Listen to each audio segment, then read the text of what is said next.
hit 930, baby. Oh yeah. I rolled some dice yesterday night, and my bet was right. Awesome, dude.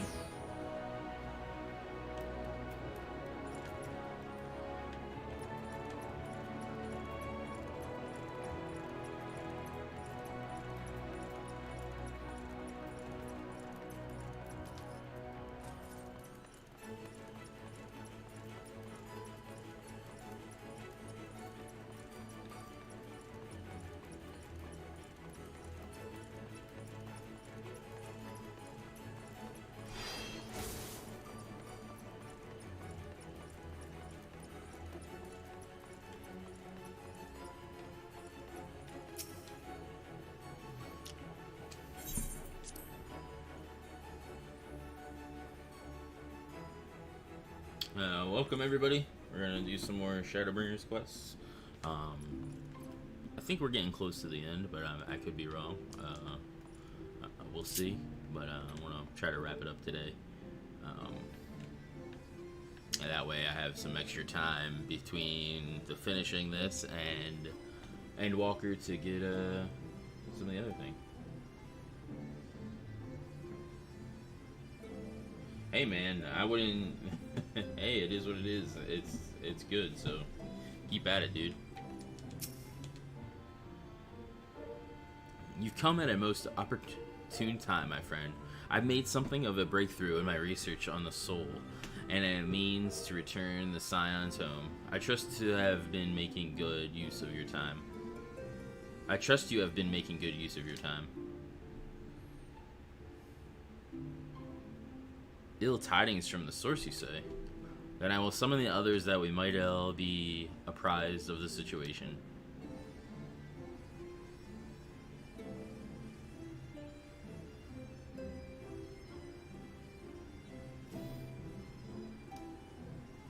Yeah.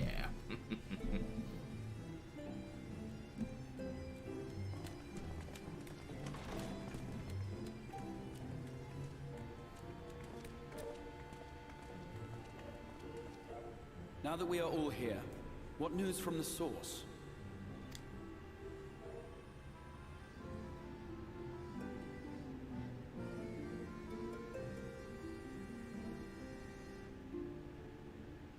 I know you don't like the blind cat lady. We must count ourselves lucky that Gaius has pledged his assistance.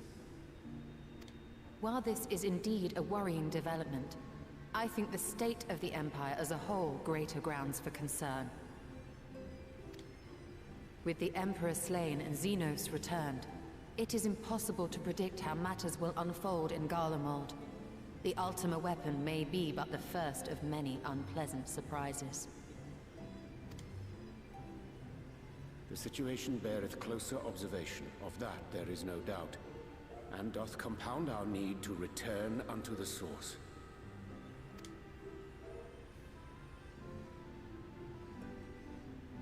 Then let us address that issue. Our long search for a means to see you safely home may well be nearing its conclusion. Thanks in large part to Urianger and Beklug's invaluable insight, we have succeeded in fashioning a vessel for the journey.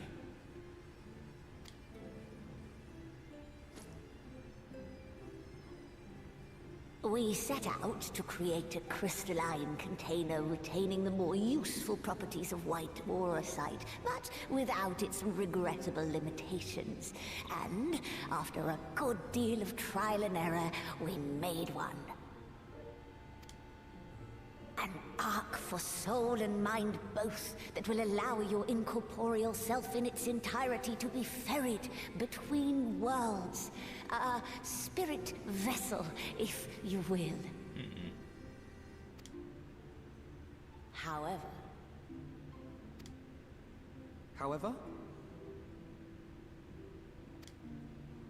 Though the vessel is possessed of the requisite qualities to hold mind and memory, it wanteth yet for a means to receive of them. For that, we must needs imbue it with the Exarch's innate gift.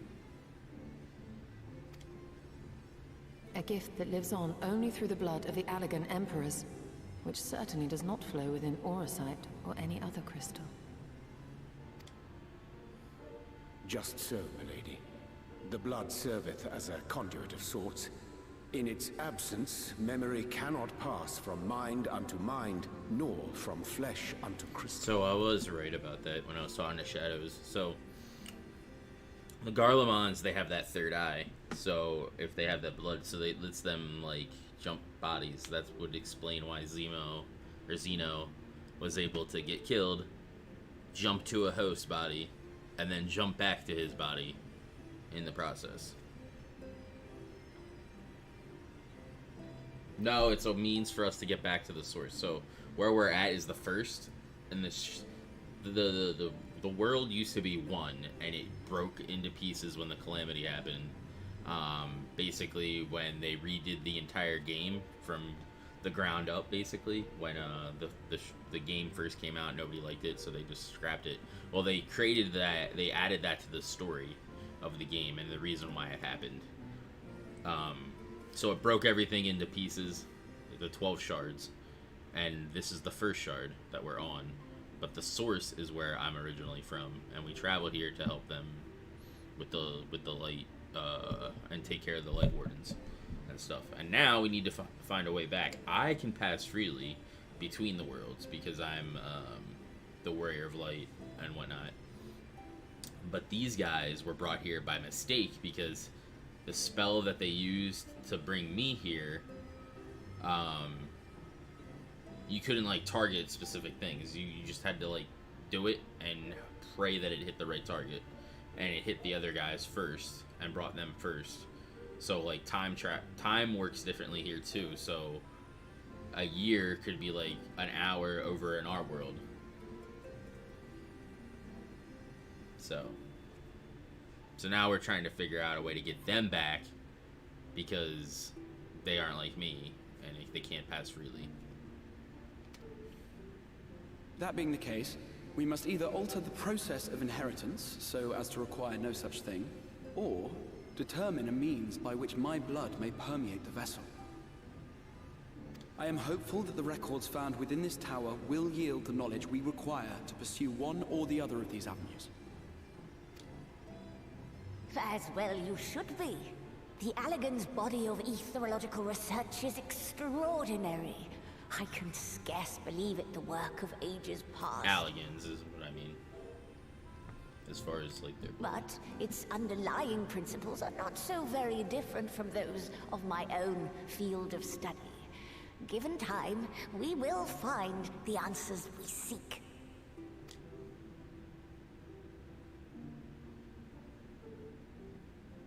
I know that you can ill afford to wait, and it pains me that I must ask you to do so.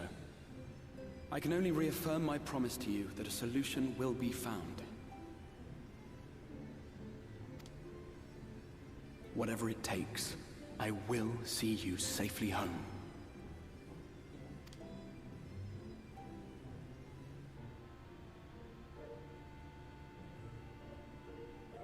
My apologies.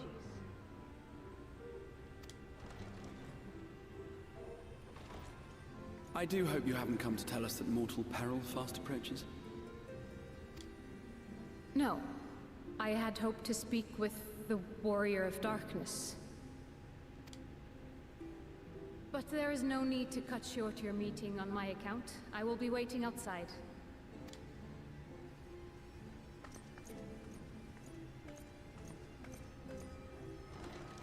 Why not speak in here?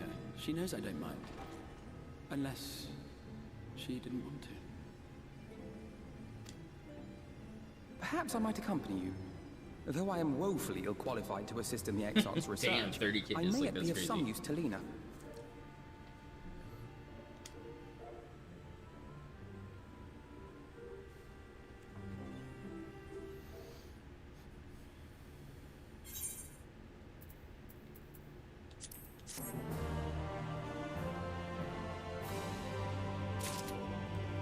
Yeah, they're getting male versions of them in Endwalker.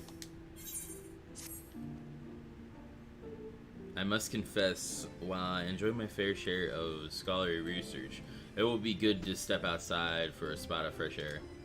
Now then, shall we go and speak with Lena?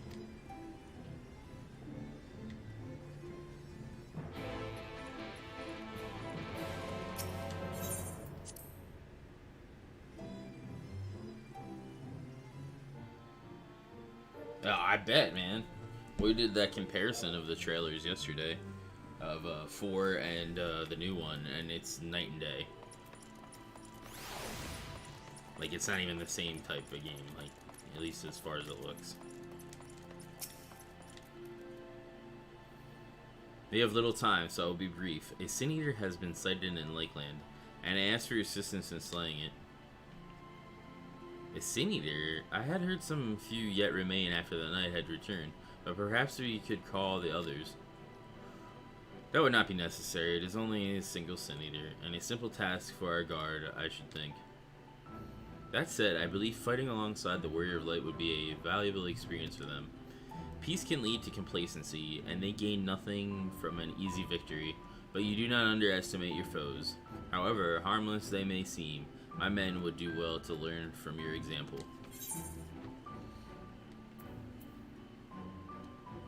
Let's be about it then.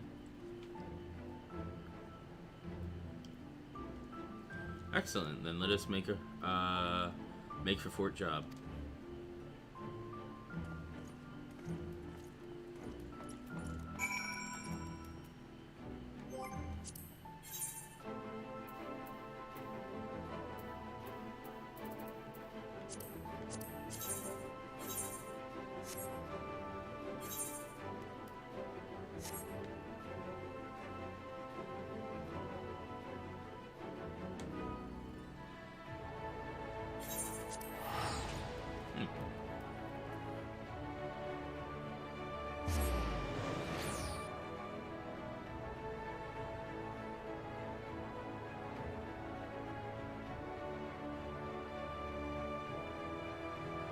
I think I have 3 and 4 on Xbox. I believe I have 3 and 4 on Xbox just because they were free whatever month they came out.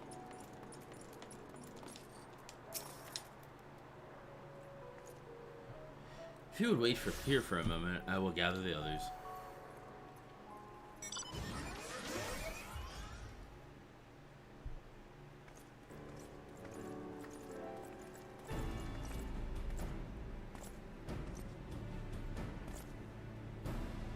You may not remember, but you have met these soldiers once before, though, only in passing. Long have they awaited the opportunity to fight at your side. I was at death's door that day after the seniors attacked. If you and yours hadn't come along, I'd have likely stepped through, and I wouldn't have been alone. Your courage and selflessness is something we all aspire to. I too was there that terrible day. My friend was transformed into a Sin Eater before my very eyes, and I had no choice but to cut her down. The thought of returning to the field or holding a blade again, it filled me with dread. But that is no way to honor her or my comrades, and so I have returned. I swear I will not let you or anyone else down from this day forward. A pleasure to meet you, sir. Truly, it seems like only yesterday I watched as you took flight astride in Amaro to go and save the Oracle. Strange to think that the Yolmor soldiers who we once locked blades with are now on our side. But we do our utmost to keep the peace here in Lakeland.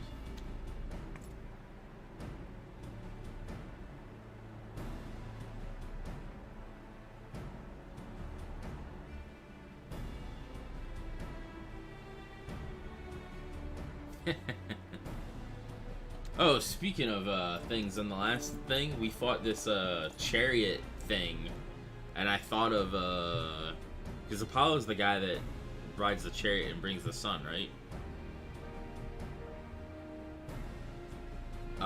There was a chariot boss that we had to fight, so I made the joke that we're fighting Apollo. My apologies, Captain Lena, and an elderly gentleman asked that I escort him to Clearmelt. It took longer than I anticipated. I'll not begrudge your desire to help those in need, but a soldier must be punctual, especially when we play host to honored guests.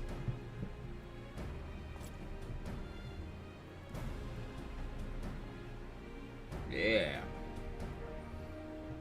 It won't happen again. The name Thylir. I'm sure you don't remember, but we met once before in the infirmary.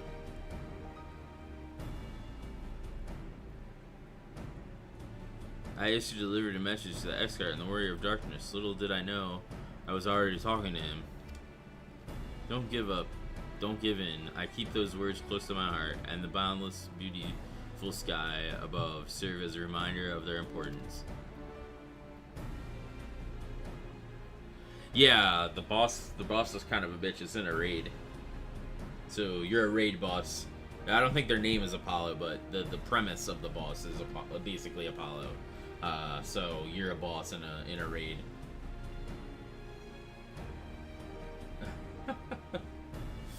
My friend got to see the Knight's return shortly before he passes. He left this world in a smile, satisfied with a glimpse of what was to come.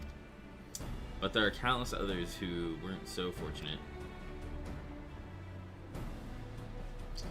They gave their lives for the promise of a future they'll never know, and so it falls to us to do everything we can to fulfill that promise. No matter what happens, we won't give up and we won't give in.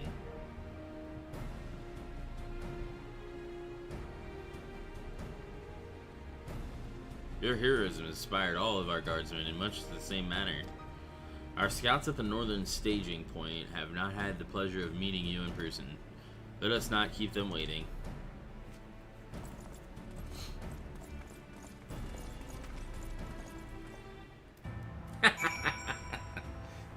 Nice, Apollo. Yeah, I'm not a boss. I am a boss, alright. I'm flexing now. Nice.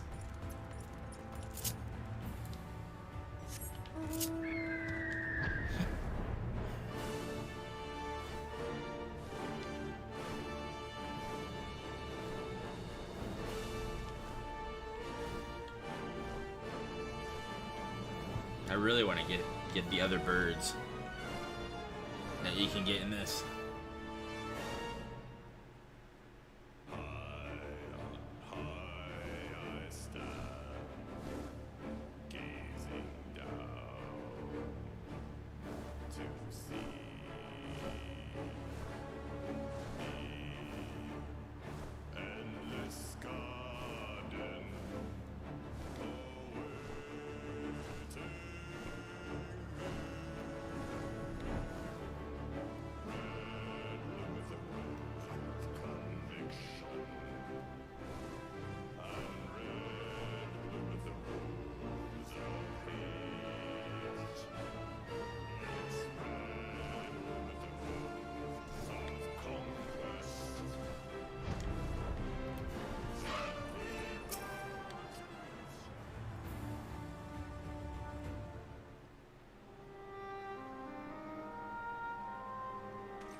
Mortal women will pray to me, they will all pray.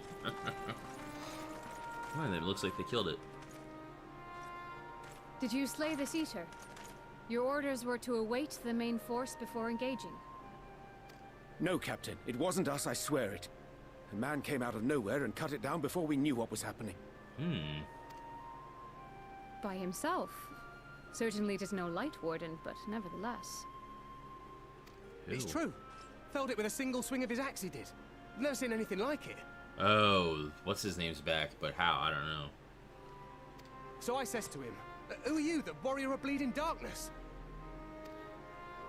And he says, no, I'm a warrior of light. And that was it. Buggered off as quick as he came.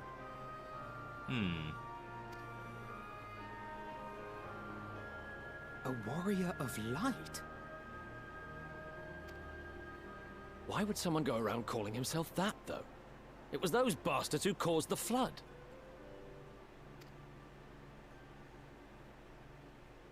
I mean, if you were going to pretend to be anyone, it'd be him, the warrior of darkness.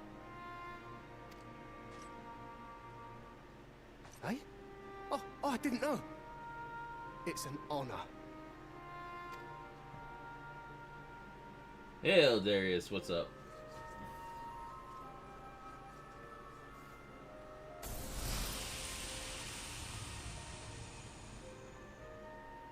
Since the Eater is no longer a threat, our work here is done. Return to your posts.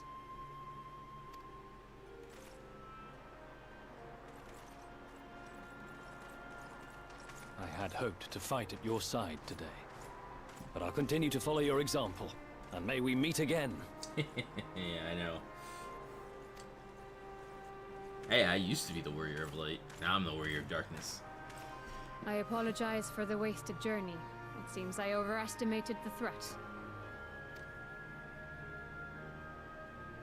As for this Warrior of Light, I do not know who would be brazen enough to take that mantle for his own.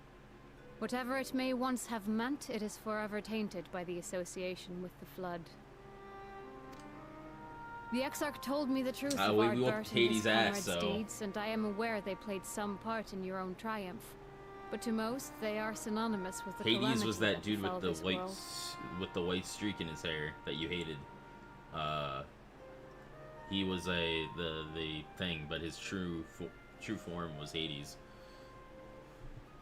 Still, if this man is minded to destroy Sin Eaters, I may forgive him his unfortunate choice of alias.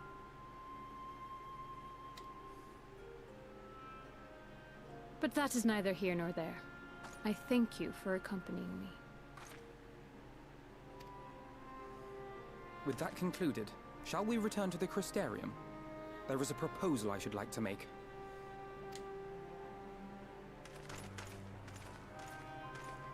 Forgive me. There is one more thing. A personal concern of mine. I had hoped you might have a moment to speak privately. Take your time. I shall go on ahead.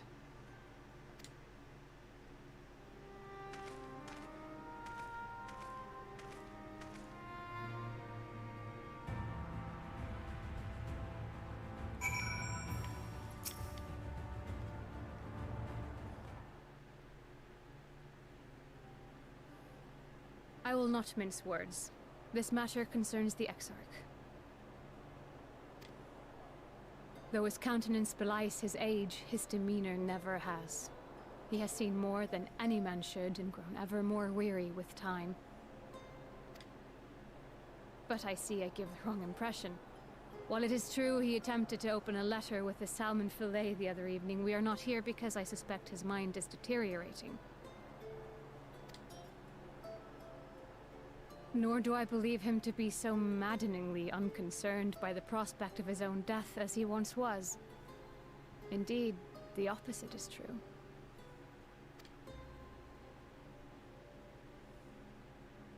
It is for this reason that I seek your advice. Since he returned from the Tempest, the Exarch is not as he was. He seems a different man. A younger man.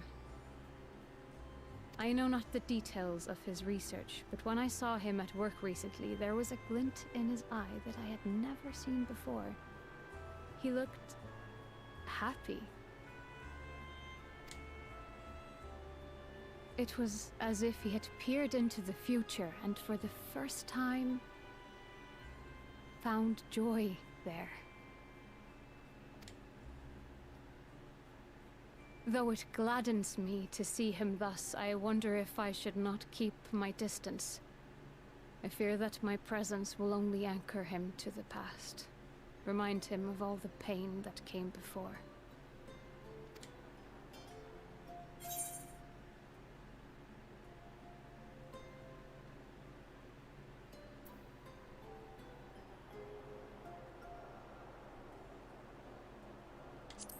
What's lost without you, and he misses you. Misses you. He... Are you sure? Then perhaps we might remain as we were. As we have always been. What a relief.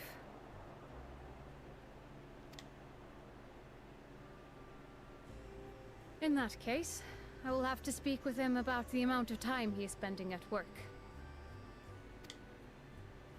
This research is important, I know, but if he refuses to consider his own health, I will have to consider it for him.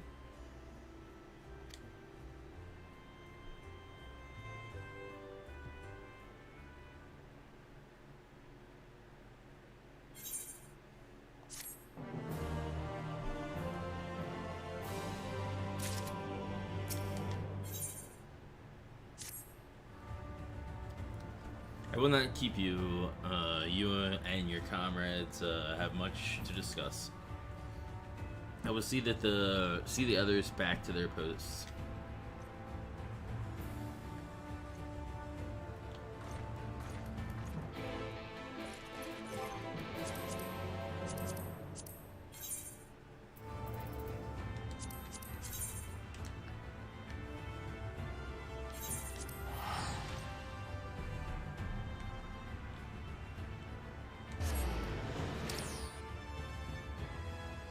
Hey, Amber, what's up?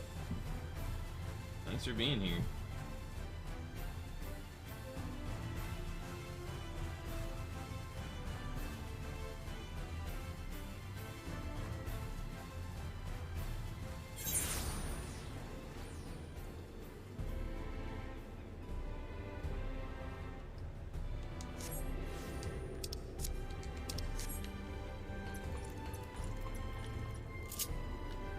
That's right, you can't mount in the city.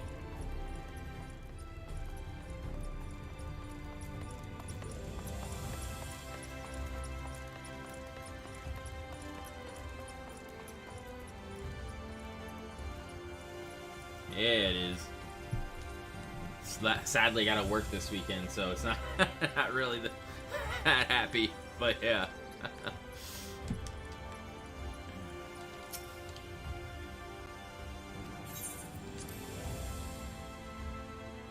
But I have the following weekend off, so, and I'll be in Cincinnati, meeting ETEP and seeing Jeff and them again. The others were quite shocked to hear of what we found in Lakeland. But now that you're here, there's a proposal I should like to make. Yeah, but it's alright. To be fair, I do get paid time and a half and double time to work weekends, so it's not all that bad. I have been spending a great deal of time in the Cabinet of Curiosity, and of late I have noticed more and more people pursuing books on history, the years leading up to the Flood in particular. I suspect they wish to know more about the Warrior of Light as well. They should, but nearly they should, but nearly everything I've come across describes them as sin eaters or worse. Yeah, it should be. Regardless of whether or not this Warrior of Light is who they claim to be, I worry that their sudden appearance in conjunction with their renewed interests in their predecessors may lead to growing unrest and fear. If the people of the Crystarium seek the truth, I say we give it to them. I too can attest to the falsehood found within full many of the cabinet's tomes, with nary a mention of the noble deeds of Ardbert and his comrades. To be fair, they bear some responsibility for the Flood, but when the tale is told again and again over the course of centuries, I'm not surprised to see the roles distorted and them painted as villains.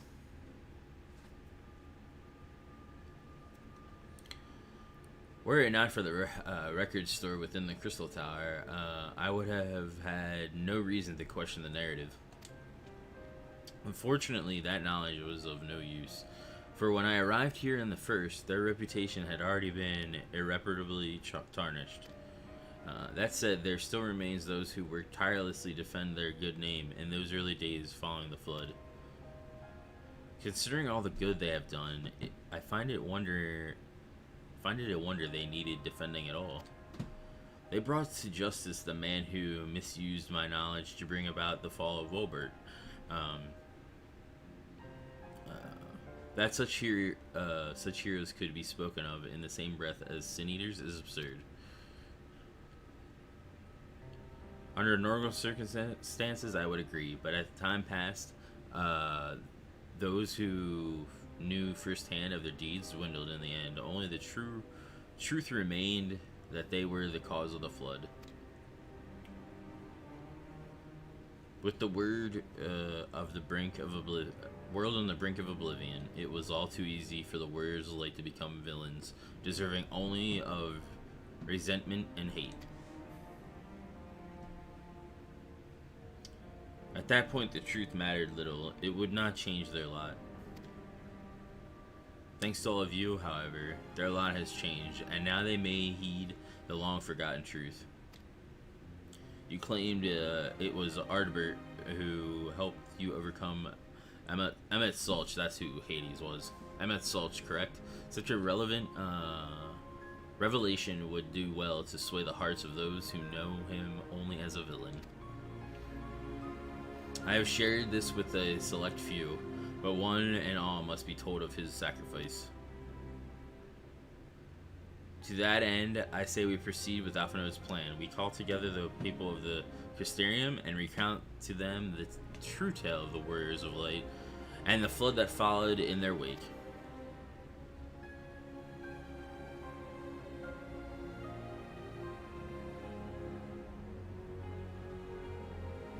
Well, what say you, Angelus? Spread the word, I say.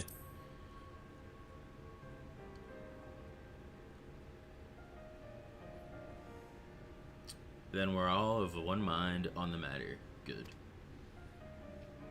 Exarch, might I ask you to continue working with Beglug on other means of returning home?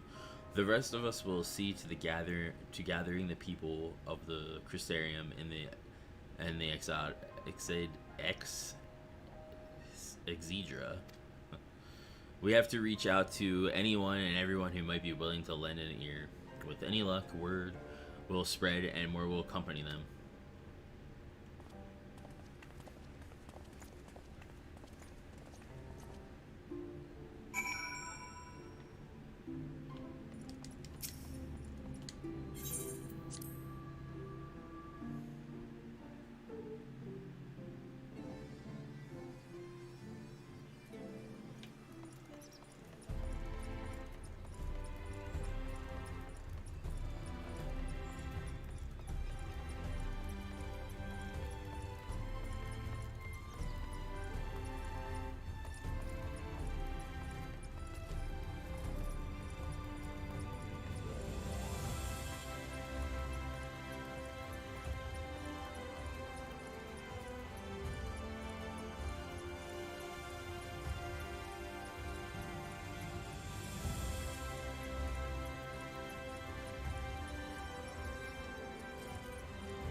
Well, well, to what do I owe the pleasure? Whatever it is. I must ask you be brief. With the night returned, visitors have been flocking to the Crystarium, and I find myself too busy by half. I don't mind it though, seeing the stairs so full of life and excitement, one can almost forget the flood ever happened. The Warrior of Light, yes, the Exarch has mentioned them before, but everyone knows them now as the cardinal virtues. Or are you suggesting that there's more to it than that? Well, you've yet to steer us wrong, so I'm willing to hear what you have to say.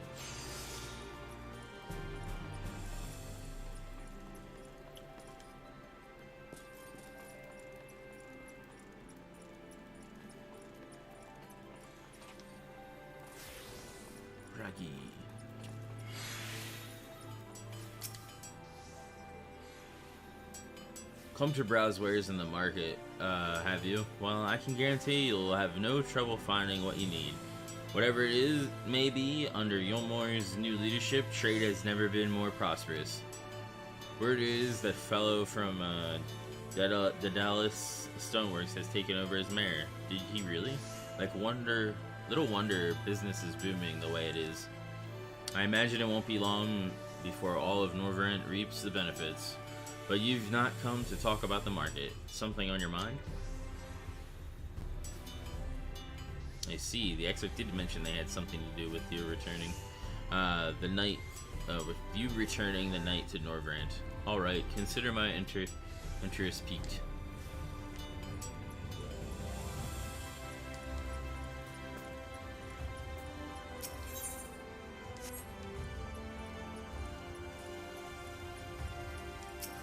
This is what I need.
Should take care of some of that inventory space.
Angelus, my, what a wonderful surprise.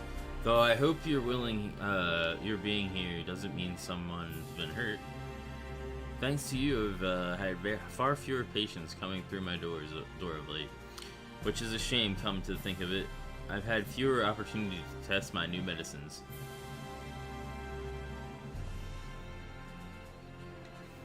I jest, of course. It's actually been quite pleasant to have a few moments to myself now and again. The truth about the Warriors of Light, but the Exarch has already spoken with me about them. Well, if there's more to the tale, I'd very much like to hear it.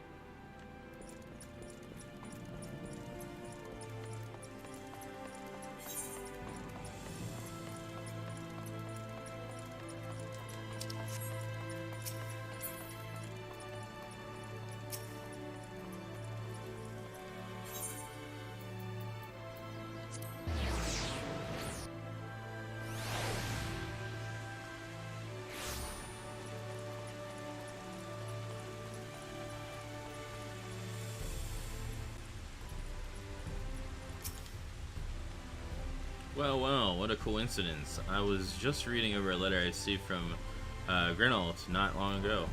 He says visitors from the Crystarium found him at the bottom of the ocean, and that he inspired him to reach new artistic heights. Well, I can only think of one person capable of both feats, though I'd say the latter is far more impressive. To think fate could bring the two of you together in such a place. I'm sorry, you mean the Exarch didn't tell us the whole story of the Warriors of Light? Well, whatever he's left unsaid, I'm all ears.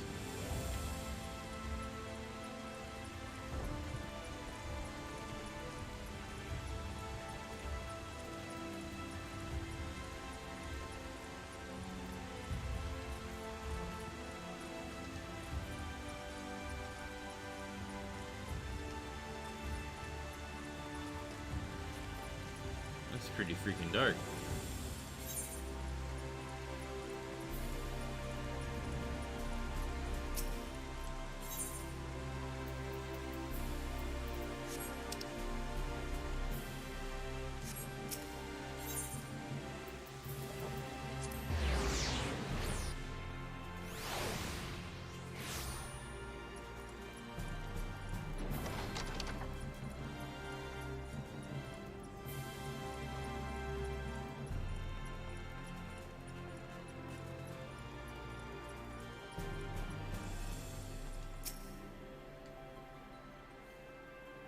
No, this can't be. Sure, there is at least one book here that does not cast the Warriors of Light and their deeds in such a negative light.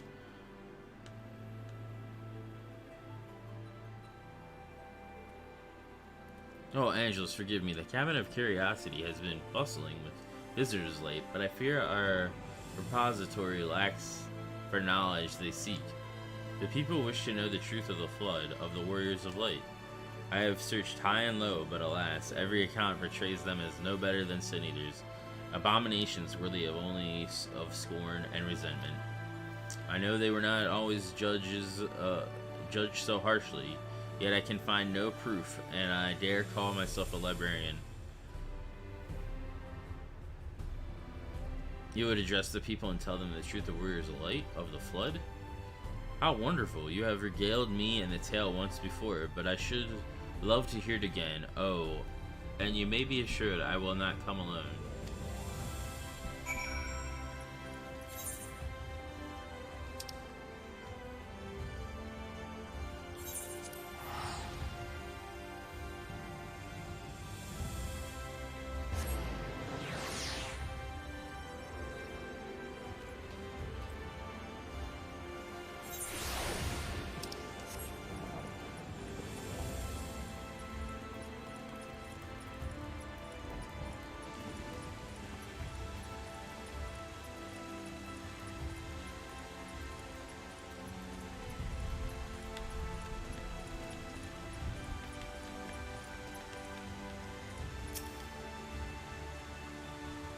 There you are. Between the four of us, I dare say we've swept the Crystarium from top to bottom. Now we need to need but wait for the people to gather.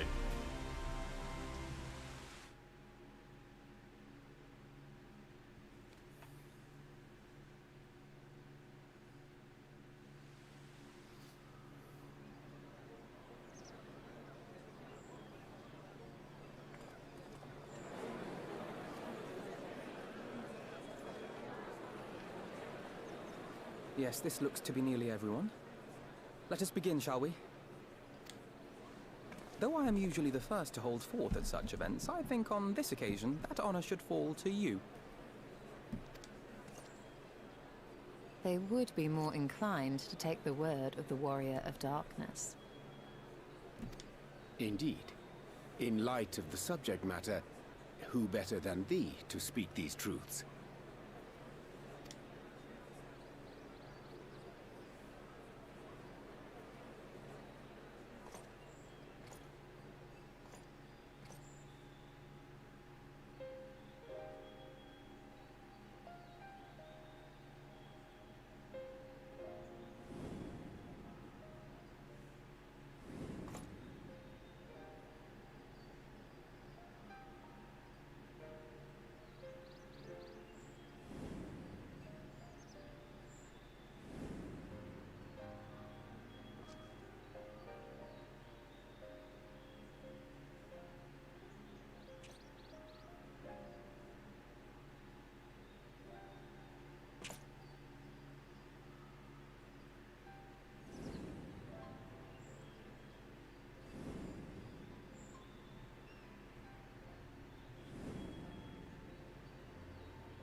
Wicked White?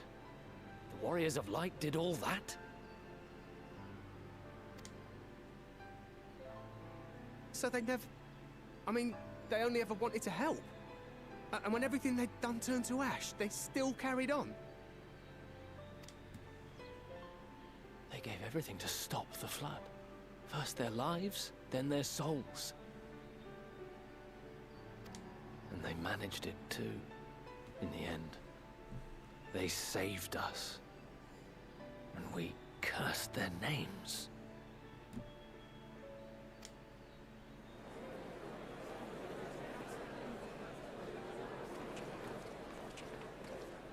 This should go a long way towards clearing the air.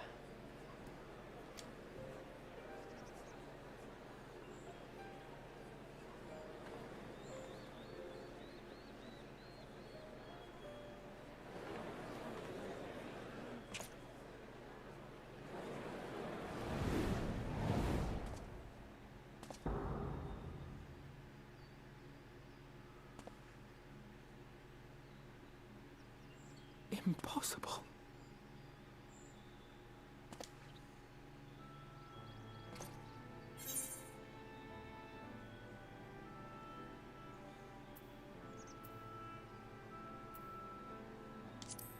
I take it I'm not imagining this then? I definitely see something. You don't think it's a ghost, do you? Nay. Yonder standeth no bloodless apparition, but a warrior of light and darkness both.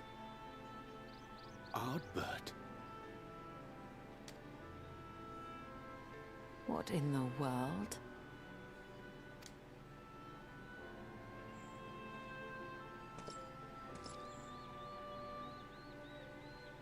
It's you! The one who slew the Eater!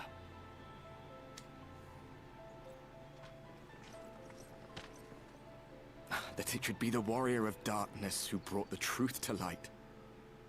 You've saved me a fair bit of time. Though I have a few words of my own to say, if I may.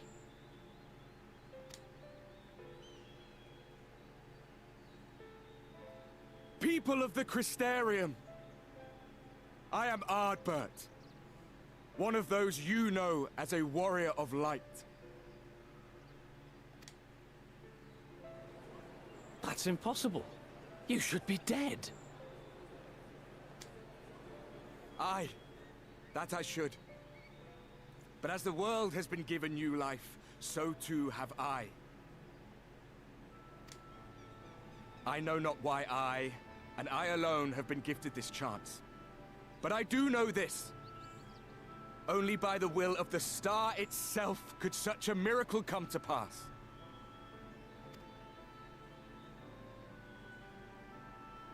The hero who stands before you now, the Warrior of Darkness, is not of this world. And the day will come when he must return to his home.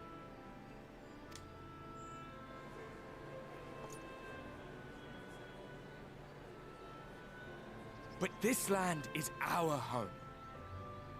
And if it is to remain so, now and forevermore, it is we who must protect it. The time to rely on saviors from afar has passed. It is you who must rise. You who must become the new warriors of light! What? Us? Warriors of light?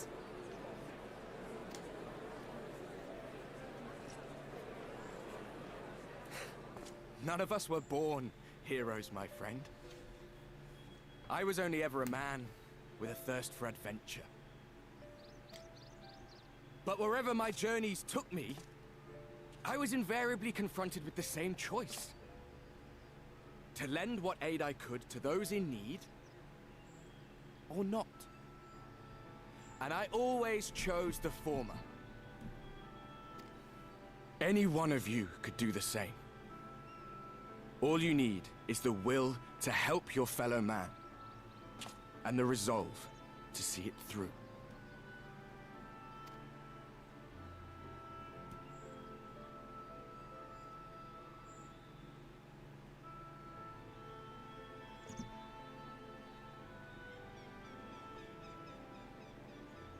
From thine own lips did we learn of Ardbert's fate, and by thy countenance I gather thou art not inclined to recant thy testimony. Yet whosoever this man may be, his words hold truth and resonate with the citizenry besides. For us to voice our doubts here and now would serve but to sow disquiet. 'Twere better we retired unto the ocular and there discuss this matter in private. Go. I will stay here and watch.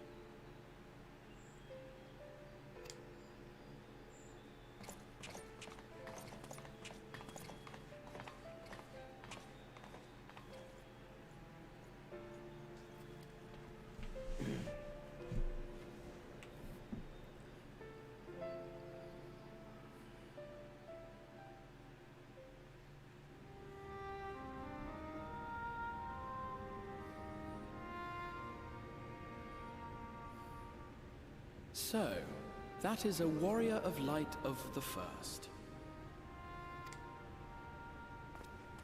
I've not had the pleasure of making his acquaintance, but as you all seem to be in agreement, I gather this is no simple case of mistaken identity.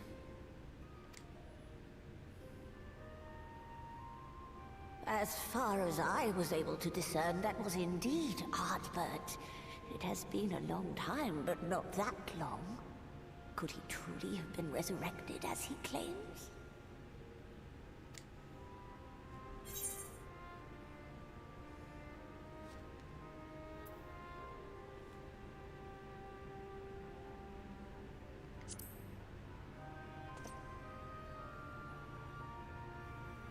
Ardbert did entrust his very soul unto thee. I see no reason to question thy judgment. Yeah, I don't think it's him. To my eyes, your ether burns as brightly as the day you slew Emmett Selk. That is proof that he is with you still.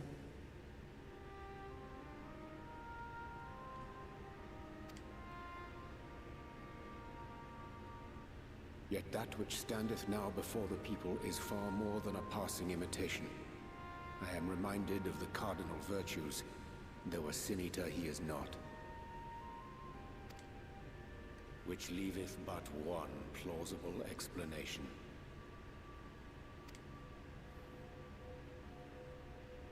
That he is an Ascian.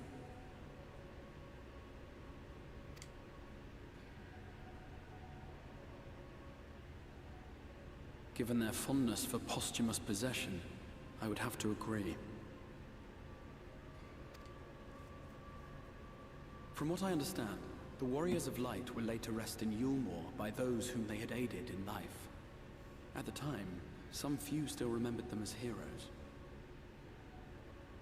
Needless to say, 4 of them were subsequently exhumed to serve as the virtues. And if one knew where to look, Ardbert too would not have been difficult to find. Assuming then that this is indeed the work of an Ascian, my mind inevitably turns to the last remaining paragon to survive the Sundering.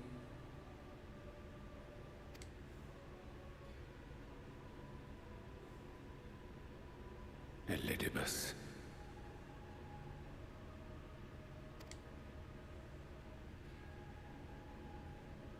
That Xenos hath reclaimed his own flesh is known. Thus evicted from his borrowed form, and cognizant no doubt of Emet-Selk's failure here in the First, 'tis quite possible the emissary chose Ardbert for his next vessel. Inhabiting the flesh of the fallen. My, that is unsavory. And they do this often, you say? Verily, for they possess no corporeal forms of their own. In what one may term their natural state, none save those gifted with the echo can perceive them.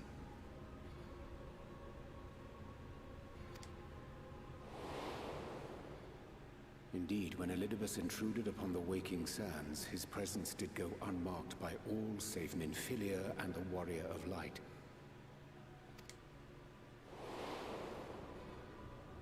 On that occasion, I myself remained ignorant of his coming until after his departure. It was only at a later juncture, when he deigned to appear before me in borrowed flesh, that I was finally able to take the measure of him.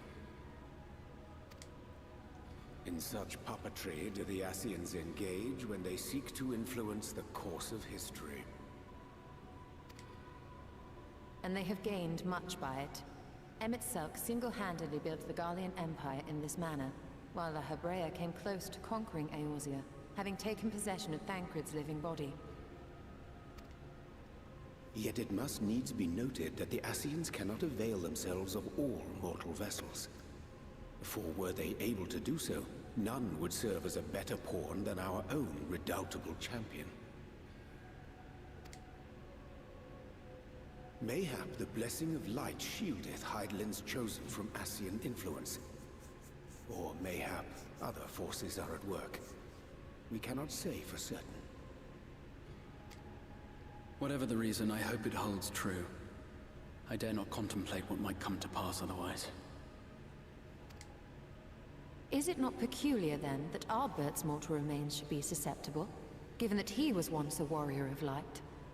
Or did the final departure of his soul make it possible, perhaps? Regardless, to hear an Ascian use him to call forth new warriors of light boggles the mind.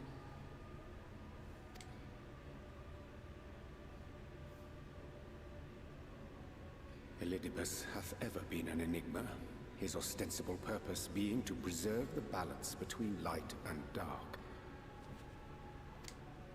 When he made overtures towards me, however, I was afforded a glimpse behind the mask of the self-appointed emissary. I shall not defend mine actions, undertaken in pursuit of a better understanding of our foe as either wise or prudent. Nevertheless, what little I did glean may now prove useful. Elidibus possesseth a subtle mind, practiced in the art of manipulation. That he coaxed this star's most valiant heroes as far as the source with naught save half-truths is no trifling feat.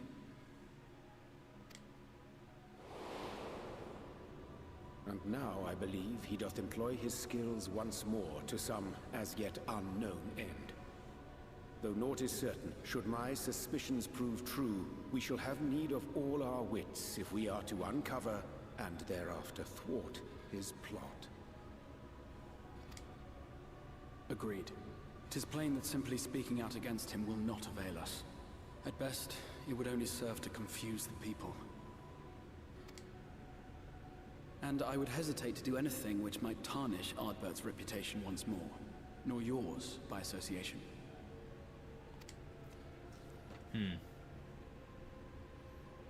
That being the case, it may be wise to keep a covert eye on this Ardbert's movements, as we attempt to discern his purpose and how best to mitigate his influence.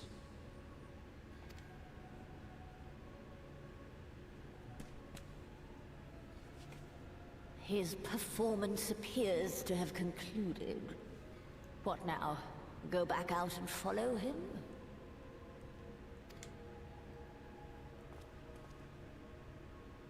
It would appear Master Alphino already hath pursuit in mind, and I suspect one pair of eyes shall better serve our cause than half a dozen. Let the rest of us maintain an inconspicuous distance, for the present at least.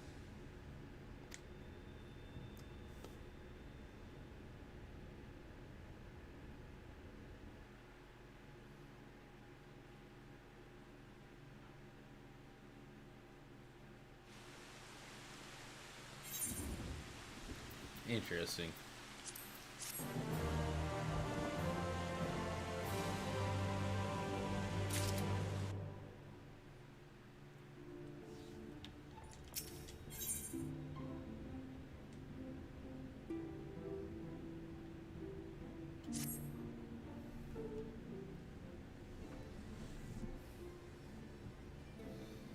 You did well to dispel the falsehoods surrounding the Warriors of Light and their actions prior to the Flood.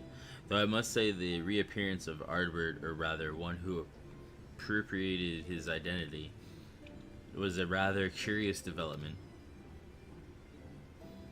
He is an imposter, of that there is no doubt, but to the masses he will appear as a hero returned from the grave.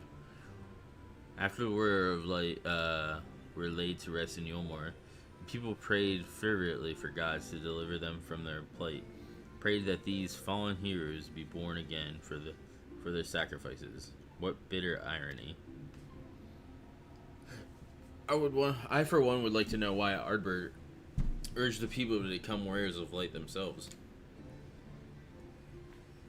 Ere we take action, we must needs ascertain his intent.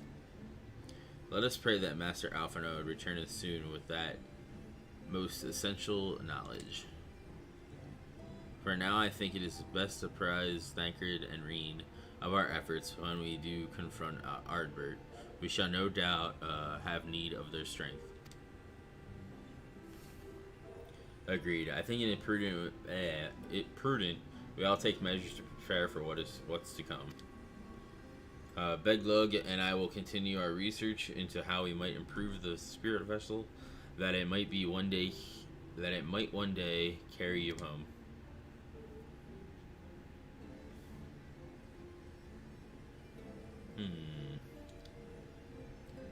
I think in time I return to the Great Wood. Until now, everything we have learned of the Assassins has been handed to us at their leisure. But that was one of the Emmett Solch's unique failings. I have no reason to think Eldebus will be as forthcoming. Fortunately, I recently received word from Fanau that heretofore unexplored chambers have been discovered deep within the Quatana Reveal. Almet believes the relics within tell of a greater calamity that had befell an ancient civilization, that of the Ascians. Perhaps they may lead us to the truth we seek.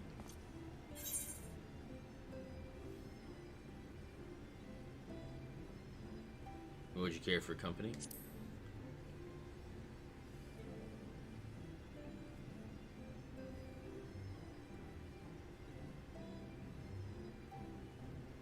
I wouldn't dream of going without you.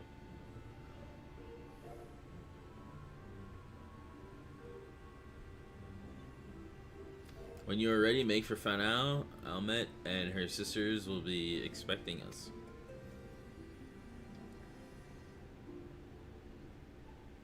Then let us be about our task. Pray give my regards to the Vise. To the Vis.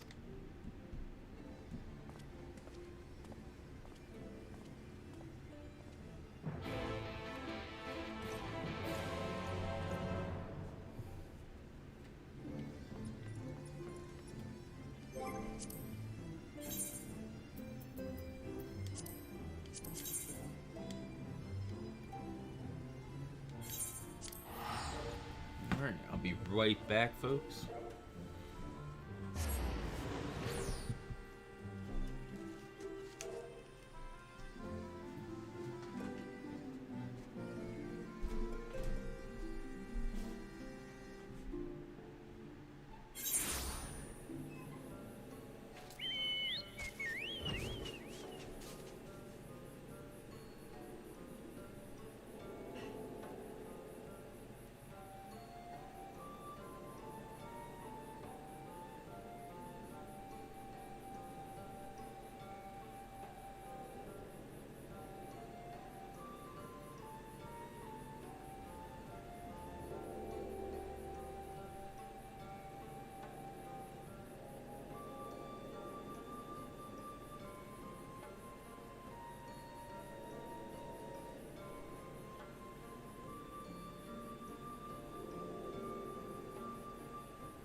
Welcome, allies of Ronka. We have accomplished much since last you came.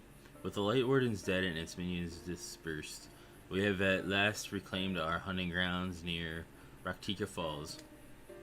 It was there that we discovered more ruins. Although we ran afoul of no traps while exploring its halls, we determined that the innermost chambers were warded by magic.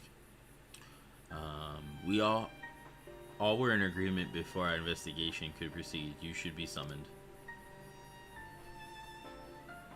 We are grateful that you did. From that you have told me, I strongly suspect that the wisdom my comrades and I seek can be found within. The wisdom could prove invaluable, for we may soon face a foe whose greatest asset is our ignorance. I see. Then it would be good that then it is good that you have come. For Ronko was once home to the greatest of weapons, knowledge and understanding. And it is our duty to ensure you and yours do not want for either. That said, we must proceed with caution. To have reached the inner chambers unmolested suggests a more formidable deterrent yet lies within. Come now, surely any threats sleeping within the ruins pale in comparison to those we have faced thus far. This is not a game, sister. You should not be so eager to run headlong into danger. Oh, and who was it pining for the return of our allies that we might venture into the ruins, clutching your staff at night, wishing it were? Yes, you promised not to tell. Then I suggest we be going. Get back here.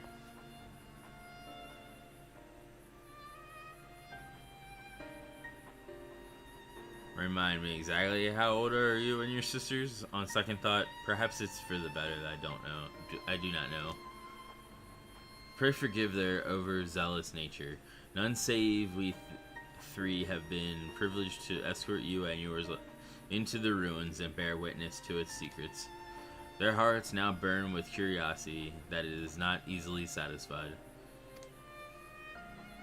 Please, you need an apology. As a seeker of knowledge myself, I understand full well their enthusiasm, and if not for your ceaseless efforts to protect the ruins, we would not be afforded this opportunity. Speaking of which, I believe I have kept you away from the ruins long enough. Come, let us make for the Quintana Revel.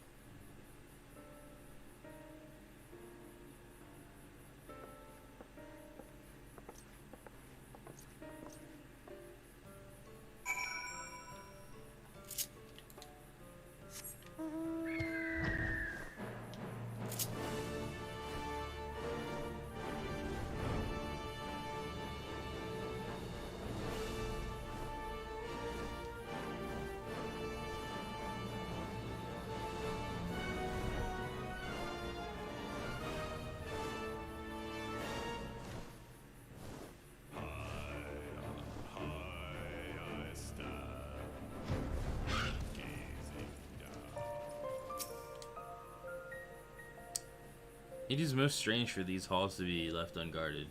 Have care when breaking the seal on the chamber door. Danger surely awaits us on the other side. It is recommended that you set aside sufficient time to view these scenes in their entirety. Proceed.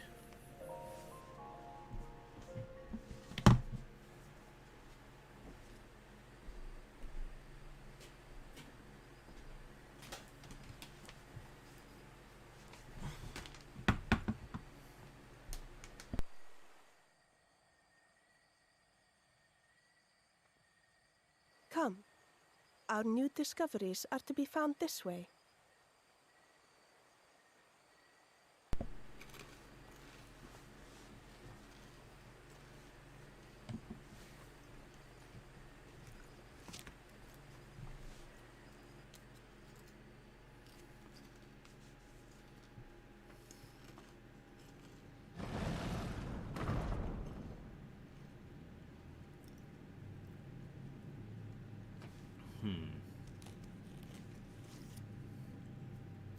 The people of Ronka are known to have venerated animals, but these features do not match those of any indigenous species. This is no common beast. Though that much is plain from its proportions. Lifelike, is it not? One could almost imagine it breathed.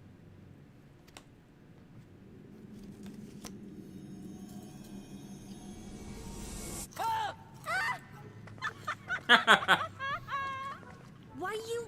Ugh.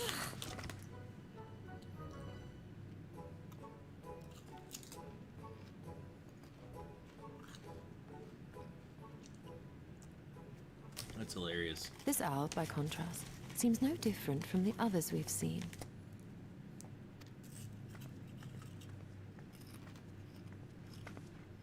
The sealed door lies ahead.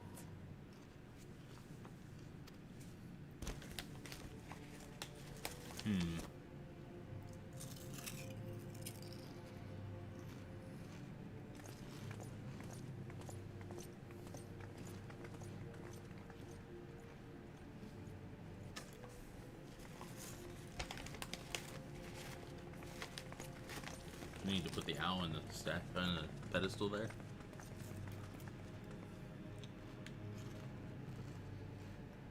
As you see, one statue is missing. I expect we are meant to replace it as before.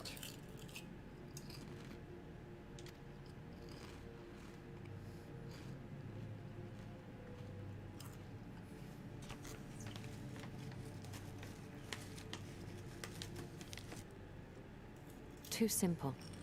There will be some additional defense mechanism.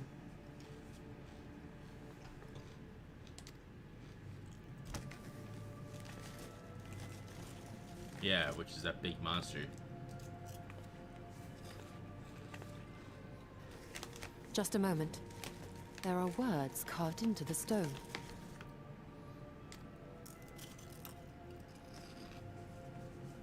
He who would disturb a hero's deserved slumber shall instead waken the beast and know his folly. Wait!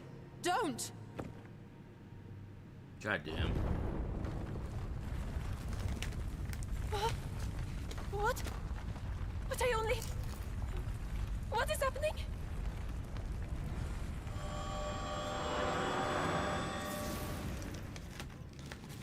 Oh no, oh no, oh no, oh no, it lives! Well, yeah. Why am I not surprised? Prepare yourselves. Alright, time to fuck some shit up. Oh shit. Oh, what the fuck?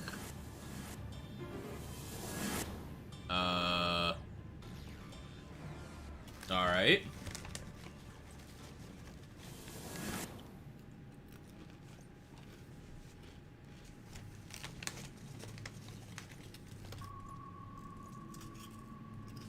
Okay.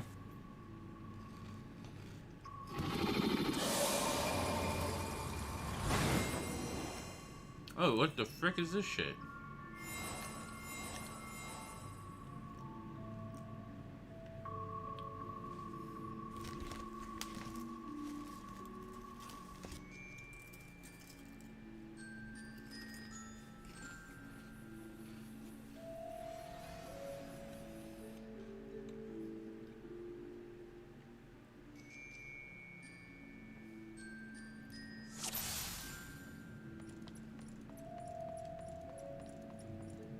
You trespass from our sacred ground. In retribution, 4 souls have I bound. Yet the heroes proven, learn the wise, a comrade's soul shall be their prize. If you would see theirs set free, answer me these riddles 3. Deft appall with Kindo of a thou battle.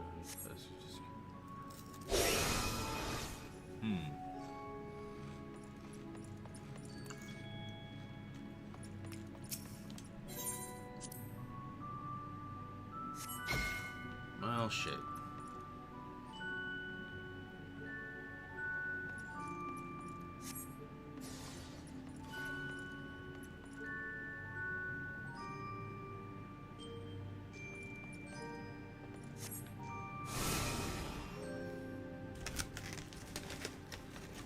With Fearsome Fang, I travel my life pack. Together we find harmony thus far, but no lack. What am I?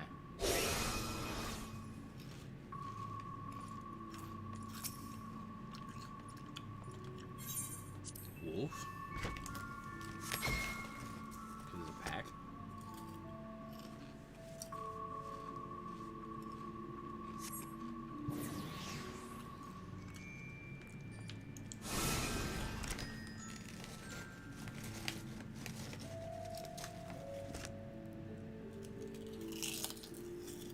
On my belly, I fall.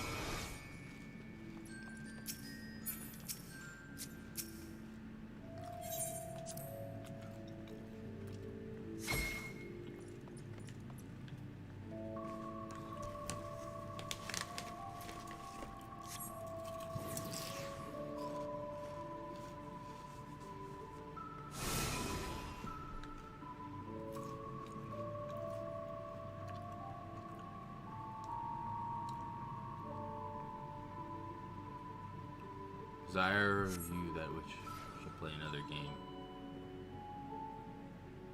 Test of mind and memory. Choose wisely and you will be let go free.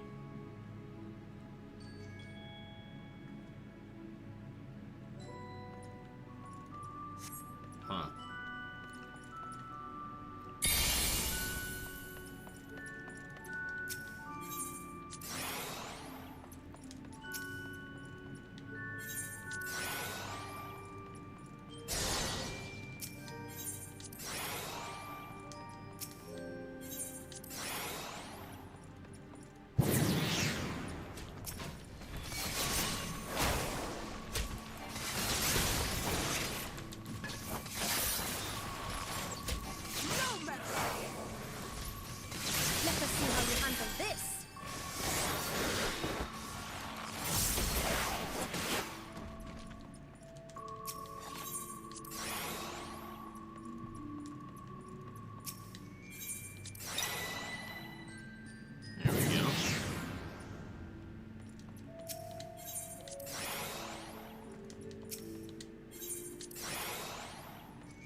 Are we gonna fight this fucker yet?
pretty neat mechanic. I like it. I will not hold back.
Twould seem the magics have returned us.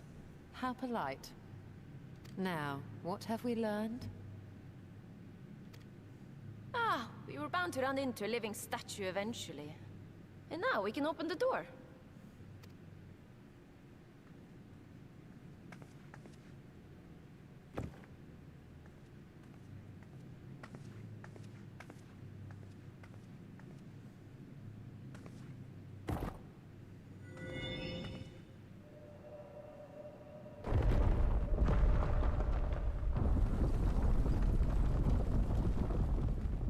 He who would disturb a hero's deserved slumber.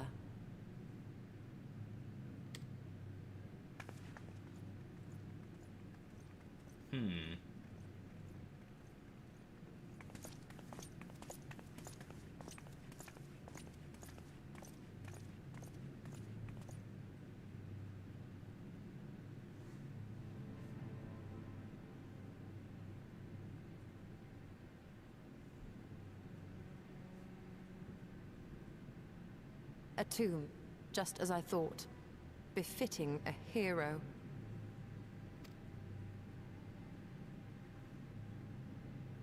She is Vis. Could it be the Archmage Tiuna?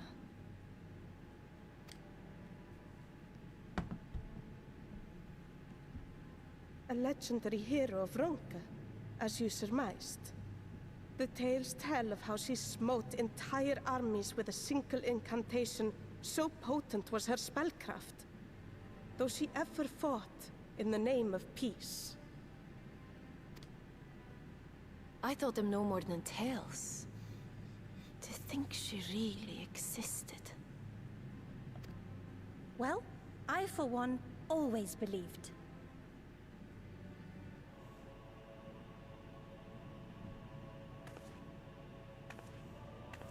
I wonder. By the light of fallen stars, great power awakens. Tuna was not only a master of spellcraft. It is said she could see truths long lost and hear the voices of men's hearts.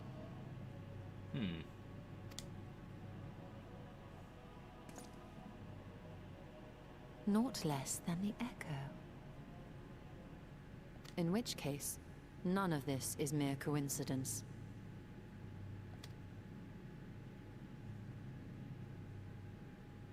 A shower of stars setting the sky aflame. And in both this world and the Source, we find individuals within whom a mysterious power awakened at the sight. We can never unpick the why of it. Now, however, I believe we might. Does the scene depicted here not resemble the one we saw when we first ventured into the Katana Ravel? Moreover, does it not recall that which Emmett Selk invited us to witness in Amarot?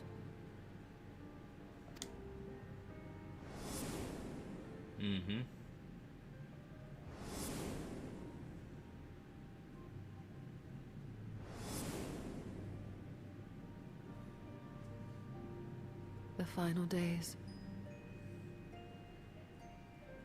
If, as the Exarch's research suggests, soul and mind share a fragile yet profound bond, might it not be possible for an event to leave such a deep imprint upon the soul that it could be perceived eons later, given a suitable trigger?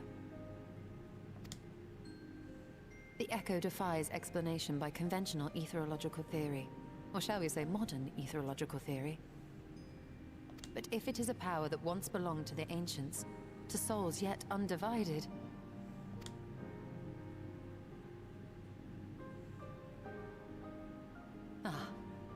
it would seem I have entered the realm of pure speculation, and I call myself a scholar. I shall refrain from making any further wild claims until such time as I have evidence.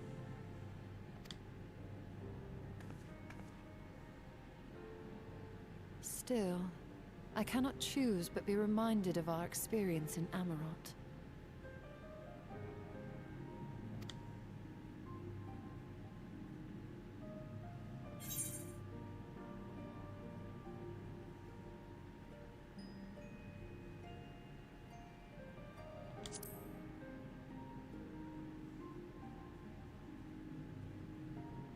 Remember us.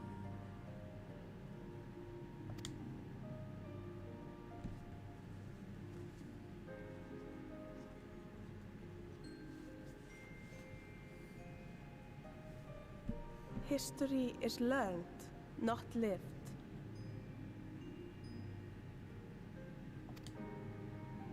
We have always protected the Tales of Ronka, just as we have protected this place.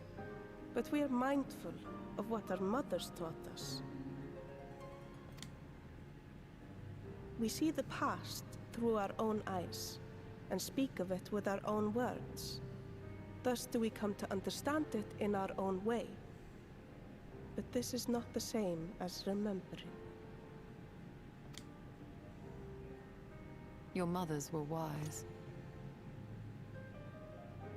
Though we witnessed the final days, our impressions cannot fail to be colored by our own experiences and expectations. Those who lived through it would have perceived the event quite differently. We must bear in mind that it is no simple matter to keep the truth alive, or it will die with Emmett Selk and his kin.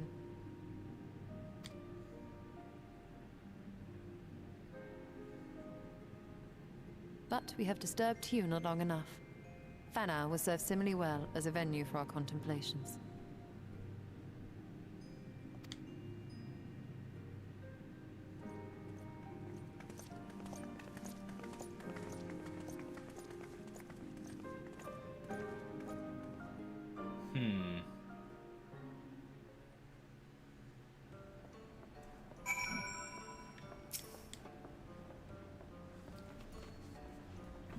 By your pensive expression, I take it that the tomb has given you much to think about.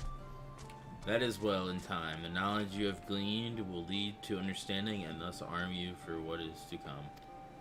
Before you leave, however, I would speak again of the teachings of our forebears, of history learned, not lived. The legend of Tiona and her exploits has been told countless times over the centuries. Yet as it is handed from one generation to the next, the story changes. With each telling of the tale, there are new flourishes, details changed or lost.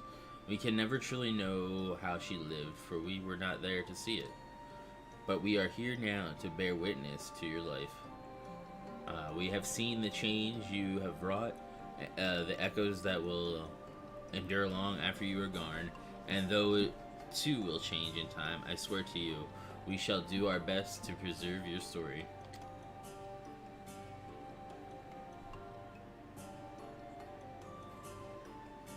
I hope you'll forgive me if I don't make an oath of my own, but I think it goes without saying we could never misspeak of your heroism. Perish the thought, so long as we are here, there are none among us these who will not know of all you have done for Norvrand. We are not deserving of such reverence, but we are grateful all the same. You can be certain we will have our own tales to tell of the great guardian of Raktika and the ruins of Ranka. I pray you safe travels then, as long as we shall await your return with hope, with open arms.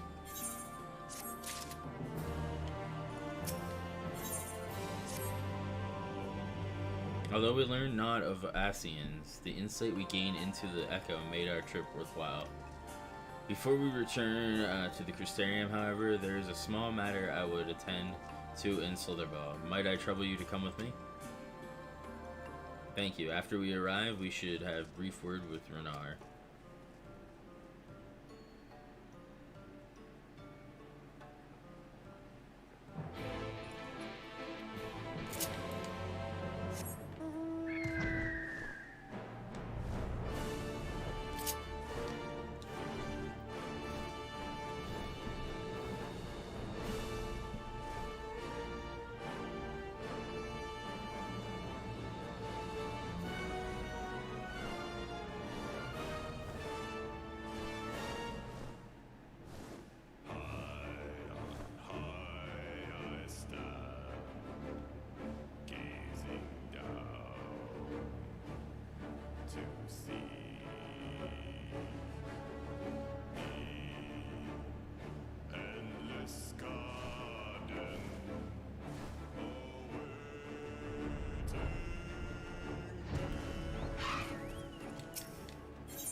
Angelus, it is so good to see you.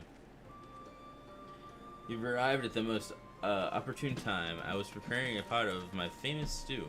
Come, I will ready a place for you. I'm sorry, Renar, but we haven't. Please, I insist. That will take only a minute.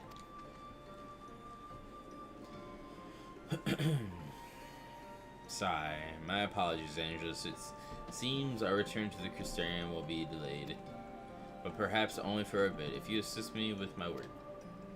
I say work, but it is rather more a chore. I must clean my chambers here in Silderval from top to bottom. If you would be so kind as to go and fetch a broom and Asgir, we might finish before Renar is done cooking.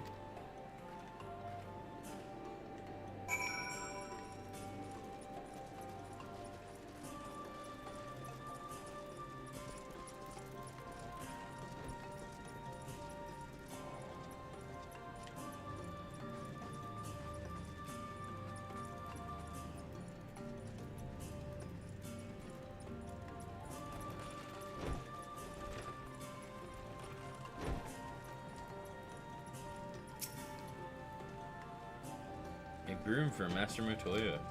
I cannot imagine why she would have need of such a thing. But here you are. It is old, but sturdy and sure to suffice.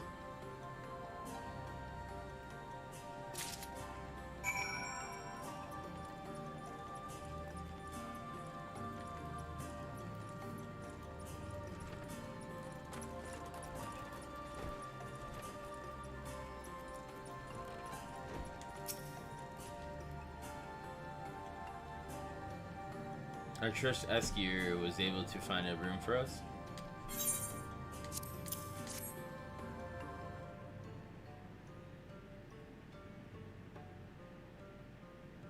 Well worn, good. This would prove difficult otherwise. Though I must say, I think I did rather well for not having a room thus far.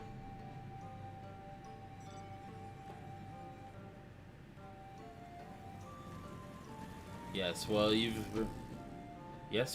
weren't buried beneath a veritable avalanche of books when you entered, were you? Right. Anyway, it is time I finished cleaning with the help of that broom.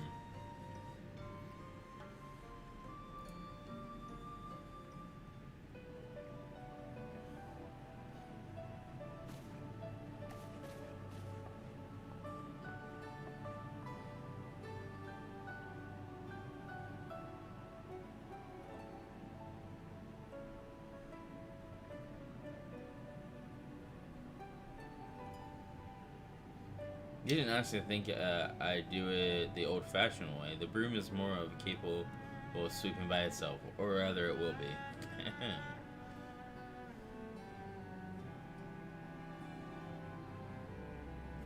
Time to rise, to swish and sweep.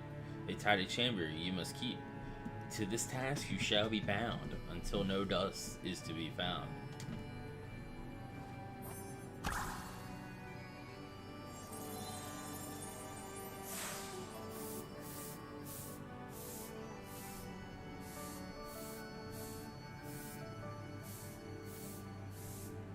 In this one particular respect, I have no obligation to follow in Master Matoya's footsteps.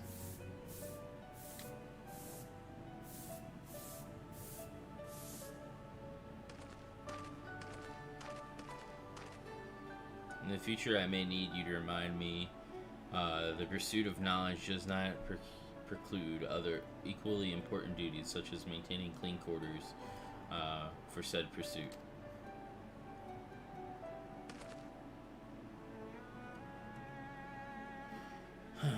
I will dearly miss this place, these people.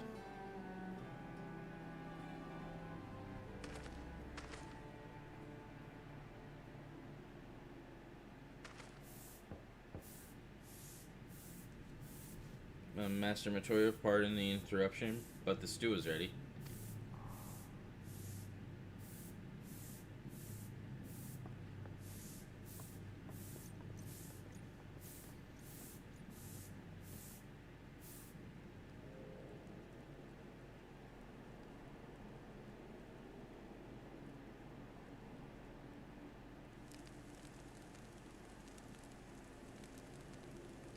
Is something troubling you? You've been rather quiet. No, everything is fine, I assure you. It has been a long day, is all. I see.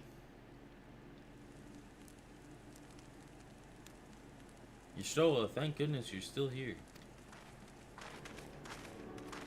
Oh, hey guys. What up?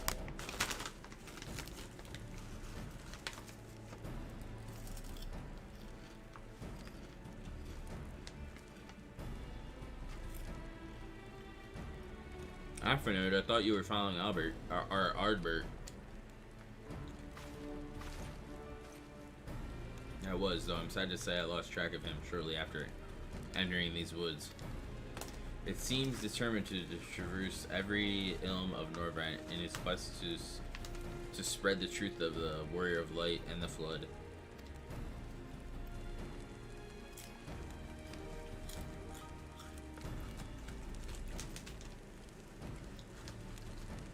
And it seemed news of your address at the Crystarium precedes him at every destination, making his task all the more simple.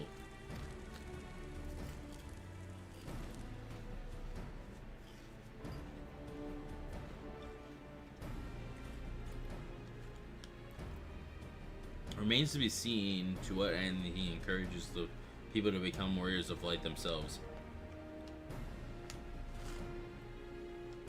But there is no denying his words have struck a chord with many.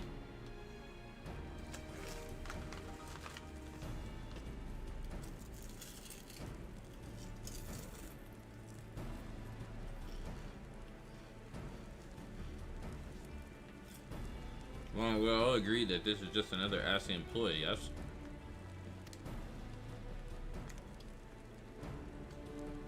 We've commandeered corpses before, and to no good end. I see no reason to think this time is any different, especially when it's that of a fallen warrior of light.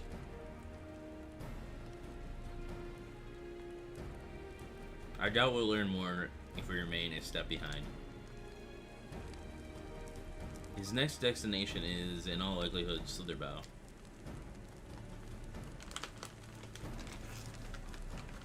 Alistair, are you certain you should be here?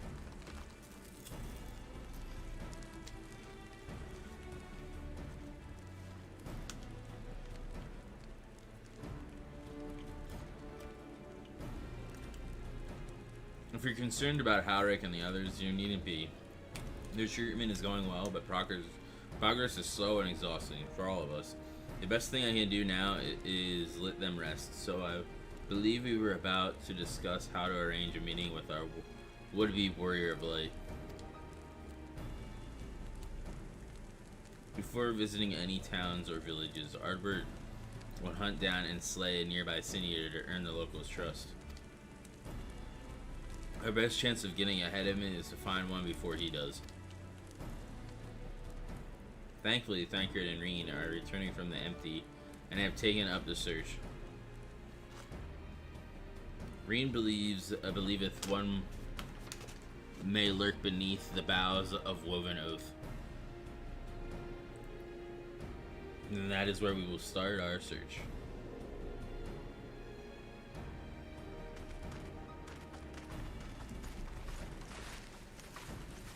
Master Matoya.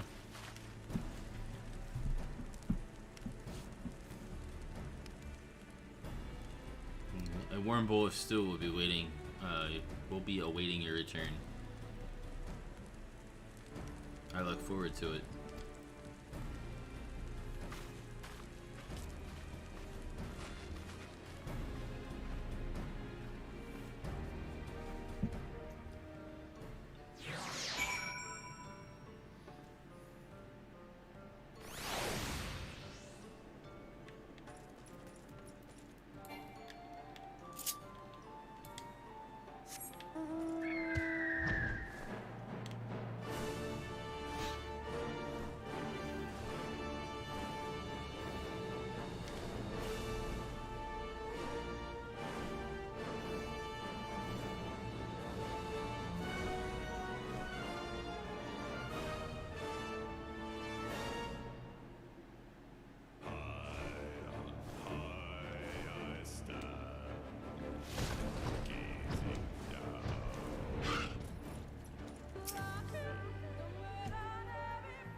If you were hoping to vent your frustrations on our Aesir friend here, I can only apologize. Few as they are now, it took us no time at all to track it down. That suits our purpose perfectly. Now we need only wait for Ardbert to arrive. Weren't you two meant to be attending to the empty? We were, and are, but we can hardly ignore the rest of the world. So we thought we might see how things were coming along. From what we can gather, the answer is strangely. Right now, we think we can do more good here. It is heartening to have all present. Indeed. We will be glad of the additional hands should matters escalate.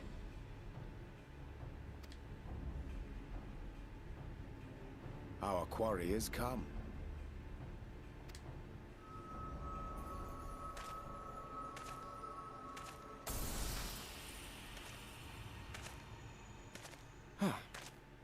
It seems I've lost this particular race.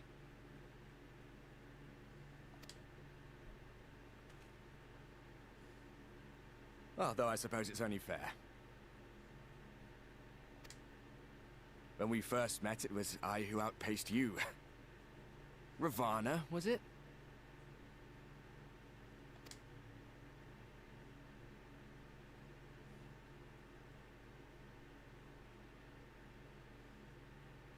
But where are my manners? I wouldn't be here were it not for you, and I have yet to say a word of thanks.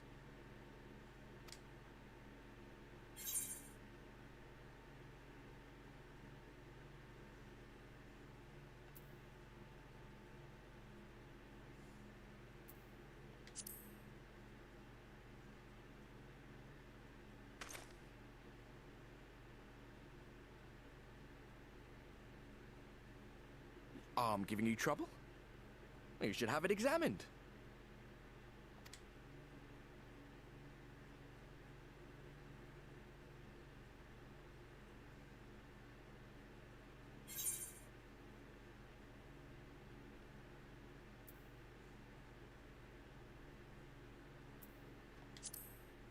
Indeed, Ardbert.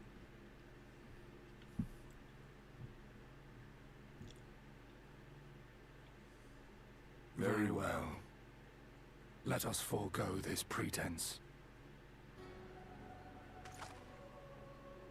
After all, it was never you that I needed to deceive.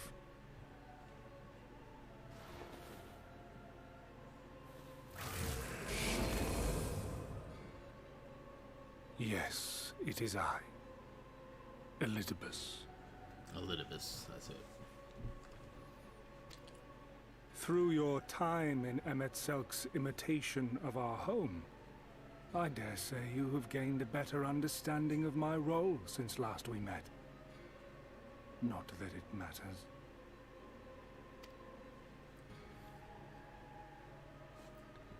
We understand your role, emissary, but not your goal.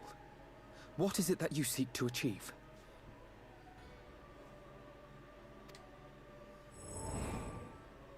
I seek to enact the will of the Convocation, of course. If it helps you to think of me as but another Ascian, no different in nature or purpose from the rest, you are welcome to do so. Once, I would have said your goal was destruction alone. Now I understand that you fight for something you love, just as we do. Yet though we seem doomed to clash, I bid you consider Emet-Selk's final words. Remember that we once lived, he said. Had he not seen some glimmer of hope in our kind, I do not believe he would have spoken thus.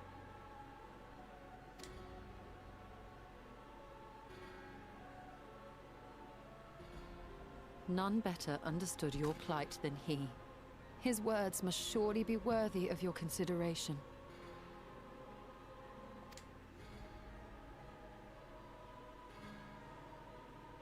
Emet-Selk.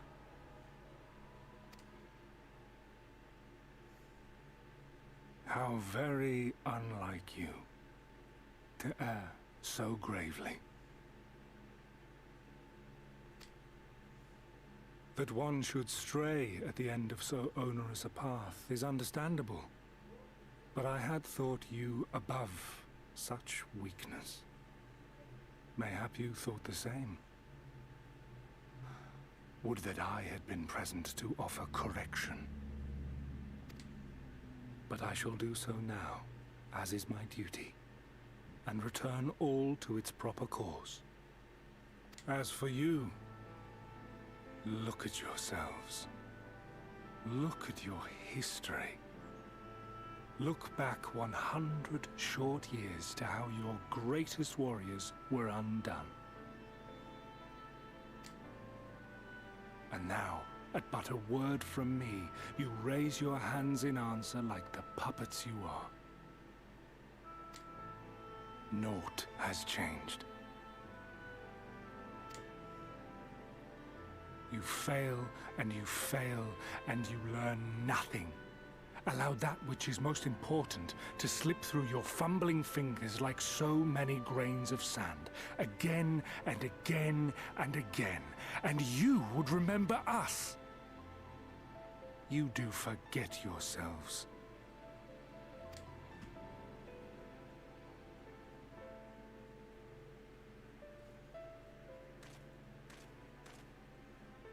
There is no common ground to be found between you and I. Nor do I require any. I have my duty.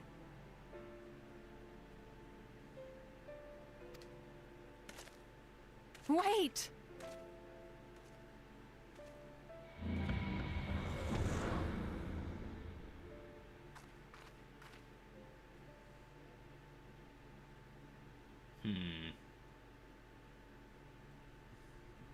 Well, we have confirmed the identity of our foe at least. And 'tis safe to say his objective is the rejoining. But we still have no idea how playing the part of a warrior of light will further his cause, nor why he would spur others to do the same.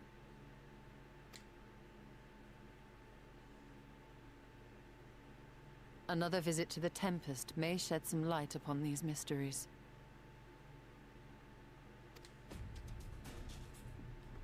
Whether we are to exchange words or blows with Elidibus at our next meeting, the fact remains, we know too little.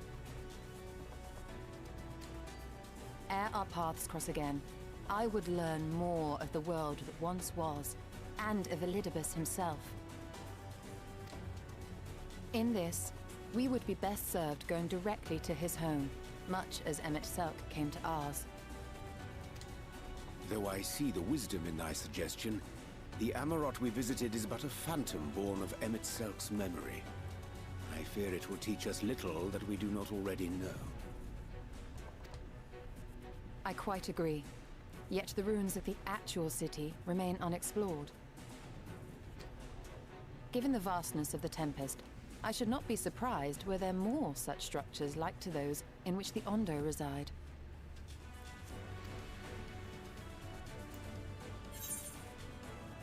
If there are to be learned, I want to know.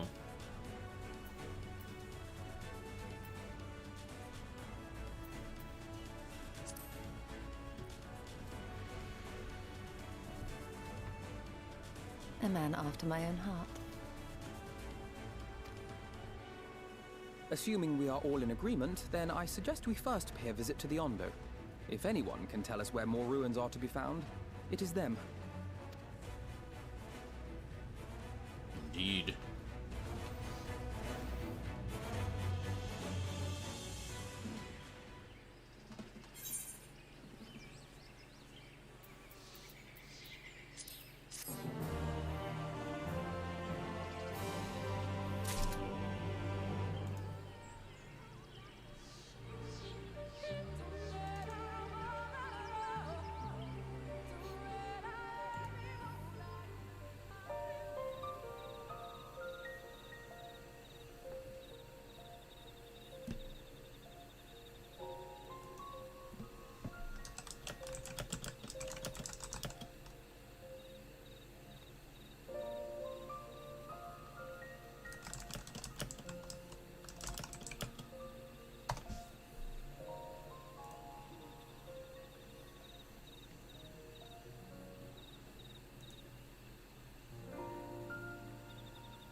Alphanora has the right of it. Let us visit the Ondo. Visit to the Ondo. We should speak with Tolshoth first. As chieftain, he is doubtless privy to a great many secrets.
I have sent for no finless ones. Perhaps you instead come seeking something of us.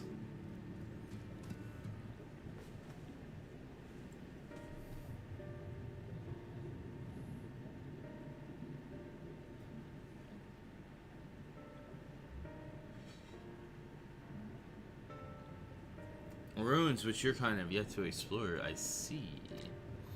I know of one such place. Alas, under these circumstances, I am afraid we can spare none to guide you there. And what circumstances are these? Rather than hunt for their own meals, the Benthos have pillaged our stores of mineral liver. They must be replenished with haste. The Benthos are a particularly violent tribe of Ondo, if I recall. The band of bottom feeders, we all lost much in the flood, but while others were to rebuild, they resort to thievery and murder. Revenge, they call it, when they prey upon your kind, but do not be fooled. They care not whom they harm. Would that we had the warriors to challenge them. This is not the first time they have stolen from us, but there is no resource more precious than liver. All must dedicate themselves to the hunt. Unless, of course, we were to reclaim the livers for you. This it seems a fitting payment for vital information, does it not? Moreover, one could argue that by employing Bismarck to reach these depths, thereby driving back the waters, we are in part responsible for the deeds of these driven to desperate ends by the changing climes.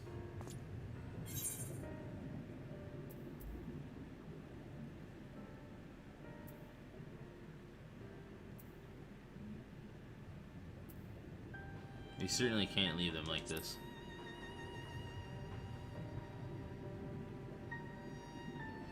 I thought you would say that. You've never been one to miss an opportunity to help.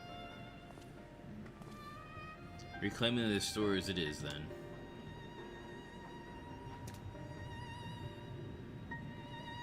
We would be grateful beyond words if you did. The Benthos have surely taken the liver back to the Flounder's floor, but be warned, there will be no strong shortage of guards waiting to spear intruders. Then we will have care not to draw their attention, shall we?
Thrusting your hand into each sack in turn, you find that they're filled with wheat down to the bottom.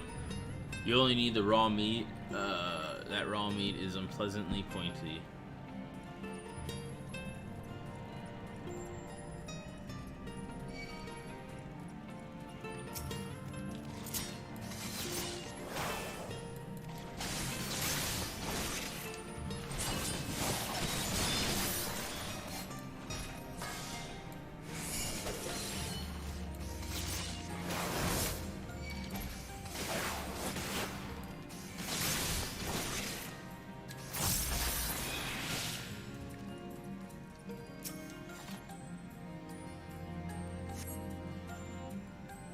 On a cursory sniff, you detect the faint aroma of fresh oranges, a far cry from the rather memorable scent of Minrieri liver.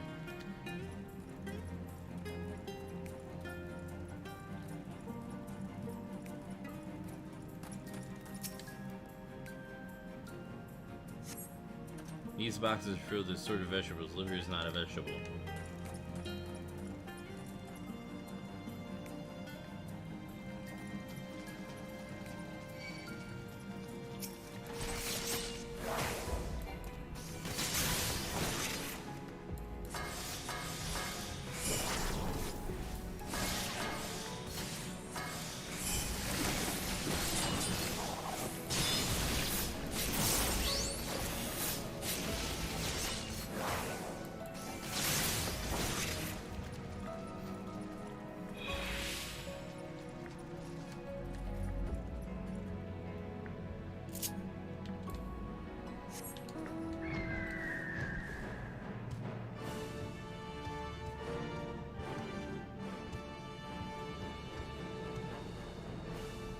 Hey, Nerdporial, what's up?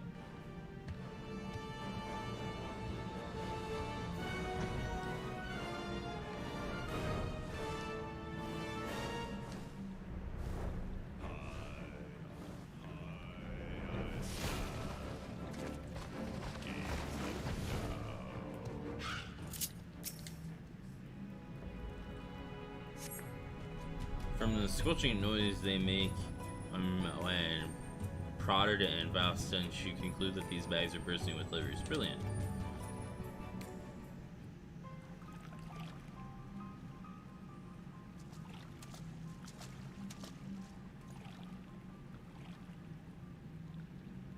Are those them?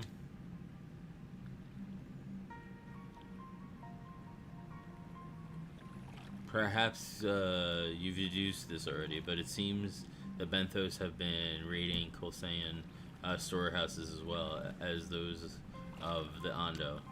Oranges, pumpkins, wheat.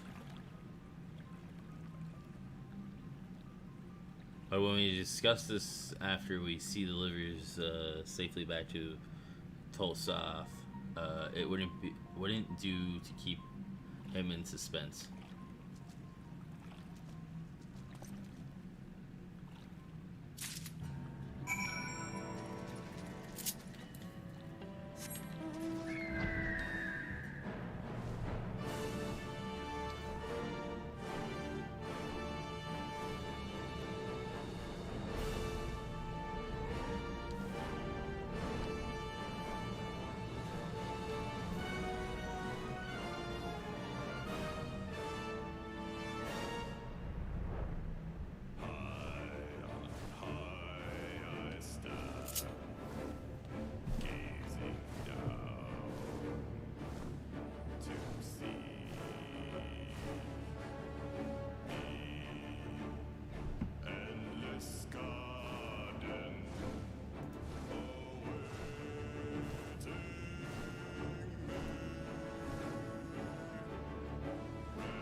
I'm relieved to see you unspeared.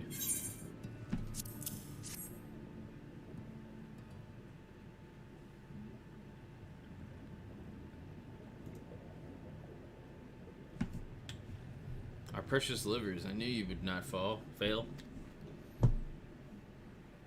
We also found a manner of foodstuffs from Kosea and the Founder's floor. Tell me, Dosa, does that seem odd to you? It is brazen, to be sure. I'm reminded of rumors I've heard recently concerning a rash of thefts from Kosean warehouses. The perpetrators enter in the dead of night and are gone before anyone has realized what has happened.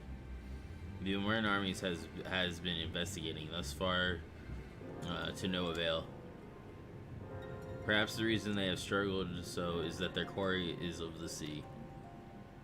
The true question then is what we mean to do about it. Much as I would like to proceed to the ruins without further delay, we cannot allow the Benthos to carry on as they are. If I may, I believe that the ruins are in fact key to the Benthos plan. Is that so? These ruins, which lie within the illuminated lands, are a recent discovery. We have seen signs that the Benthos are preparing to claim them with all haste. We could not fathom why, but in light of the knowledge that they have been stockpiling resources, it is clear that their queen will soon give birth. They require space to raise their young and food for both queen and hatchlings to thrive. Well, we can hardly fault them for that. Under normal circumstances, perhaps, but conditions in the Tempest are far from suitable for spawning. Its resources barely able to sustain our current population. There is only one reason they would disregard this. They seem to build an army and with it take revenge upon the Finless. It is not a surprise. They came to us not long ago, seeking allies for the cause. We rebuffed them, of course. The suffering of others will not serve as balm to their own. Their queen, however, desires only bloodshed and will gladly send her children to die in our stead. If they are planning to wage war, that changes matters considerably. Indeed. I doubt that this can be resolved without violence, but perhaps with a show of force we can convince them to see reason before the die is cast. I would rather not risk other people in the attempt. If we travel to the Illuminated land, is there a way we might identify the ruins ourselves? Yes, once you reach its depths, go deeper still, and you will see a monstrous structure there upon the seafloor. They have come to us now is the will of the Ancient Ones. They have guided you here that you may drive out their usurpers, those who seek to use their magnificent creations with vile purpose. I have no doubt that they will show you the way forward. I'm afraid that the dead do not speak quite so clearly. Nevertheless, we shall try not to disappoint. If what we seek lieth deep still beyond Amarat, I would call upon the assistance of another.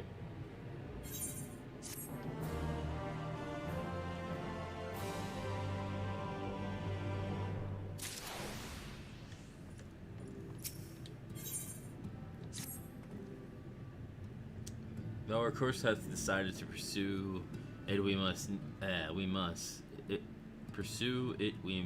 needs beseech the aid of a friend. I speak Bismarck. Pray follow me to Solon, that we might seek an audience with him once more.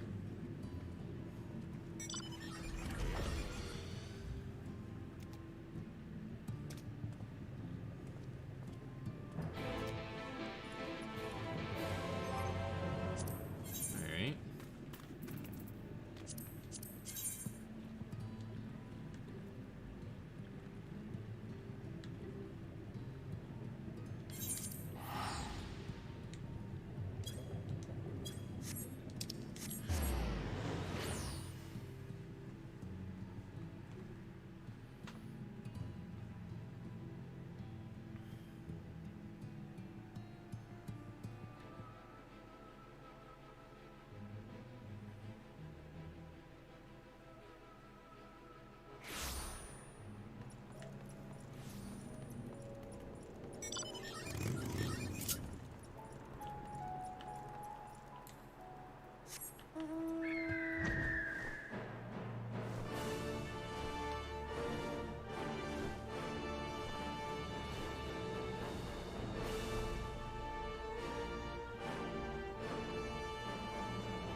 Excuse me.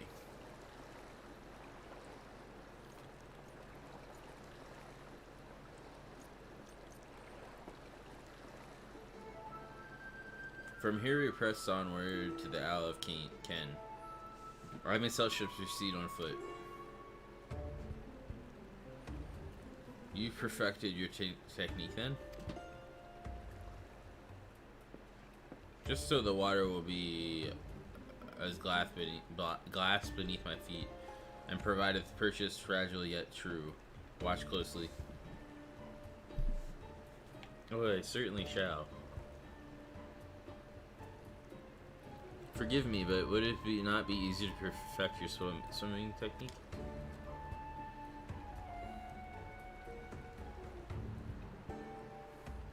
It would be a pity if you drowned, surely.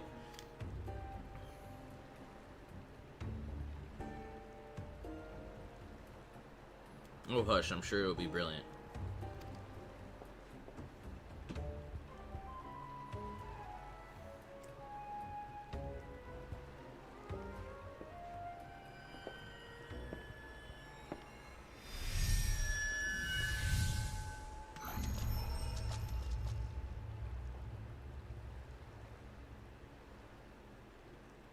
He's done it. Incredible.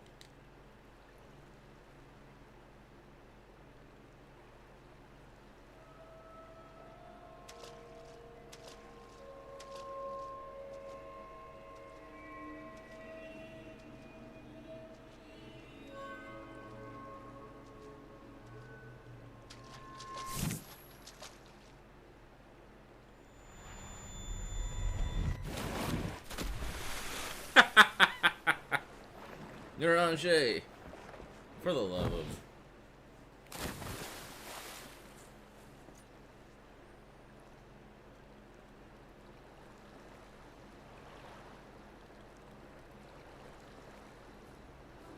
My apologies. The technique requireth the purest of focus, and mine 'twas lacking.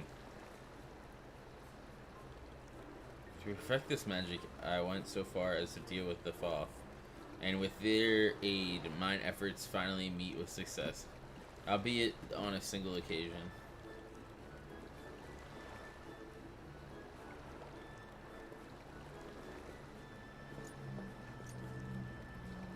I know not why I cannot repeat it. I thought I saw you waver a bit towards the end there. Perhaps you are simply tired.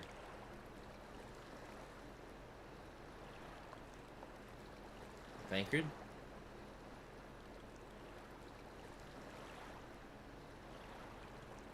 It's nothing to worry about. Only a dizzy spell. Though it may not be wise to go for another swim just now.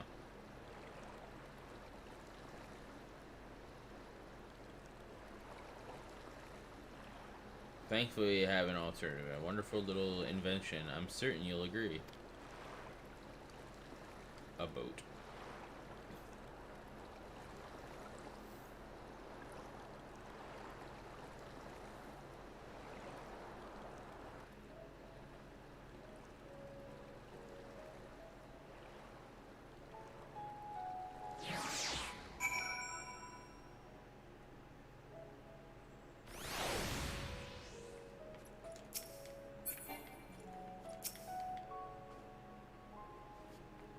I will petition Bismarck's aid on our behalf. Let us pray my diplomacy proveth more efficient than mine experimental magics.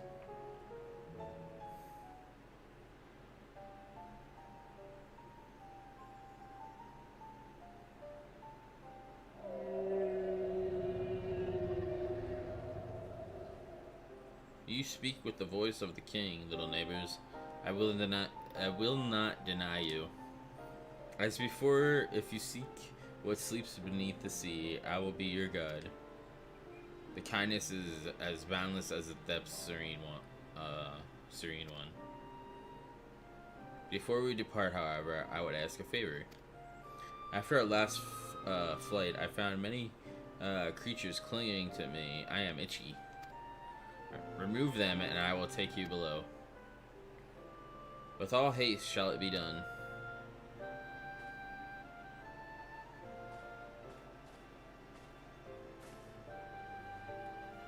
So, did he agree? Though I agree to a favor in kind, regrettably, 'tis not one I possess the power to grant. Bismarck hath asked us to cleanse his underbelly of barnacles. Alas, one must needs dive beneath the surface to do so. Even if I could master the power to walk upon it, would avail me not. Oh, for heaven's sake, is that all? Angelus and I are more than capable of that. With Ecosian's blessing, we'll have done with it in a moment, and better that than standing here and listening to this nonsense. I'll take the right, you take the left. Now go.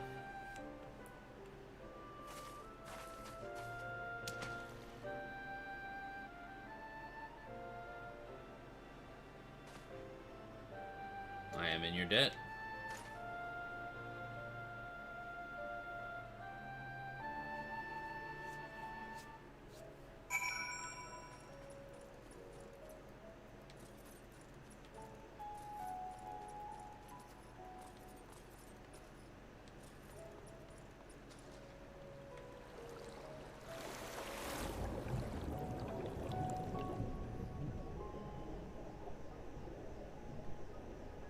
Into the depths we go.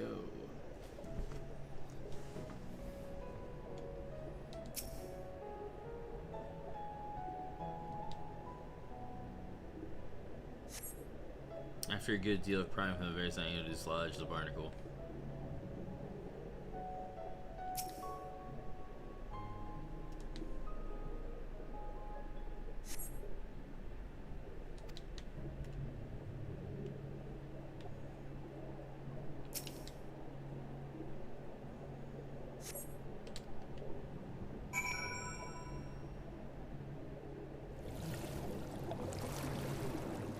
Well, that wasn't too difficult.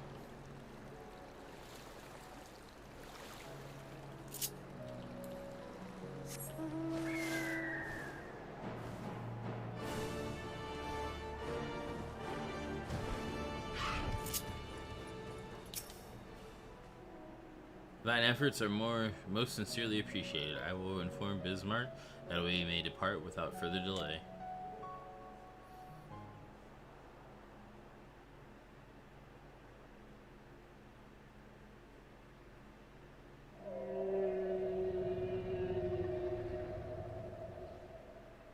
Much better. Thank you, little neighbors. Remember, a long time ago, another did this favor for me. After the flood, when I chose this spot for my slumber, he came and made a home on my back. Ken was his name. When I grew itchy, I stirred, but he was not afraid. No, he asked me what was wrong. I told him of the creatures clinging to my belly, and he dove into the water. He helped me. He was my friend. He told me he wished to live in peace, away from his people and their wars. This I understood. I treasured our time together, brief though it was, brief though it always is. But I remember him and how he laughed when we flew. I remember when he slept. I too slept that day, and many days since. But the light fades and darkness returns. Ken sleeps, but in memory he laughs, and together we fly. And I am here, I am awake. It feels good to speak and to be heard again. A shame and others cannot understand me. If thou art willing to learn, I would gladly teach thee the language of man.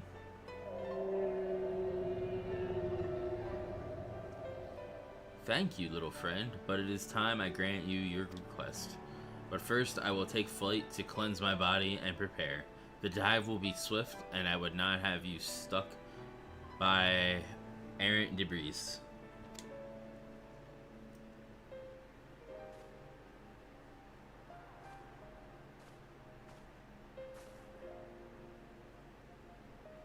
So the island was named for a man? How easily the past is forgotten. He passes not even 100 years ago, yet the truth has slipped from history, like so many grains of sand. Might I have some explanation of what he's just said? Or shall we all stand about making vague and mysterious allusions? While he maketh ready to deliver us unto our destination, Bismarck bade us wait for him on the shore of Kosea. That's all? I feel as though there was more to it.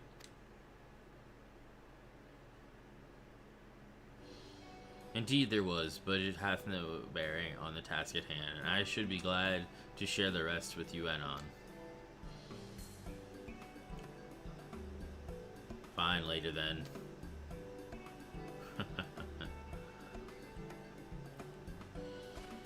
If Bismarck requires time to prepare, might I suggest a short respite for Jan Thancred in particular?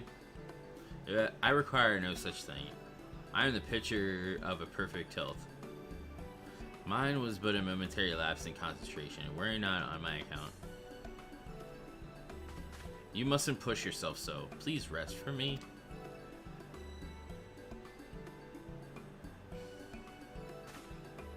Oh, alright, if you insist.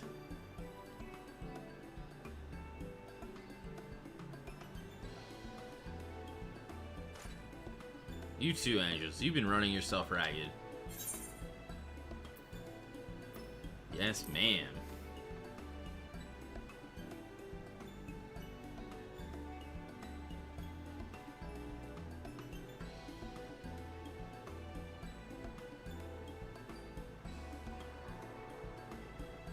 In that case, I leave the old men in your care. The rest of us will meet you at the Split Hall anon.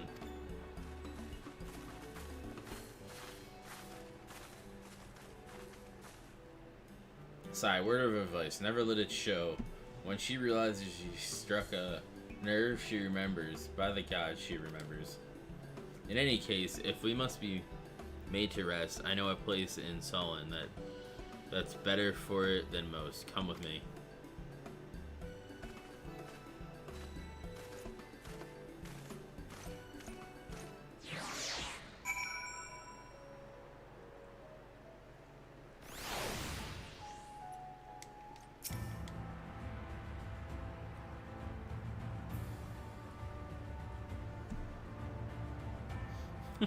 May as well have a rest. We wouldn't want our elderly knees to give out.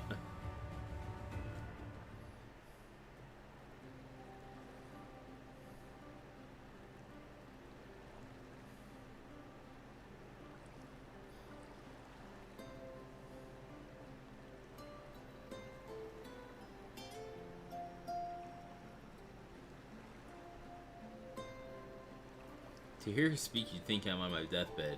By the 12, I wish that girl wouldn't worry so much. They continue.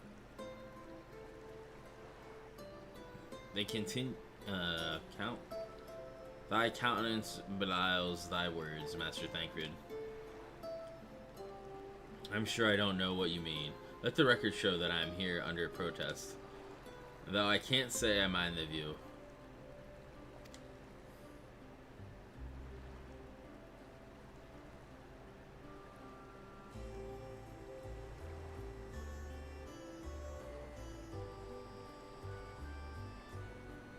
And if the abundance of anglers is an indication, even an amateur might land an impressive catch. Shall we try our hands at it? Help! Someone help! Quickly!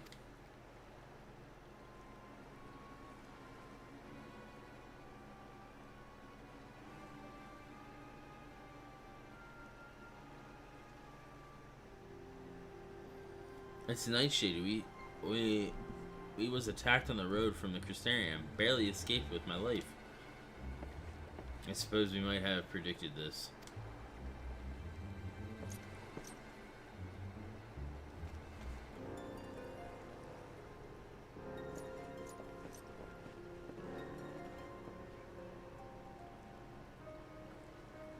You mean you mean you'll help for free? Thank you. If I recall correctly, Nightshade is a local band of outlaws.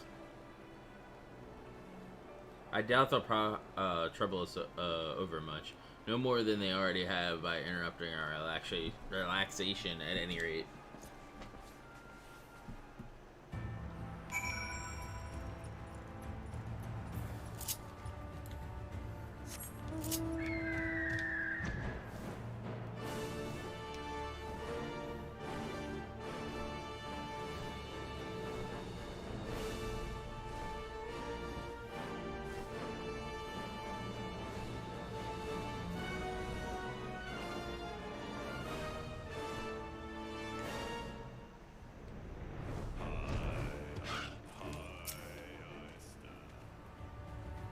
These two have matters well in hand by the looks of it.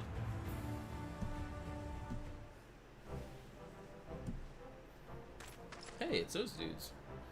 I'll not forget this kindness. May we meet again.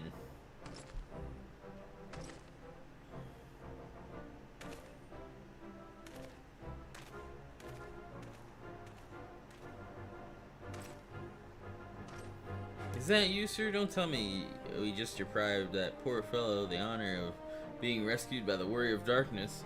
He had no idea you were in the area. Fancy us meeting again so soon, eh? Why, I believe I can recognize your companion. Ah, yes, from the infirmary. You had a message for the Crystal Exarch, did you not? It's good to see you back on your feet, and on patrol, no less. Oh, it's nothing as official as all that. Strictly speaking, we're all off duty. But as we had a free moment, we thought we'd give a few of the less traveled roads a look. The guard doesn't have enough hands to patrol them regularly, you see. That's admirable. There are few so devoted to their duty in Lakeland or beyond.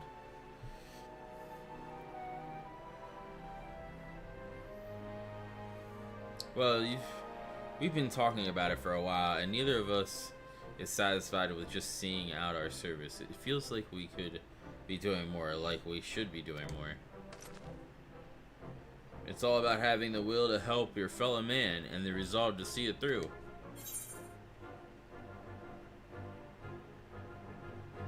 I remember you, the excitable one.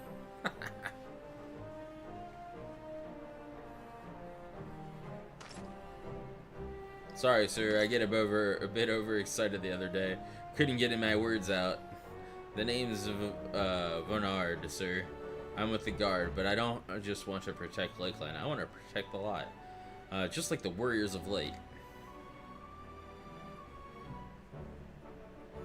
Sadly, our duties prevent us from venturing too far from our own little corner of Norbrant. What we'd really like to do is travel to better ourselves and go where the need is greatest. But everyone has to start somewhere, don't they? For now, if we can stop Nightshade from robbing the old fisherman, then that's what we'll do.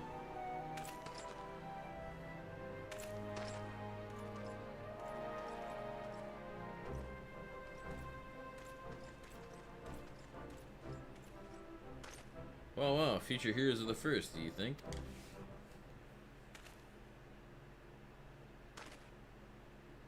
They want not for spirits. 'Tis but a pity they draw inspiration from so clouded a wellspring. It is aveth us not to fret in idleness. We must needs press on if we are to bring Elidibus schemes to light.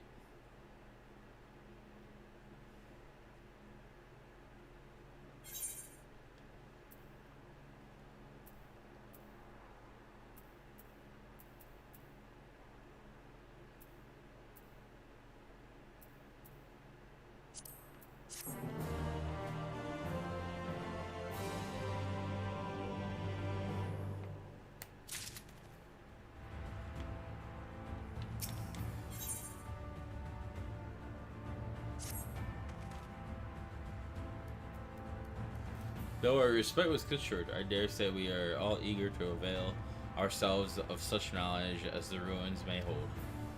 Hey, and I doubt further contemplation of Elidibus's machinations will be conductive for relaxation.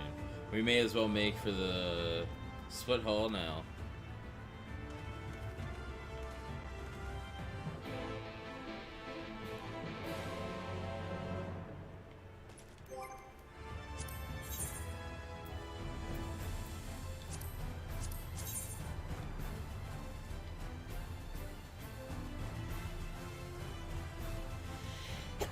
Excuse me.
All are present. Now we need but await Bismarck's coming.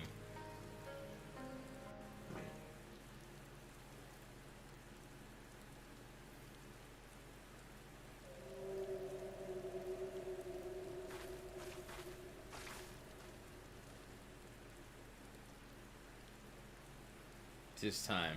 Pray make ready.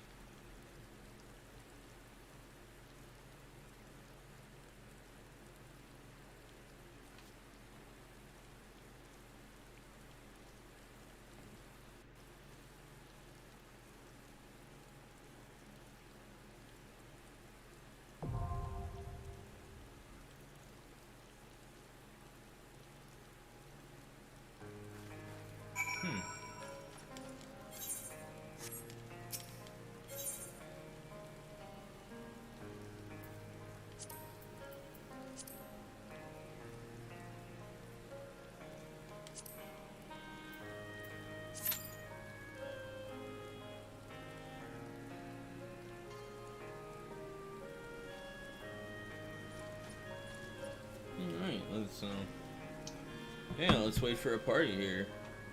In the meantime, I'm gonna go get a drink. Oh, well, never mind. That was quicker than I expected.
This is pretty cool.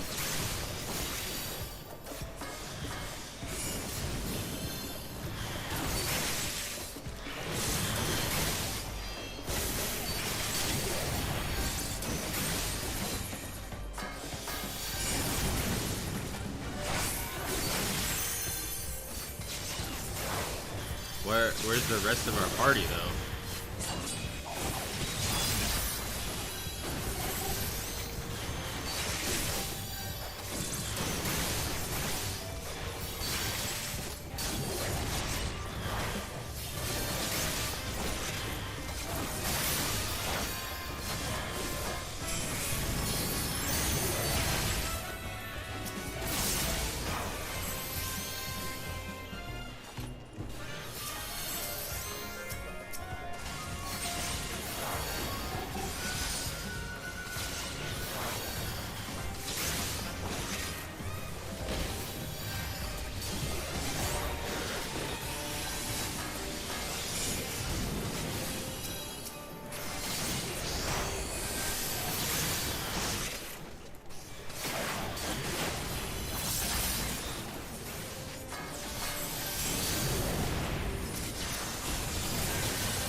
I'm digging this.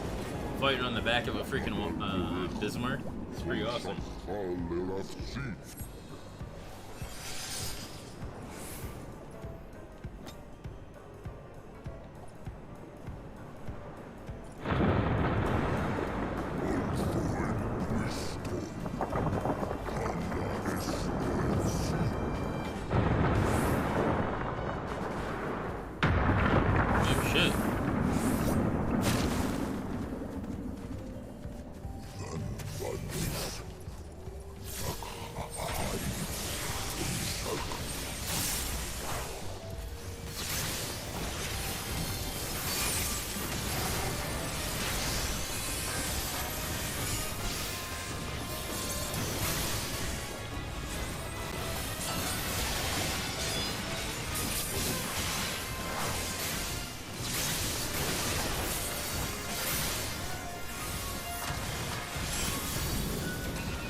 shit. Oh, that's a nice little rival. Thanks, Bismarck. Thanks for the ride. Much appreciated.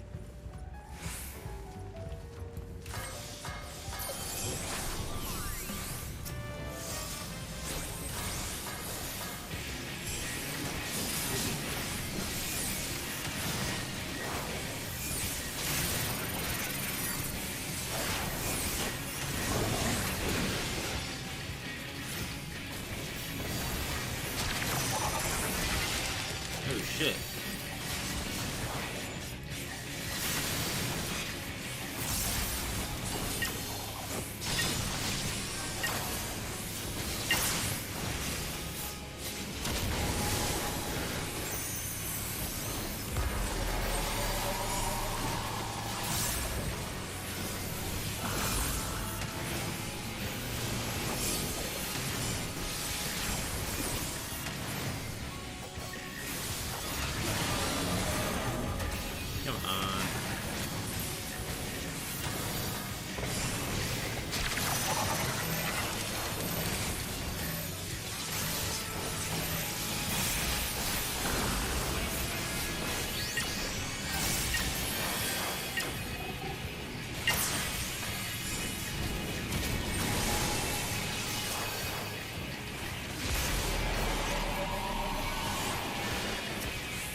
Interesting.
Shit, our healer and whatever died.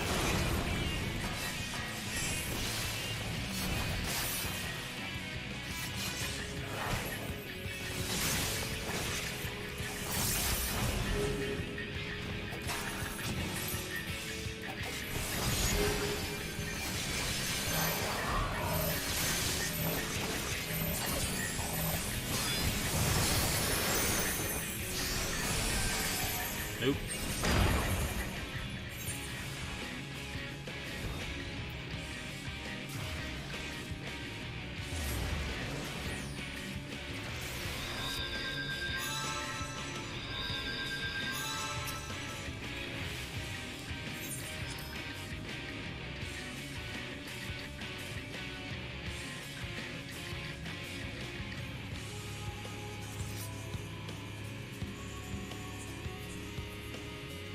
All good.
Damn. The fuck?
Damn it.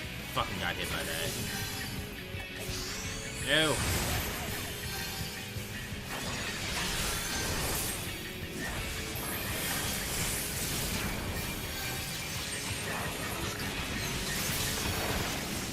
Ah, that was close at the end there for me.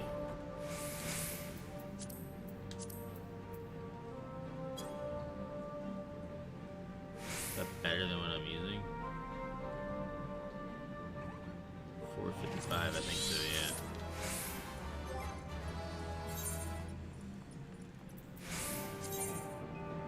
Oh, maybe not.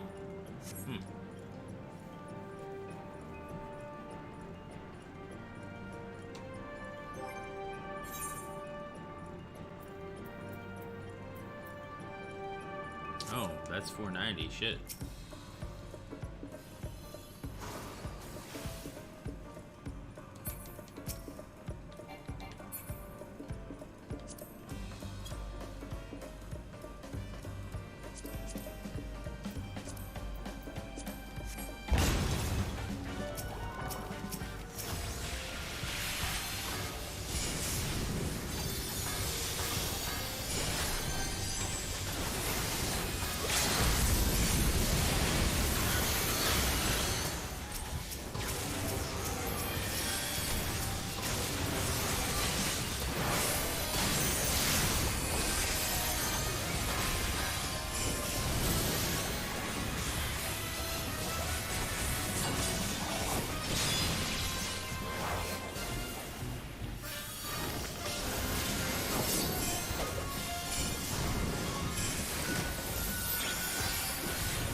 Alright.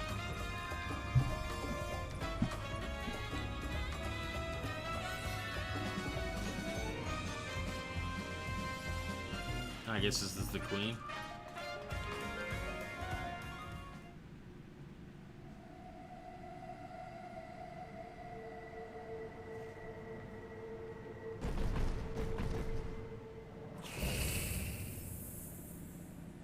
Merciless Matriarch, Rikisha's Steam.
Damn it.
Dead. Nice.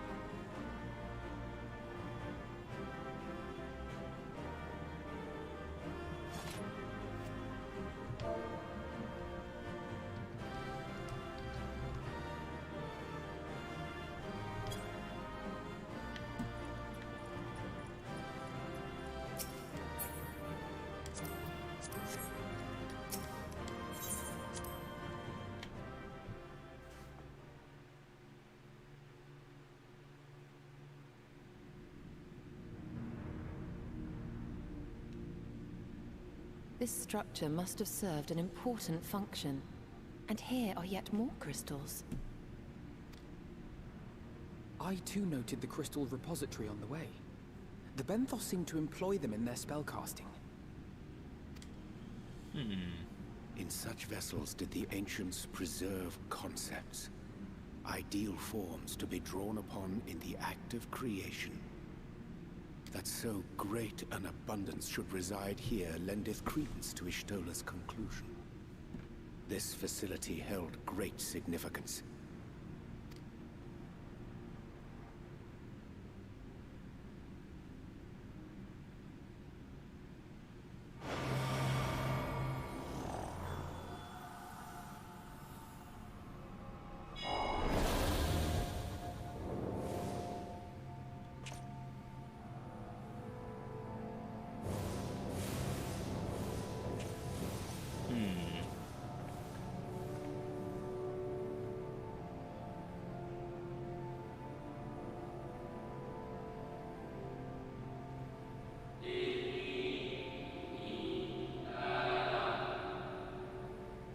Thank you all for joining us at Anders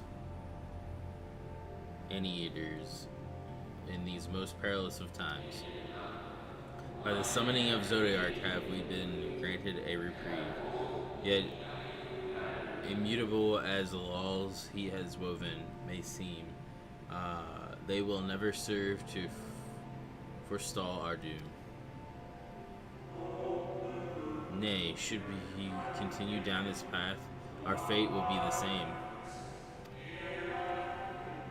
I said as much to the convocation, of course, but the stubborn fools turned a deaf ear to my warnings.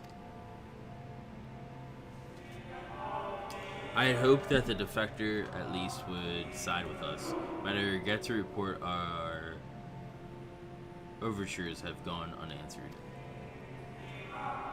Whether tend your thoughts, Venat, where you lead, we will follow.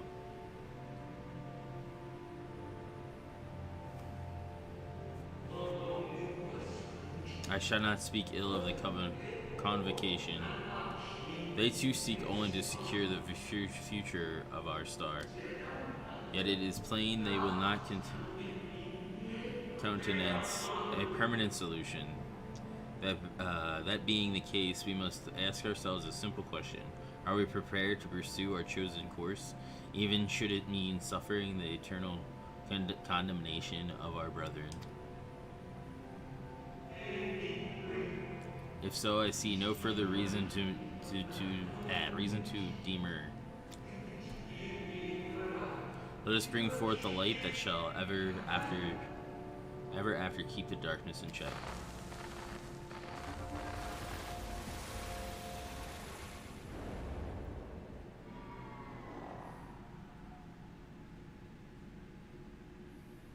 So, it was they who first summoned Hydaelyn. Their discussion did seem to imply as much, yes. I cannot say I have ever heard of this Venar before. For a certainty, Emet-Selch never uttered the name, speak though he did of the schism which Zodiark's advent wrought upon mankind. Some were of the viewpoint that his power must needs be restrained, and to that end they call forth she who would serve as his shackles. We now know that it was this Venar to whom they looked for leadership. And that this place, in all likelihood, served as their headquarters. The presence of such intimate records attests to that. I would hear what else they have to tell us. All of it. Did anyone see the source of the image?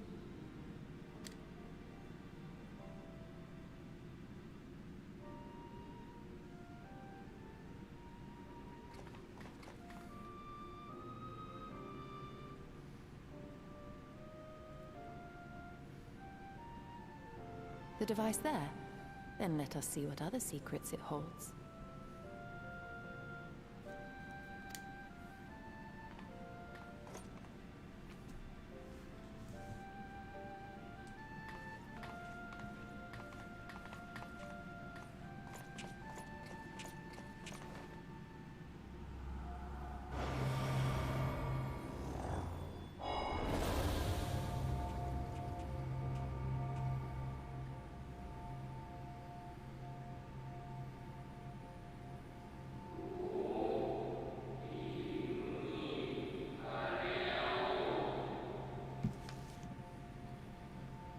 Venat, please, why must it be you?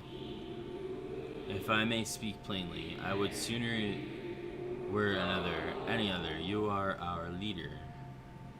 None can take your place. You know as well as I that but few support our cause, far fewer than they who place their faith in Zodiark.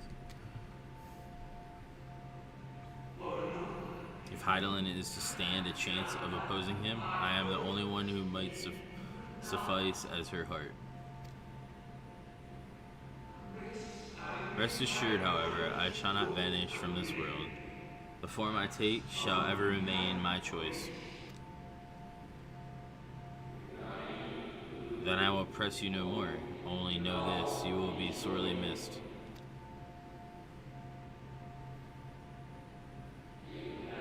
I wonder, is this how the convocation felt about Ealdibus?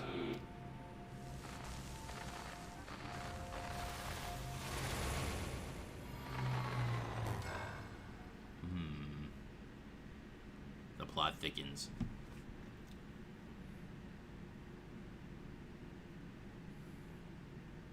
What? Forgive me, but did that not strongly imply that Elidibus sacrificed himself to become Zodiark's heart? 7 hells. Then who or what are we dealing with?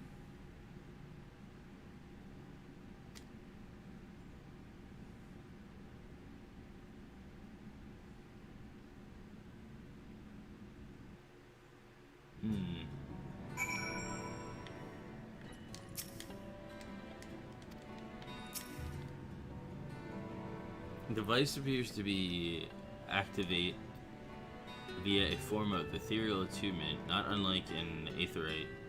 Beyond that, I can say little for certain, save that we should take this opportunity to see what other records it contains.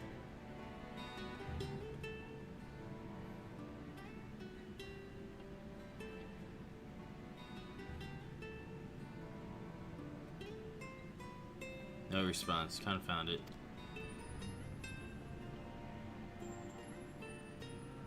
If I may, milady, the panel did formerly emit a soft yet perceptible glow, that it doth so no longer be token. The depletion of some essential energy within.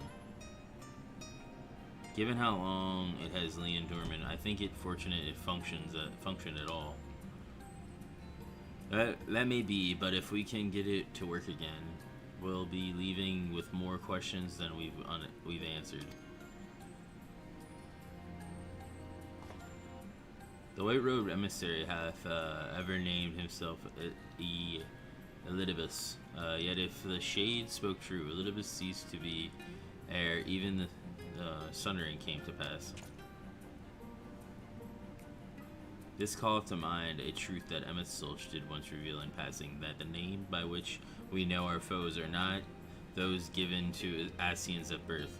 Rather, they are titles of office offered to individuals of merit at such time as the role became vacant. Perhaps the Eldibus at Zodiark's heart and the emissary with whom we are accounted be not one and the same, but predecessors and successor.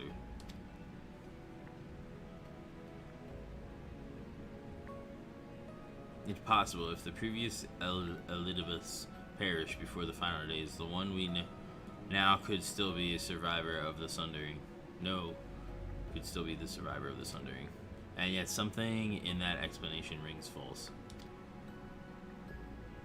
I will remain for a time, and I would not abandon my attempt to revive the device so soon. There is more to learn here. I can feel it. In matters of ethereology, I know of none as capable as thee. If there existeth a means to learn more, then wilt surely find it. Wouldst thou heart thus engaged, we shall attend to matters on the surface.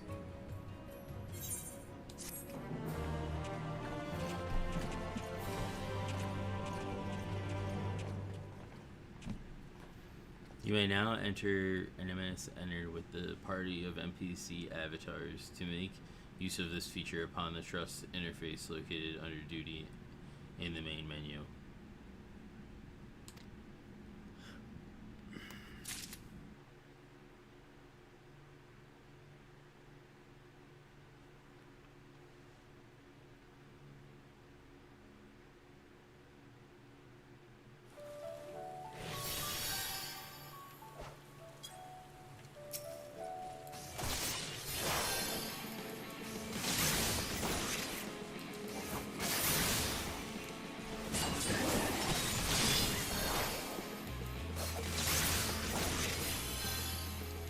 Alright.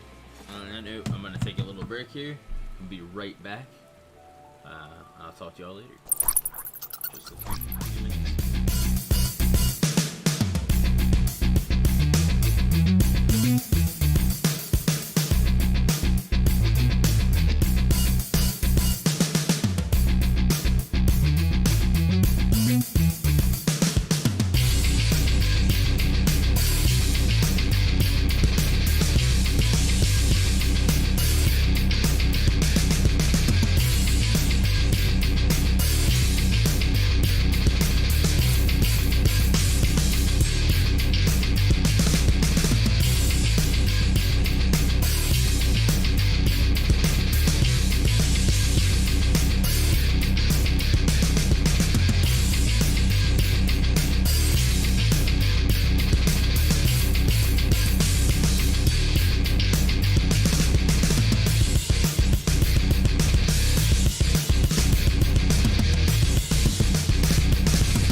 I'm back, guys. We'll continue this. I was just getting some food.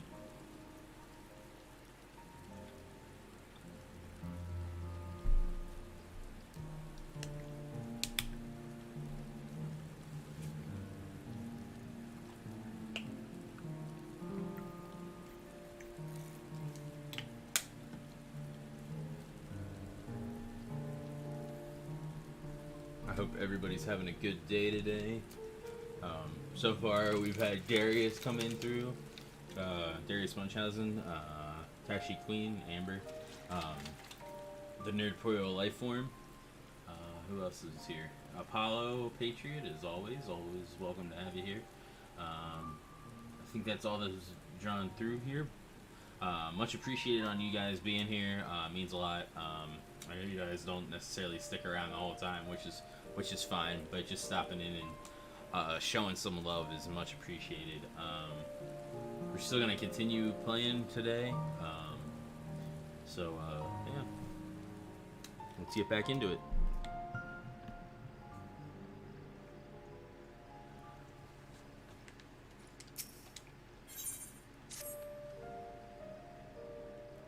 Can we but uncover Elidibus's true origins, we may yet come to understand his designs. To that end, Istrola must needs to be afforded as much time as she doth require to complete her investigation. To the extent that such things are within our control, yes, speaking of which, perhaps we might trouble the Exarch for news of his progress with the spirit vessel. He will no doubt wish to hear of our own discoveries as well, such as they are.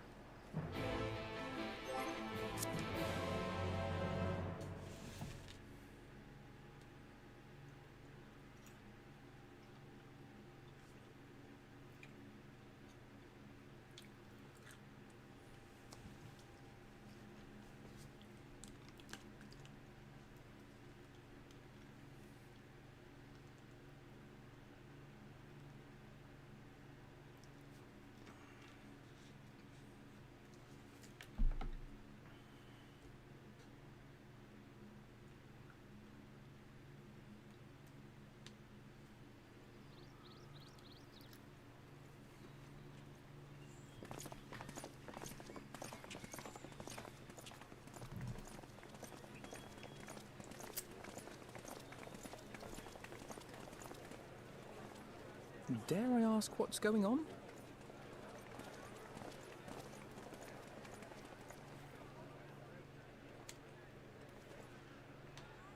Ah, excellent timing. For me, in any case, we have a problem. The vast majority of those gathered here are presently in the employ of the Guard or else one of the facets, and no longer wish to be so. In principle, all are free to change vocation at any time, but a city does require a certain number of people in these positions if it is to continue to function. For the moment, I have asked them to postpone their resignation until such time as replacements can be found.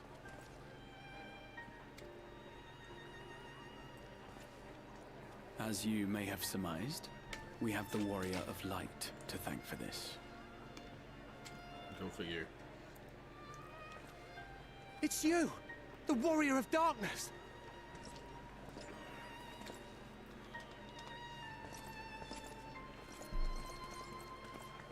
You understand, don't you?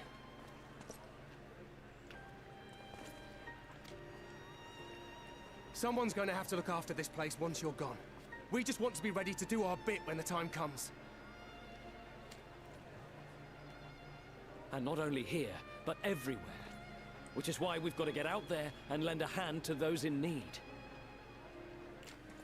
That's what you did, isn't it? Even if it was just little things at the start. You helped people.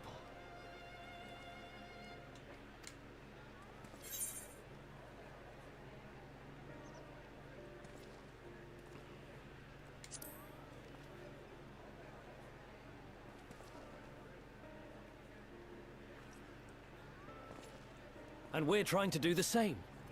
We may have our sky back, but there's no shortage of people who still need help.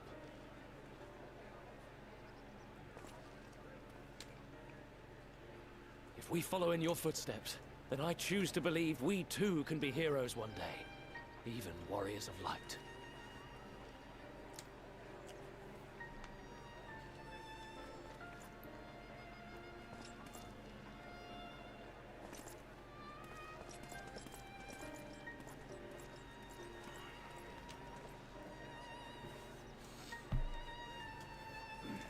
What are we to say to that? We can hardly tell them they are mistaken.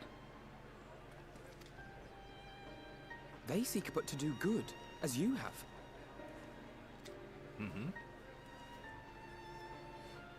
But no more can we stand idly by and suffer a paragon's scheme to proceed unchallenged.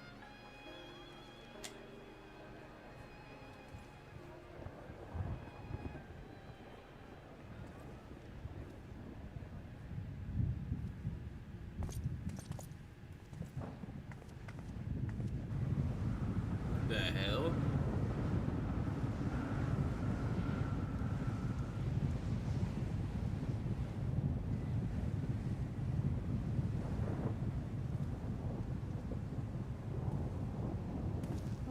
What's happening to the sky?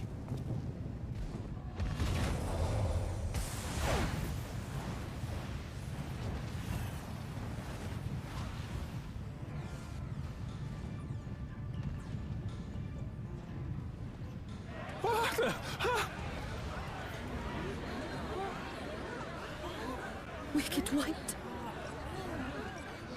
Oh no.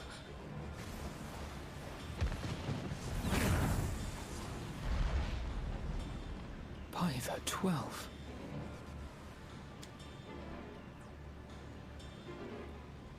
A star shower.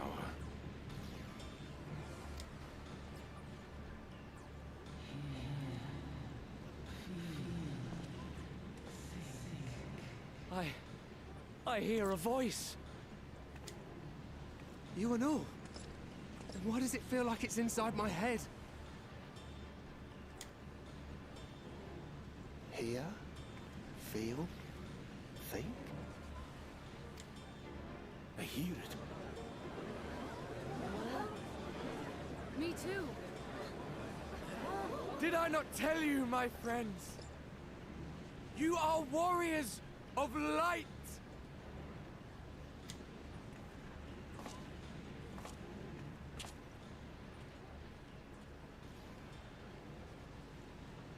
You're back!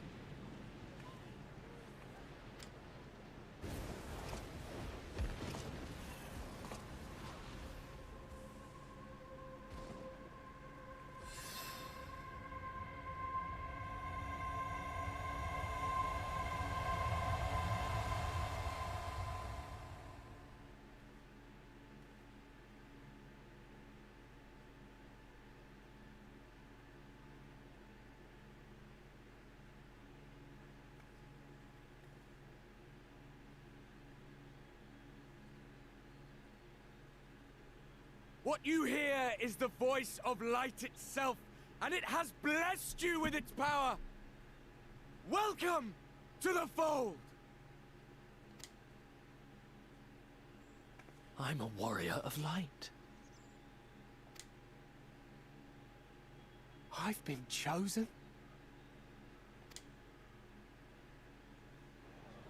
Can it be? Me, the hero.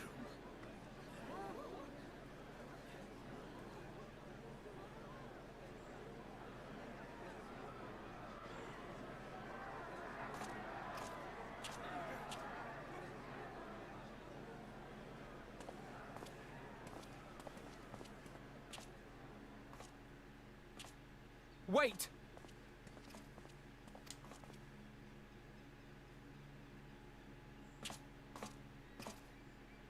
The falling stars, were they your doing? And why do you need warriors of light?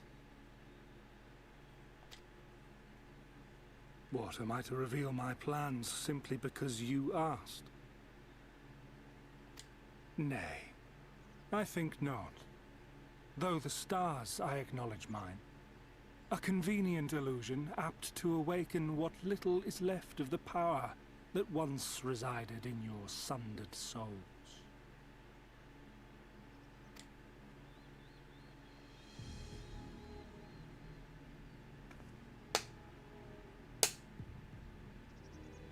That which you and yours call the Echo. And an echo it is, of a symphony, but a fraction of what men in their completeness once possessed. Even those among you who tower over others in the gift have only the faintest trace of it.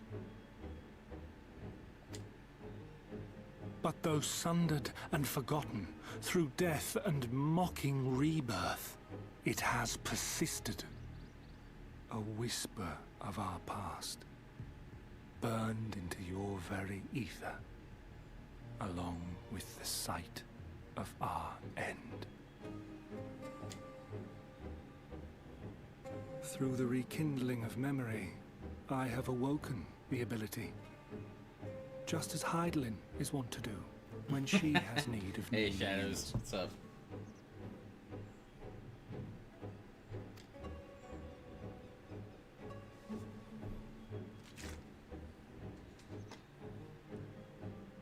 The Echo hath ever been thought a gift from Heidelin, a boon granted solely to her chosen. Yet thou wouldst claim she merely awakeneth the power that men should hearken unto.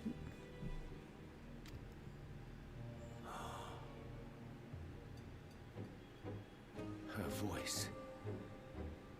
Given the perceived simultaneity of her call and the awakening of her chosen's capacity to hear it, it is only natural that we thus attributed the source of the gift.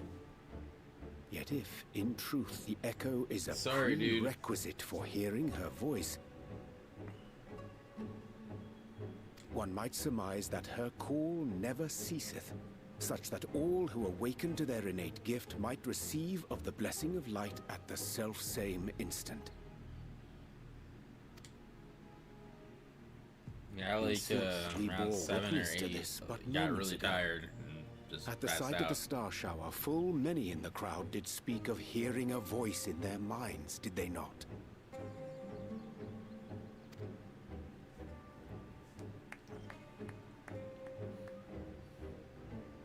Just so. And whenever Heidelin has need of new servants, she is quick to pluck comets from the heavens or create illusions of the same. Why then didst thou conjure this vision, full knowing that thine age-old foe would thus claim those awakened to the gift?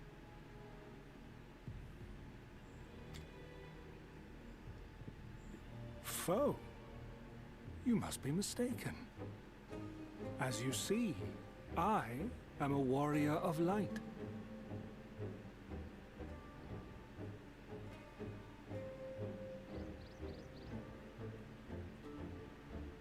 Nice. I don't know how to get the Zenith thing, because, like, you don't just talk to that guy. You have to get a bunch of things done to do it. So, yeah. You're like, oh, just talk to that dude and you'll be able to get the glowy version. You can't. That's not how that works. And together with my comrades in arms, I shall save the world. Just like you. Nice.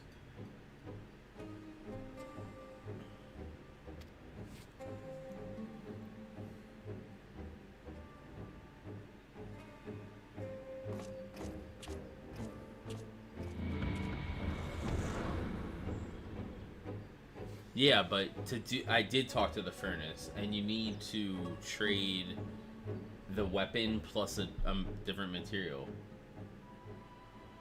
Yeah, I did talk to those, and you need to also trade another material to them. All I have is the epic weapon.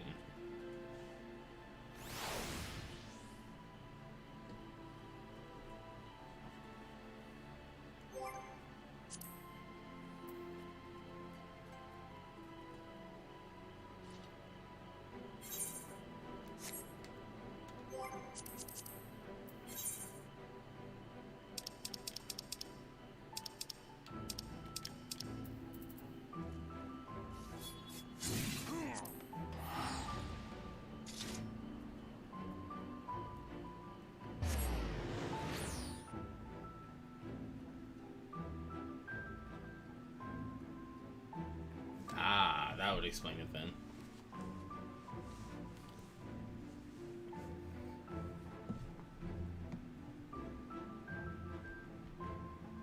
Yeah, so you don't you were like, hey, you just talk to this guy and you get it.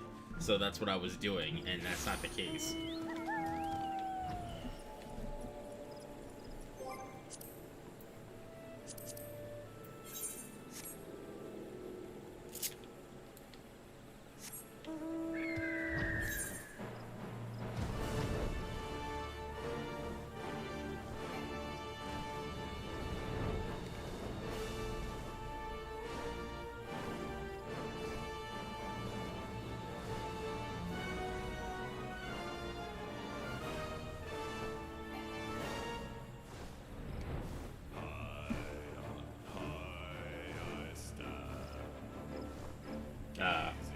Well, I'll do it now while I'm at it.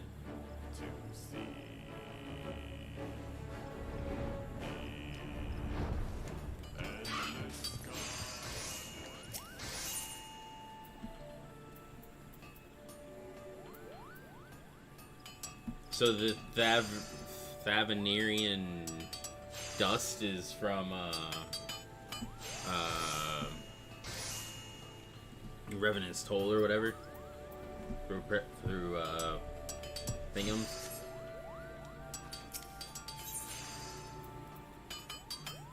No, here's the Zenith.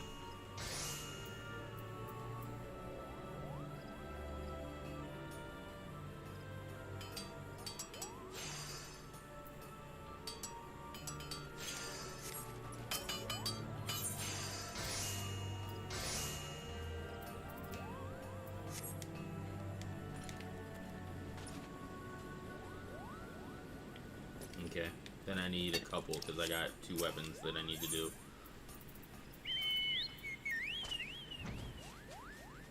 Because I have Bravura and I have Yoshimitsu. How many of those occur? So I need 6 of them.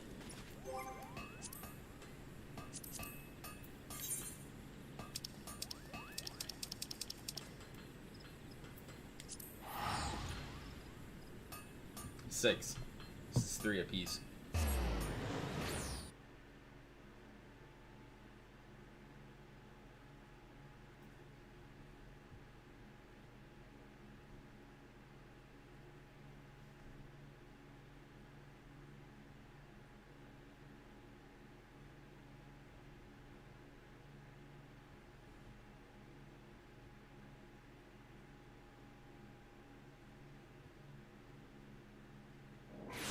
I know the one thing was only like 15 to get the first part, but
happens.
Yep, just got it.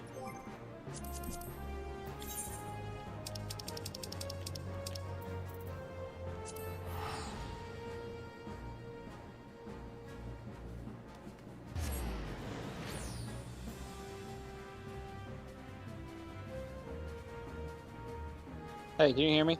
Yeah, I heard you. I got him. Okay. You bother me because your stream's so delayed. Oh, why?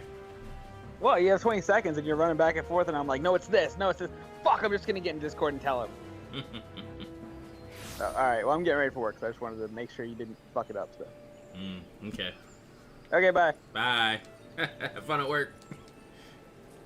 Yeah, you too, tomorrow. Yeah, I know. You're off Monday now?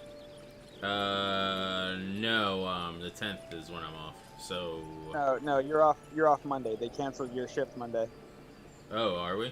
Why'd they cancel our shift? They took Labor Day instead of you guys working that day. Oh. Yeah, so you'd work Saturday, Sunday, Monday. Now you only work Saturday, Sunday, and you're off Monday. Oh, that's cool. No, it sucks because you guys suck. Dude, we always get fucked when it comes to holidays. Yeah, we're getting fucked, dude. You were gonna have triple time, and now you get screwed out of money. So. How would we have... Oh, yeah, because of the holiday, we would have had triple holiday, time. yeah. That's why they're doing it. That's the only reason they're doing it. Well, of course. All right, I'll hop off. All right, man. Have fun. All right, later.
Yeah.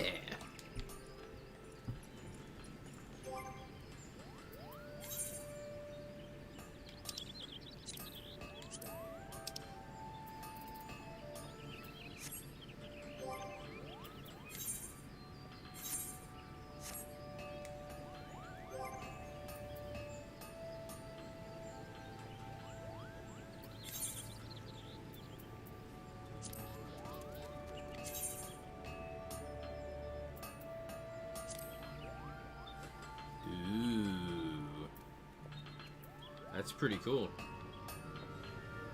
Not gonna lie.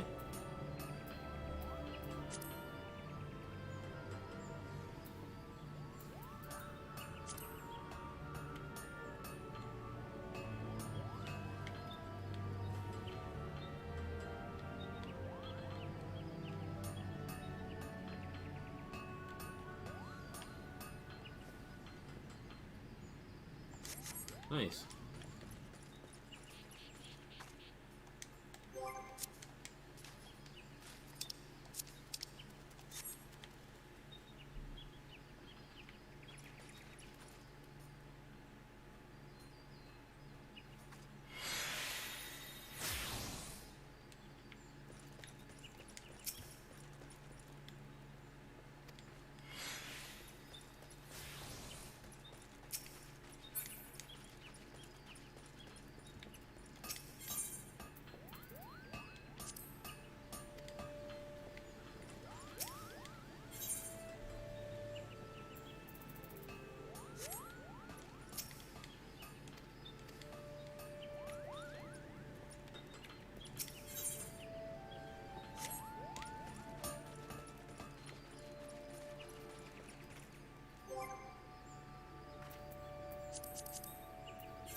So that, folks, is how you get the Zenith relic weapons.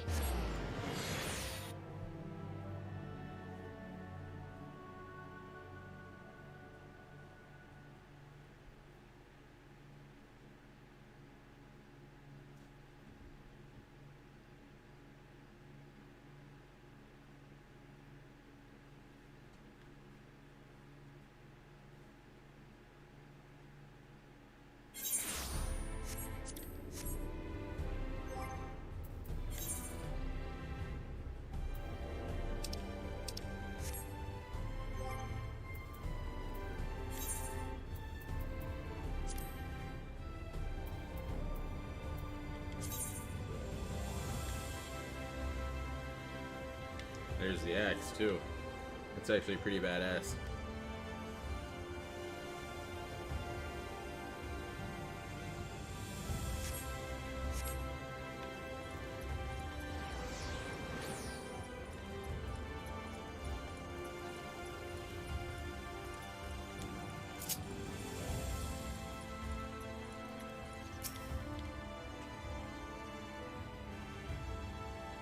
The more Elidivus reveals, the less I understand.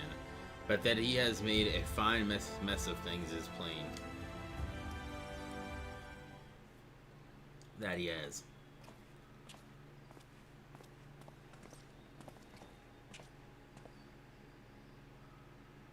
He is gone then? I've managed to persuade a number of our would-be deserters to reconsider, or at least delay their departure, but as many are deaf to my entreaties. Young Thaler and Bernard among them, I am sorry to say they have quit the guard. Nevertheless, I wish them well. Whatever Eldibus plans for them might be, the pair have only ever had the best of intentions. One can hardly blame them for thinking themselves heroes elect, not after having been blessed with the Echo, and it's not as if they haven't shown the requisite spirit.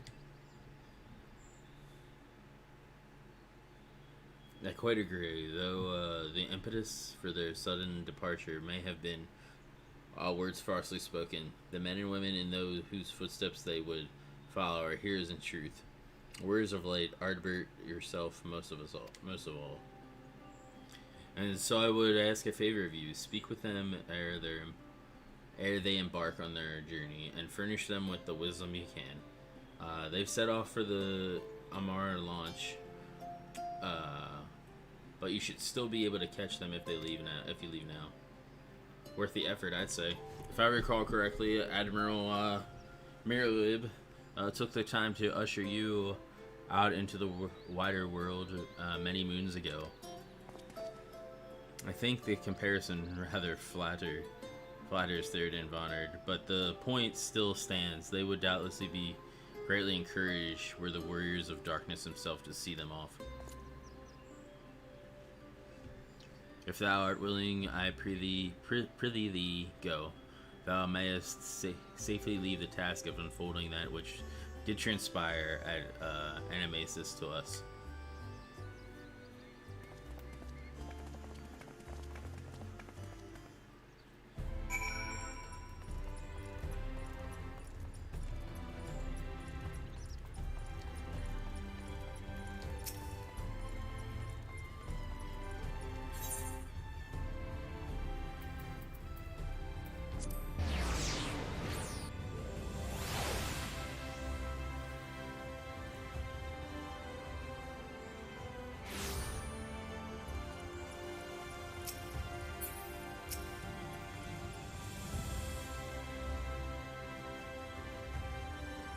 You again? Huh? I mean, it's you, sir.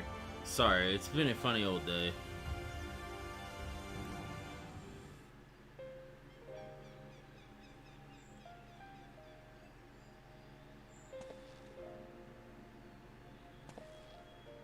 You can be sure we'll take those words to heart.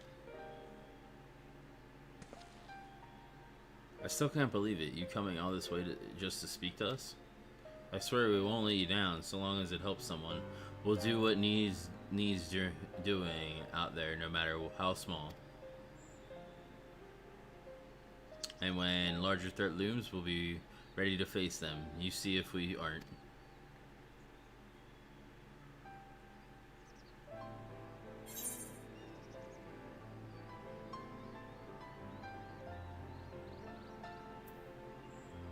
Wonder and danger await you in equal measure, but turn not from either.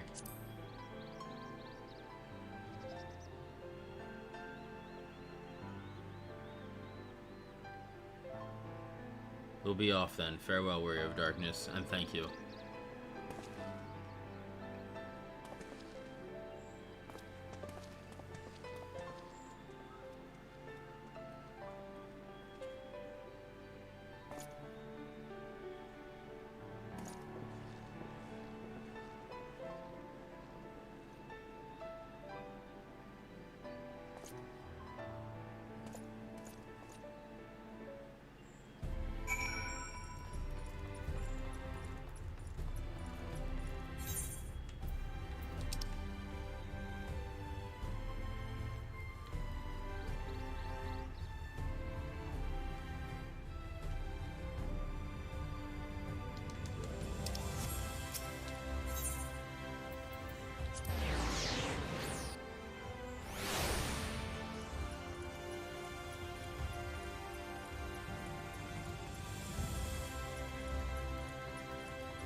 Thank you for making the effort. I'm certain your words will be a boon to them.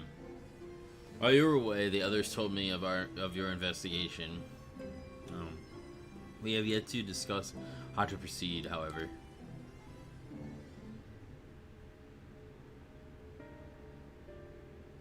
While your findings in Animatus Eater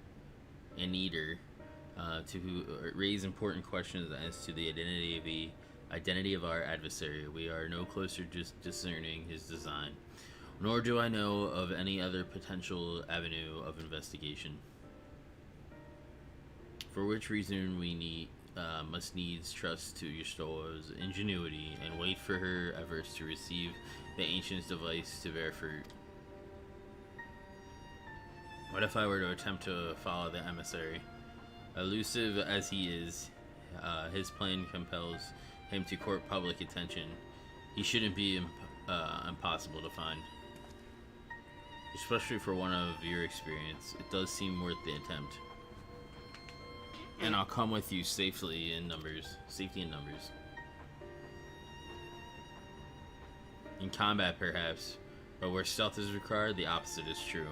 Happily, I don't plan on getting myself caught, so you've no need to worry. Nor do I intend to vanish for moons on end. We still have the empty to attend to, don't we? Alright then, I look forward to your turn. Then sounds like the rest of us should avoid doing anything which might prompt Ildibus to look too closely at our movements. And so far as it's possible, I recommend we limit our activity to the Crystarium. Speaking of which, Exar, might I ask if you've made any progress with the spirit vessel? Of course, we are presently studying the principles underpinning memory transference, and I believe nearing the requisite level of understanding. Less hearteningly, practical trials of transference methods suited for use with the vessel have yet to yield satisfactory results, to put it mildly. But there are still many promising possibilities we have yet to test. Indeed, though it may take some time yet, we are well on our way to a solution. And I shall not rest until one is found.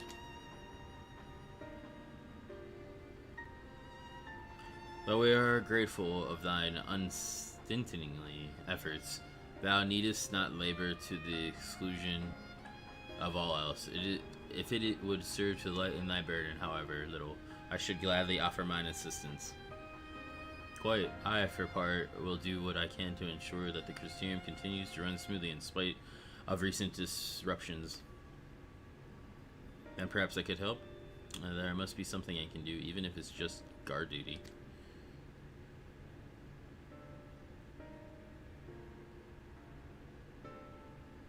Thank you, all of you. I shall breathe easier for your assistance. Of course, on the evidence of the recent past, it will not be long before some new crisis arrives to throw our plans into disarray, at which time your service will be in particular demand. That being the case, perhaps you might take the opportunity to retire to your suite at the Pendants.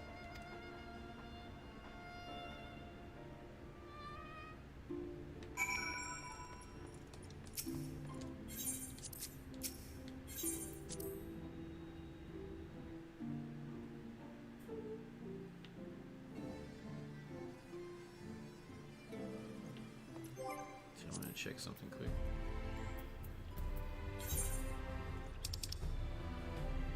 I'm missing 2 dungeons so far. Guess there's 2 more dungeons that I haven't unlocked.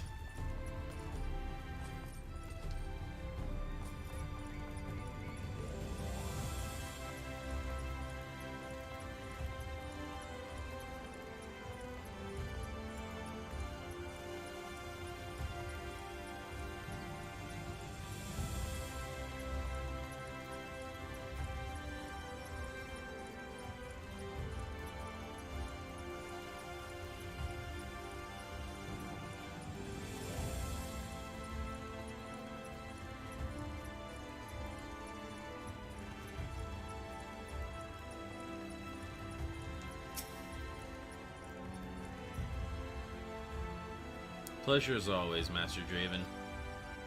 I am relieved to see you are unharmed in the earlier commotion, though if I may, you do look somewhat weary. I presume you will be retiring to your suite? Yep. Very good. Do let me know if there is anything you require.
Master Javen, it's Gennard from the Wandering Stairs. I apologize for calling so late.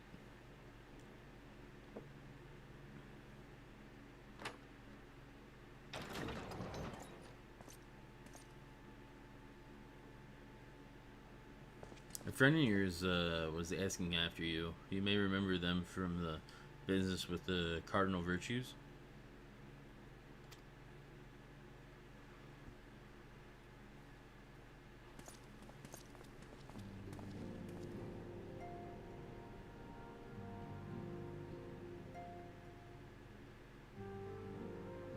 What charming accommodations.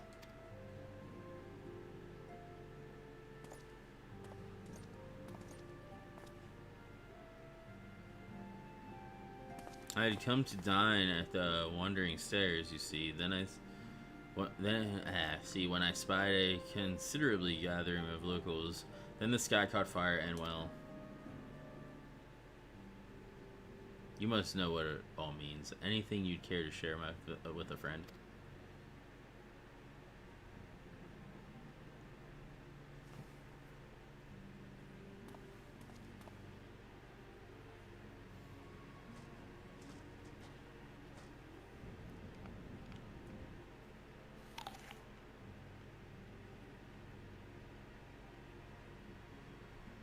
That is alarming, to say the least. And all well and good that others have come to appreciate the Warriors of Light, but we cannot allow this charlatan to exploit their legacy, so...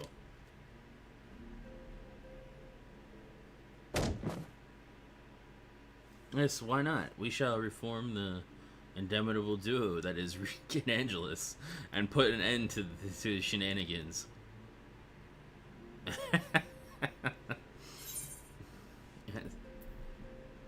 Eager as ever, I see.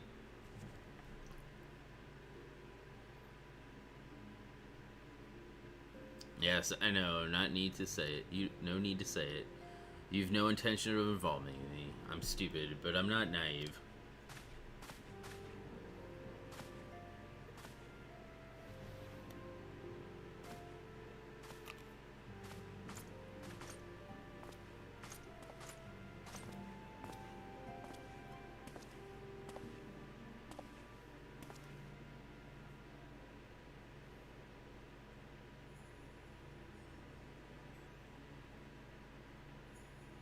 You're the better hunter, and the better person besides. I'm reminded of Rhonda Ray. Though that's hardly a surprise, is it?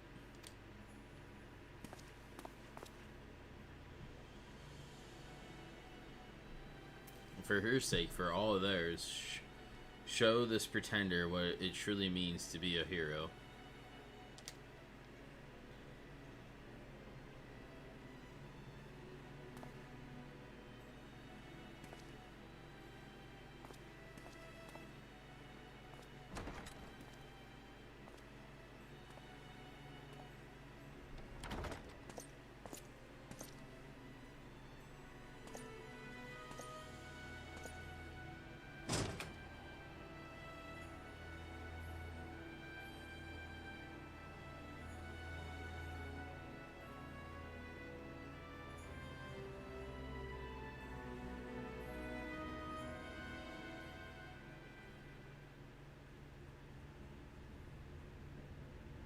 Meanwhile, in the Crystal Towers in Bidlicus.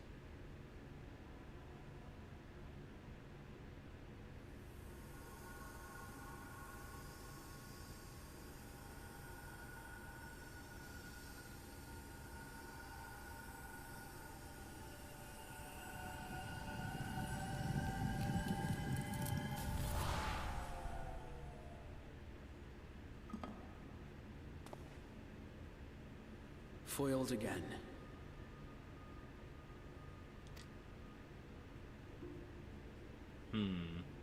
If I cannot imbue the infernal thing with my power via magical means, we may need to devise a way to infuse the vessel with my blood after all.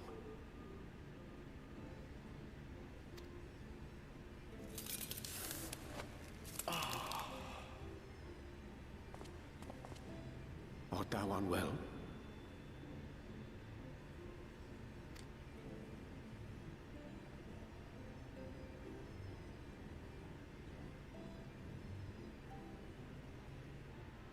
Or perhaps a brief respite? It wouldn't do to overtax yourself.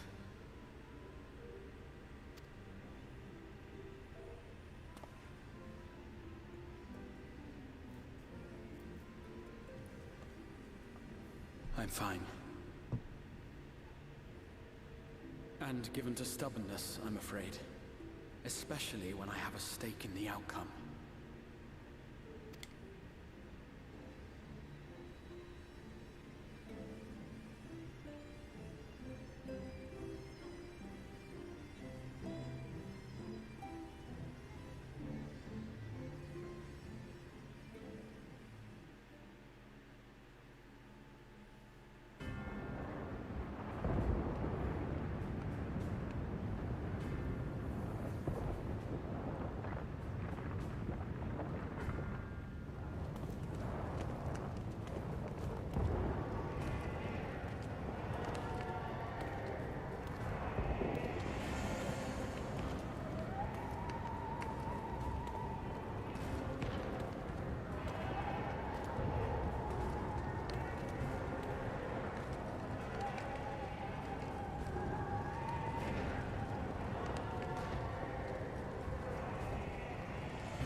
The dream again.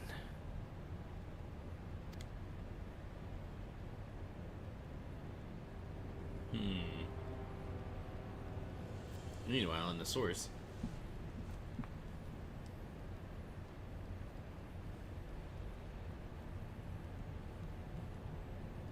A recurring dream.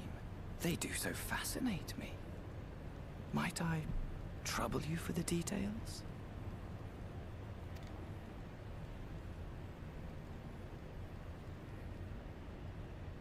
I have always dreamed of it.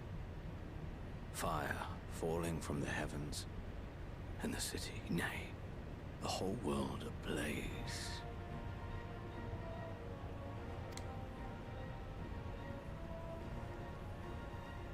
Indeed. Could Emmett Selk have found a way?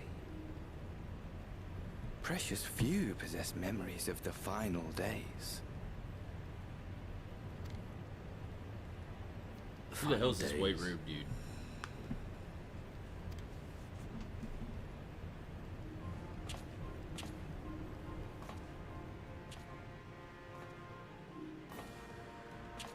Why, yes.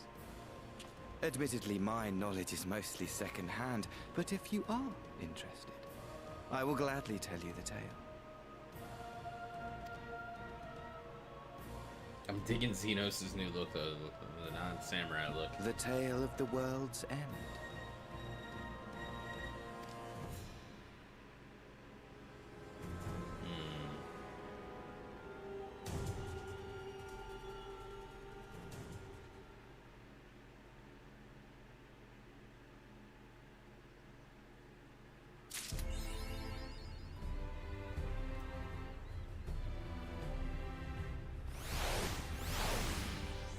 Interesting.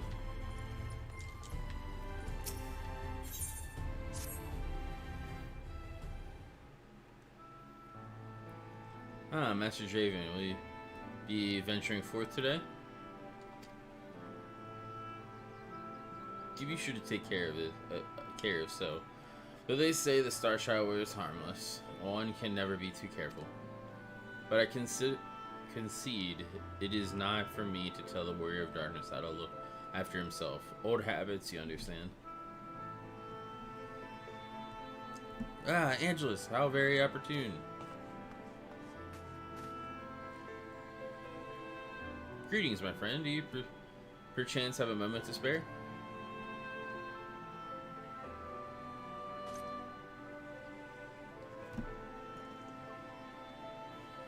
Wonderful, wonderful. I wanted to thank you, for revealing to us the truth of the Warrior of Light. After all these years, your tale set the record straight. Finally, the people see them as the great heroes they were. Or the great hero he is in the case of Ardbert. You two were surprised to see him, I think.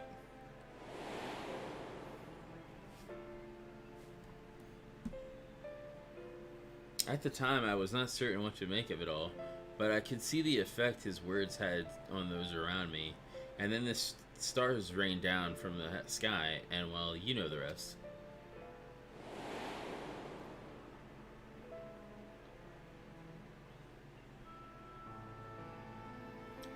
When the commotion died down, you were nowhere to be seen, but I was determined to express my gratitude, and so here I am.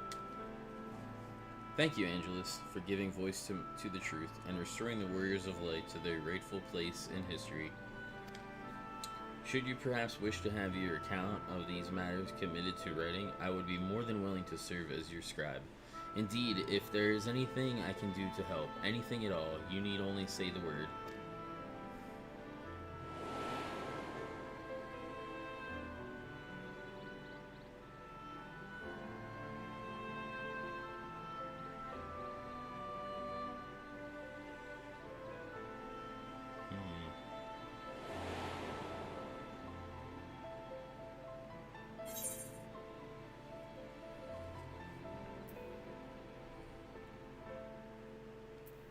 What can you tell me about the Warriors of Light?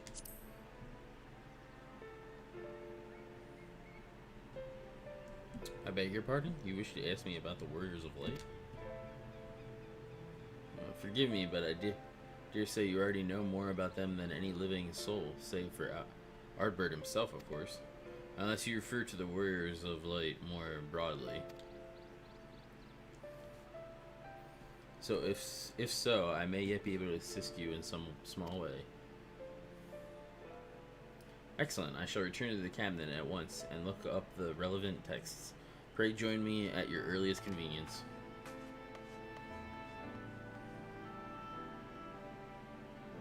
No rest for the righteous, it would seem.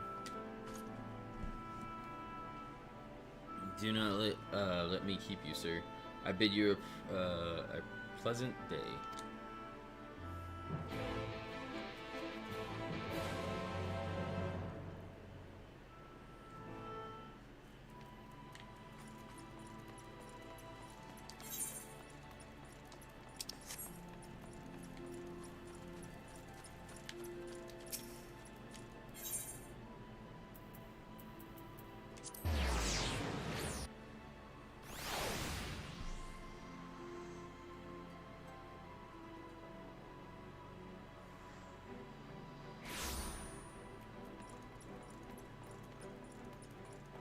Wait, yeah, that's right.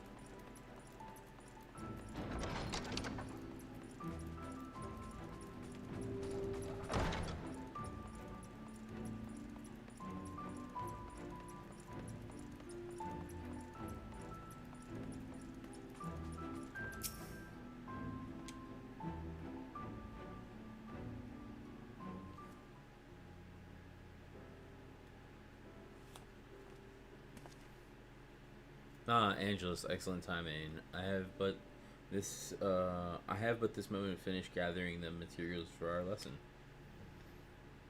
As a great many works make reference to the Warriors of Light, I shall, with your permission, focus only upon the details that seem most relevant.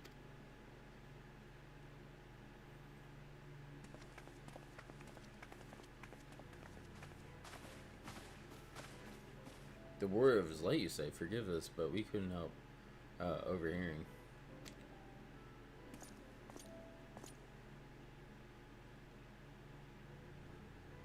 He's been out keeping watch over the Crystarium, but it appears to be business as usual. So I thought I'd spend some time brushing up my knowledge of familiars, and Alphinaud volunteered to help. I actually came on a different errand, but I'd be interested in hearing about the Warriors of Light as well. May I join you?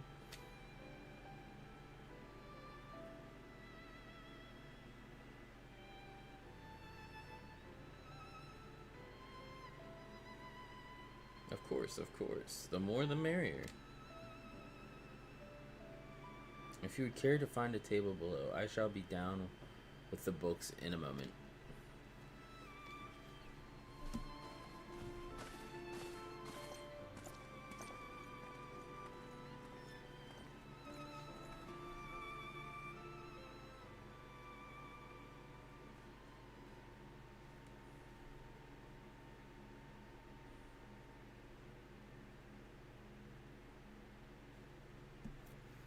Were one to pore over the annals of Brandic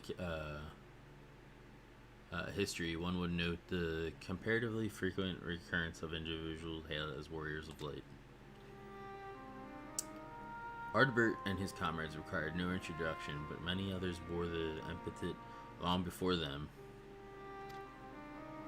To name but a few, there was Tothawil, legendary first king of Lakeland, Rodfort, and Solrard, and fabled Dron and Galdento, duo of Vobert. And no list of Rantic heroes would be complete without the Archmage Tiuna of Ronka. In older texts, she too was called a warrior of light. It did surprise me how ready people were to forget the negative associations of the title, but it makes sense if it's been around for centuries. Verily, in ages past, it was simply a synonym for a hero. In the wake of the flood, however, light came to be regarded with fear. The title used not to exalt, but to revile.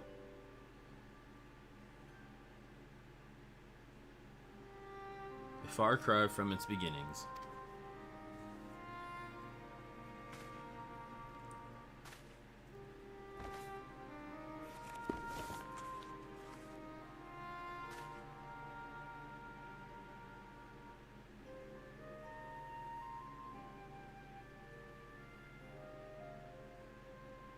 This, my friend, is Vordran's oldest epic, the original tale of the struggle between good and evil. In a time when all lies shrouded in darkness, a proposed hero rose to deliver the world from its dooms. Fighting in the name of the light, the hero styled himself its foot soldier, and thus did he come to be known as the Warrior of Light. Looks like the original Warrior of Light. Curiously, in the centuries that followed, other heroes appeared who claimed the self-same epithet, despite sharing no discernible connection with their predecessors. And in time, the Warriors of Light came to be occurred to all men and women of uncommon skill and valor.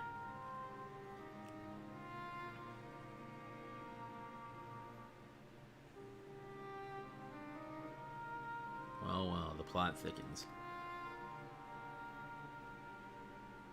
As you know, the title of Warrior of Light is also used in the source, though the manners in which individuals have earned it are many and varied. Heroes have been honored thus since antiquity. Nor does the custom show any sign of dying out, as you can well attest. It makes you wonder, doesn't it? It surely can't be a coincidence. Indeed not. Let us imagine a man who has awakened to the echo and is able to hear Heidelin's voice. As she styles him, so too does he style himself a warrior of light. Of course, being blessed with echoes does not in itself make one a hero, and conversely, there will have been no few heroes who were not blessed with it. But such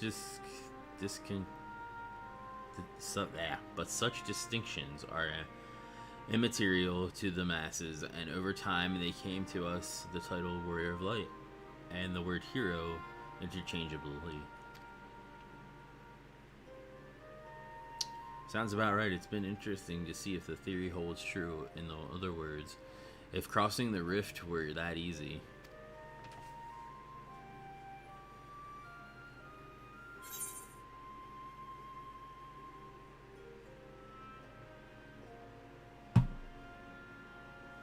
Heidelin did call me the Warrior of Light.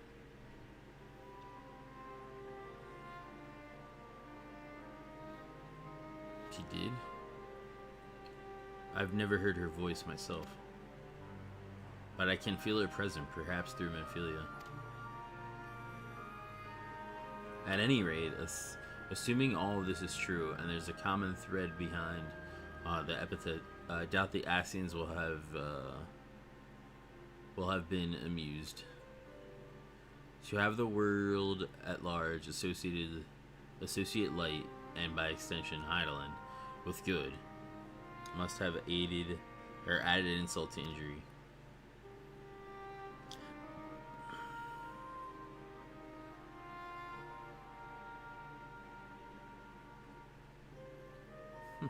Well, this discussion is undeniably fascinating. I wonder, should I be privy to it? Mayhap it would be better if I excuse myself. Oh, no need for that, my friend. Pray accept our apologies.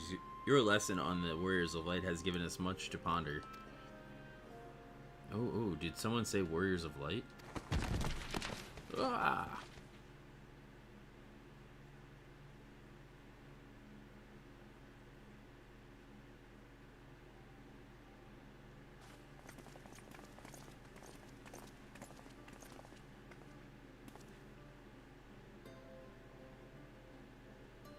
Ricky Tio, are you alright?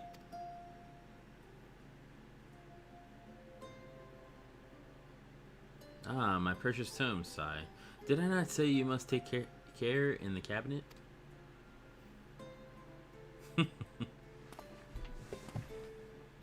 You too, Arkil Irewell. We're sorry, Master Morian. Aren't you? Aren't you? The Warrior of Darkness?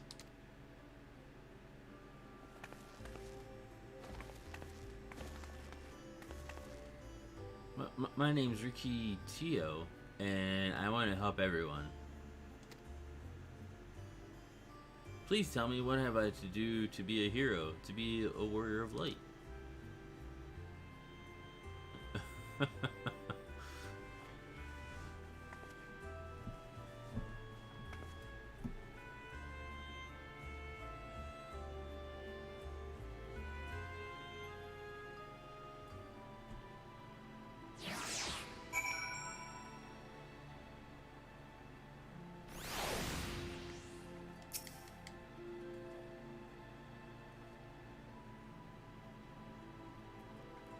So I want to be a Warrior of Light, but not one that fights with a sword and all that. No, I want to be the kind that fights with potions and heals people. And an apothecary? And I'm going to help everyone in the Crystarium. No, in all of Norvryn. When I told Arkil and Irwell this, they said that the cabinet should have lots of tomes about potions. But the place is so big and we don't have the faintest idea where to begin searching at this rate, I'm not going to get anywhere. If one knew where to look, one should indeed be able to find treatises on potions here. Even so, I fear they may prove a little difficult for one so young, but Esteemed Warrior of Darkness, perhaps you might accompany young Ricky Tio to Spekrix? Rather than through tomes, I believe she stands to learn more by observing the Chirurgians at their work. Sounds like a plan. It seems we've finished here, so we'll come with you.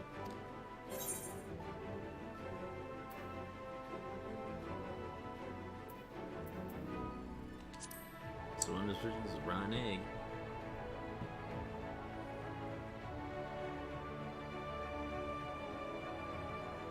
I'll have you know I'm really fast. You're gonna be the rotten egg.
Why not? To what do I owe the pleasure of so many bright-eyed visitors?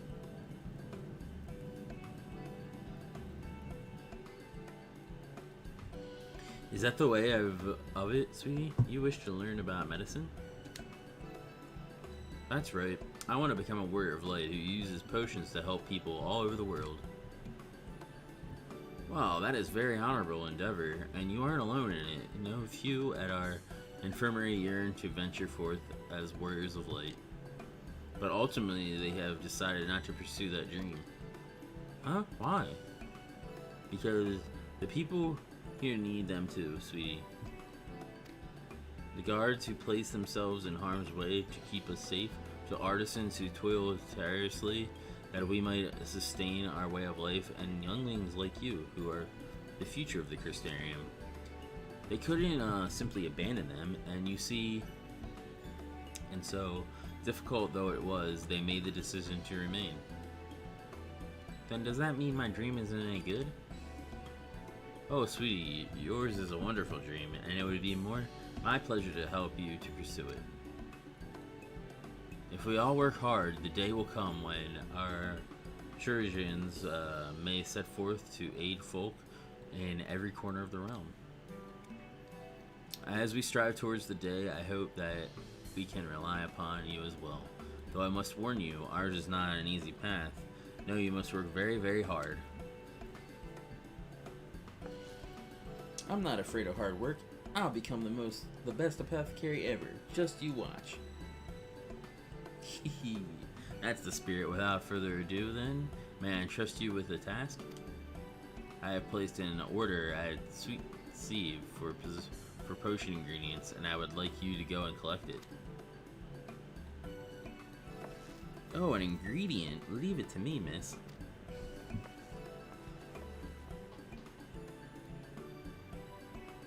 My, such an abundance of energy, though I can't help wonder if she'll be alright by herself. My apologies, but would you mind accompanying her when you arrive at the to speak with a woman named Gracine, and she will point you in the right direction. I shall join you. As the one who suggested this course to Ricky Tio, I would assist in her first steps.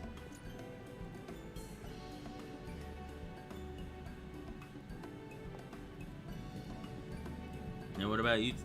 About the two of you? Are you coming along too? Well, we do want to become warriors of light, just not the same kind as Ricky. So we'll wait for you here, warrior of darkness. When you return, please teach us how to fight. In that case, Reen and I shall keep them company and take the opportunity to ask about their aspirations.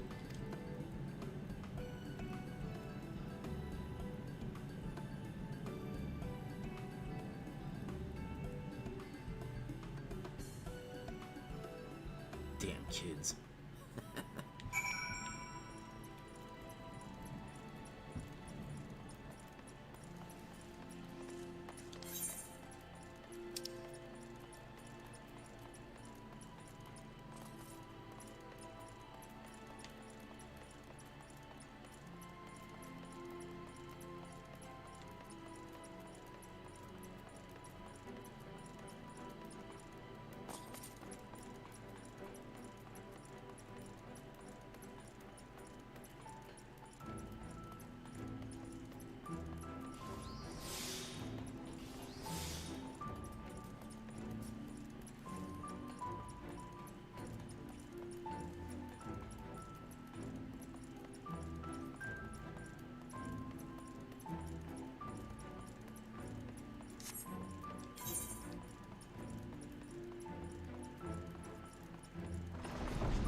If it isn't the Warrior of Darkness itself, may I assume you are with Master Alphino?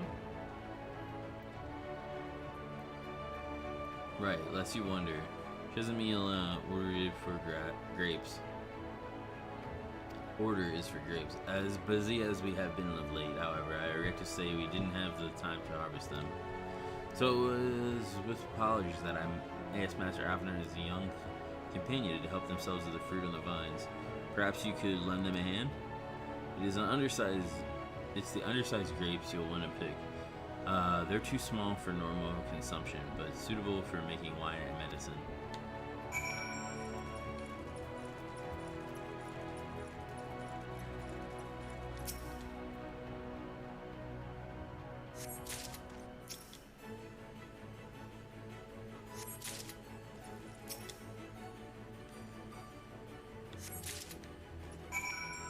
Not just any grapes, undersized grapes. Oh, you're here too? We're picking little grapes. It's quite fun.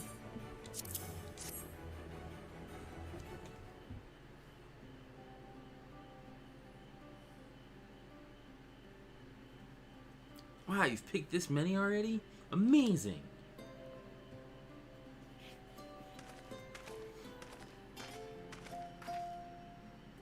I dare say we have enough between us. Shall we take them back to Chezamiel?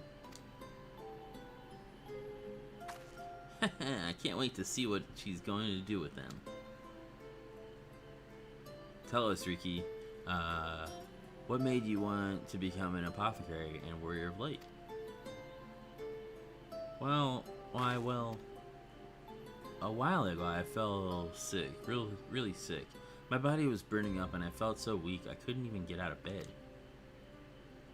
Then traveling apothecary came and gave me a potion to drink. It was the foulest thing I ever tasted, but it made me get better. She was so brave, the apothecary. I mean, she went around taking care of people even when it was dangerous, and I decided I wanted to help people just like her. So I started brewing potions out of grass and giving them to my friends, but I didn't really know what I was doing, or if there was anything else I could do. Then not long ago, a neighbor told me he was going to become a warrior of light and go traveling the world, helping people. And I thought, that's the same as what I want to do. I see. Out of curiosity, what did your neighbor do in the end? Thyler, and I haven't seen him for a bit, so he must already be out there looking for people to help. Thyler, one of the guards awakened by the star shower?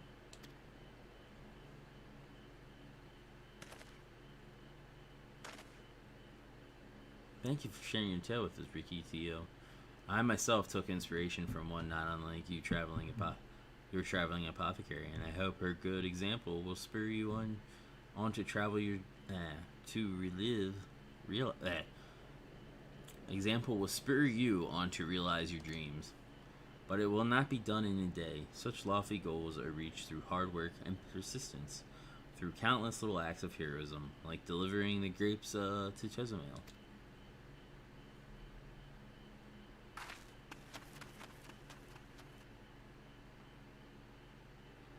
It would seem I have been laboring under a misapprehension.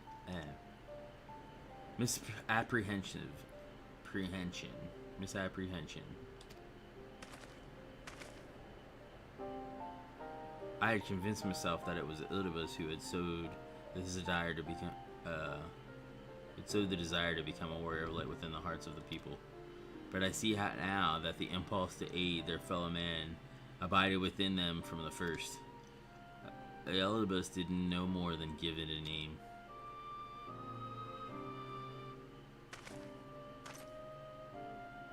And as he so kindly proclaimed, we must return to our own world ere long. With the Exarch laboring tirelessly, I doubt not but that a way will be found. Yet I believe I speak for all of us when I say I cannot leave in good conscience, not until we have dealt with the Ildibus.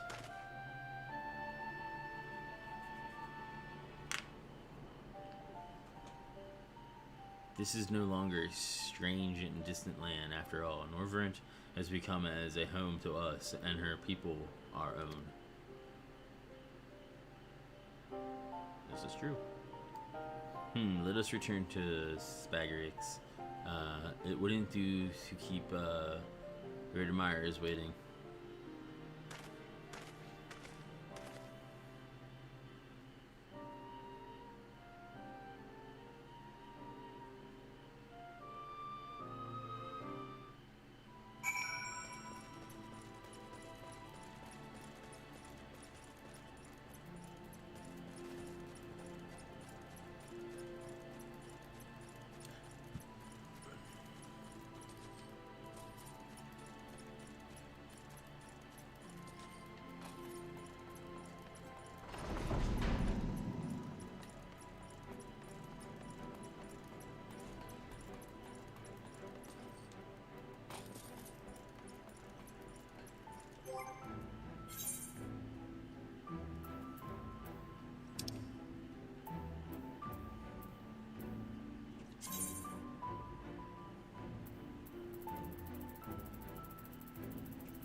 Thanks for your kind help, sweetie.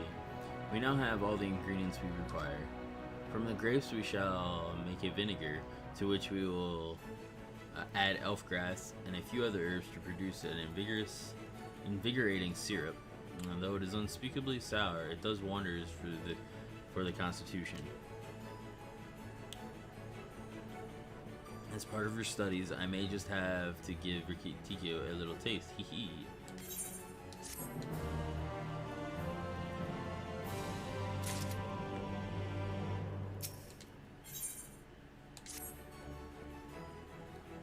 Word of Darkness, if you've finished helping Riki, won't you show us some fighting? Not play fighting, but honest to God's fighting.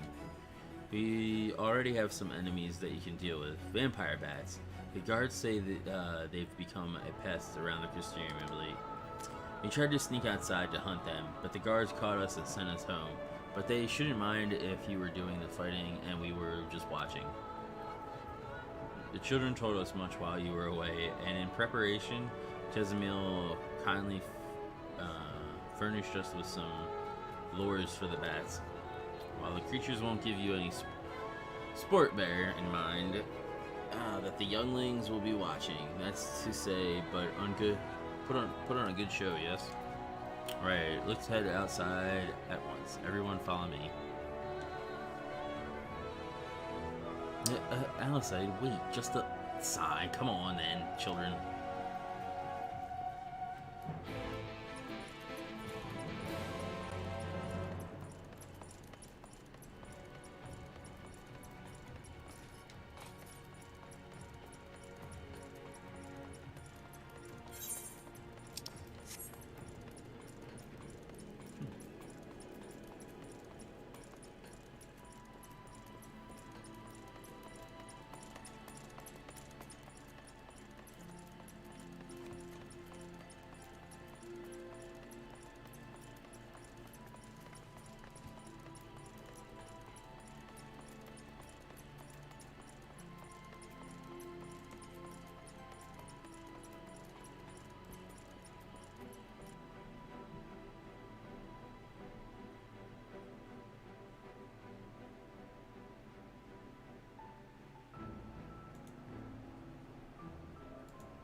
Everyone's here. Good. Let's get started, shall we?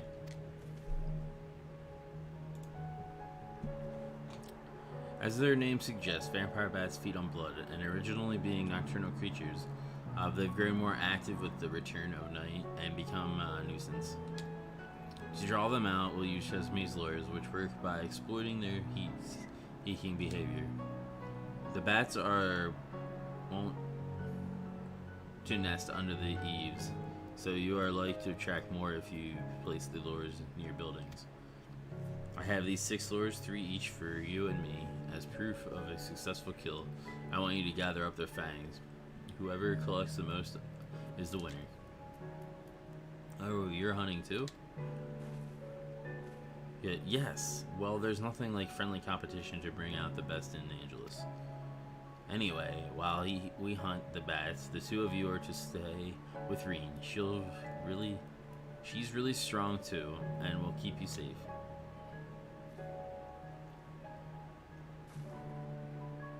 Without further ado, then, let the contest begin.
Well fought, Angelus. The children were hanging on your every moment, or every move.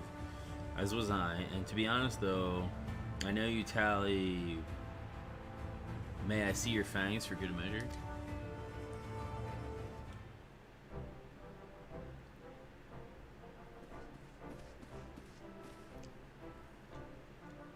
Apologies for the wait. My fang's not bad at all, even if I do say so myself.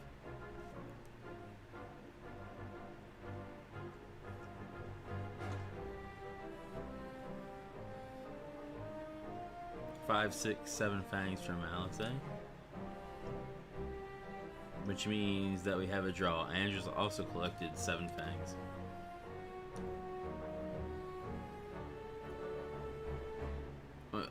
Why does this feel even worse than losing? Just another measly fang, and victory would have been mine.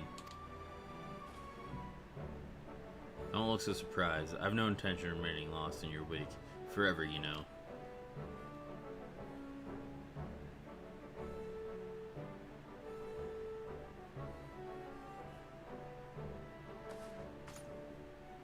So children, you've now seen the Warrior of Light in action. What are their impressions? He's incredible, miss. The bats were down before they knew it. Our guards are strong, but the Warrior of Darkness is much, much stronger. We want to be just like him. Good, if you're looking for an example to emulate, you may as well pick the best. I want you to remember how you felt when you watched Angelus and train hard. Keep at it for long enough and you'll be strong too. If you don't mind telling us, when did you decide you wanted to become Warriors of Light? Well, we were there listening with everyone when Ardbert appeared, but I've wanted to be strong since before I came to the Crystarium. The Sea just killed my father and my sister, see, and I promised myself I'd learn how to protect people all one day. Like Ardbert said, this is our home, and we're the ones who have to protect it. We're the ones who have to rise up as new Warriors of Light. What about you, Arkil? Me, to be honest, I'm still not sure what I want to do. But if my friends were in trouble, I know that I would want to help them. And I want to go on adventures with them, see the world together. That's a wonderful goal. You really think so? It's hard to explain, but it's something I felt when I saw the star shower the other day. I felt as though there was something I'd lost, and that I had to go out there and find it. Well, for the both of you, there's nothing for it but to train. When we return to the city, I'll teach you some exercises you can do by yourselves.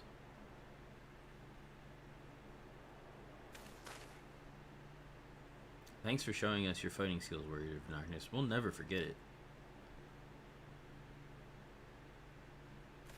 Scurry on, little children.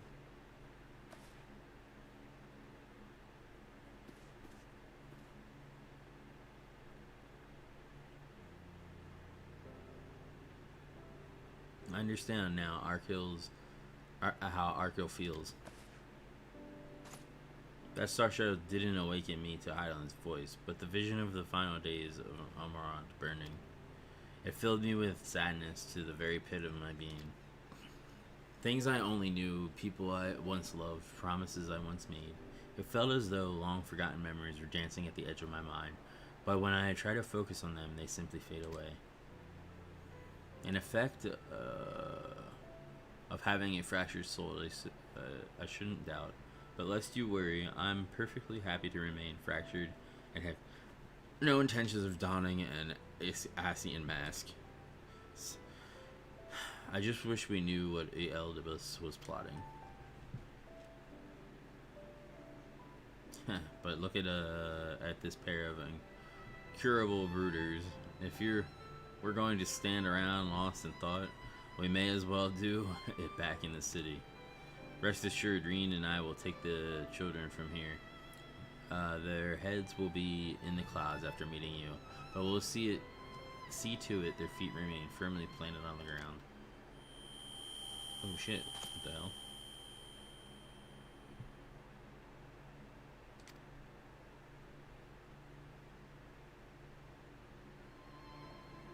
It's nothing, just a dizzy spell. Seems I tried a little too hard to beat you.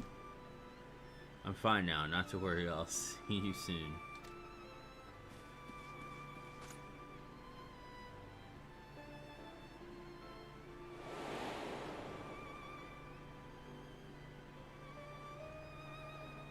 As you ponder Alice's words, you are taken by an urge to revisit the scene of the fateful meeting. Of that fateful meeting.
might be able to get it that way. I just jumped over it.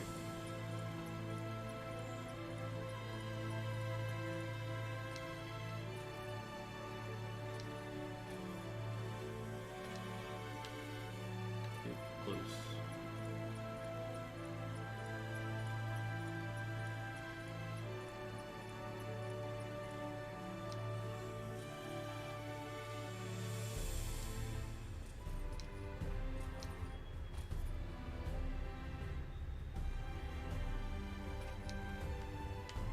Way too far.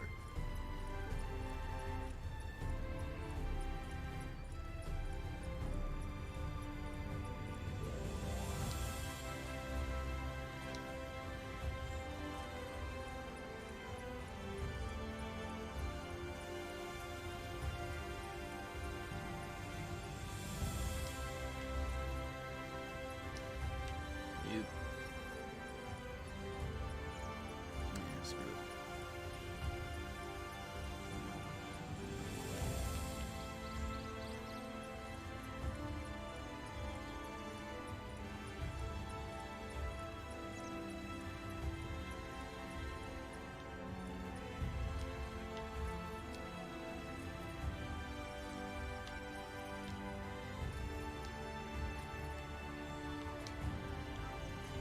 There we go.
Why am I...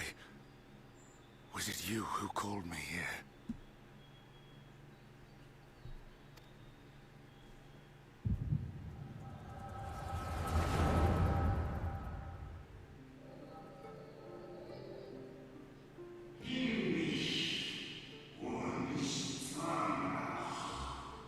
On behalf of the convocation, I bid you welcome to our order.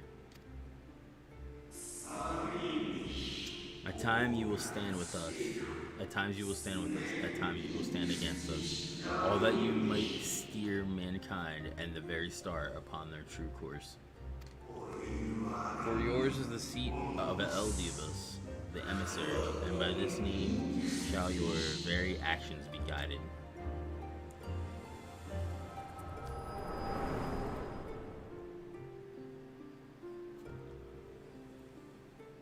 So you peered into my memories. No matter. You will have found little of import. But I see you intended to summon me here no more than I intended to come. The fault is mine. Such is the burden of hope.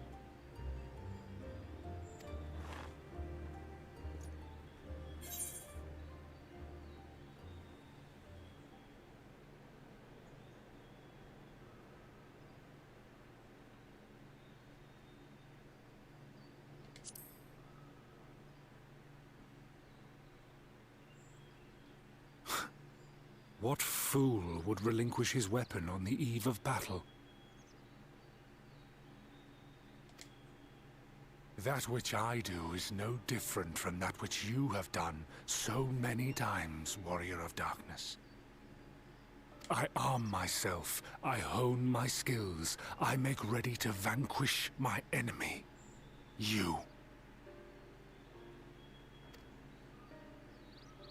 You who have murdered my brothers, who have taken their selfless labors in service to the one true world and turned them to ash. I see you for what you are. You are death, and only in death shall you serve any purpose. The Convocation charged me to steer mankind and the very star upon their true course. As Elidibus, it is my duty, and I shall see it done. I will strike you down. Destroy you body and soul. All else must wait.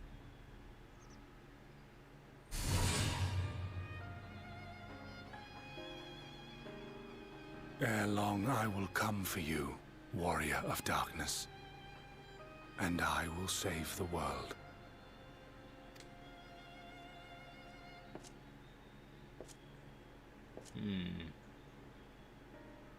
One last matter. I bore witness to your final struggle with Emet-Selch. It seemed as if he saw something familiar in you. As if he mistook you for another.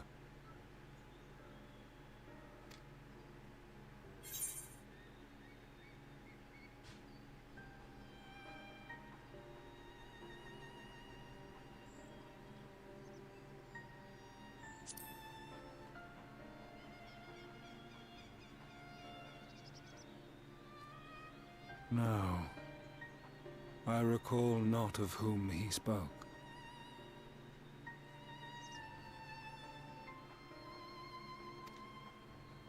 Mayhap I never knew you. Or mayhap it is another fragment lost. Ah, I wasn't aware you already had a guest. If the conversation is constructive, I shall not intrude.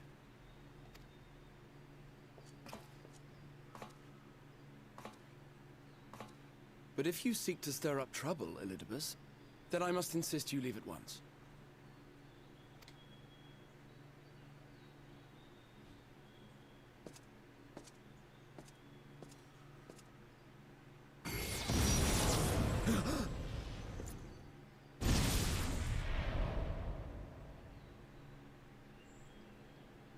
The hell did he just do? Though you lack her blessing, your soul is surprisingly dense.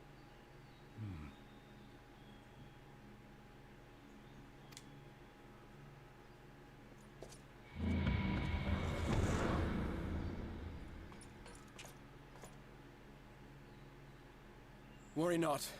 I seem to be unharmed.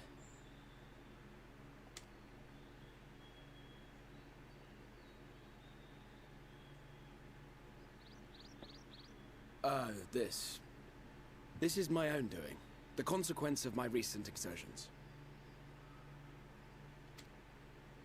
It is the Tower's way of compensating me for the demands I have placed on it. Rest assured, it is no great inconvenience at present. Indeed, I told Beck Lug as much, but they would not be persuaded and sent me away to rest.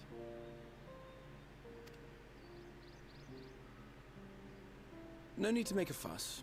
Strange as it may sound, I consider it something of a badge of honor.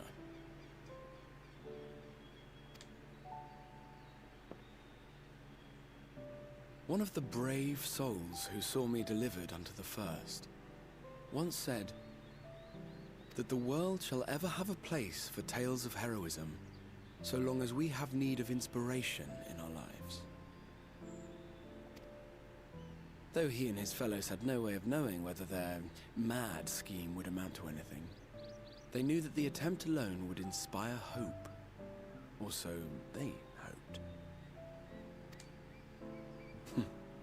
A more optimistic lot one would be hard-pressed to find. They said they would find a means to save our God's forsaken world, just as soon as they had sent me on my way. Said it with such confidence that, for a fleeting moment, I half believed them.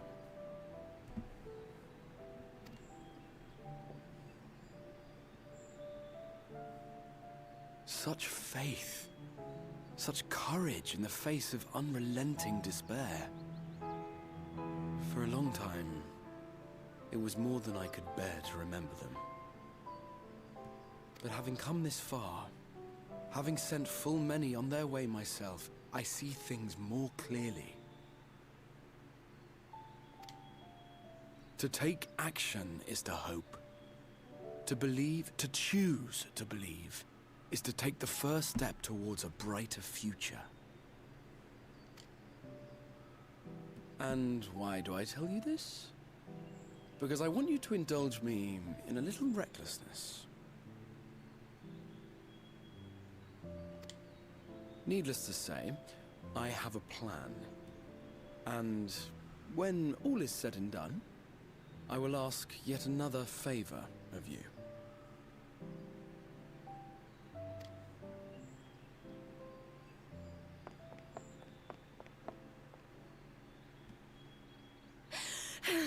You're both here. Oh, thank goodness. What's wrong? It's Thancred. He's collapsed.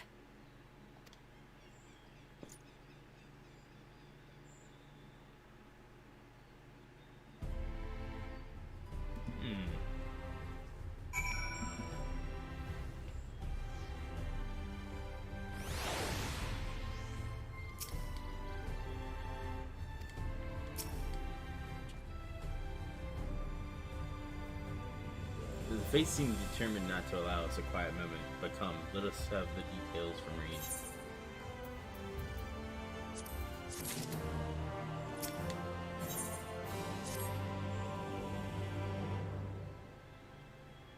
It happened after Alice and I saw the children back to Spagrix. We chanced to meet Thancred there, returning from his mission. He'd been shadowing Elidibus around the realm, only to lose sight of him near the Crystarium. And he was in the middle of telling us where he's been when he just crumbled to the ground. The Chirogians are looking after him now, and now with Alphino standing by, just in case his healing magics are needed.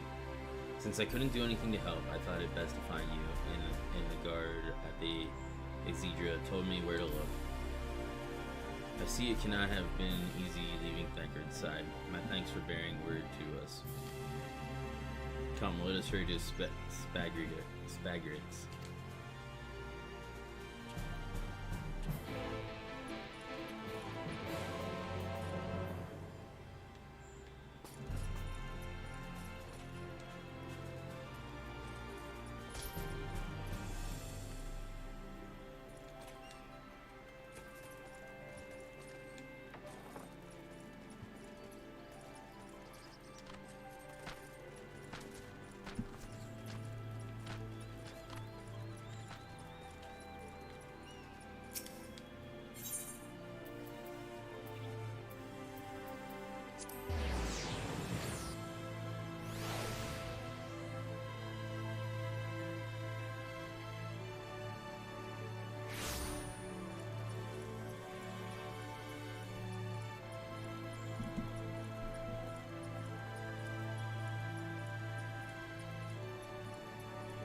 They dragged you here too, did they? My apologies. How do you feel?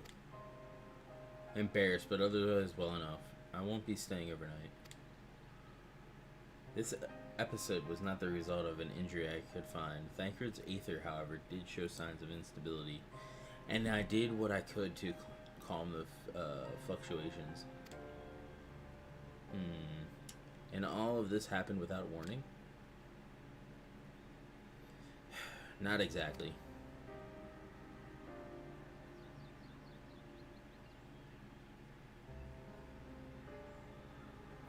You will doubtless recall the time your NJ nearly drowned and I gallantly went to his rescue. When his water walking charm failed, he was tired, As were you when you got back. We were both spent, yes, on account of which you begged us to rest, which, in retrospect, may have been a good idea. The fact is, I've been experiencing regular bouts of lightheadedness ever since, but there was no actual fainting until now. Alice had the same thing. As Alphino observed, I have no lingering injuries, and it most assuredly isn't old age, which leaves but one likely cause. The link between body and soul has weakened further. Time grows short. We must complete the spirit vessel with all haste. To that end, Angelus, might I trouble you to make a trip to the source? In addition to looking into our friends' bodies, I would have you consult Kryl about our plan. If she has any concerns, we should at least endeavor to address them prior to proceeding.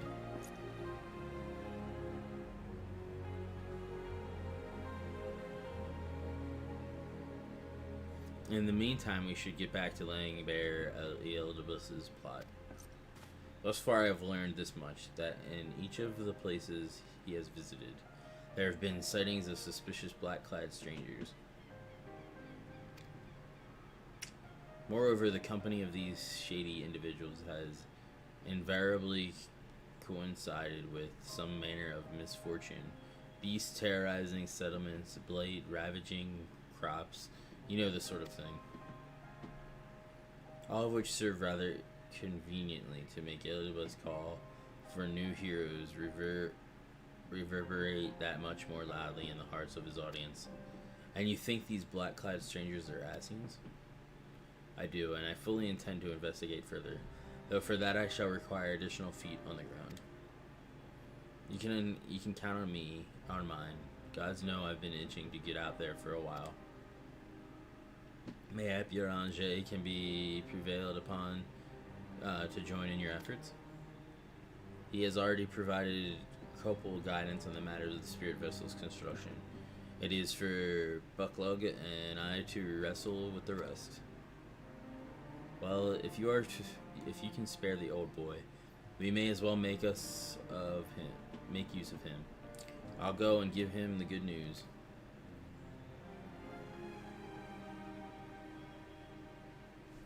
You'll do no such thing, however heedless you are of your own well-being.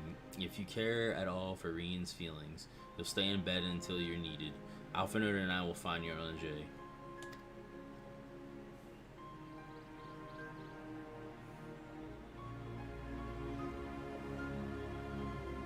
All billing well, we will have news to share by the time you return. Safe travels, Angelus.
Andres, what excellent, I mean awful timing. You see, our friends, they've taken a turn for the worse. Krau's hardly had a moment to rest these past few days.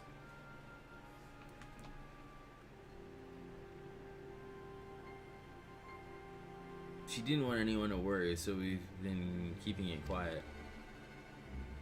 Oh, but listen to me, I call myself a receptionist, and I haven't even bothered to ask you why you're here.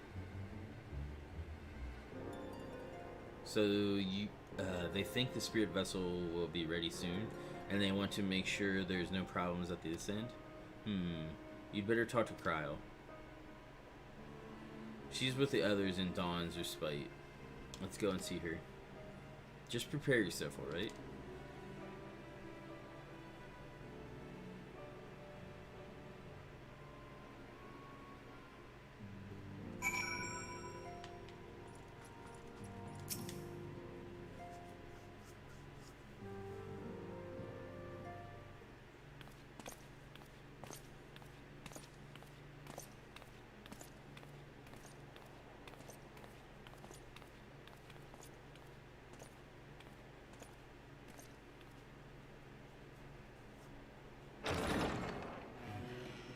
Excuse us.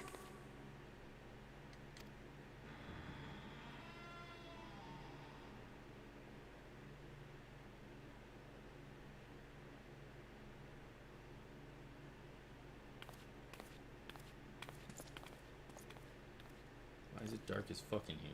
This way.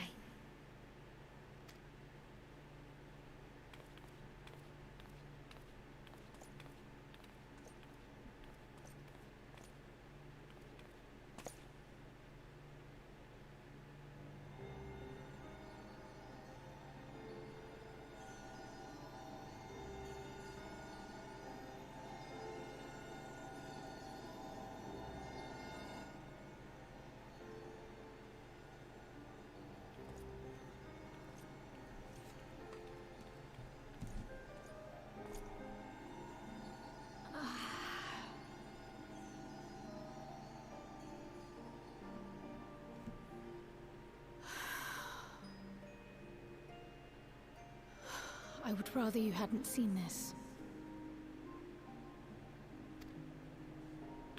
I'm sorry. We have urgent tidings.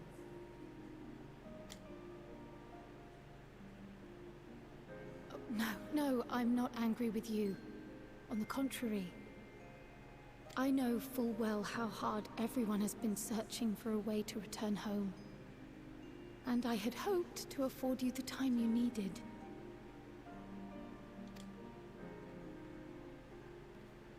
But given our friend's present state, perhaps it was for the best that you came.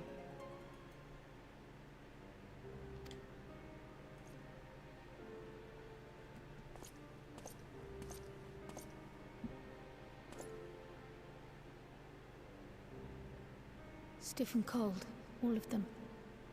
As if they were made of wax. Barely alive at all.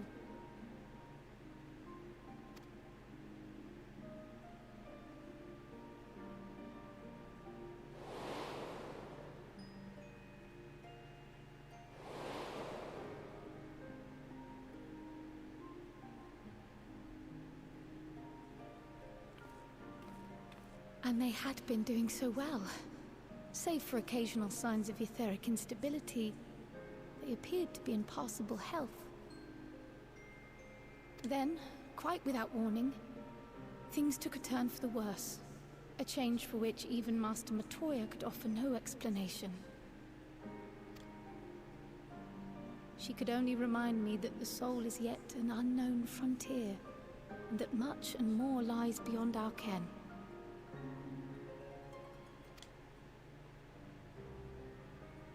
But let's not lose heart just yet.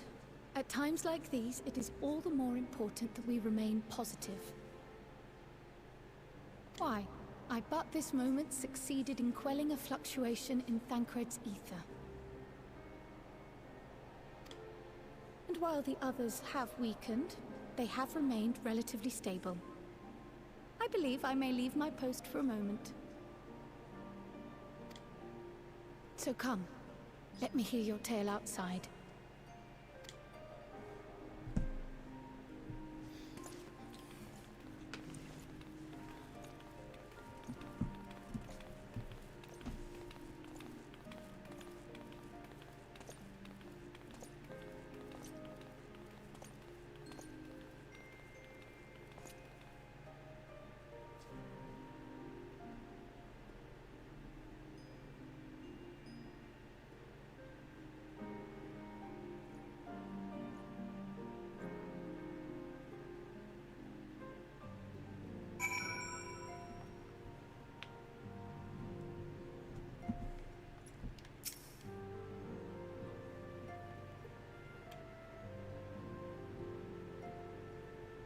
What's new from the first? I see. Work on the spirit vessel proceeds apace, but our friends begin to falter. As they themselves have observed, the link between body and soul has weakened. It's as simple as that. For now, I'm still able to quell the fluctuation in their aether, but it's only a matter of time. We'll lose them if we don't act too soon, so if the Exarch is ready to attempt something, let him attempt it. As for the spirit vessel itself, if we seek to draw upon Alleghenian wisdom, we could do worse than consult an expert in the field. And I think I'd know just the man, time being against us. If it may be the best if I go and solicit his aid in person, even if it does mean leaving my patients.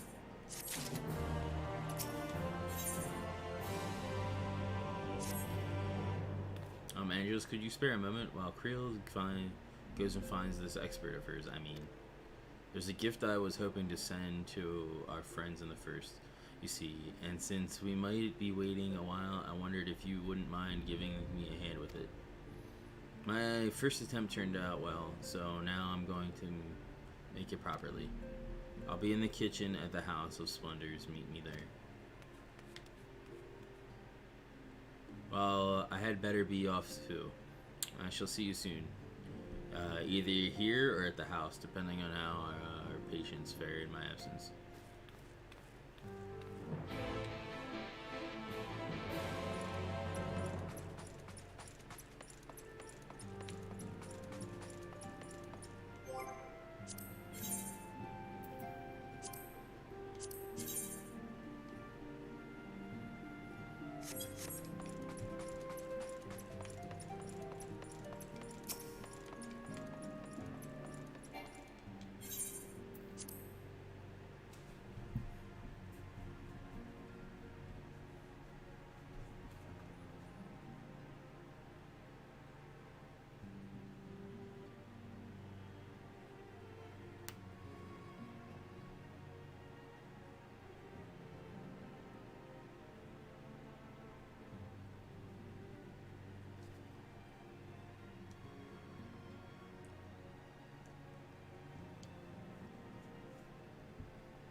There you are, Andrews. As I'm sure you've guessed, the gift is a bit of home cooking. Unlike Cryo, I can't do much to help our friends directly, but that doesn't mean I've been idle. Now, I've been doing my best for the Order, taking on this job and that to keep our coffers full. I've even helped out the Ishgardian restoration. And in the course of all this, my culinary skills have come on quite a bit. So I thought, why not make something for our friends? It's baking in the oven as we speak. Shouldn't be long now.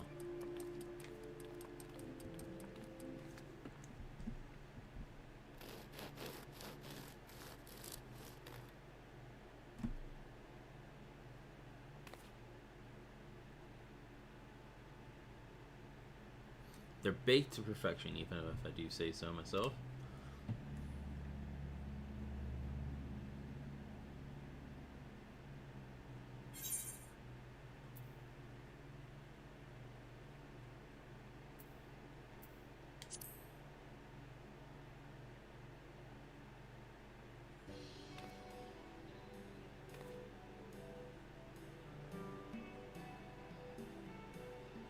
Doesn't it just? It's called Archon Loaf, in case you're wondering. And it's what they eat over in Charlayan. Simple fare, I admit, but I thought it would remind our friends of home. If nothing else, Kryle tells me it's a good source of aether, so it should lend them a bit of strength at least.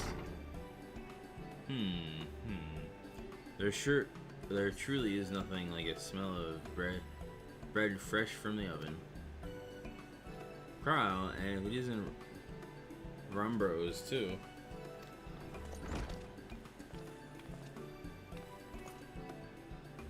I trust you regard our introduction either, Angelus. Greetings, my friend. Full glad am I to see you well. I confess, I have a long list of questions to ask you, but I will endeavor to contain my curiosity for the present. I understand our mutual friend is struggling with the application of certain Alleghenian technologies. I have been keeping Rimbaros apprised of events in the First. Suffice it to say, he knows about the Exarch. If anyone alive can provide insight into this matter, it is him and his fellow sons.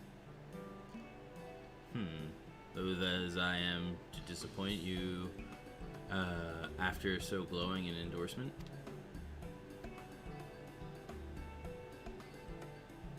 Memory transference was the sole province of Alleghenian royalty. Its mechanisms closely guarded secret.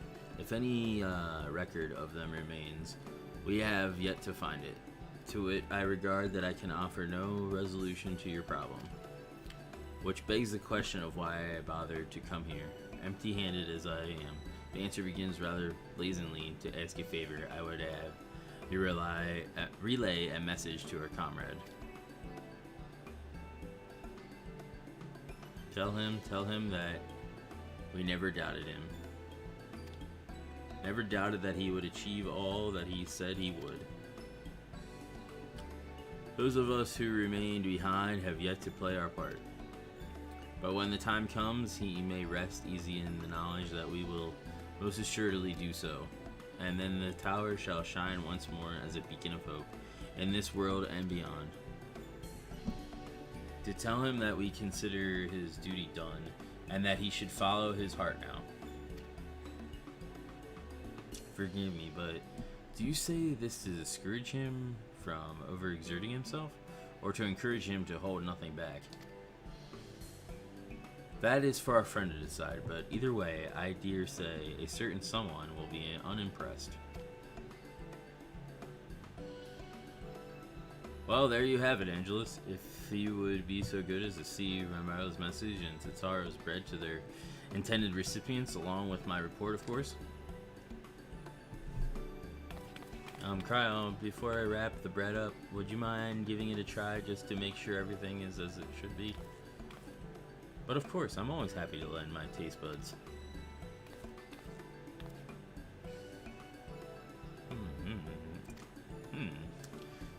Excuse me, Rose, as a fellow Charlalian, may I trouble you for your opinion? Well, I usually have mine with a good dollop of Roland Berry jam, but I suppose plain is best for sampling purposes.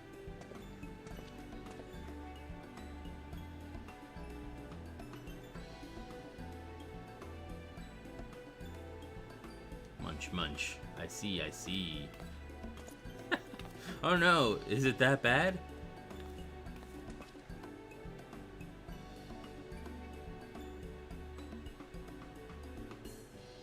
It is indeed, Tataro, dense and unpleasant, exactly as it should be. Gotcha, just so the very taste of home. As you might expect, your countrymen have amassed a wealth of culinary wisdom from every corner of the world, but our native cuisine is, shall we say, a little lacking. In Sherland, the majority regard food as a source of nourishment rather than enjoyment. Save for those few who actually research the culinary arts, we pay little heed to the necessities of taste and texture. It was against such a gastronomic landscape that what is now called the Archon Loaf was born. The creation of an Archon was who devoted himself to the study of bodily sustenance. In order to maximize the nutritional value, he incorporated copious quantities of pulverized fish and vegetable matter into the dough, all with nary a care for those qualities which make bread enjoyable. The result is a flavor that continues to defy description. Yet for its my shortcomings, the loaf's nutritional value cannot be denied, and being a dominably convenient way to cater to one's bodily needs, it quickly found an audience amongst busy scholars. Why? When I was a lad, nigh every meal was a sandwich made with this very bread and whatever ingredients happened to be on hand. I suspect just about every Archon could say the same. Having been away from home for so long, I thought I might have forgotten the taste, but no, it's all too familiar. How it takes me back. If there is enough, perhaps you can spare some of for the Exarch. He is certain to appreciate it. Oh, there's plenty to go around. I'll be sure to wrap up an extra slice.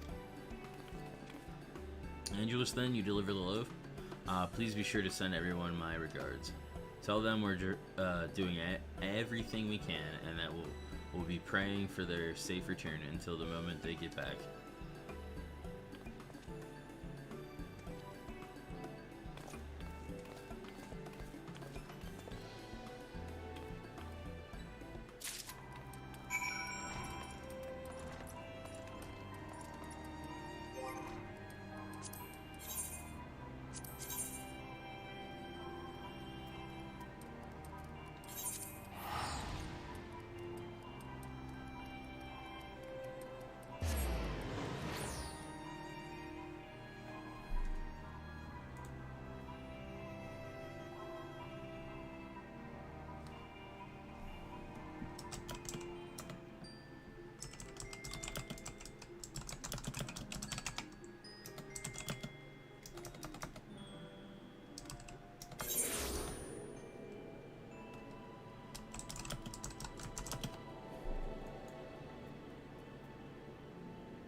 All right.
Welcome back, my friend. How was your journey?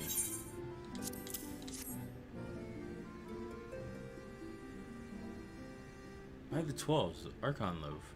However did you come by this? I'd swear it had come straight from Shadowland.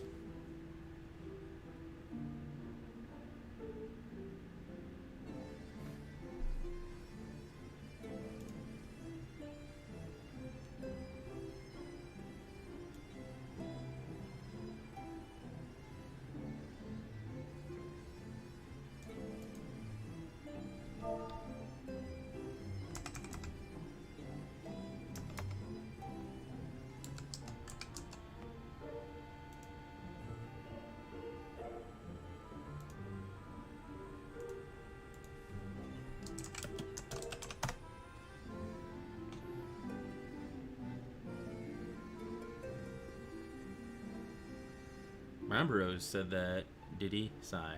His words are very nearly as heavy as the bread, but I appreciate the sentiment.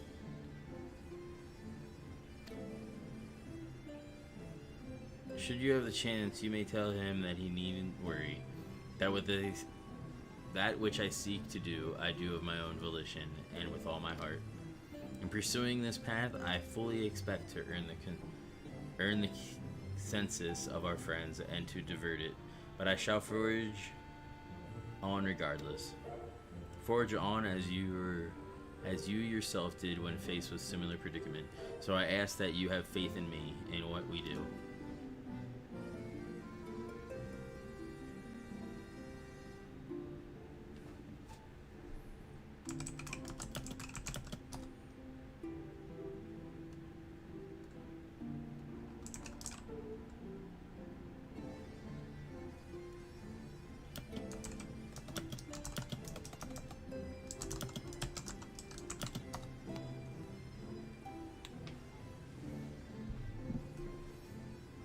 But we were talking about your journey. Before the others arrive, I would hear how their bodies fare. Oh, and the bread I shall save for later. Though it has been many years, I have not forgotten the feats of mastication required to consume it, nor how unconductive they are to conversation.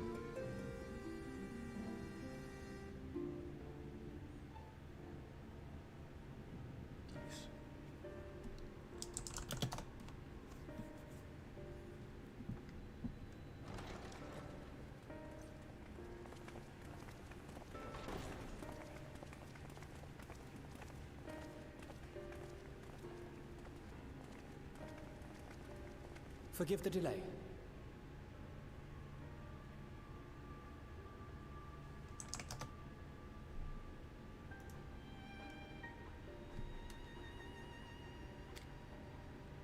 We have visited every region and confirmed the presence of Ascians throughout the realm. Lest a grave predicament be made to seem hopeless, it should be noted that they are of inferior rank. The black-masked minions who answer to the red. Yes, a gaggle of schemers attempting to exploit recent events, to sow the seeds of petty conflict. Fortunately, nothing of any great concern has come of their meddling just yet. We also encountered a number of the Crystarium's former defenders, busily solving this problem and that in a bid to become warriors of light. Their zeal is to be applauded. 'Tis but a pity I cannot encourage them on their cause. Not knowing Elidibus set them upon it, no. Both the troubles to be solved and the villains to be vanquished are his doing too, like as not. And so, with apologies to the aspiring warriors of light, I believe it best that we deal with the Ascians quickly and quietly.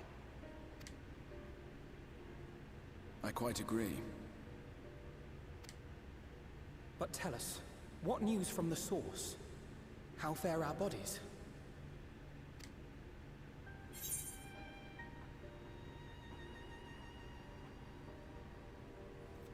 Well enough, though time is not on our side.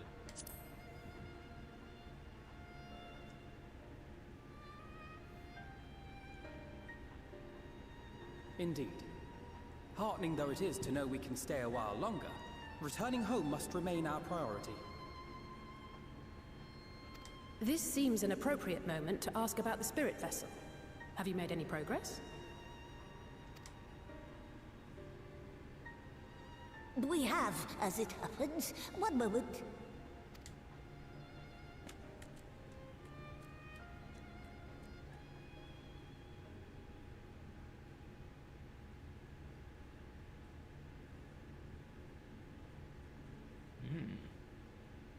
The red stones. Then this doth mean... For the benefit of all, permit us to explain.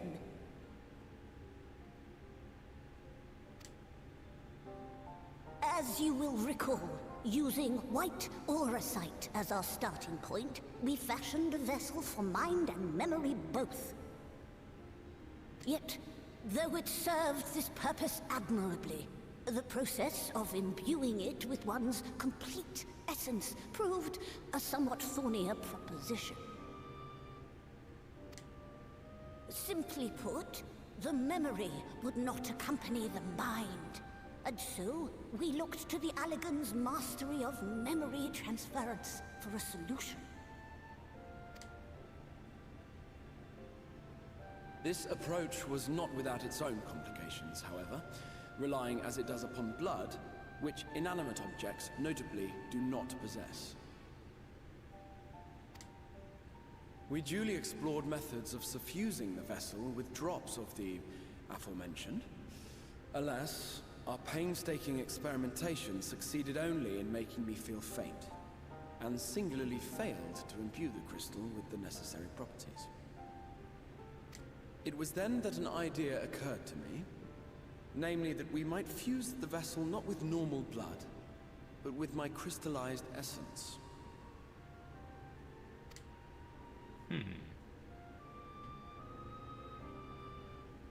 You're doing this for our sakes. So far be it from us to complain. But don't think we haven't noticed what's happening to your arm.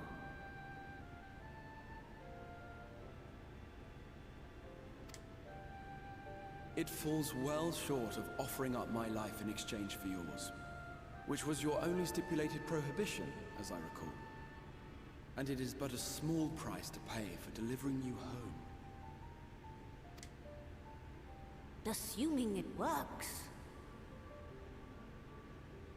We shall soon know if this grisly addition will serve as a suitable conduit for the subject's memory. Though not soon enough to warrant your waiting. The test is like to take a while. Let us be off then. We have Ascians to attend to, among other things. Fucking Ascians.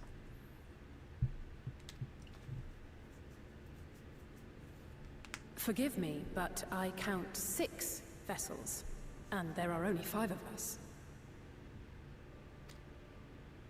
One is for testing purposes.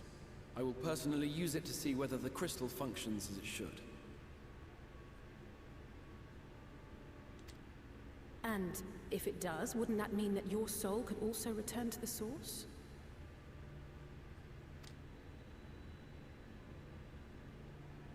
Yes. In theory, at least. But there is a distinct difference between your circumstances and mine.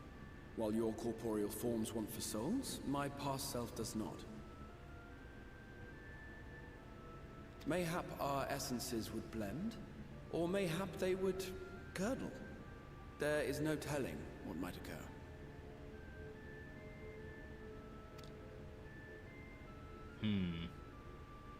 And you'd be willing to take that risk?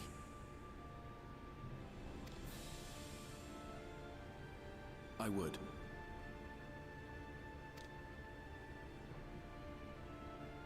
I see.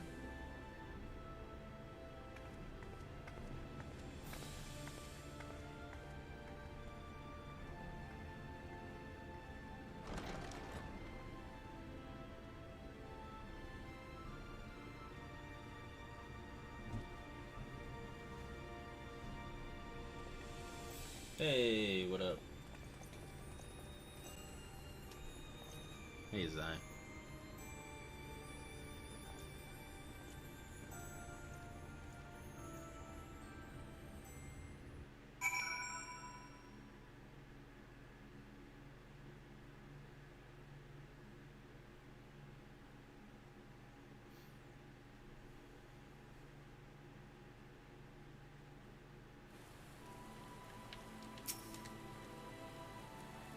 Hast thou, moment, Angelus, I would speak with thee on the matter of the Exarch's mooted return unto the source.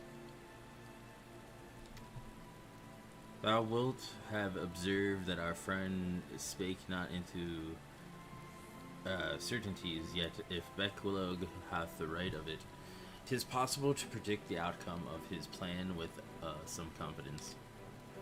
And it is their assessment that given the opportunity, the Exarch's soul should successfully merge with that of his younger self. Oh, thanks for the sub. Which is not to say the process is without complications. For one, the Exarch hath been subjected to an additional rejoining, an experience which will have aught a change in his ethereal composition. As thou didst fucking Thancred and Uranger and your damn freaking old English shit. As thou didst demonstrate in merging with Ardbert, however, there existeth an affinity twixt like souls, and this doth give us cause to hope. It has been a while. Yet there remaineth one immutable condition upon which success doth hinge. The Exarch must needs recognize his past self as simply that, himself. As our recent travails have demonstrated, memories are essential to the soul, and discrepancy in the former may feasibly cause the latter to spurn its former flesh. 'Tis a seemingly simple yet complex problem. For nigh on a century, our friend hath striven only to deliver his realm to deliver thee, and to that singular end did he cast aside his very name, that he might assume the mantle of the Crystal Exarch. Henceforth, none can say that choices our friend will make, but I thought it only right that thou be made aware of these truths.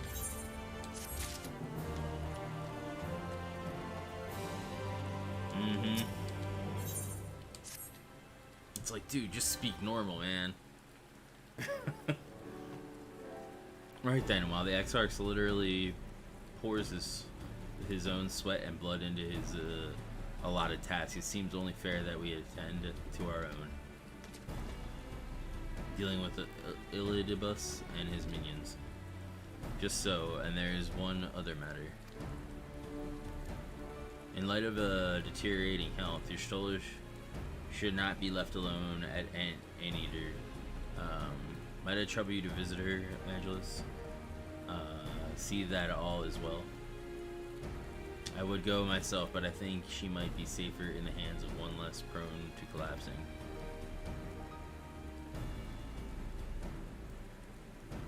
My thanks. You may leave the Asians to us. Once they are out of the way, we will retire to the Yolmor, and then when your Stola has finished plumbing the depths, I'd like the two of you to join us there. If you are bound by Anteater, I suggest you go via Benmont Yards. Our friends there will be glad to provide a boat for you. Let us be on our way then. Don't do anything I wouldn't do.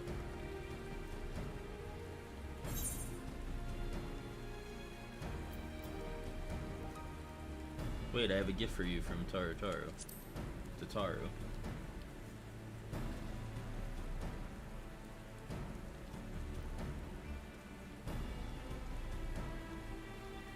From Tataru, you say? Whatever could it be? Archon lift, thou sayest. Why even to hear the name doth transport me to times long past? Bread from another world, may I try some? Mayest thou, child, thou must. That said, though, I personally disagree with the consensus. I do nonetheless advise thee to temper thine expectations. Haha. Yeah. Wiser words have never been uttered.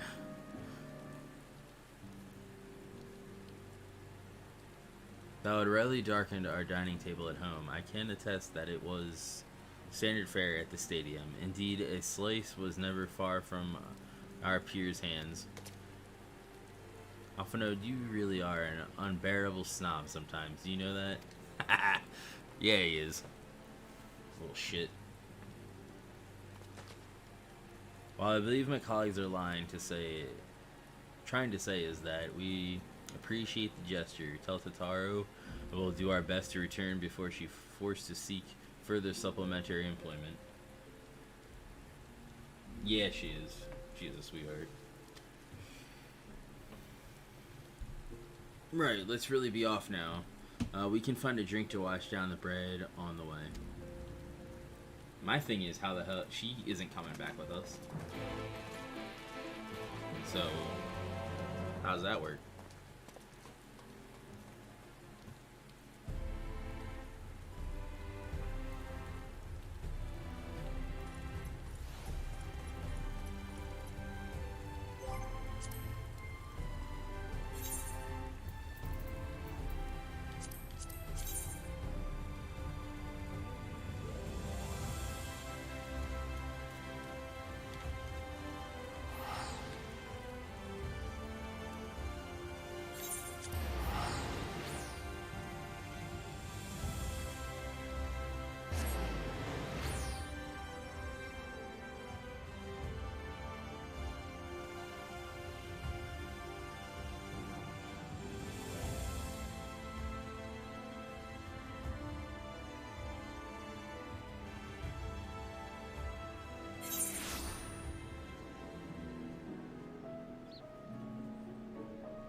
Oh, if it ain't the warrior of darkness himself, what brings you to these parts?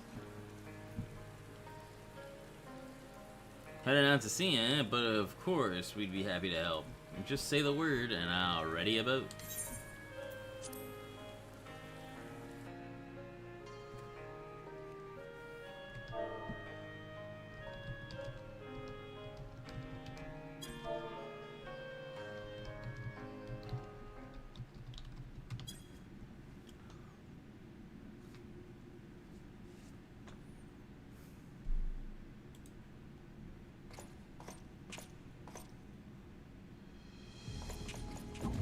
Shit, she collapsed.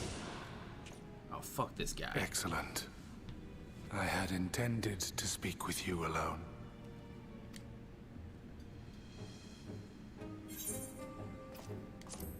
None of my doing, lest you misunderstand. The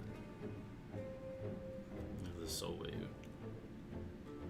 I know not what you hoped to find here, but it will avail you naught to learn of our past.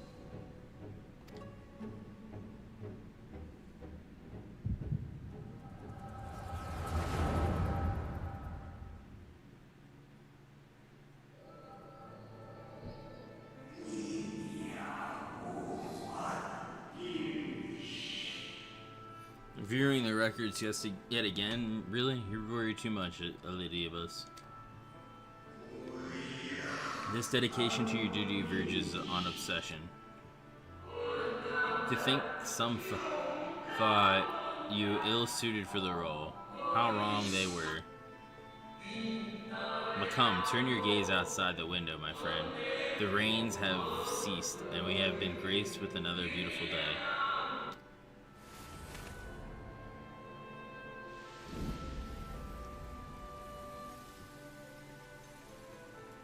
It fades. Fades away into oblivion. Does the world no longer have need of me? No. I am Elidibus, and I will fulfill my duty.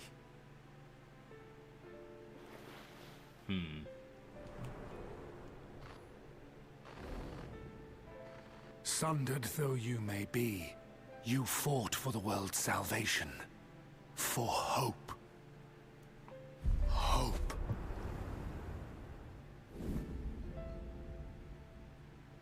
Ah, it swells within me, empowers me. Now I may carry out my mission. And yet, why do I yearn for this? Why do I struggle so?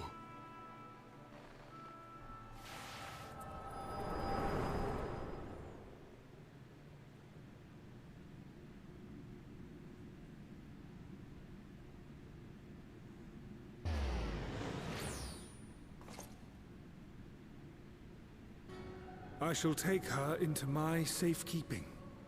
If you want her back, you will do as I ask. This motherfucker.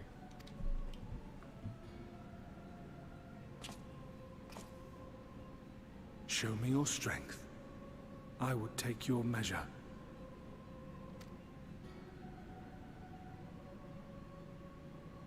Alright, motherfucker, let's go. I have prepared a suitable arena. You need but ride the flow of ether.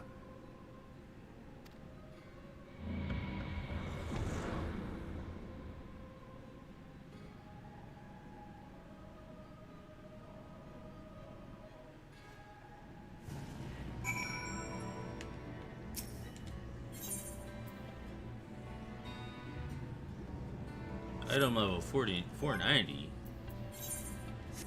The hell is my item level? I'm nowhere near that.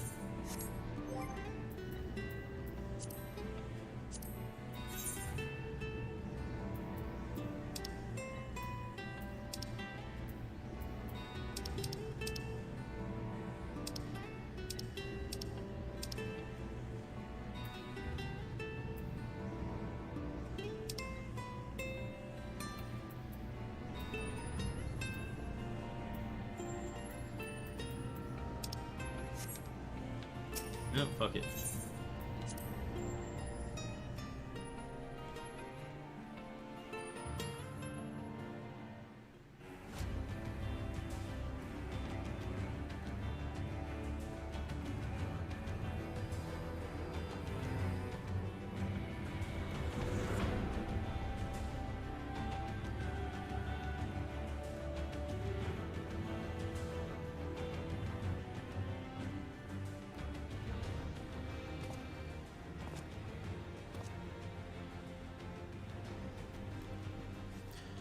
You are familiar with this place, I believe.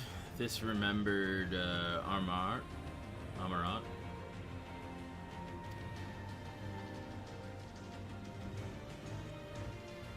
Proceed to the capital. I shall return your comrade. Proceed to the capital. I shall return your comrade to you there.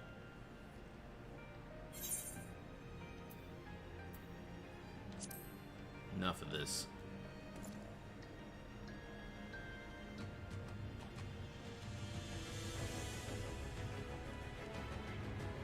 You speak as if you're disappointed in me. Why? I am your enemy, and you mine. Our goals are in conflict, and we are fated to clash. Or had you hoped that feigned sympathy and false understanding would cast your crimes in a less reprehensible light? That I would come to look upon you as a friend? You have slaughtered my people who would tear down everything we have built.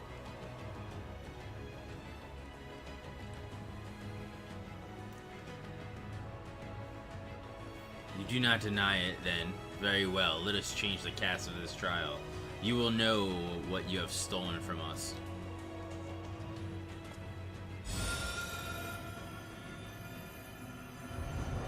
The fuck?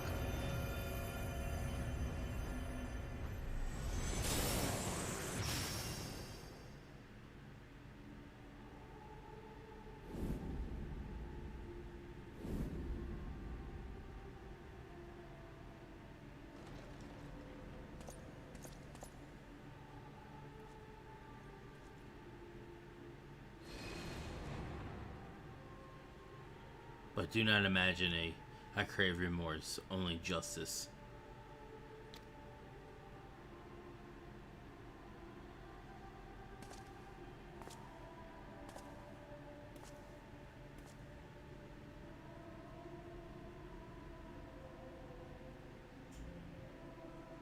Hello, Valak 420. Not much. Thanks for being here.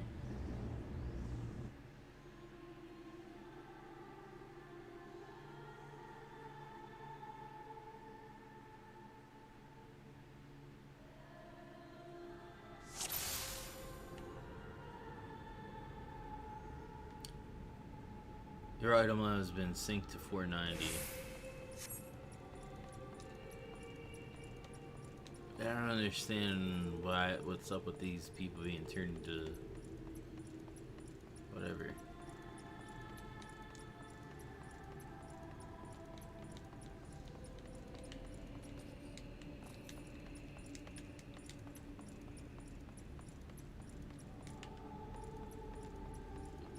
It shows them as like vendors.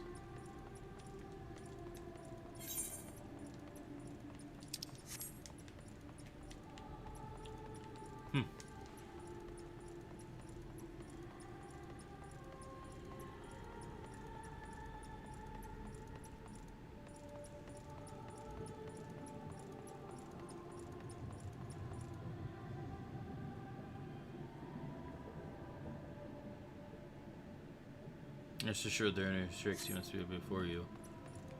First, something easy that those whom budding hero might encounter at the beginning of a trial. And I believe I have the perfect subjects.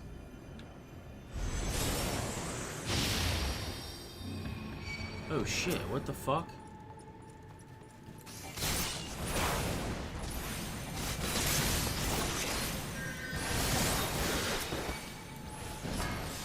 Hey, at least Seed is useless, or useful, unlike fucking, Lise. Lise was terrible.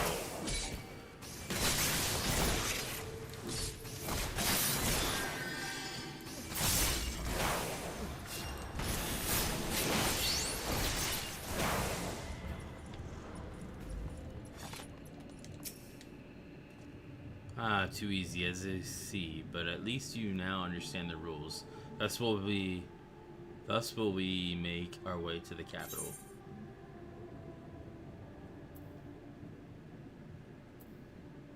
Are you trying to unnerve me? Come now, I made it plain that they were more I made it plain that they were monsters. But that even a monster could be someone's beloved. That is what I wish to impress upon you.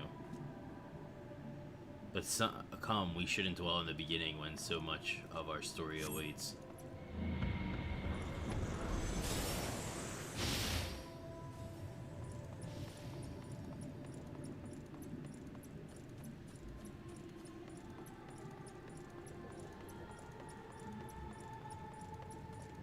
Every tale requires villains. Defeat them and claim the place as a hero. Holy shit.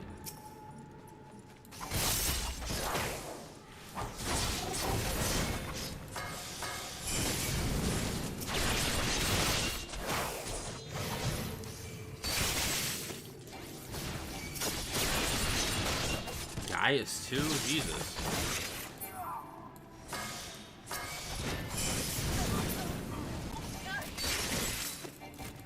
And Nero. Well done, champion of yours. Well done. Onward. This guy's a dick.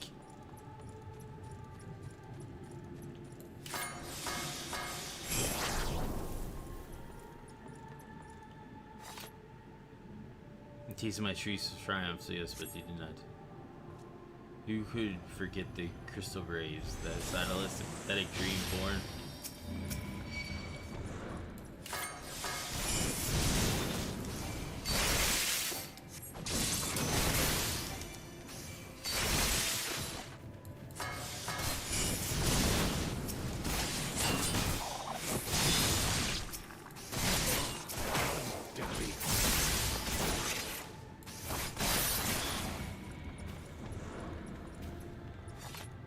Again, you did always grow stronger with each thing.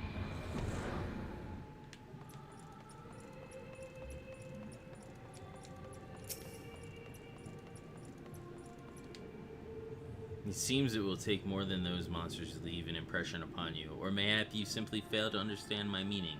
Not that it matters, no. I have dealt with countless heroes, and always it ends the same way. No amount of reason will bridge our difference, will result in happiness for all. Whatever your reason may be, I cannot bound by them. I can put but faith in my own beliefs and fight for them with all my being.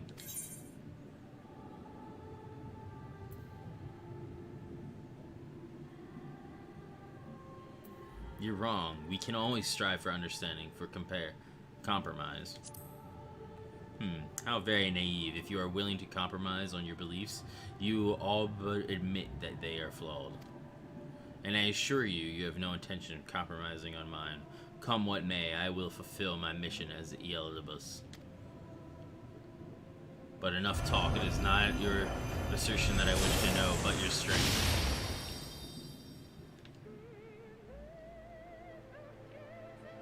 Falsely accused your side, you fled the snow-swept fields of Colorthos.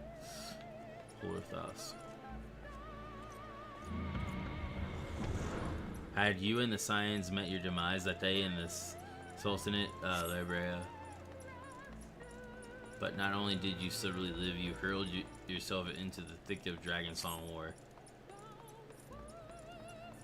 Dude, this is like taking you through all the expansions. Sweet along by the tides of inner slew through conflict.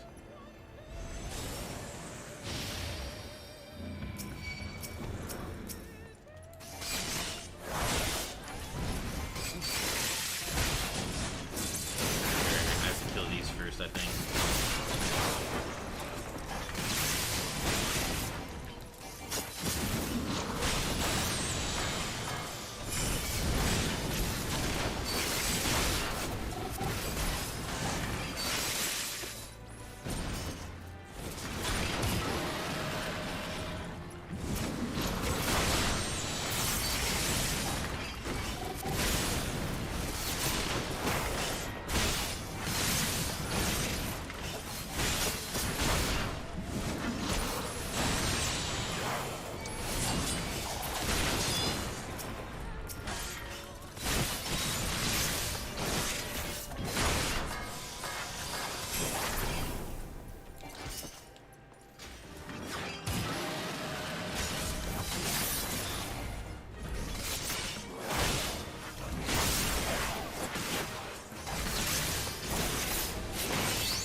trust you're beginning to limber up. Do keep up in fine form.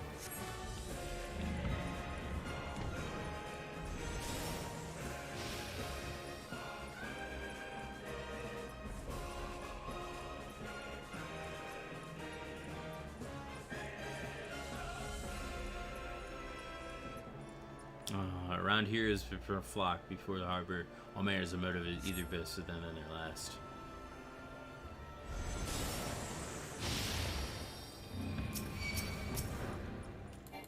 Oh, dude, this is the trial. We did the trial.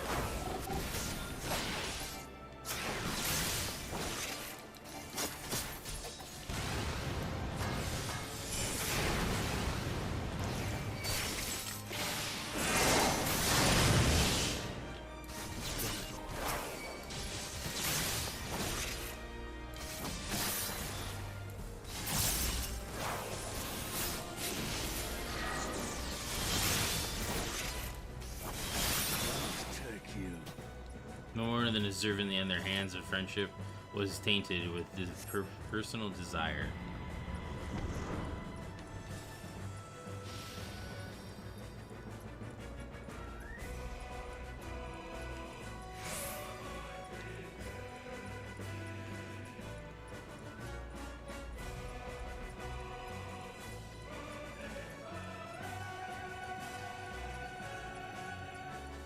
You know what comes next. You put an end to the Dragon Song War.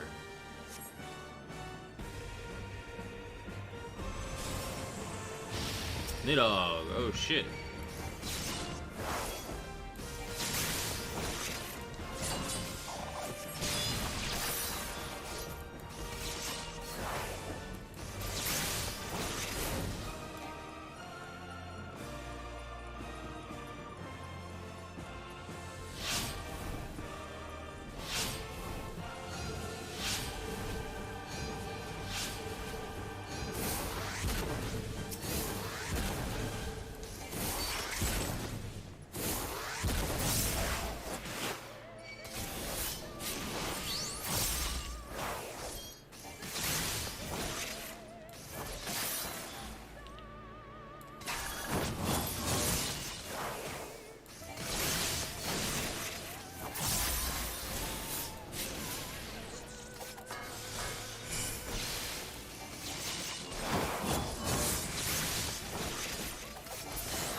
Simply 1,000 years war is brought to its conclusion.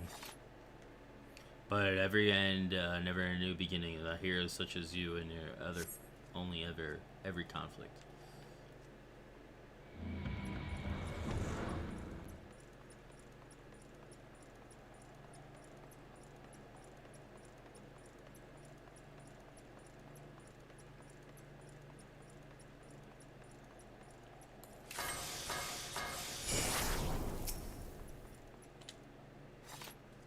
How are you enjoying the walk down memory lane? Dare say there will have been a few individuals for whom you harbor deep feelings, whose passing caused you keenest grief. This is what our people are to us, an irreplaceable existence that can ill be lost. I will save them, for they are my.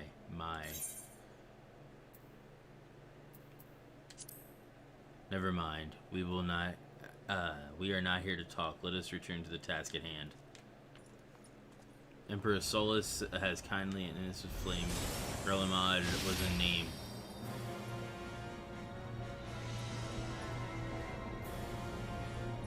Following the turn from the Alamigo and Dama into the storm of blood.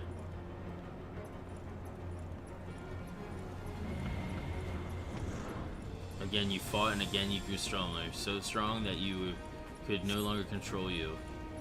There's an unnatural beastly strength, and we shall lay it bare.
Yet their hardened souls gather in the way they did in choosing round in the flame.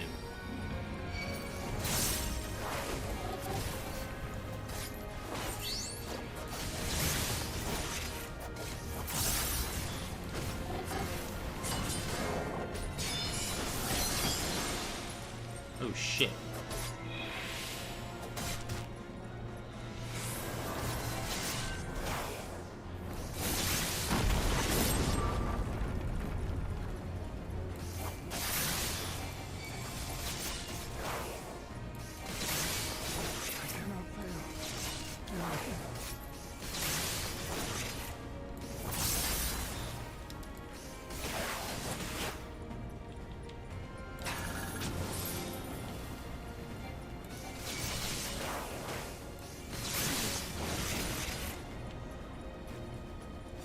Perhaps not matter. Let us turn our attention to the finale.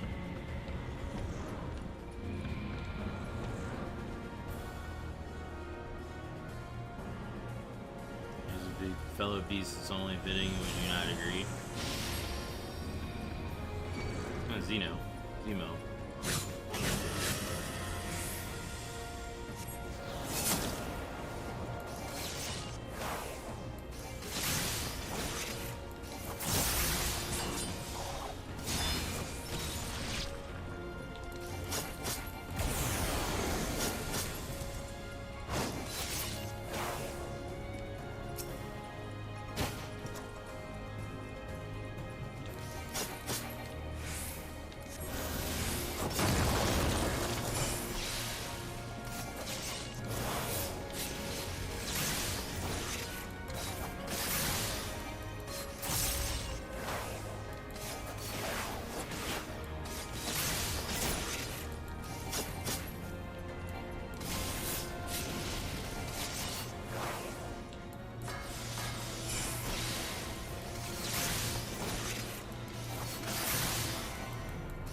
Shit.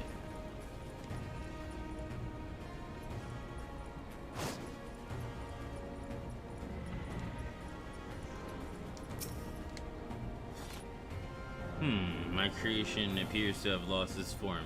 It is no easy thing to see through the eyes of a beast such as him. In any event, there is only so much to be learned by taking your measure this way. Let us try something different. We continue this within.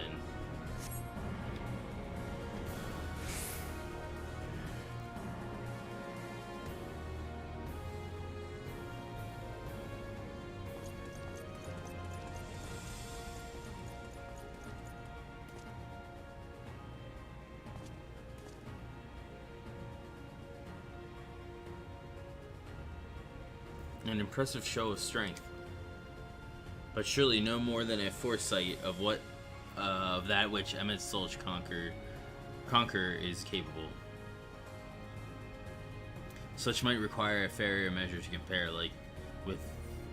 yes.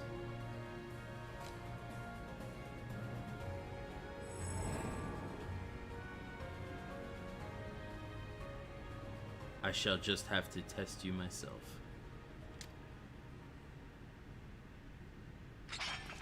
Alright, bitch, let's go. About damn time. Come on, Angela, show me what you can do. Fallen warrior, Ardbert.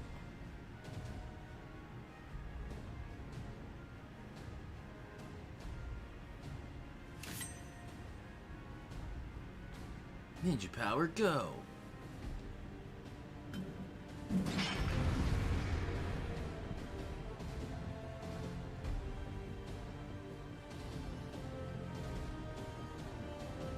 Defeat Ardbert.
Pan, I have my answer.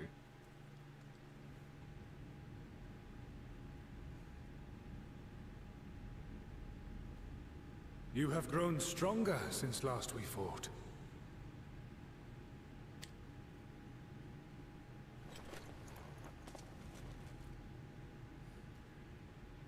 The result of your trials in the first, no doubt. Have you finished?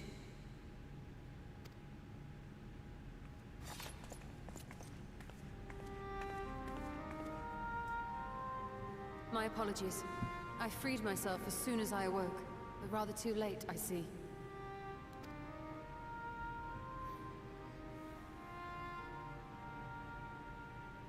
Now, Elidibus, if you have ceased trading blows, I would trade words with you. I have a theory, you see. One concerning that which you seek to accomplish.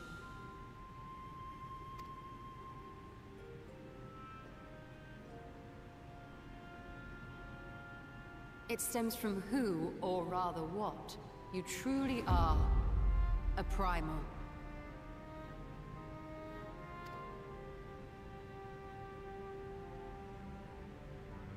The ancients created Zodiac to deliver the star from destruction. If the magic that brought him forth is the precursor of what we know as summoning, then Zodiac would have been instilled with a presiding desire.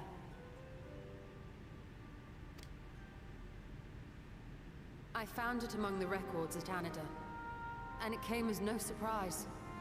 Were I faced with the world's destruction, I too would wish for the same.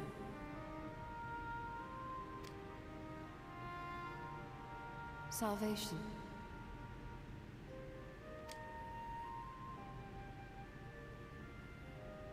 I know that you sacrificed yourself to become Zodiac's heart.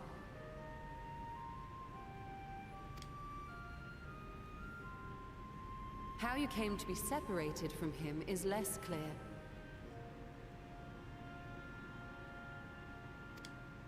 But if you are a fragment of his being, it stands to reason a desire for the world's salvation would drive you.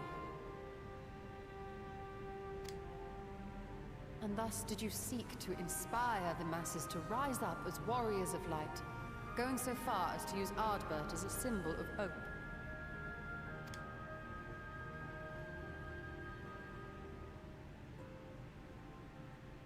Correct on all counts. Such is my nature, and such are my methods. I have aided heroes. I have made them. I have even become them.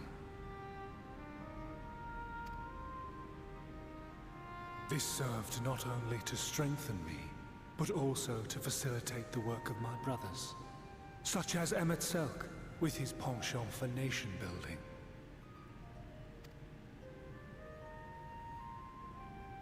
Then you will be all too familiar with the fickleness of mankind.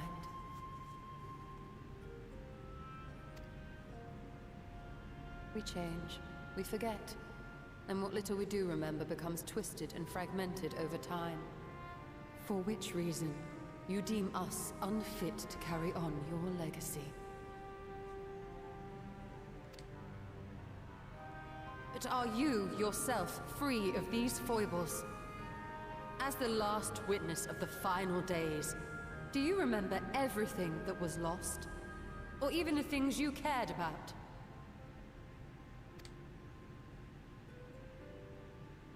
Get to the point.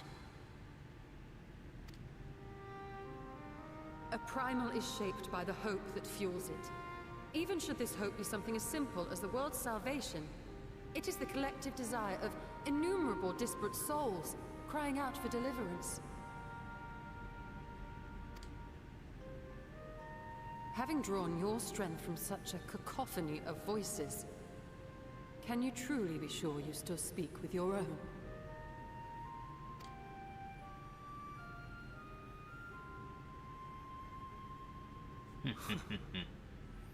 Gotcha there. Your question is irrelevant.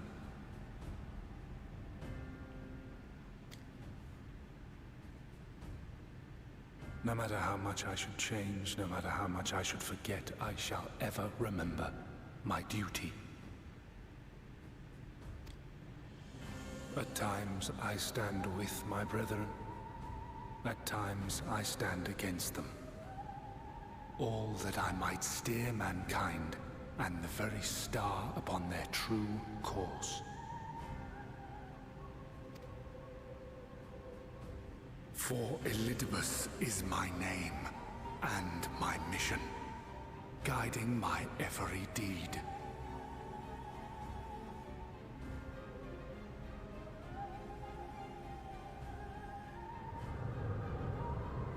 But enough talk. You have shown me sufficient proof of your might. As I am now, I would struggle to defeat you. Yet I have still to play all of my cards.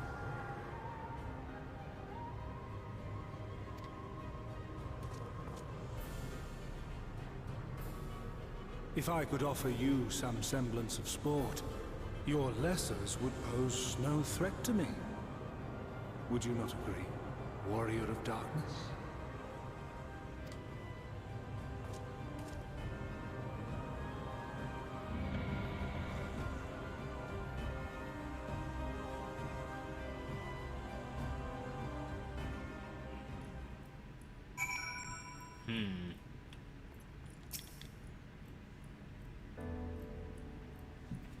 It has been an eventful morning, if indeed it is morning. I have no idea how long I was unconscious. Regardless, I am grateful to see that my efforts at Andir have borne fruit. We have confirmed the nature of our foe and his plot. Now then, what news from the surface? I see, then let us make for Yomar at once. We have much to share with our comrades. Yildibus' parting threat not least of all. But forgive me. It would seem my belongings did not accompany me here. I will need to retrieve them from Andir. With luck, the ethereal stream you traverse still lingers. I won't be long.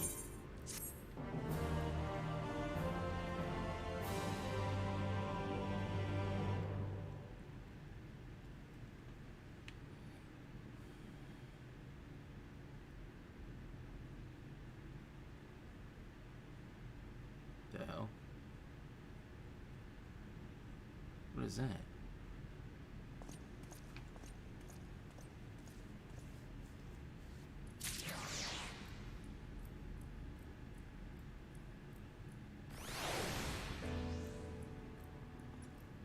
No, sorry there, I missed what you said.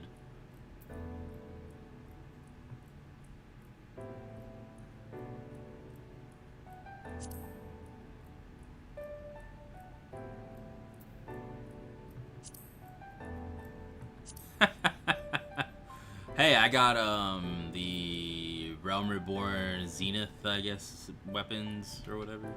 They're pretty easy to get, so it wasn't really anything.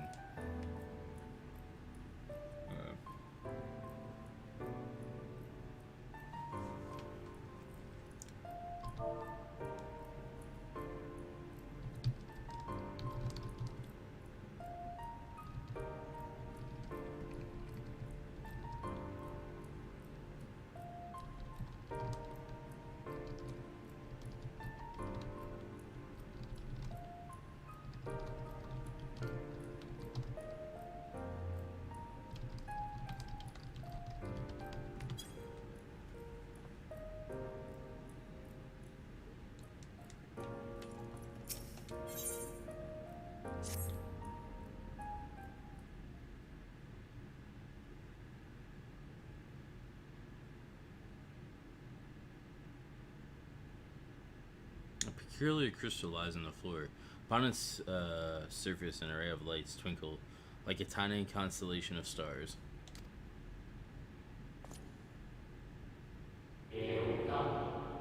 Crimson crystal. Day forth, bring honor to the seat of. The distorted voice of an ancient rings out in your mind, a moment preserved in the crystal, it would seem.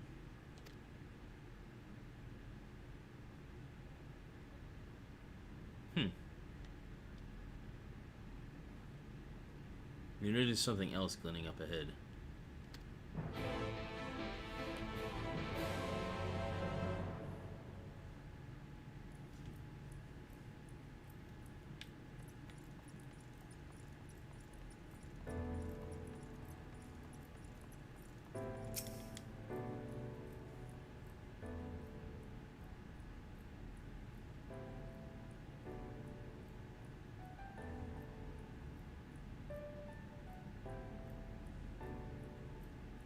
You find 3 more crystals lying on the floor, though they differ in color and decoration.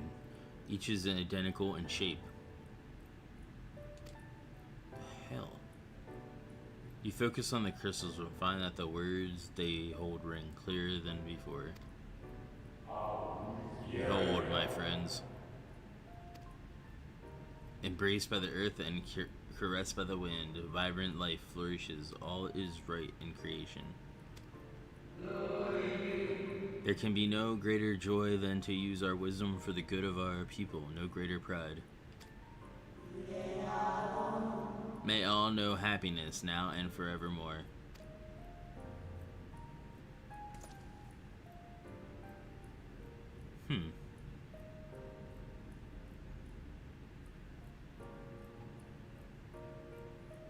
There do not appear to be any more crystals in the hall. Perhaps it would be wise to continue the search outside. Interesting.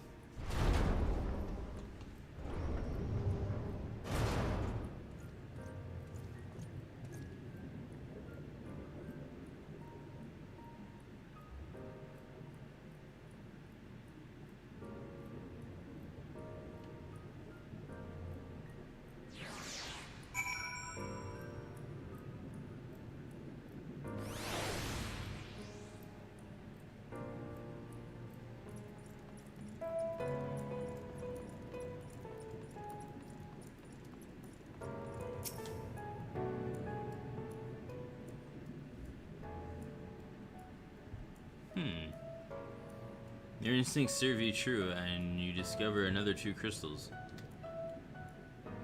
As you reach out with your concentration, new voices begin to echo in your mind. The heavens are ablaze and the land rent asunder. What will become of the world?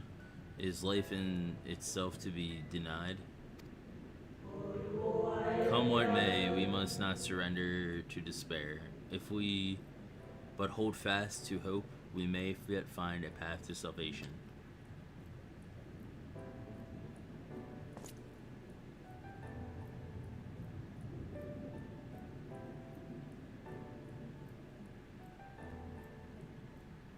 A voice tell an incomplete tale. Might more remain to be found.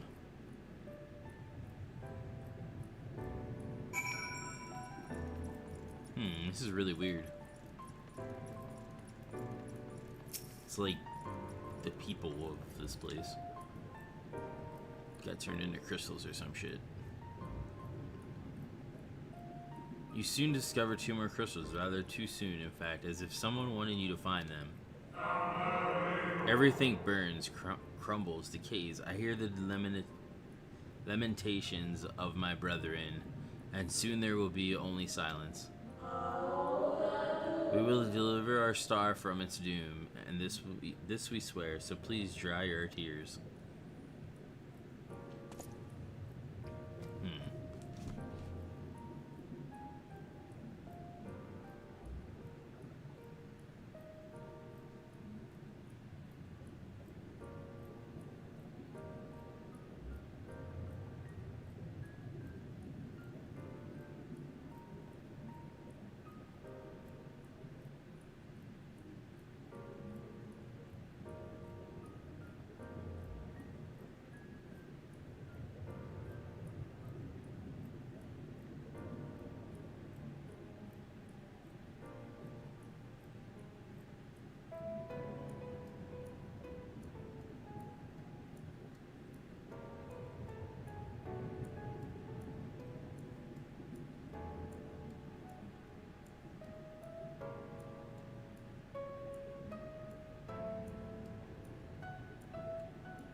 Whatever awaits at the end of your search, it is plain you have to find it.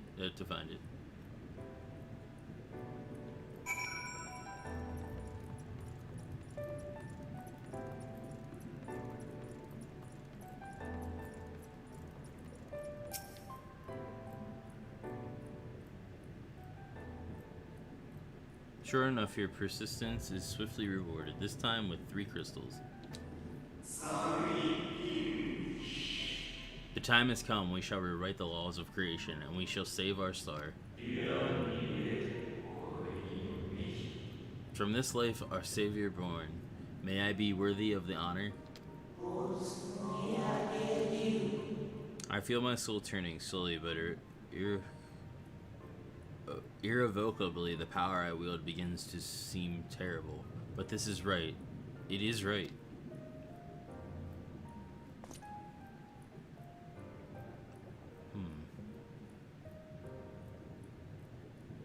The tale of the crystals weave seems to near its end, but it isn't over yet.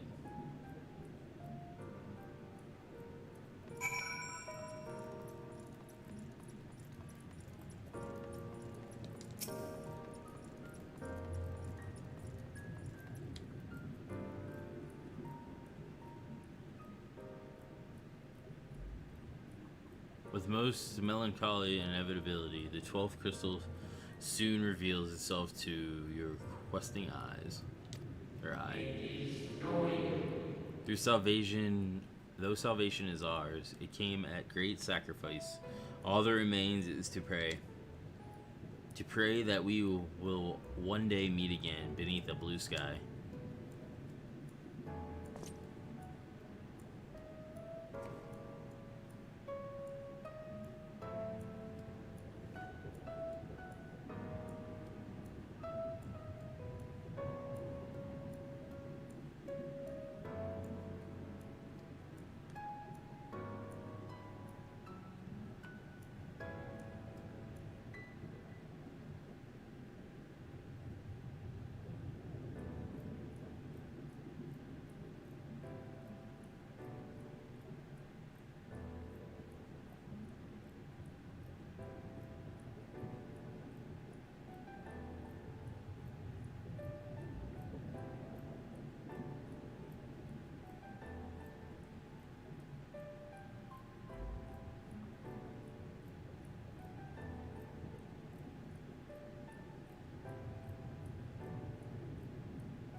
Judging by its testimony, it would seem the voice was recorded in the wake of the final days.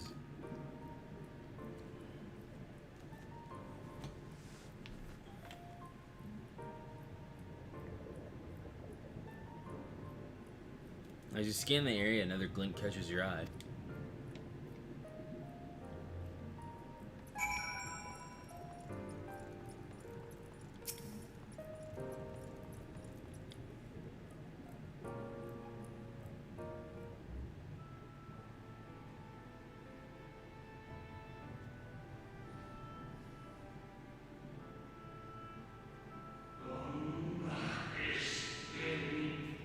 Gone is the brilliant radiance of light, replaced by this sickly glow of malformed something. Is it not be how it ends, for we who love the stars will with all our being. Now I will not suffer it to be so.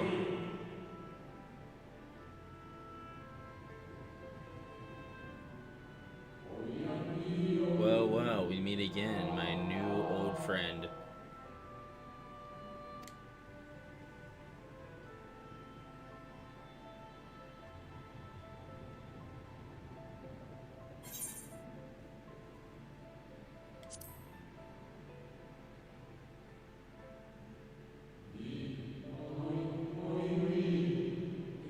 How good of you to remember.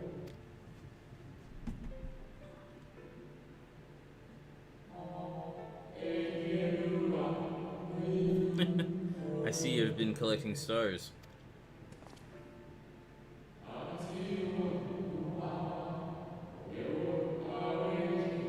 I I speak of those crystals. They have a constellation etched upon them, yes?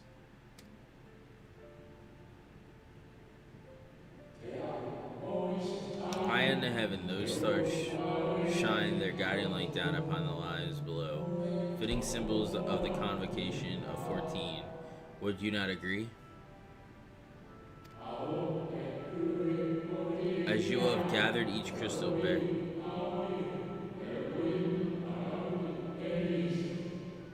As you have gathered, each crystal bears an account of the life of a member of the convocation of remembered, as remembered by the Asundered. Lest you worry, they aren't concepts. They are far too incompetent to be so. But they suffice for imbuing memories within sundered souls, that they might be restored to their office. Keep them. I am sure Emmett Sulch wouldn't mind.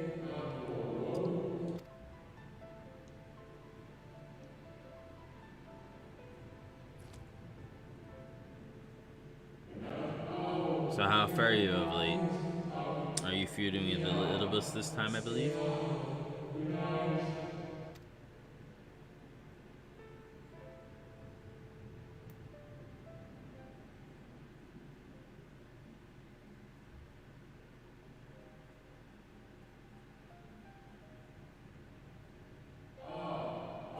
I shall refrain from passing comment on your struggle. It is not my place to do so, lone departed as I am.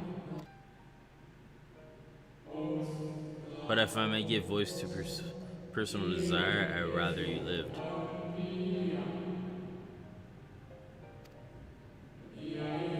If you do not, how will you keep your promise to Emmett Solch?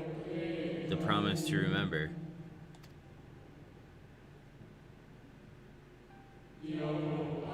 It must weigh heavy, the burden of all those memories. To one who has lived a life such as yours, I can well imagine how Aelibus' existence might seem hollow, how empty his single-minded pursuit of a half-forgotten cause must appear.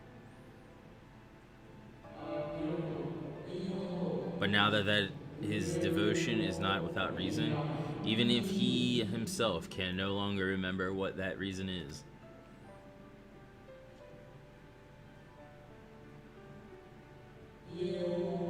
Well, that is quite enough talk about Elidibus. I would see if you can reunite the wayward stars.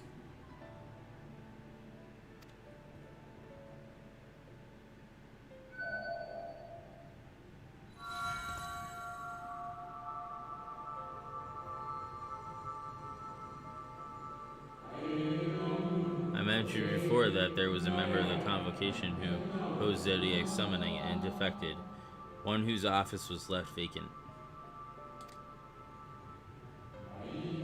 Defectors having been deemed unworthy of commemoration, no crystal exists for the individual in question, or shouldn't exist at any rate, and I wouldn't. I had a friend not created one in secret. A crystal bearing the forgotten name of his office, along with the magic of his own conceiving, a singular incantation embodying his spirit.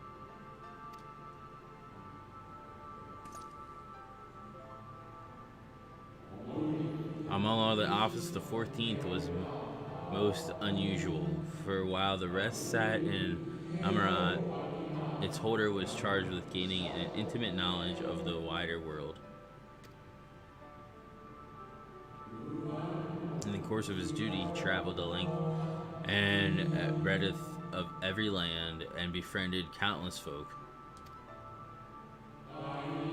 He encountered troubles too, of course, matters which he could simply have referred to the convocation, but that was not his way.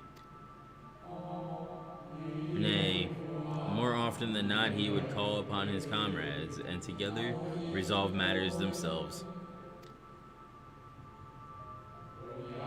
Such is the magic sealed within that crystal, the magic to summon the stars to your side. time of greatest need, should you wish upon it with all your heart, I will surely answer your call. Interesting.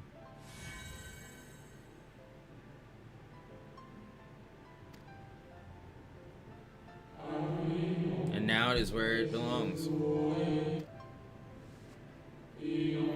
Oh, there is no need for thanks, but nor will I hear any complaints about it either.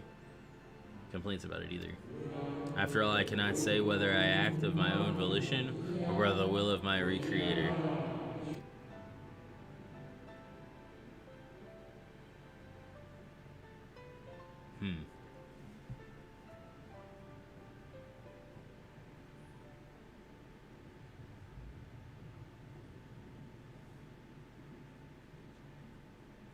I was wondering where you'd disappeared to.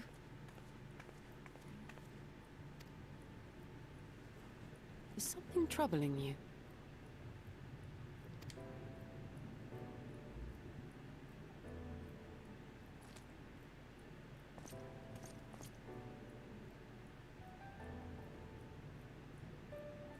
No? Very well. I have everything. Let's hurry back to the surface.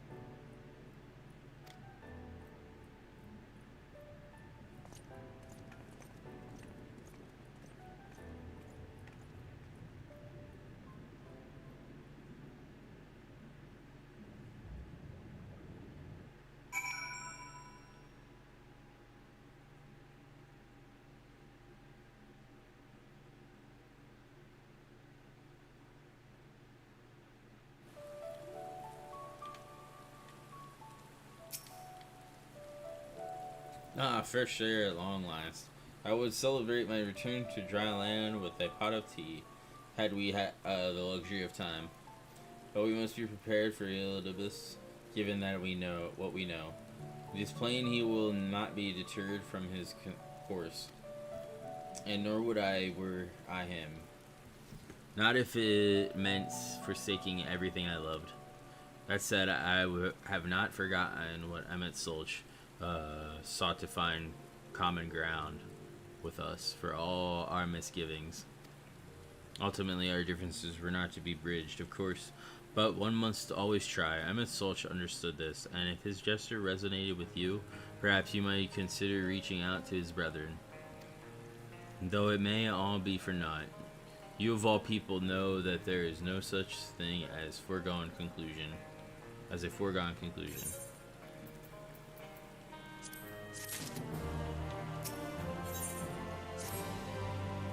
Right, no more musing. We have taken far too long as it is. Our friends await us in Yulmore? Yes. Let us hurry and join them.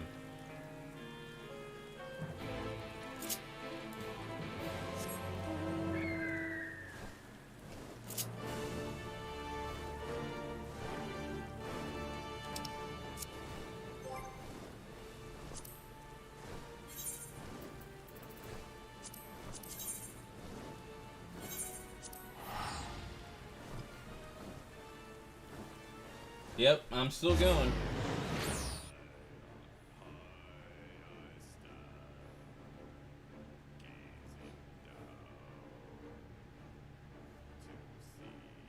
I just fought Elidibus. He was testing my strength.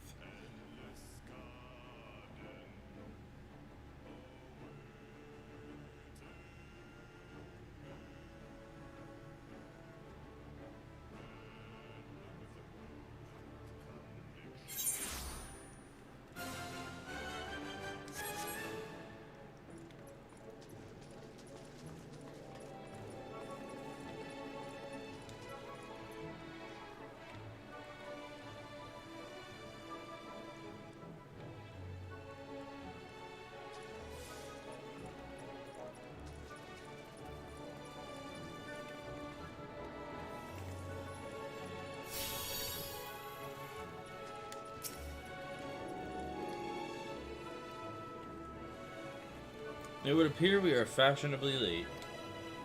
Come, Artet will not wait.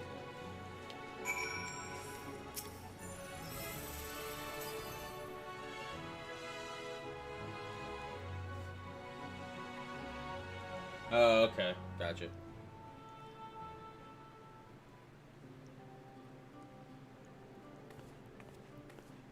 Forgive us our lateness.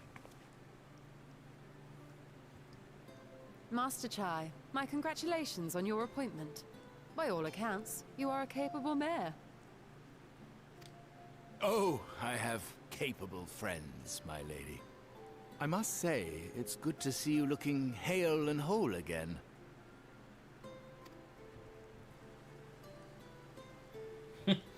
Apollo hates his fat cat lady. The credit for that lies with my own capable friend, without whom I might never have escaped my abductor.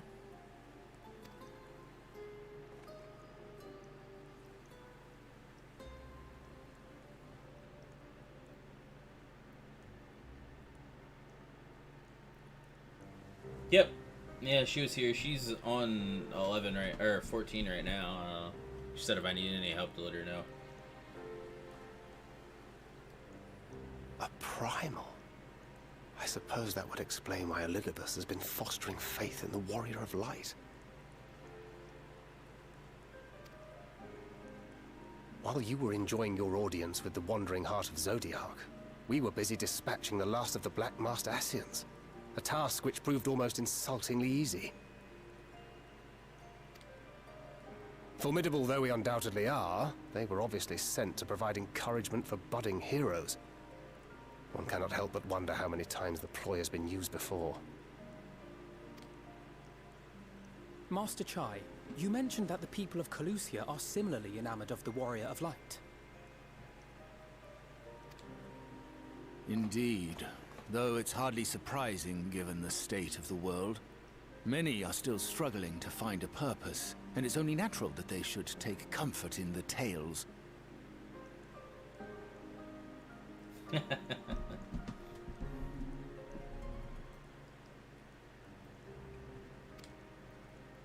Then the fever has spread to every corner of Norvrent. We may have dealt with his black-masked minions, but it is plain Elidibus has yet to show his hand.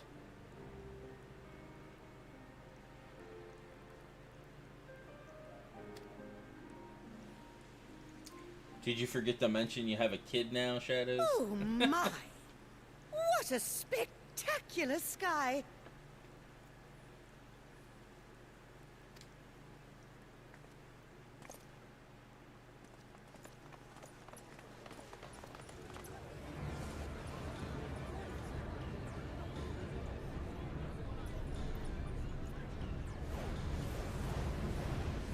Again?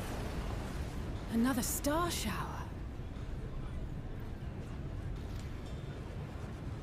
Wait, is that...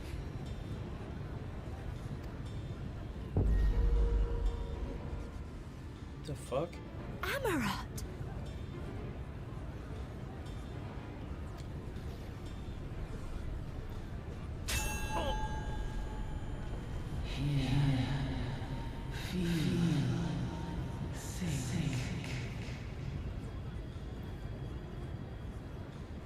Did you hear that? That voice calling out? No, I didn't hear anything, but... Why do I feel so... like I've lost something dear to me?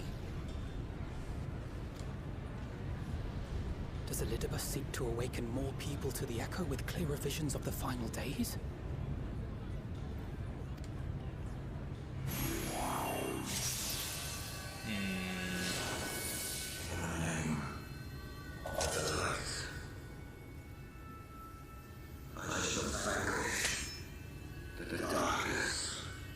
The fuck? I shall deliver the world from its doom.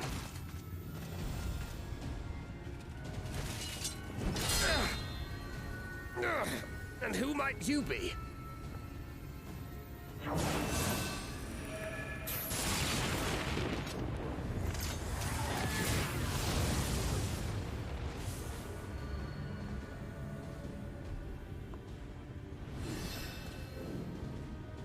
Whoever they are, they've come for our heads! No, you don't!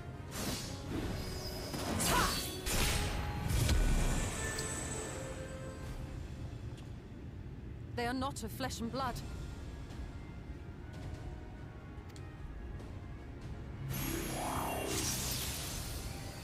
I know this magic.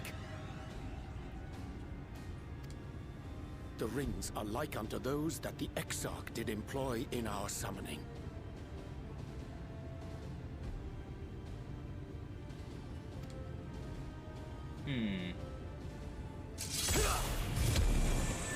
Are you saying the Exarch is summoning them? Nay, yet the similarity can be no mere coincidence.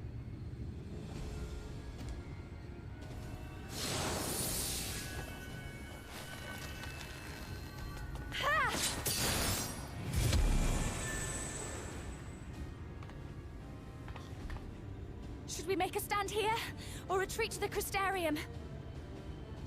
I figured.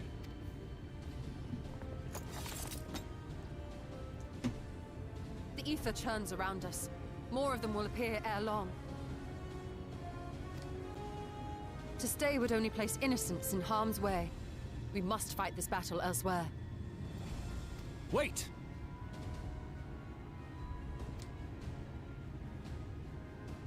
Take one of our airships.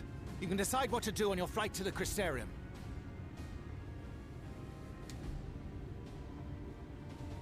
You are a capable leader in your own right, Master Chai. The citizens of Yulmore chose well. It's settled then. To the airship!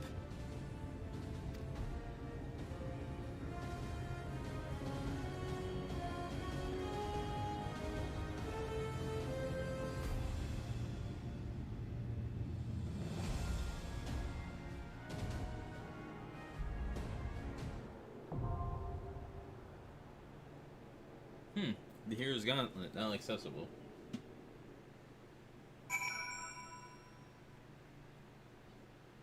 Yeah, you're more than welcome to join.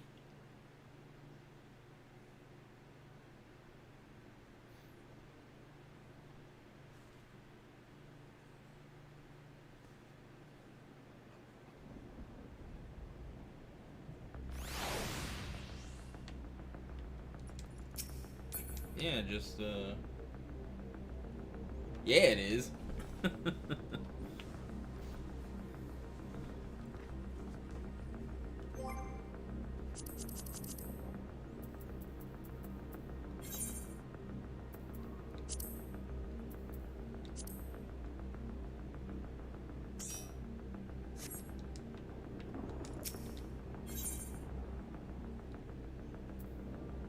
Oh, I don't have the eye level to do it.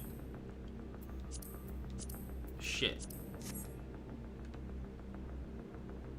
I need, what do I need to get? What does my eye level need to be? 460 to do it.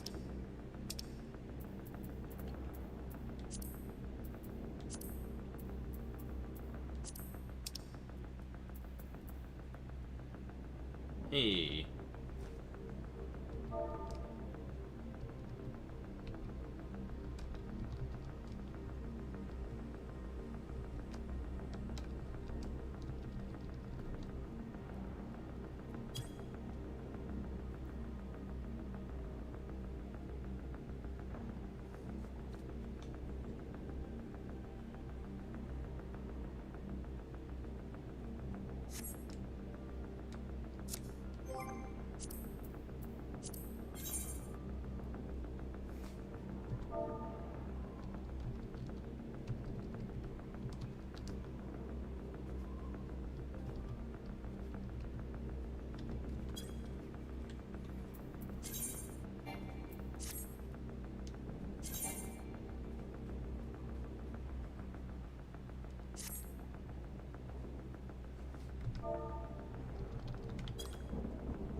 Oh, that's true. I can't queue for it.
Damn it! Hang on to something!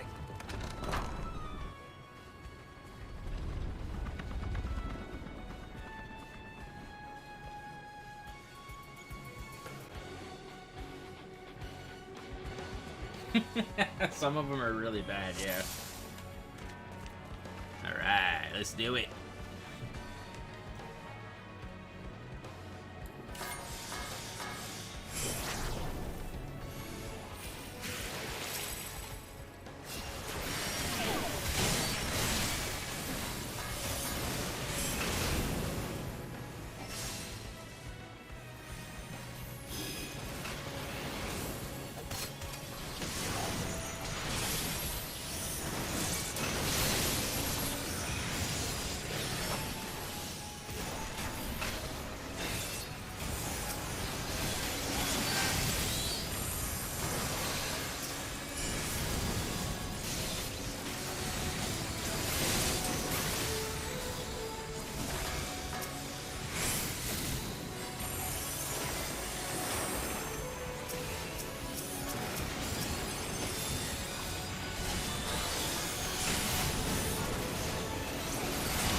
Oh, that's convenient. Hey, it's the miners.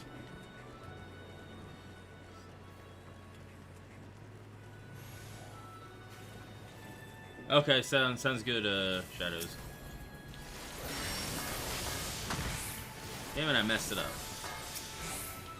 The Talos are helping.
Damn!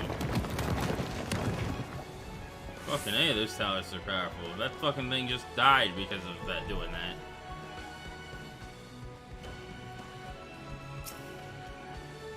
Spectral Thief.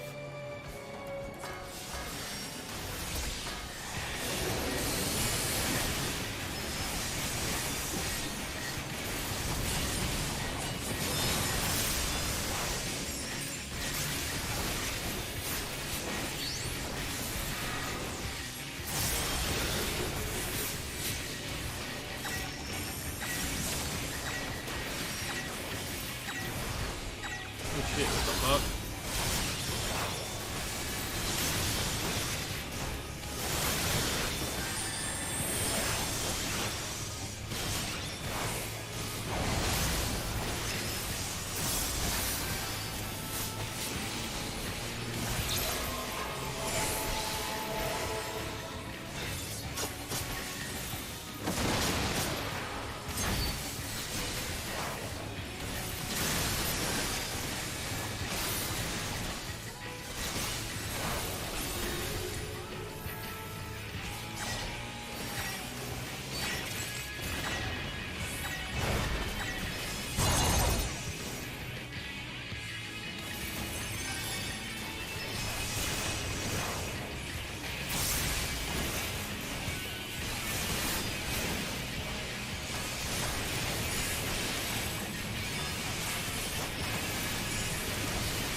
goes to where those things are, I get it.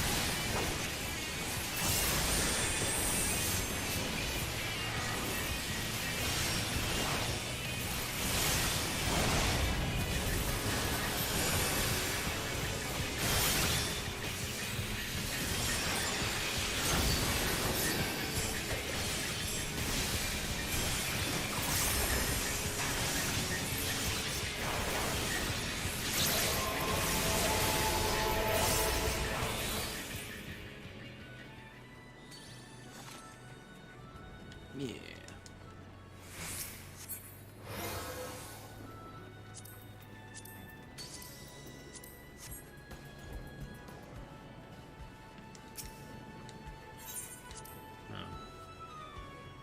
A Fey portal, interesting.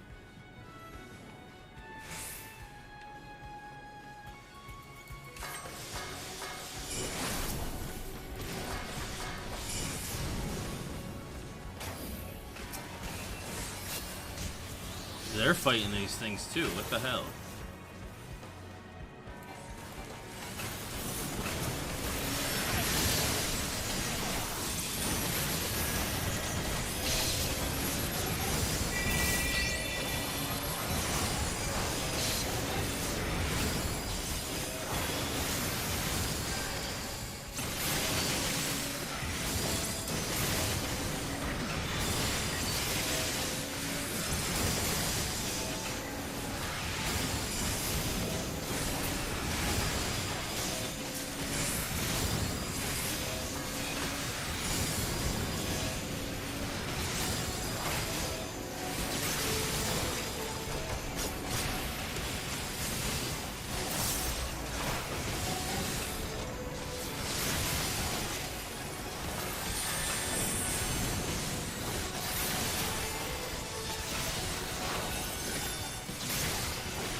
Interesting.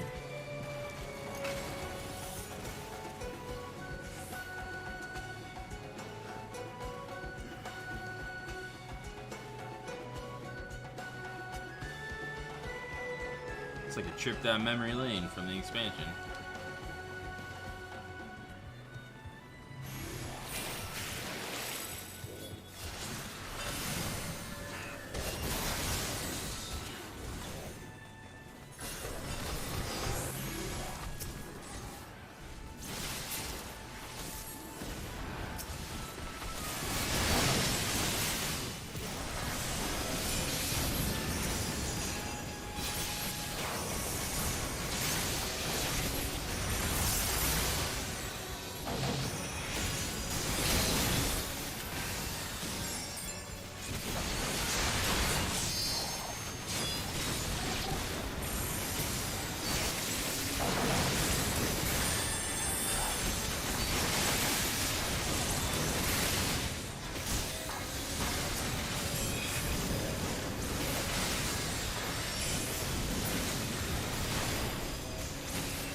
shit.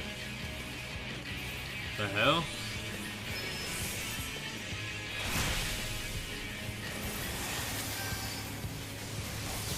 That's weird.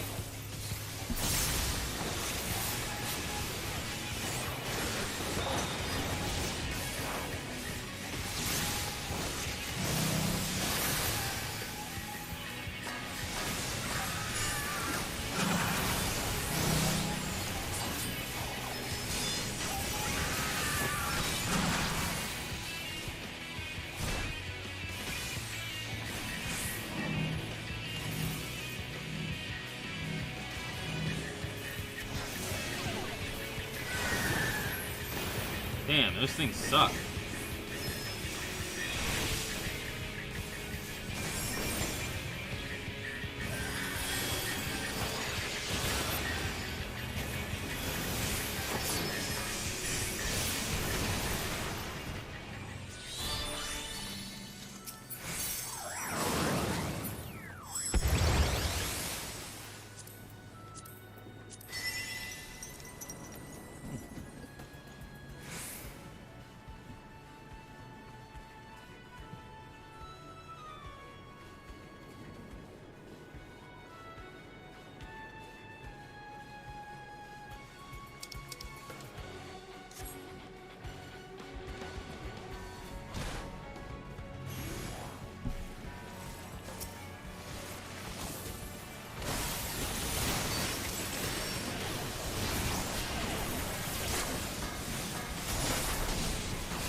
Berserker. Interesting.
Dude, what the fuck? Oh, it's supposed to go in the thing. I guess.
I think that's the last of them.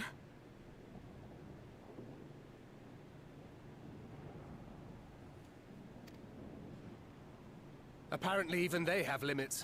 Nevertheless, we should remain vigilant.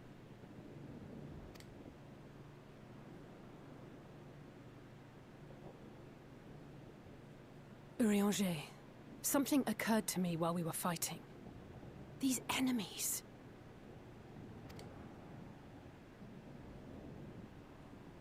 Are heroes hailing from other shards, summoned hither to deliver this world from its doom. Scant moments after the star shower did they appear, as yet more souls were inspired to walk the hero's path, no doubt. Thus did hopes for salvation of realms near and far resonate and converge, lending still greater strength unto our adversary.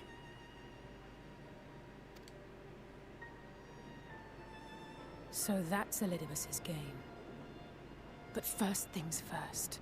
If the rings are the same as the Exarchs, then we need to ask him how that's possible.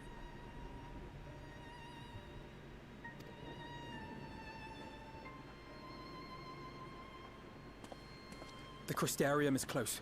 Let us press on.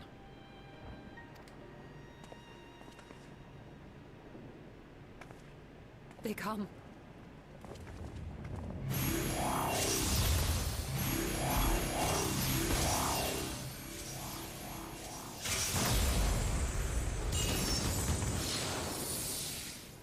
So near and yet so far.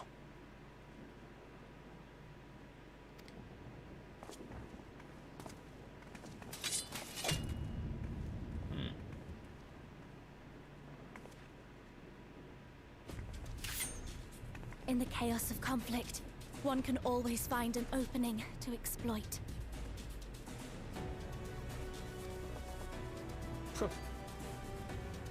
Whoever taught you that is a wise man indeed, and good with a gun blade. But yes, I dare say we can create an opening wide enough for at least one of us to slip through. That being you, of course, though others are welcome to follow in your wake. Reen and I will keep our guests occupied. Hell yeah, Brave thank you. and selfless as ever.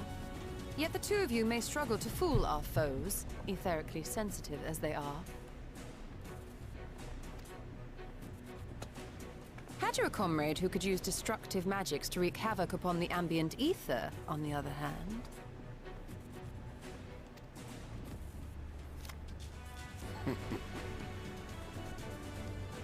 Very well. I too shall assist in the diversionary effort. It's time to duel! His cards. Because he's an Oh, astrologist. not this old dance again. Yes, obviously I'll stay and fight. Alphino, I'm about to do a great many stupid and reckless things. Watch my back, would you? And there you have it. Take care of yourself, my friend.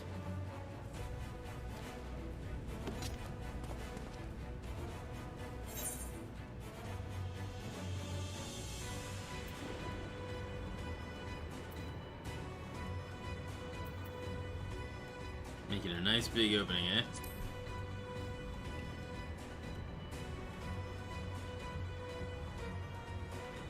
We'll do our best.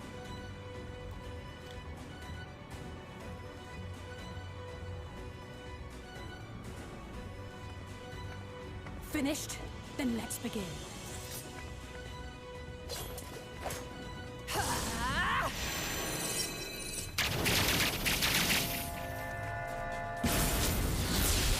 Hell yeah! Fucking right, I'll say.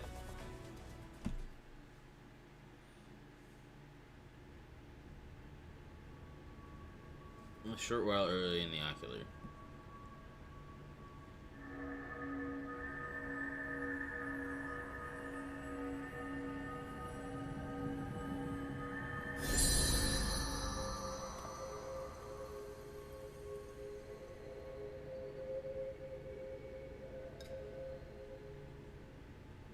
done. Oh, let Let me see, let me see!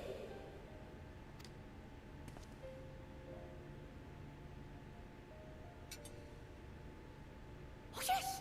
Your memories are preserved safely within. We've done it! We've done it at last!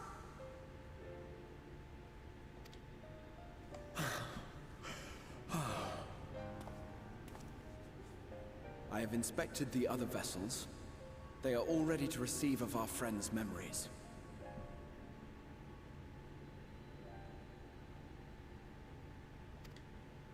Oh, excellent! Excellent! I shall have my familiars bear word to them at once!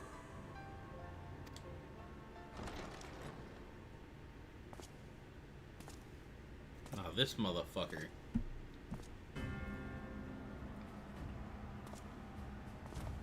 Elidibus.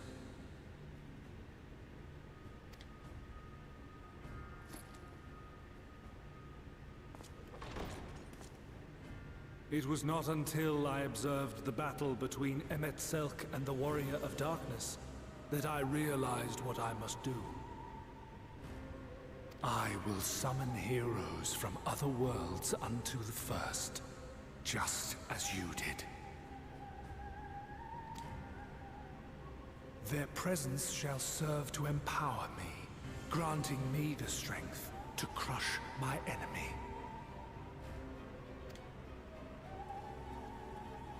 Though it pains me to disappoint you, I feel compelled to explain that the magic in question requires no small amount of preparation. Ah, but you assume I require my champions to be summoned in their entirety. I do not. Their souls needn't even be whole. My purpose requires no more than their burning desire to vanquish evil.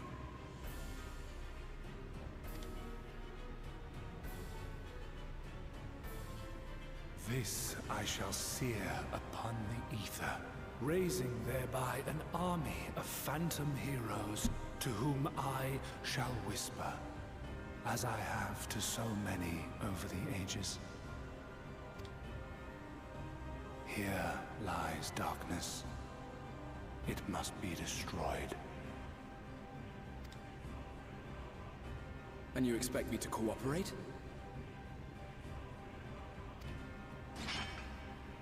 I do not require your cooperation. Your death will suffice. The magic I shall have from your corpse.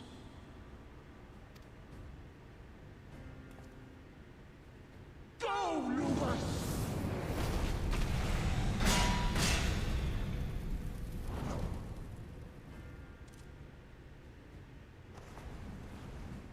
We must flee!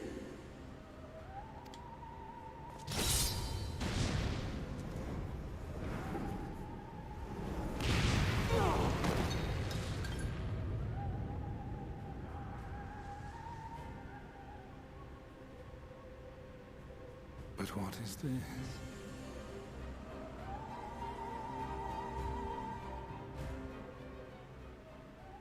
God damn it.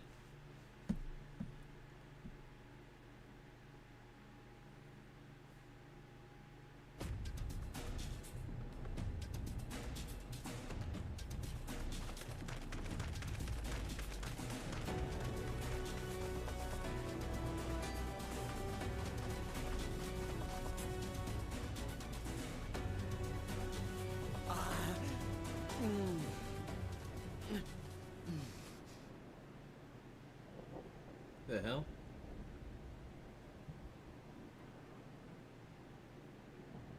Oh, it's the Crystal Exarch and...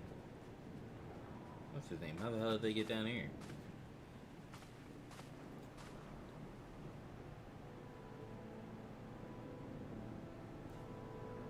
My friend, how did you...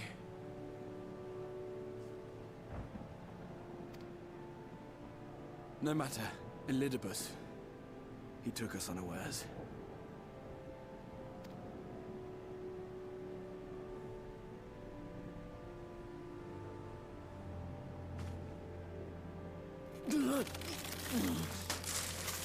Fuck.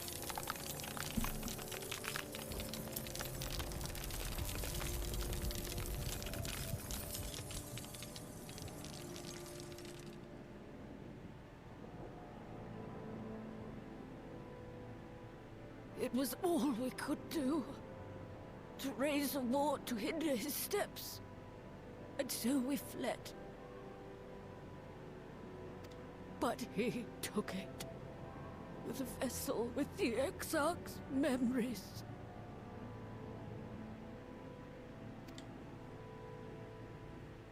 Forgive me.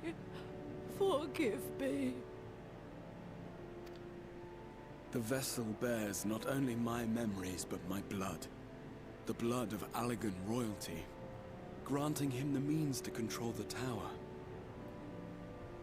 Should With it, explain he why has you performed summon I know everything. not how many summonings, calling forth heroes from across the rift.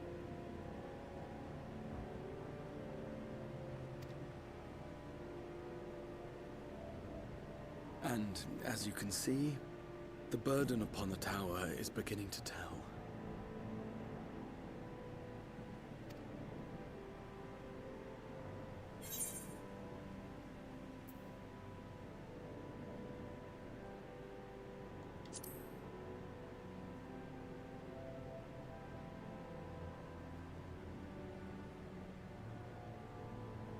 If you mean to face him alone, I will not allow it, not this time.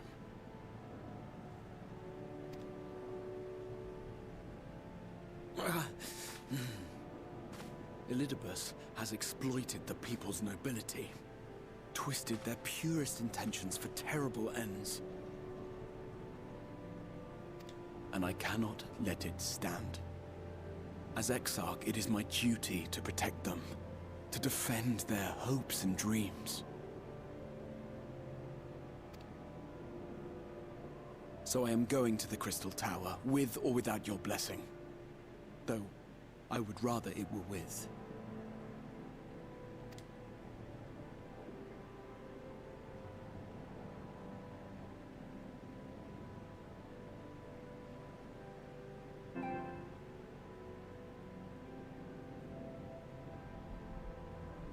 Thank you. I'd join you, but I would only be a burden. Better that I remain here with my gremlins.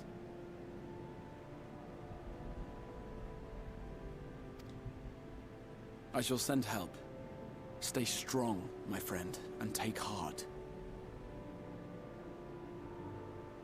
By binding Elidibus within the tower, we have done more than simply delay him.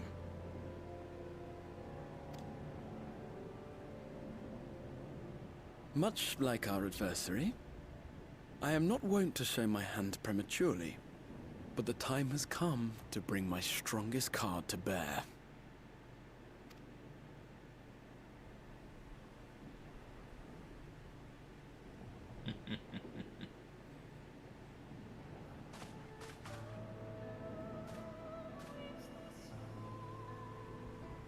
To the tower!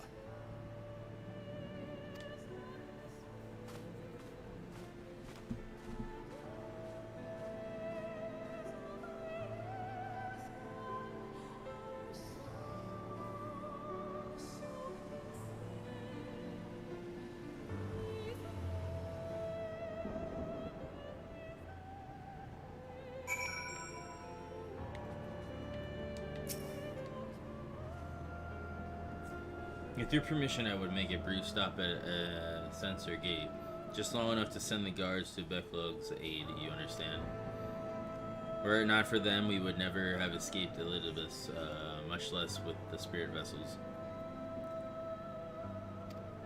Though mine fell into our foes' clutches, Becklog gathered up the rest at risk to himself. I must see that they are safe before we press on. Enough good people have given their lives that I might fulfill my duty.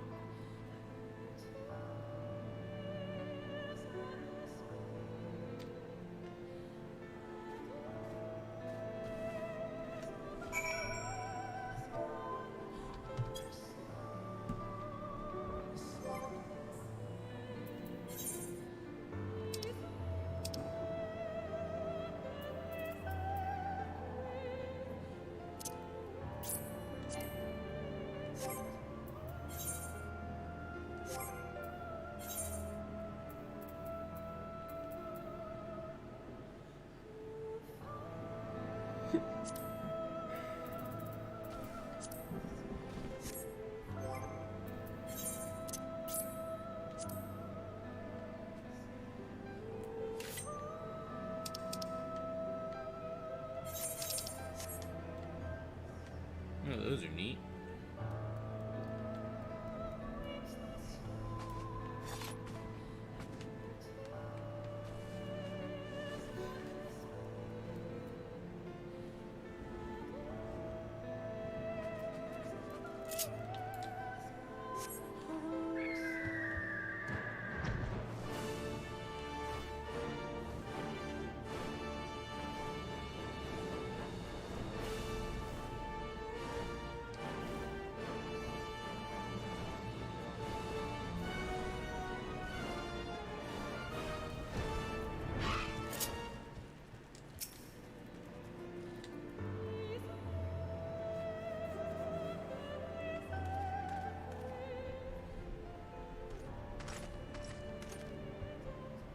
Warrior of Darkness, Exarch, forgive us this part. Paltry greeting. We were not notified of your coming. Oh, that's cool. It wasn't planned. I need you to assemble a rescue party. Our friend Buckluck lies wounded in a clearing to the west. Pray go to their aid with all haste. At once, my lord. May I ask how they came to harm? There have been reports of enemies in our midst, specters who appeared after the star shower. Do they have something to do with it? Yes, the man who attacked Bucklug is also responsible for the star shower and the appearance of the specters. I have no time to explain, but know that the individual in question does not seek to do indiscriminate harm.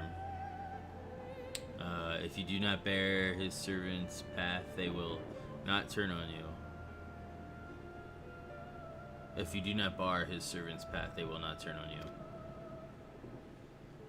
You are to leave this foe to us, understood? Meanwhile, I ask that you alert the rest of the guards and focus on maintaining calm in the city.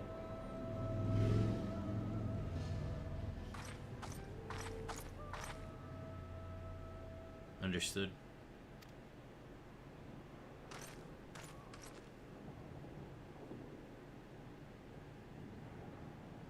Lena.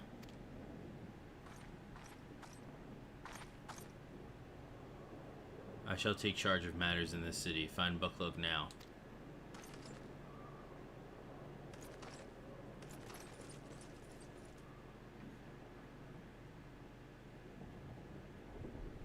No time to explain,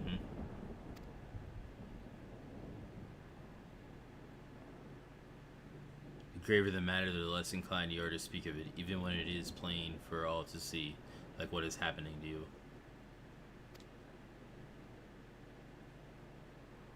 Lena, this time there truly is no time.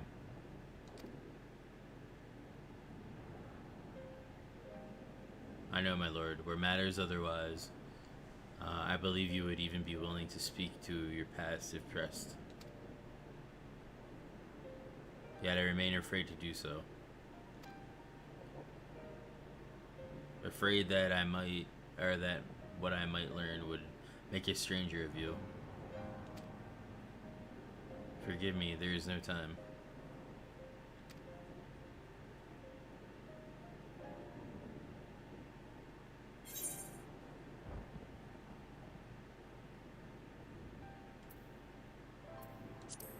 Perhaps a few words are in order?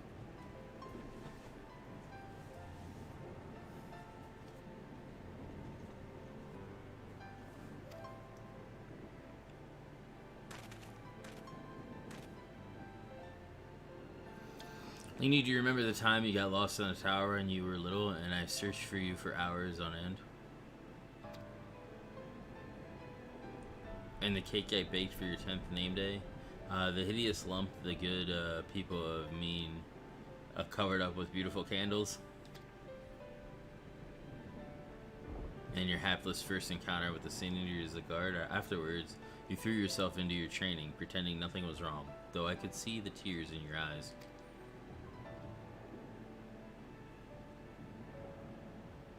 All of these moments that we shared, all the feelings that accompanied them, they are as real as aught that came before, and nothing will ever change that, will ever change what we mean to one another. If I have made you worry, then I beg your forgiveness. Heavens know you deserve better. Though the darkest of times, you have kept faith with me, standing tall as a proud daughter of the Crystarium. As an example to us all, I count myself blessed to have had you in my life, and I want you to know that.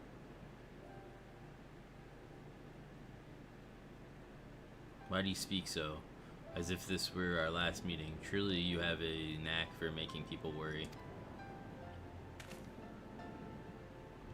Yep, you don't say. Besides, it is you who are an example to us all. You have led us through countless trials, and you who will lead us through countless trials to come. So go, my lord. Do what you must, but take care.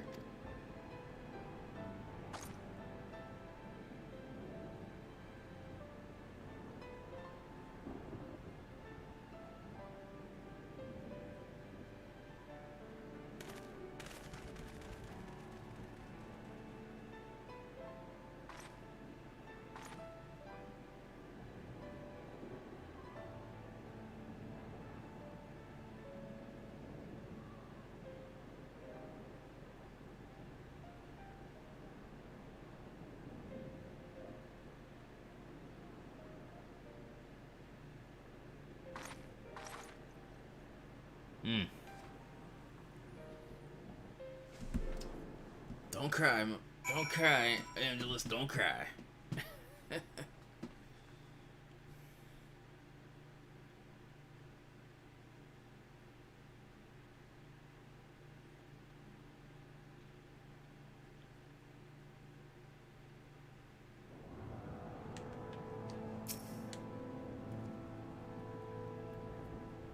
The ward holds. Excellent. Elidibus will still be within the tower. Our foe's sole purpose is to destroy you, and to that end, he has summoned heroes from other reflections,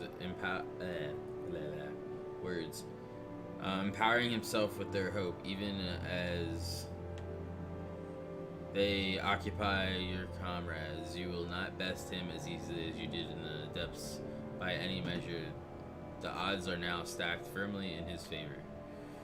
To it spare no preparation, my friend. I shall lift the ward only when you are ready.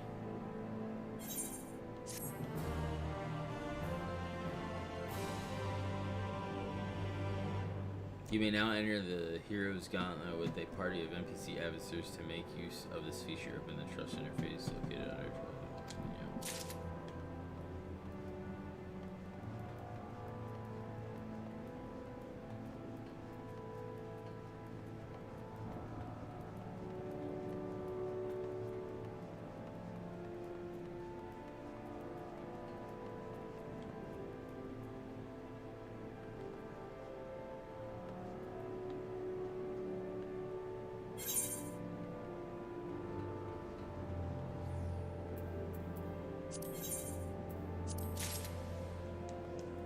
Thank you.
Nice.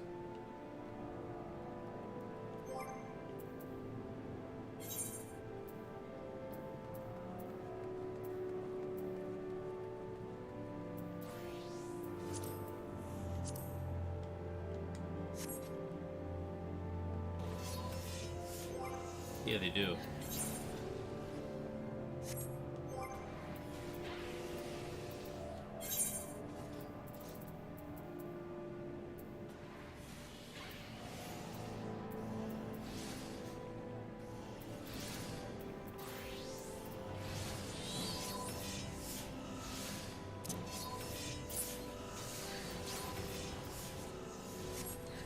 Alright, let's go do this.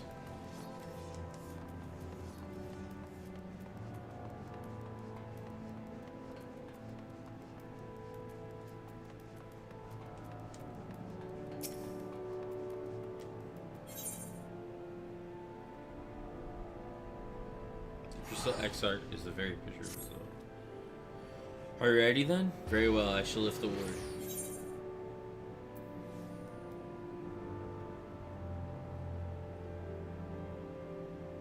You know, it wasn't so long ago that I watched you seal the place up.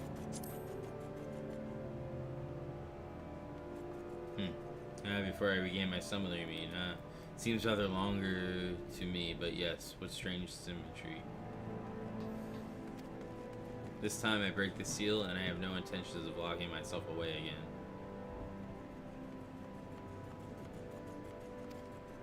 Nay, together we will enter, and together we will leave, in triumph. So come, my friend, let us be about it.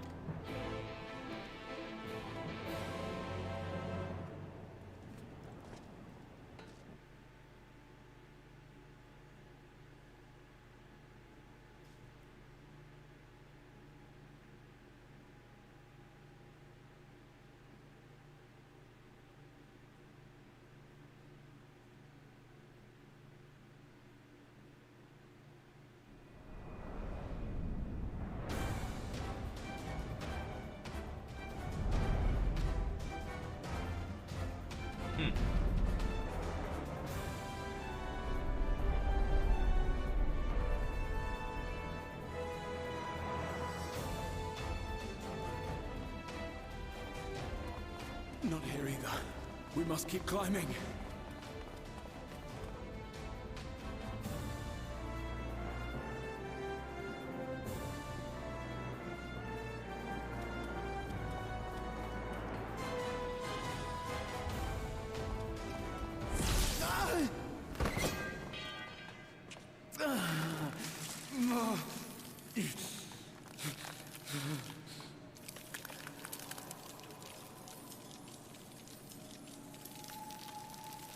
The hell?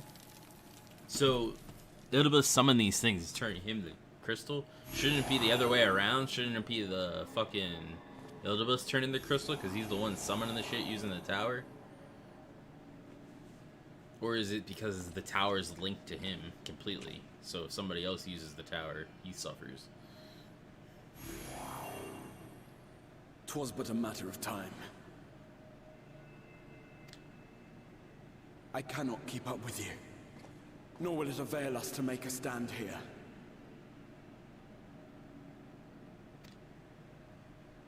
You must go on without me. Find Elidibus and stop him.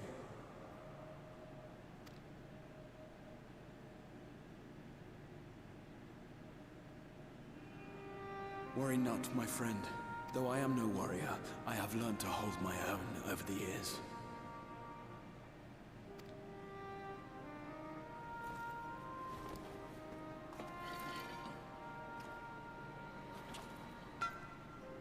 When first we explored this tower, you and your fellow adventurers formed the van, while I was left to follow in your wake. Yeah, okay. Then that explains it. Suffice it to say, I was not best pleased with the arrangement. How I wished that I could join you.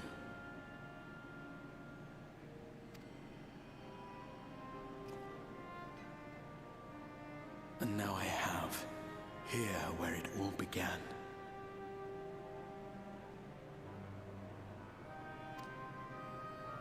I was right to trust in you, and the power of your legacy, of your name, to let them guide my every deed.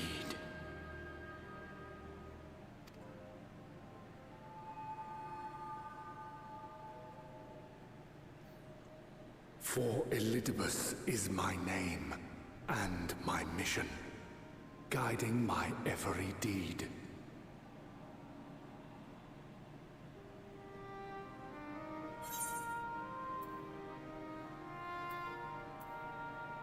Do you ever consider other paths?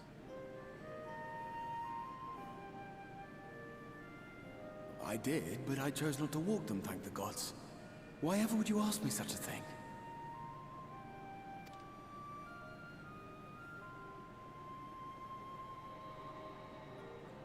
Elidibus spoke in similar terms, you say? How curious. To answer your question, then, I made my choice for reasons which seemed obvious to me, but may not to any other.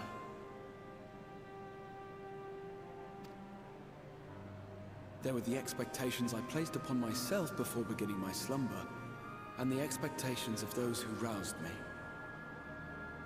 Of course, I had the choice to turn my back on a lot of it.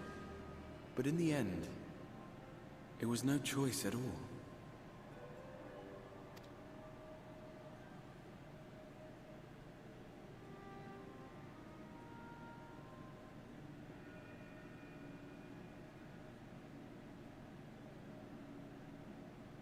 I cherish the time I spent with you and the others. What I wouldn't give to return to those halcyon days. Chasing ancient secrets, overcoming trial after trial with the aid of like-minded comrades. And what remarkable comrades they were. In such company, I felt as if I were a character in the epic tales that had stirred my heart as a boy, as if my dream had come true.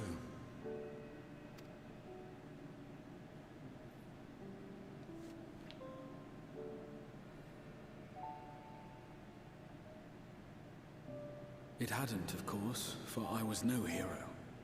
Neither then nor after. Though the world to which I awakened and the first were beset with myriad problems, I rarely knew how best to play my part.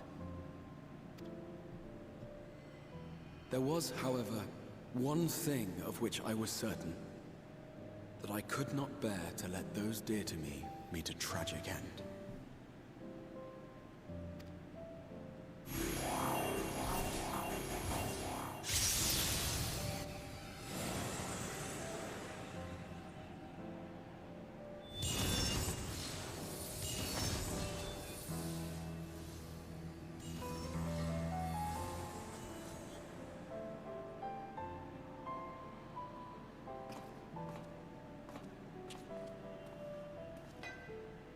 I'm afraid our time is up. Go!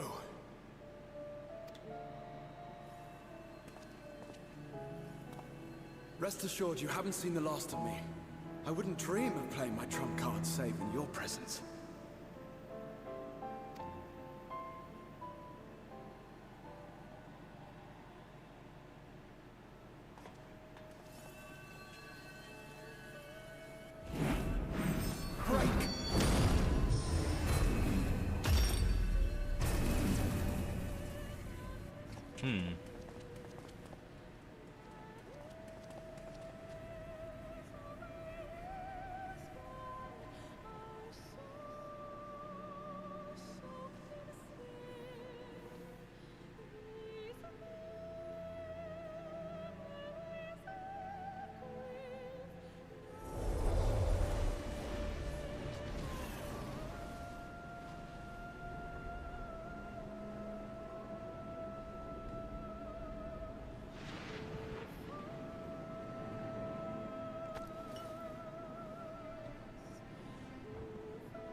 Memories of a possible future.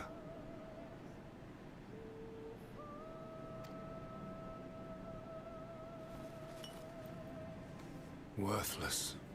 All. Worthless as memories of the only past. Fated to fray and fade into oblivion. leaving naught but a gaping void.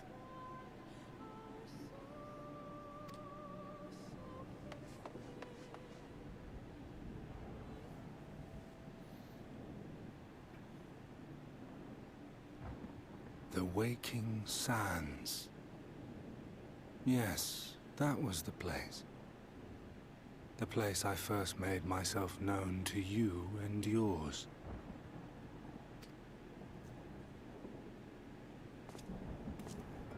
The Seventh Rejoining had left the realm listing dangerously towards darkness, and events were unfolding that threatened to push it over the brink. Thus did I approach you in my capacity as emissary, thinking that you would make a useful pawn.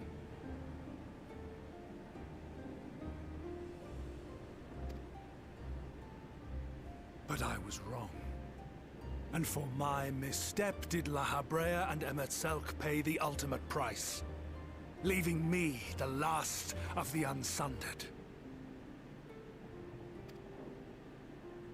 My remaining brethren, fragmented as they are, cannot hope to see our mission to its end. It falls to me alone. Defeat is not an option. I will strike you down. I will resurrect Lord Zodiac, and I will bring back those who sacrifice themselves to call him forth.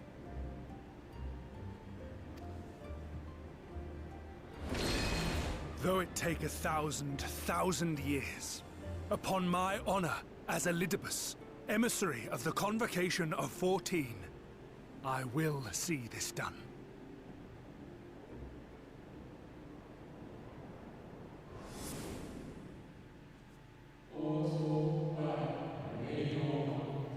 But know that his devotion is not without reason, even if he himself can no longer remember what that reason is.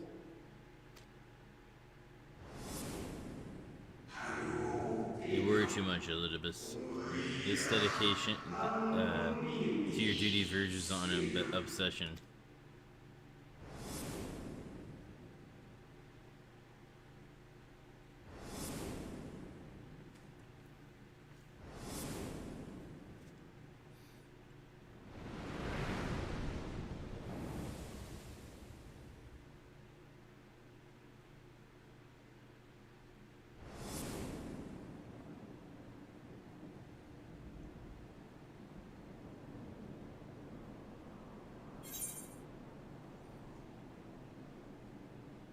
Those who once relied upon you are no more. However hard you struggle, you will never bring back the Convocation.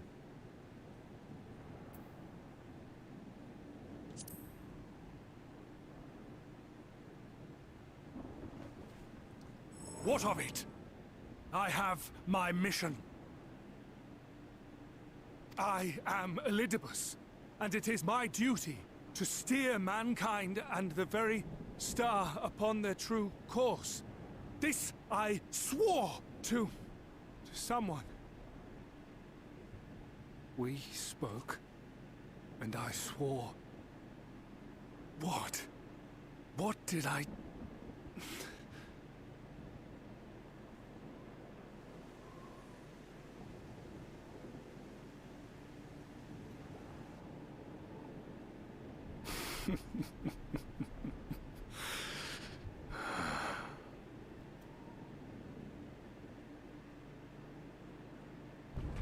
This pain, this torment, is nothing. No more than must be suffered to deliver the world from its doom. No more than any of you malformed creatures have known. Even should you lose all that is dear to you, even should it cost you your life, you bear the burden and fight on. Kicking and screaming until your last breath is spent!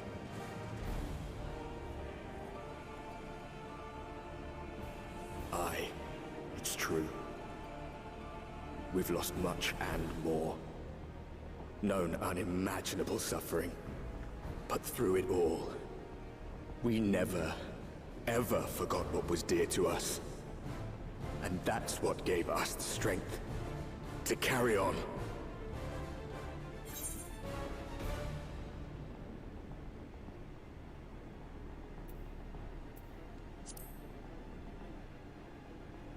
There's no fight left to fight.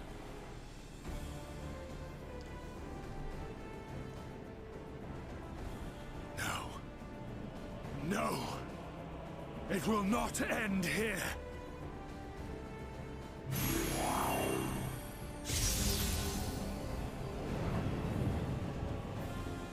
Champions from beyond the rift, heed my call. The time is come to deliver your brethren from darkness. My heart's sole desire is a world free of sorrow. Join with me now in hope and prayer for the salvation of all.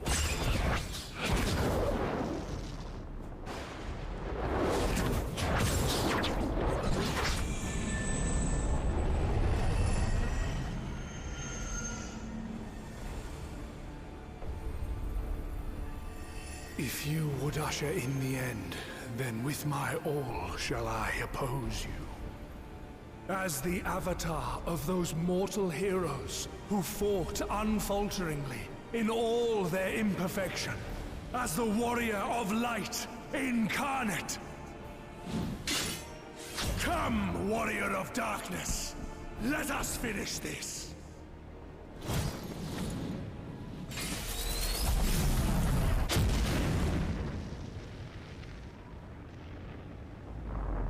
What?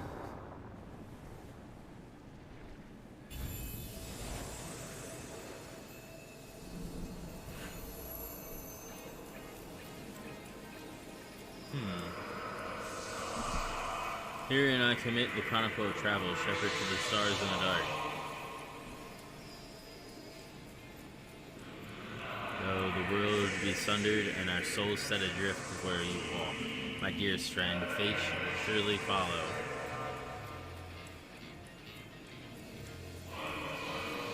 For yours is the 14th seat, the seat of Azam.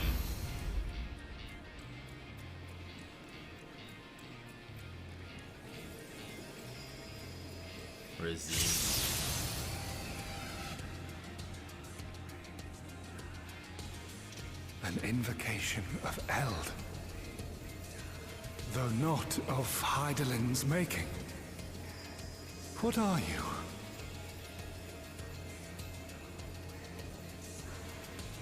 No, it matters not. You are the enemy, and you will fall.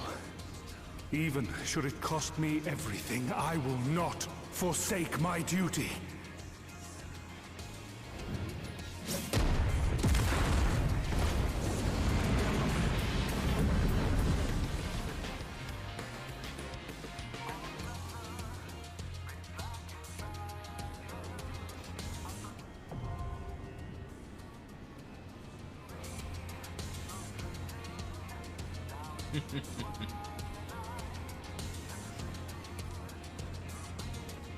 Alright, you ready to do this?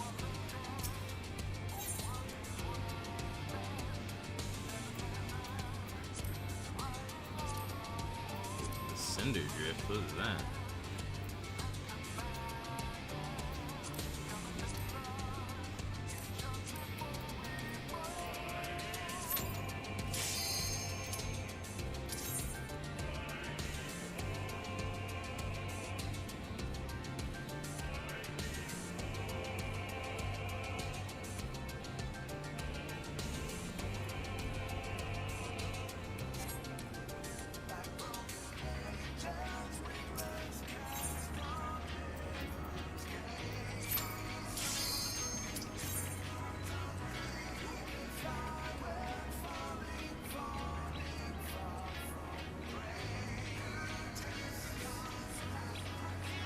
Take that off? Take what off?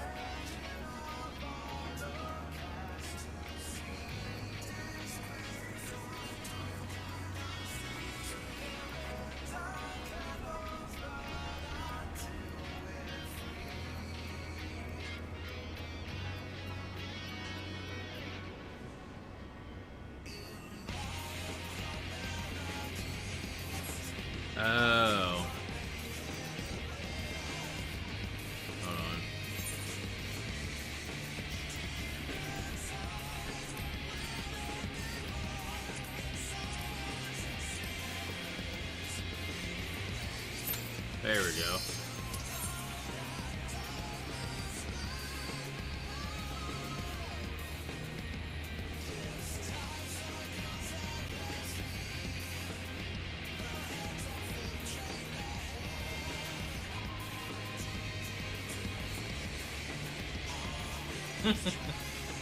Hey, I'm a boomer. I don't know any of this stuff.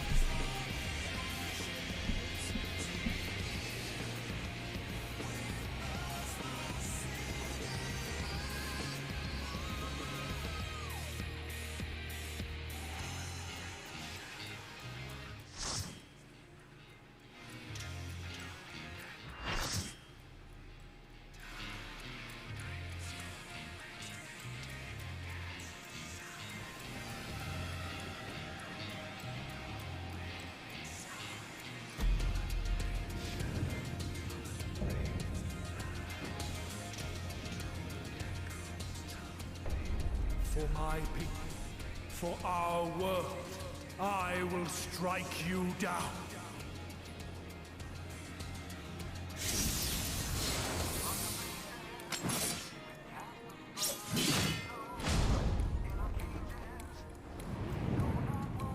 Is that so?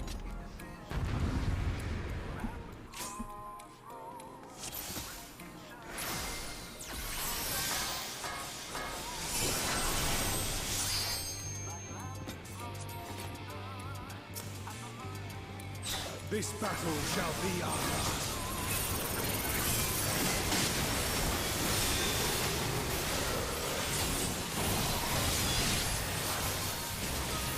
The fuck?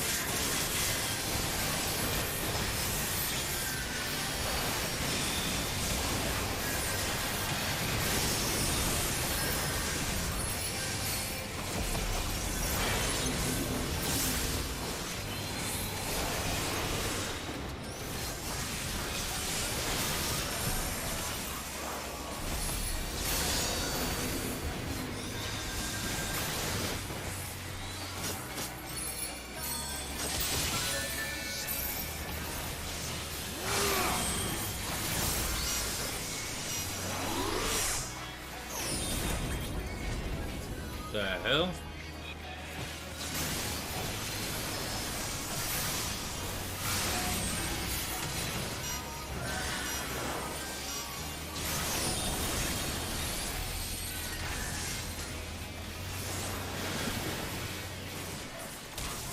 Be gone! Spawn of shadow!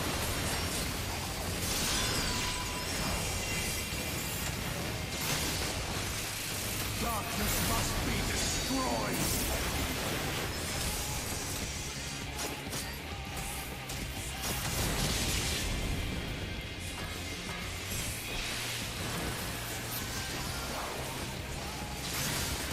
Gleaming steel! Light my path!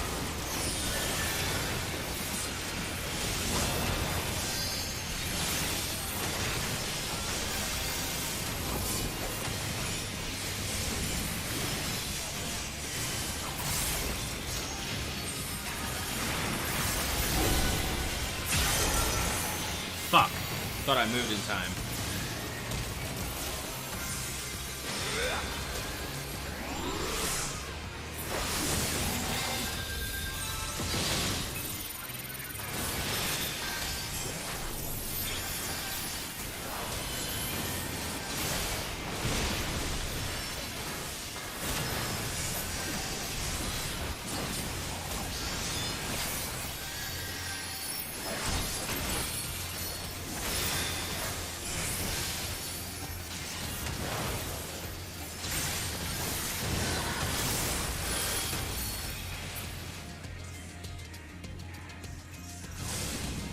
The hell?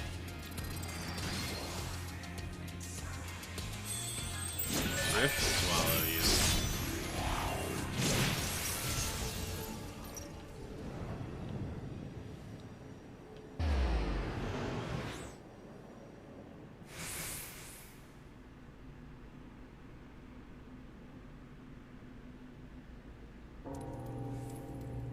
Here's where we Asians have forced to retreat. Interesting.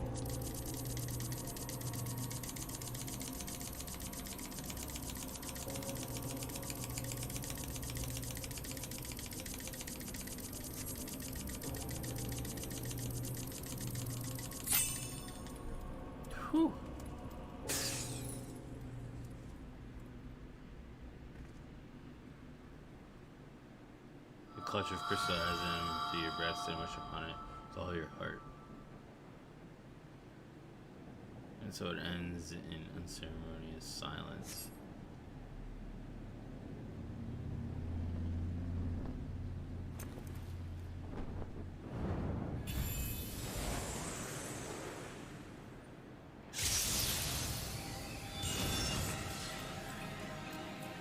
You! It cannot be!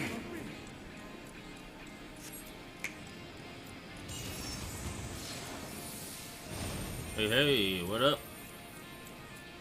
Thanks a lot there, guy. Toodles.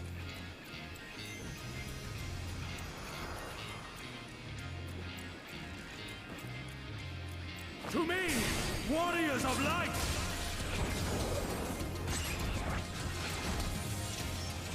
I am salvation given form. Mankind's first hero and his final hope. For victory, I render up my all.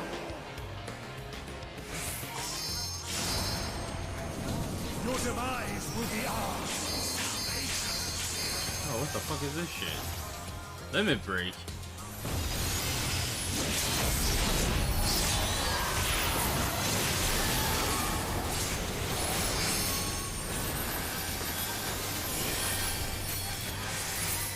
You still stand.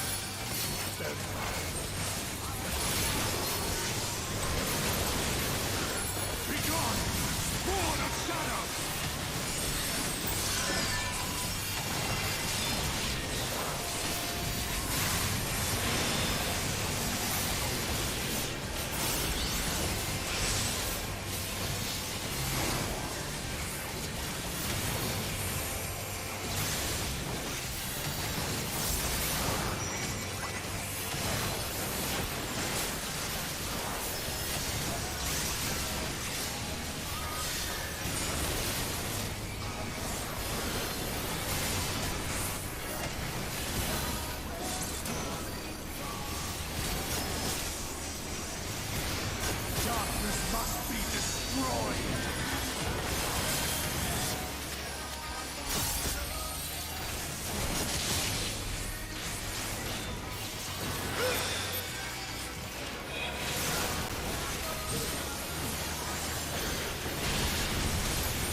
Damn it.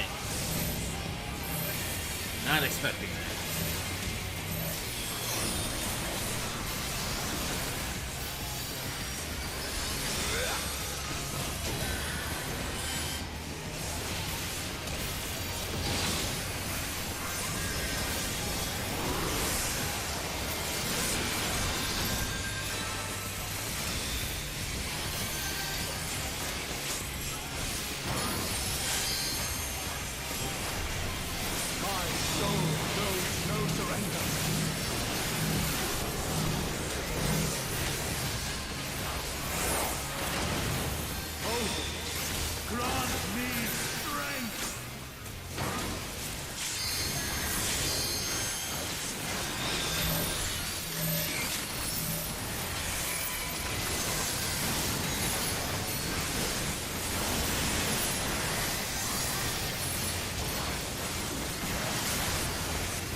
I cannot fail. I will not.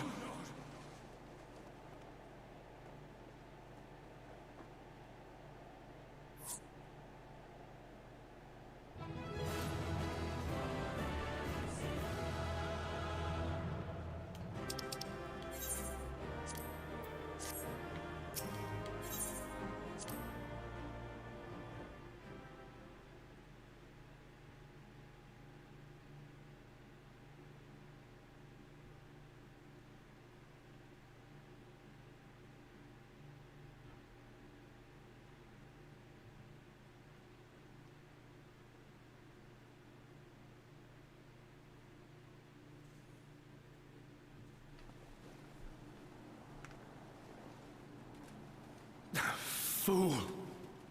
You have achieved nothing. I am immortal, yet I will never surrender.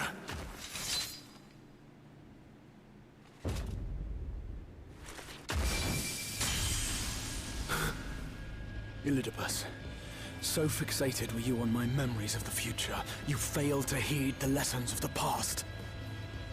Your obsession blinded you to the true nature of this tower, this beacon of hope for mankind.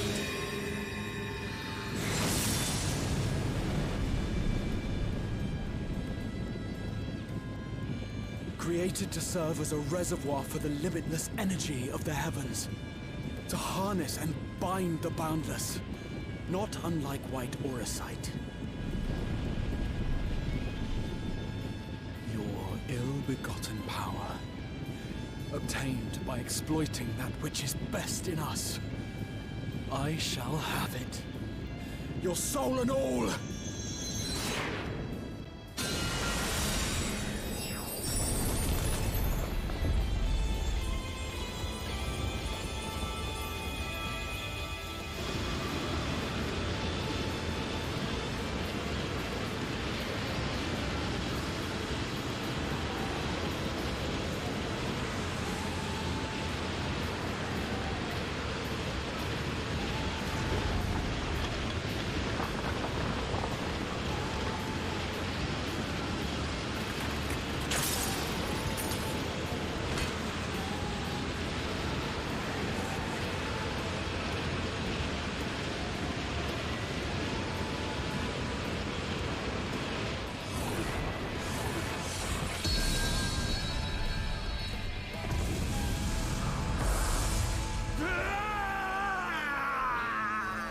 Oh, what's the matter, Ildibus?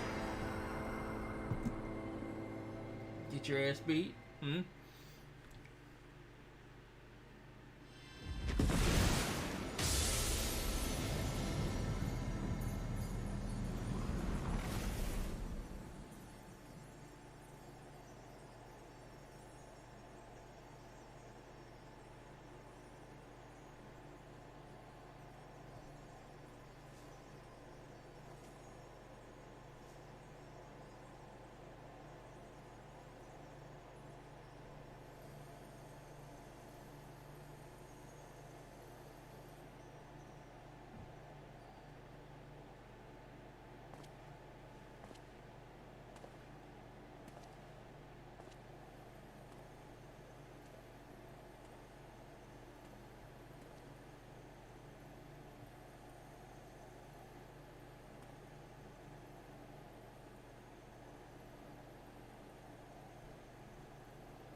This.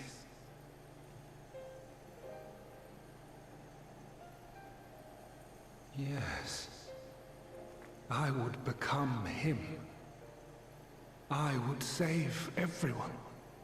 This, I believed. Yet still they cried out in rage and despair. Divided over the fate of the star. A rare occurrence, always fleeting. But not this time. Not this time. Reconciliation. Elidibus. I was needed. I withdrew myself from Zodiark. For them. My people. My brothers. My friends. Stay strong. Keep the faith. At duty's end, we will meet again. We will. We will. The rains have ceased, and we have been graced with another beautiful day. But you are not here to see it.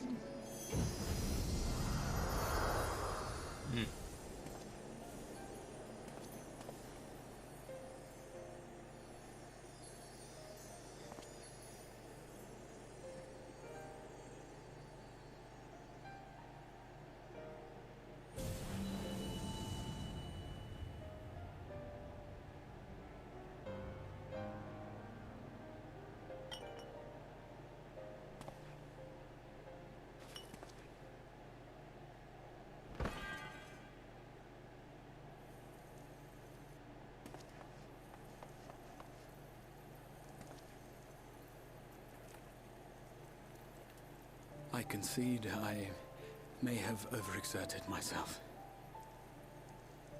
You don't say.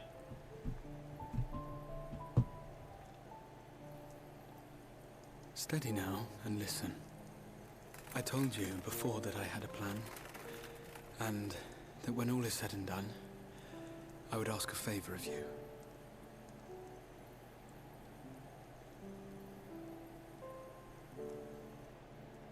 We have averted the 8th Umbral Calamity.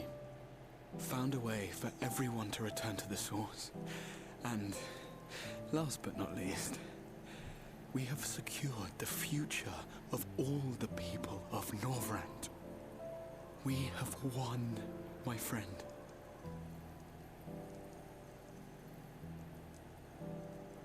So, I hope you'll forgive me this moment of selfishness, and while I wouldn't want you to feel obliged,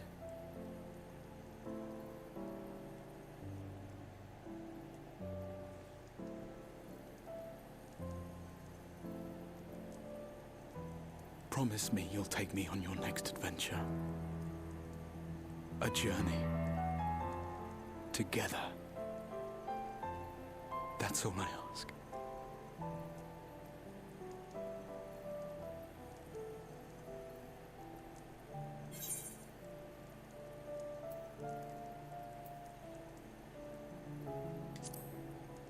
I promise. He's gonna be an Endwalker, isn't he? Because he's in the trailer.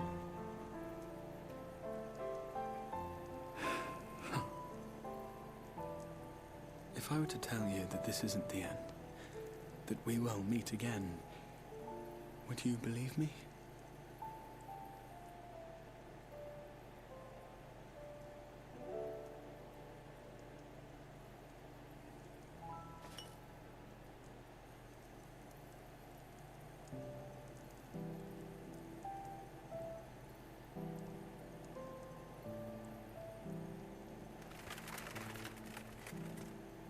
Thank you.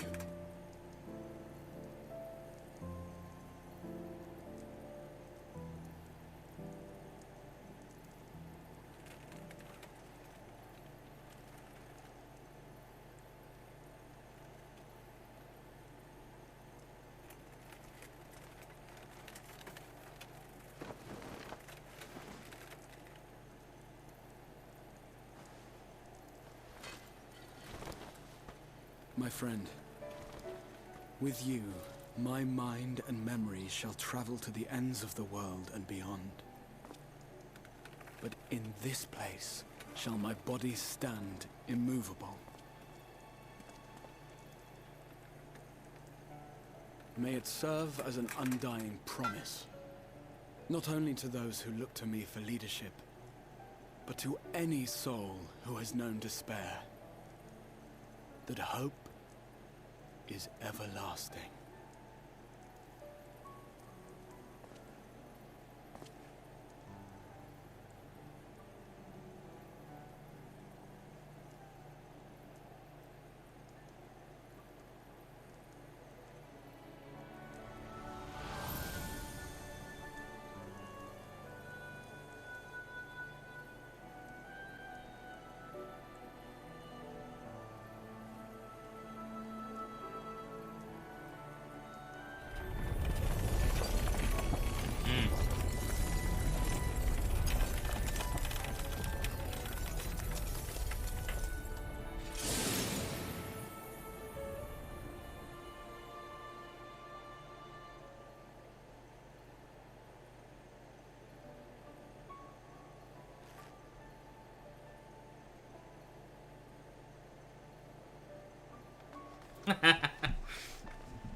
This game has a habit of doing that.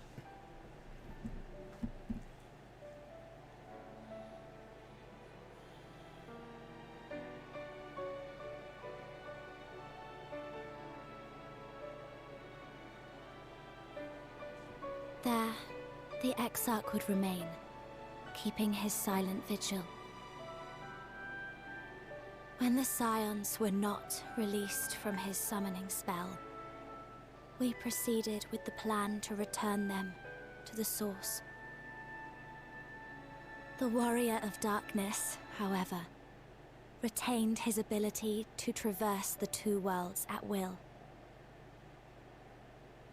And in time, the Crystal Tower became a symbol of his link to the First, and of hope.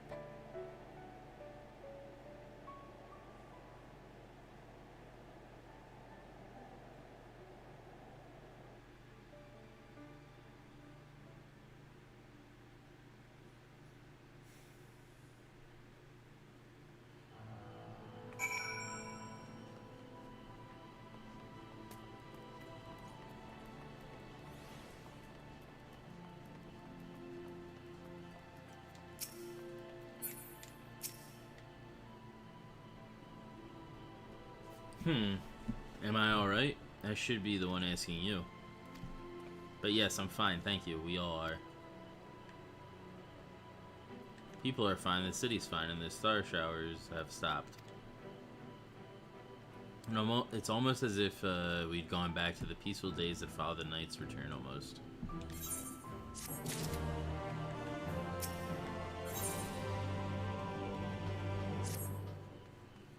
Angelus, if you're ready, would you recount to us how the day unfolded?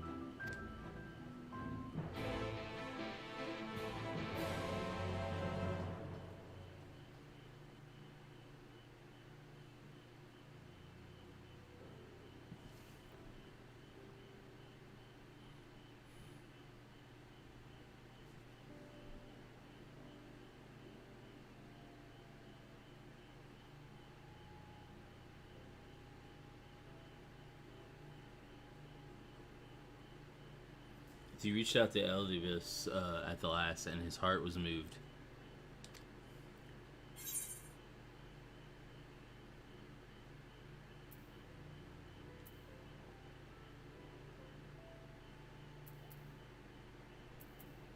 All I did as you asked.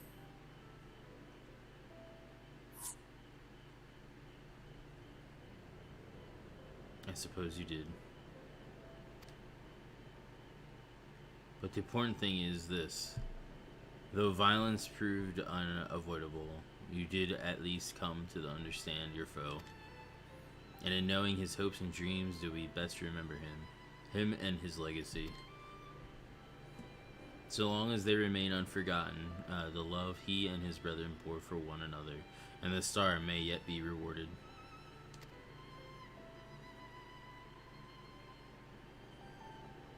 You said that an ancient came to your aid, but how is that possible?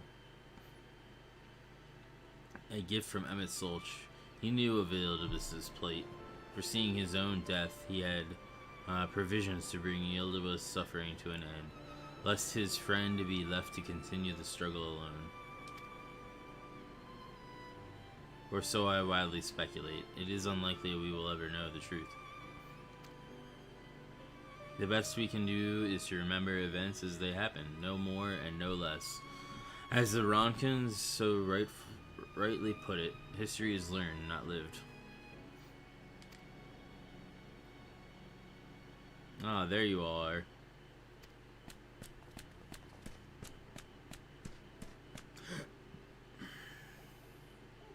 My friend, we were given to understand that weren't injured. Shouldn't thou not be in bed? Lie down at a time like this? Don't be absurd. I would have come sooner had the guard not made such a fuss. Now tell me what happened. Where's the Exarch? Well, you see.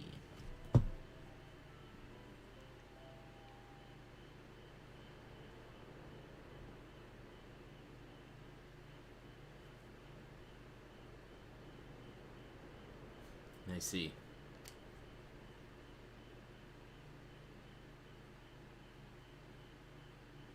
Angelus, will you show me a spirit vessel?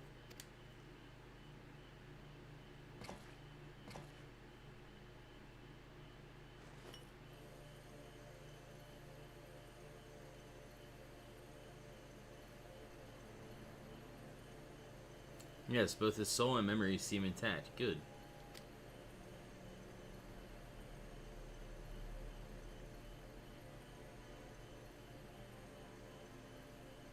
Unlike the others, his aether was not highly charged, and so it did not seem necessary to employ a familiar for the imbuing.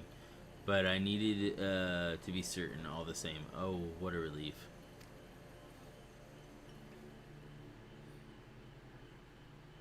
Then 'tis but a question of restoring his soul unto his flesh.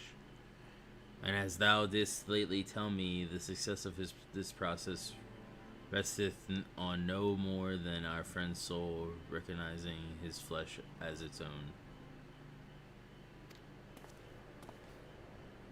Given his apparent desire to return to the source with Angelus, one would think his soul would be only happy to be home, no? Surely it wouldn't balk at the relative newness of its accommodation. So I won't hope, but none can speak for the Exarch's heart of hearts, and he can no longer speak for himself.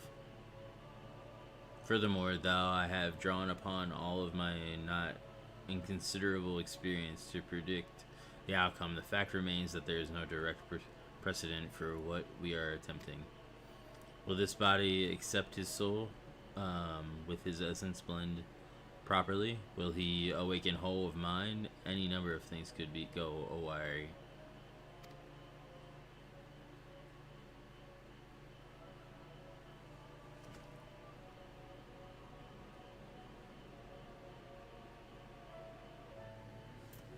Assuming I have succeeded in tempering your expectations, I should presumably add that I did ask the Exarch if he so wishes to return to the source, in full knowledge of the risks. A simple enough question one would think warranting a single word reply, yet the answer I received was rather longer than that, almost comically so. In fact, regardless of respect for the man, I shall attempt to recite it with a certain amount of poetic license. As I grew older, the burdens I carried became even more numerous, burdens which weighed upon my hopes, burying them deep within my breast, so deep that I couldn't be certain they were still there. But when I look around, I am reminded that no matter how deeply buried they may be, our hopes never truly disappear. No, they are always with us, guiding us, driving us. I see it in Vothri, who sought to vindicate his existence by creating his paradise. I see it in Ranjit, who forsook his life's cause in order to protect that which he held most dear. I see it in the people who choose to struggle rather than surrender to despair. And though our struggles may differ greatly, since the very beginning of time, they have all shared that one common thread: hope. We struggle because we have hope, and when the time comes, I too will embrace mine. I will follow my heart regardless of the risks. And I will live with all my being as befits one who has been granted a second chance. There, I told you it was long and unspeakably sentimental to boot. One would think that the outpouring of a dewy-eyed boy, not the old man the Exarch seemed to believe he is. I mean, really, he's scarcely been alive as long as I've been in hiding.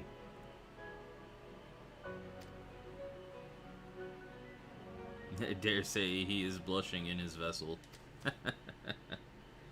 Speaking of which, we should make ready for our journey. Time remains of the essence after all.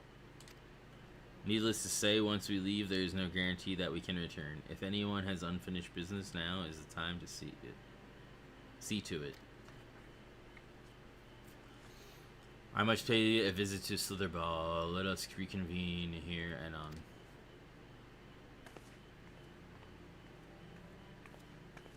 There remain some few matters which require mine attention in Ilmeg.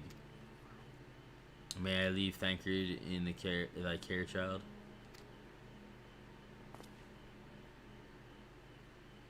I've been meaning to get some flowers from Ophelia. I thought you might help me choose them, and then we could go to Naboth Harang together one last time. A fine suggestion. Lead on.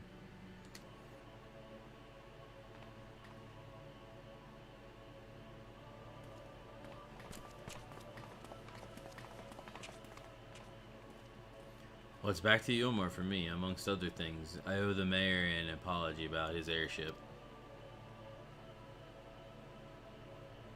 I assume you have places of your own to be, LSA. I shall see you later.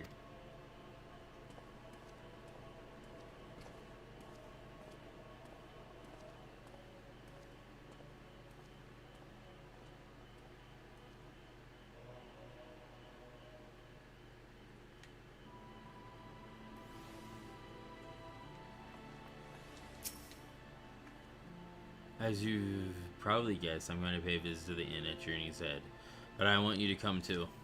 I realize you don't need to say any farewells, but the Exarch does, if only in spirit, so I thought you might bring him along, so to speak. I'm sure he'd love the thought of being lugged about in his hero's back. So let's be off, shall we? I can't wait to see how Halrick's doing.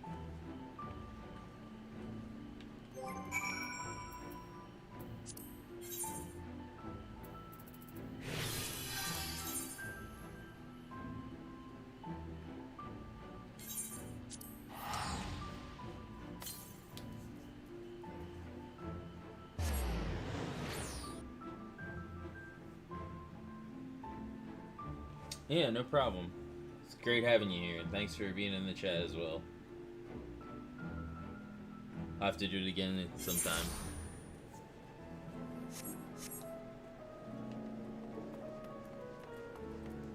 Yeah, that fight was pretty fun.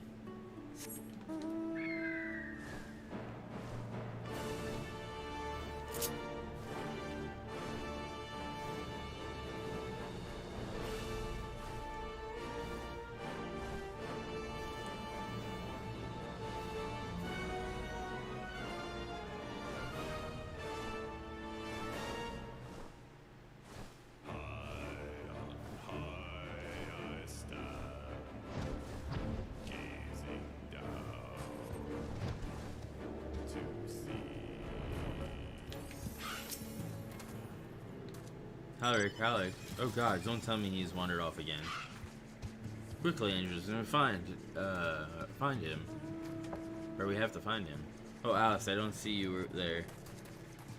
If you're looking for Halleck, he's going for a walk with one of the others. They were planning to visit the graveyard, if I'm not mistaken. Well, that's a relief. Shall we join to the graveyard then?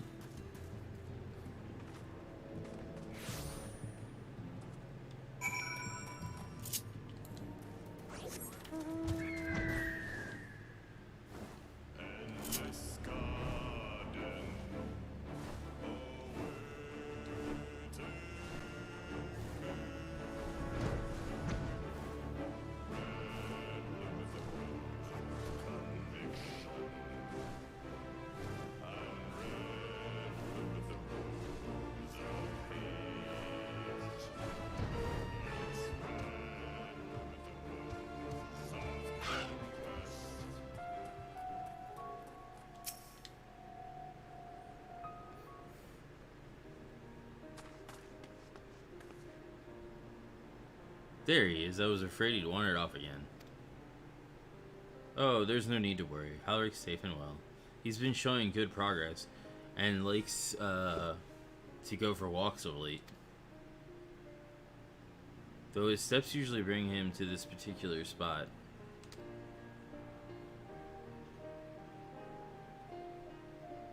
Oh, I wasn't aware he had a family here. He doesn't. It's Tesseline, her sword, that is. He buried it here in her honor. So he remembers.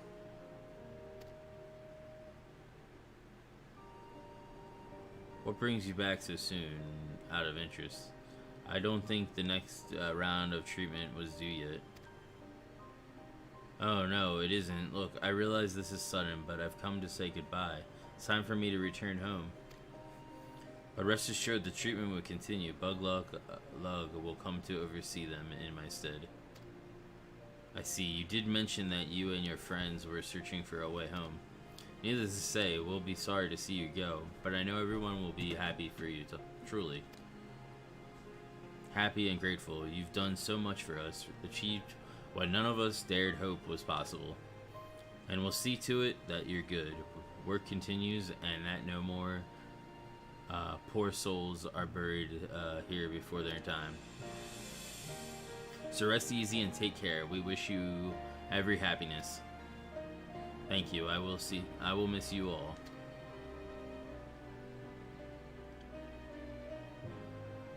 But it isn't time to say our farewells quite yet. So if there are any tasks that you need doing, hunting beasts, fetching water, and what have you, just say the word. I mean to make use of every last moment here, after all. And the time left to you is precious.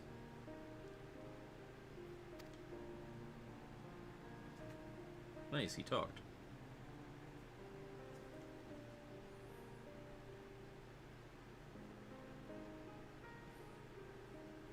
That's right, Halleck. That's exactly right. Those words will guide you true, so never forget them. And neither will I.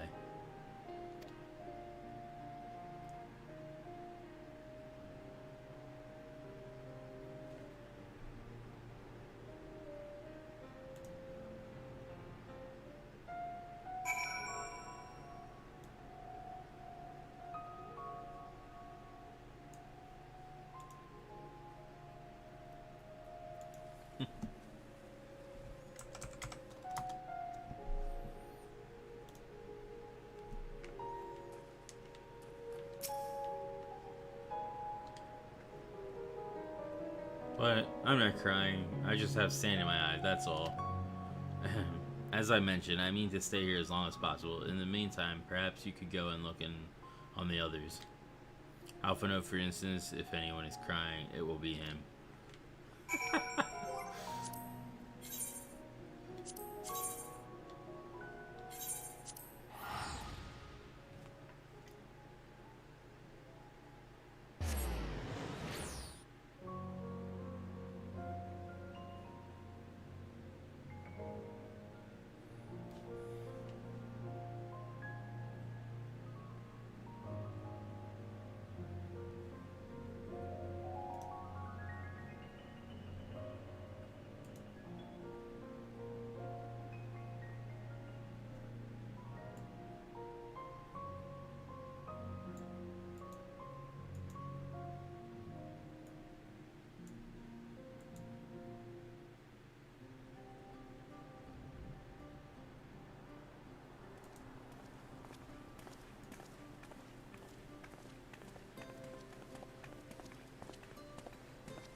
Oh, Alpha, no!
Please, Lady Chai, dry your eyes. The thought of never seeing you again is more than my poor heart could bear.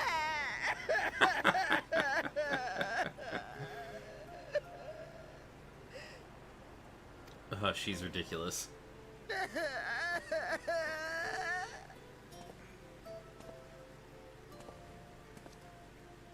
Oh, it's you. As you can see, Alphino has broken the news. I don't know how to console her. She thinks we'll be lost without him.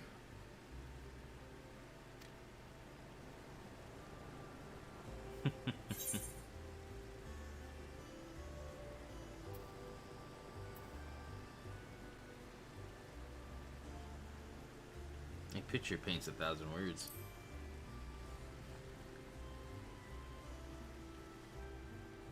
You'll never let me forget it, will you? I'll have you know I completed the promised painting in the end. Be that as it may, there are times only words will suffice.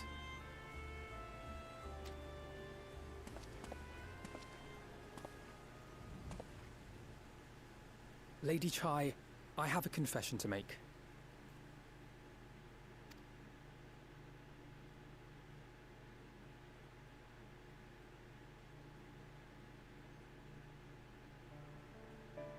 On the day we ousted Lord Vorthree, when I revealed the truth of his tyranny and your complicity in his crimes, I did so with great trepidation. Not out of fear that you wouldn't listen, but that you might never recover.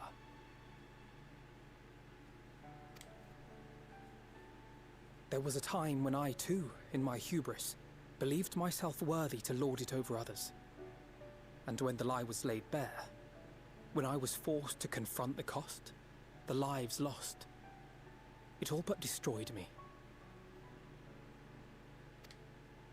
To awaken from a naive dream to so harsh a reality, I would have understood had you all surrendered to despair.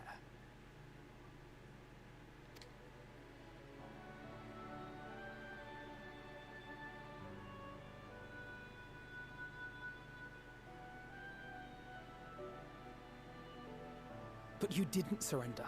Far from it. You picked yourselves up and rose to the challenge. You found a path forward and the strength to walk it, and to keep walking it, day after day. Though what struck me is how much faster you found it than I did. Really? That felt pretty slow to me. But rest assured, we'll make Yulmore into a nation anyone would be proud to call home. Eventually.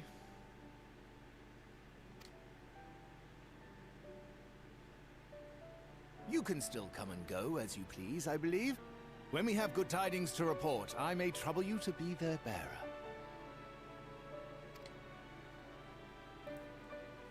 Sounds good. There may also be less than good tidings, in which event I hope I can trouble you for your counsel. I should be honored to provide it, Master Chai.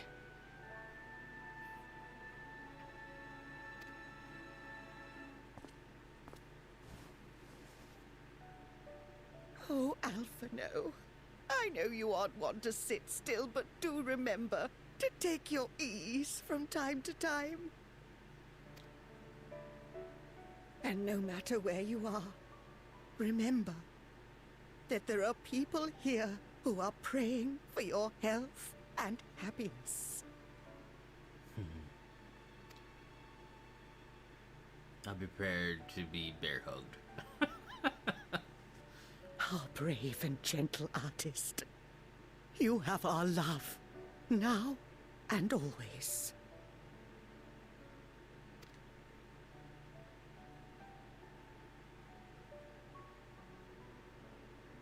And you mine. Please take care.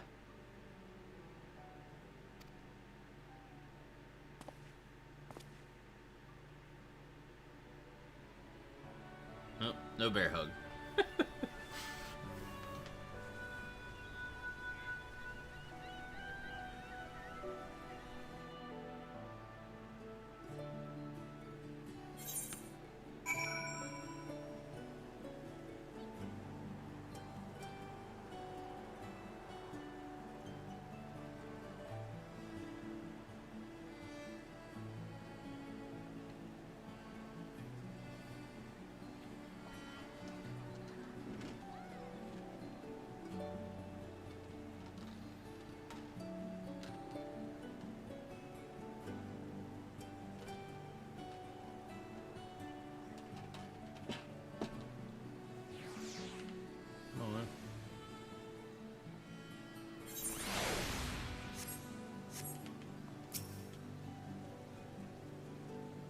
It's a strange feeling, Andrews, to stand in the company of our friends, knowing that I will never see them again.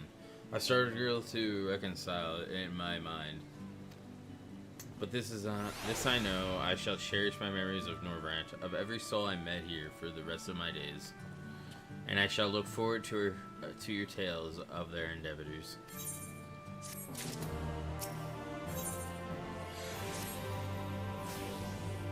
Forgive me, I realize now that I never asked you, what business brought you here? Can I be of assistance? Alice said that, did she? Well, as you can see, I am quite alright now. Unlike her, by the sound of it, perhaps you might consider visiting your Angers next. Given his conversance with the idiosyncrasies of the Fae folk, I doubt it would be an issue, but a small part of me worries that they may not relinquish him willingly. As such, I would feel better if you were to look in on our friend, assuming you have the time, of course.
better.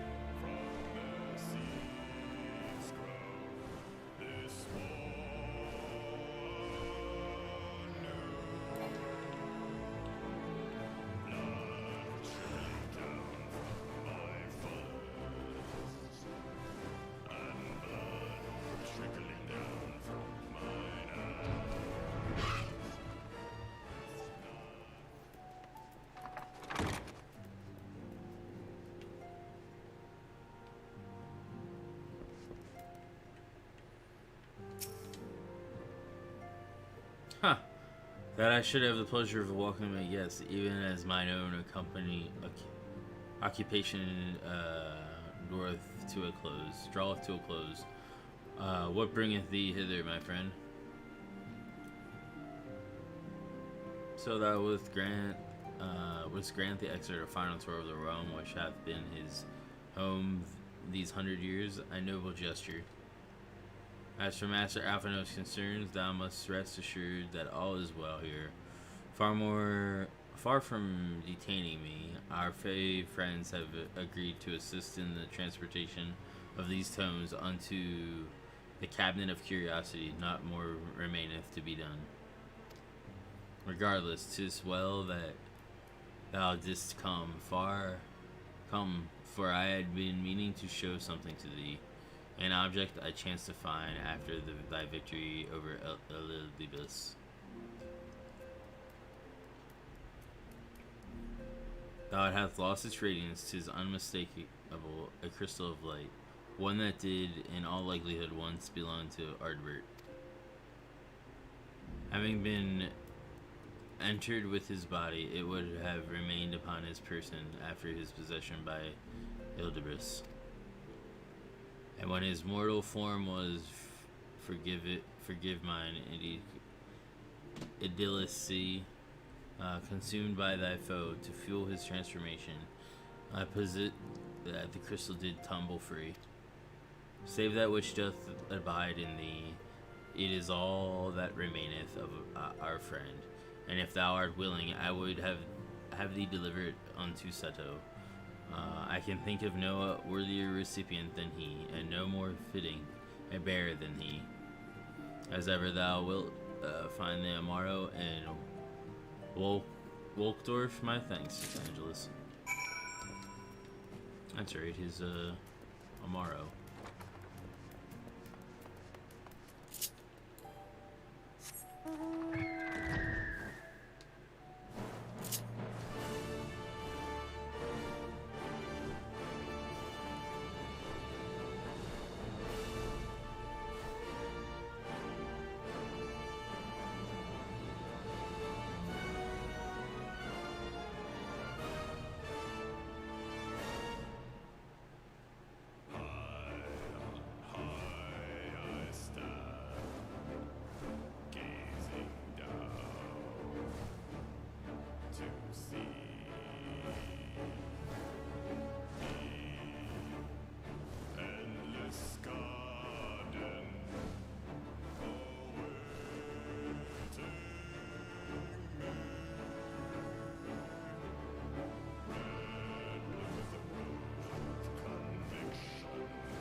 Full glad I am to see you safe and well. Rumors spoke of strange spectral foes bent on your destruction. If the sky returning to normal, I assume all is well again. So to what do I owe the pleasure of this visit?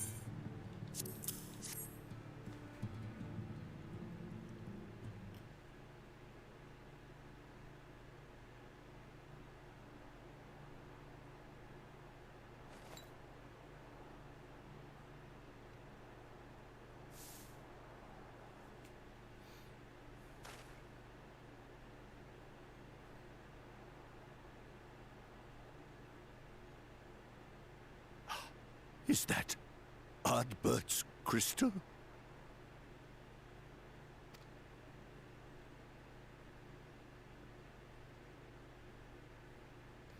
So it is. It has changed, but I would know it anywhere. However, did you come by it?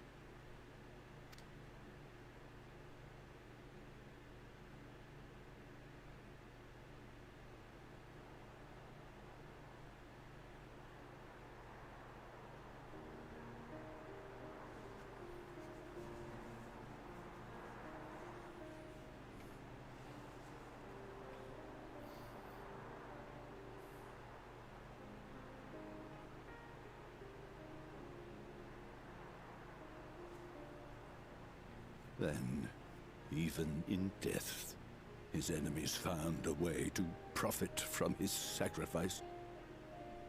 Oh, it grieves me to think of his body being used for evil ends. But, thanks to you, his honor is restored, and he may finally find peace.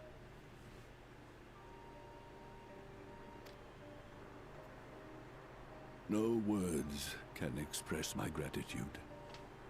I will keep this crystal safe to the end of my days.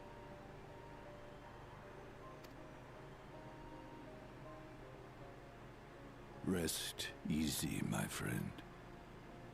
You have earned it.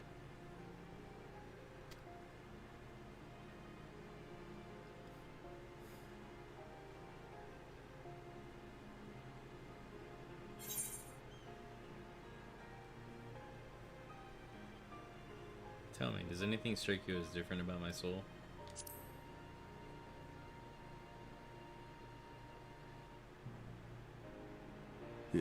Your soul?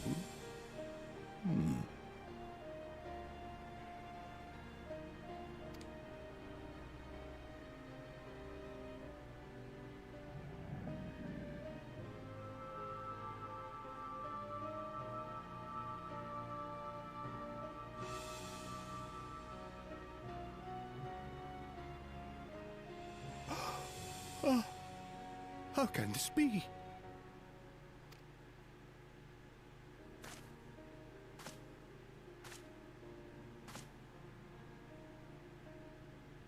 Seto, my old friend. You've grown. Oh, Artbert, how I've missed you.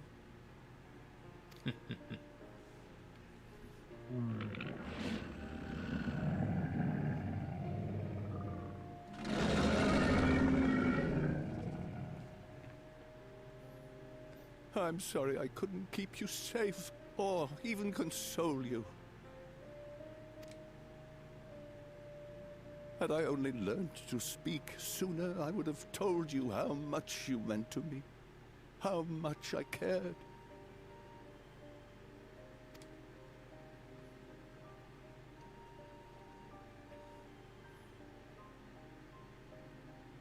I knew. I always knew.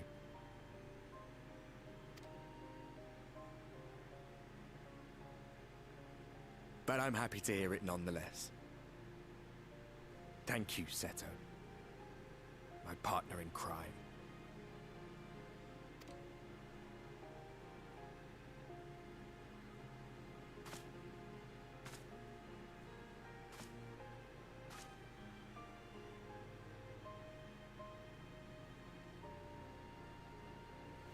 I see.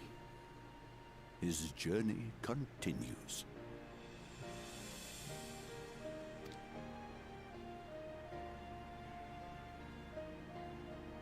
Then I will not yet bid him rest. With you, he may look forward to many more adventures.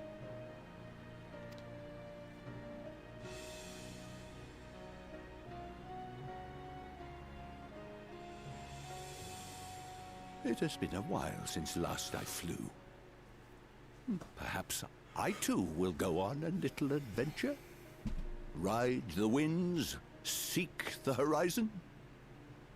Yes, I think perhaps I will.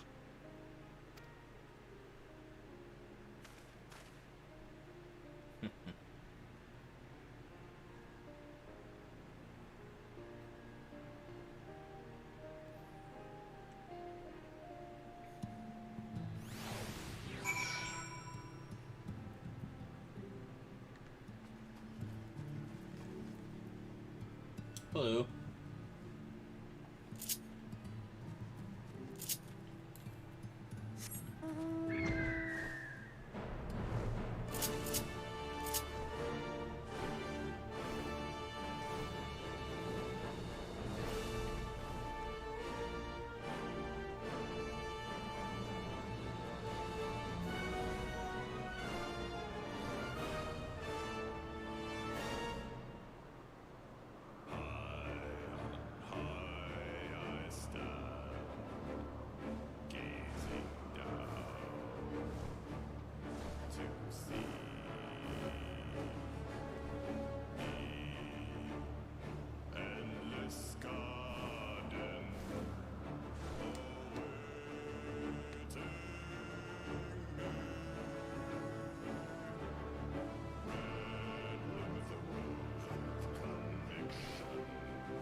Ah, thou art returned. Tell me, how did Setos receive thine offering?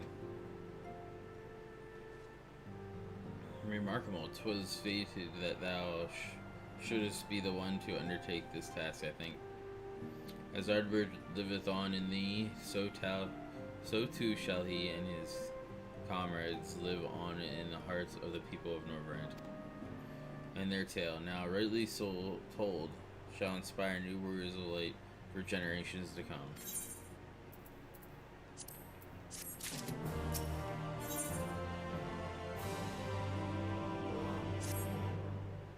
Now, assuming thou intended to continue thy tour, might I suggest Slitherbow as thy next destination? The task of tidying up one's abode is seldom light work, yet I suspect your stole is heavier than most. Suffice it to say, a pair of helping hands might not go amiss.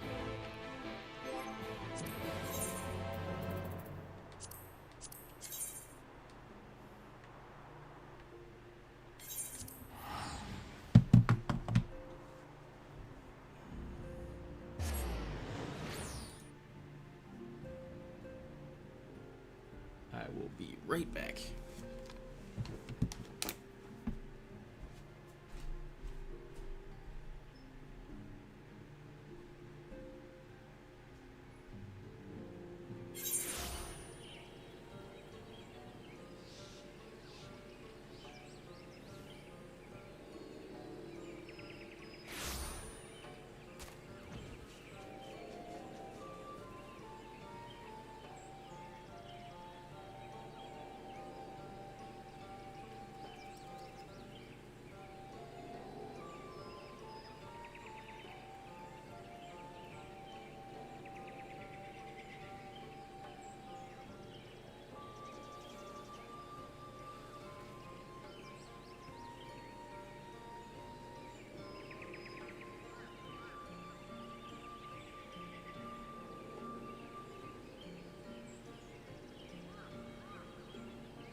And what is this? Have you come to spy on me? Does your injures do truly think me so slovenly? The nerve. Those I am to disappoint. I put my affairs in order some time ago. I've even bade my farewells to everyone save Renar. That is, he is nowhere to be seen.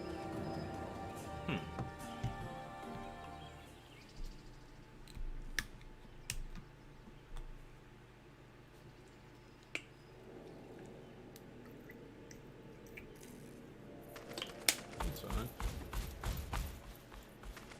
Master Matoya. I think he's in love. For too long, I have remained silent, but no longer. I could not bear it if you were to leave. Please, stay. I beg of you.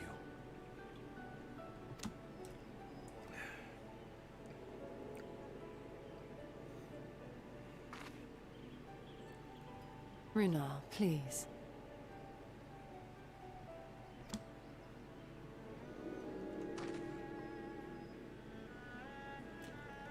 Sorry, bud. I jest. At least in part. What I came to say is this.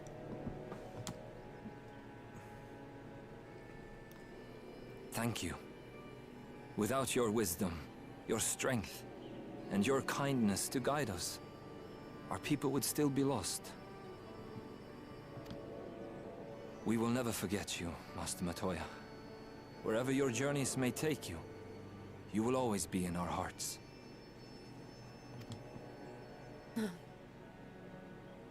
And you in mine. Remember that your people's journey, that our people's journey is yet ongoing.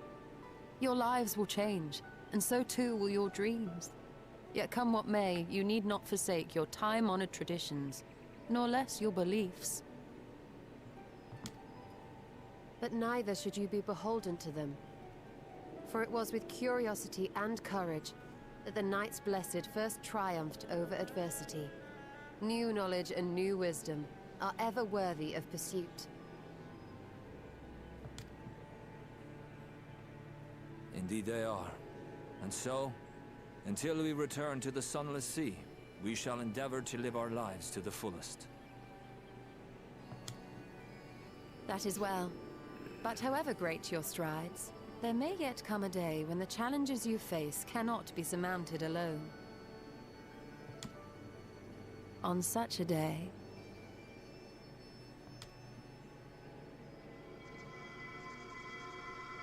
On such a day...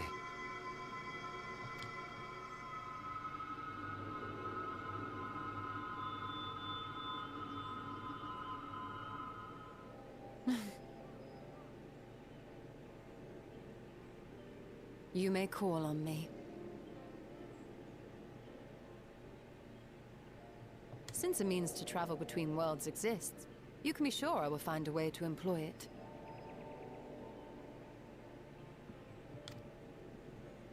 And there remain so many mysteries here that want for solving.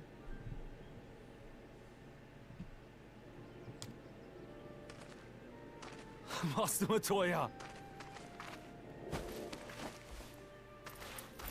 Runar, really?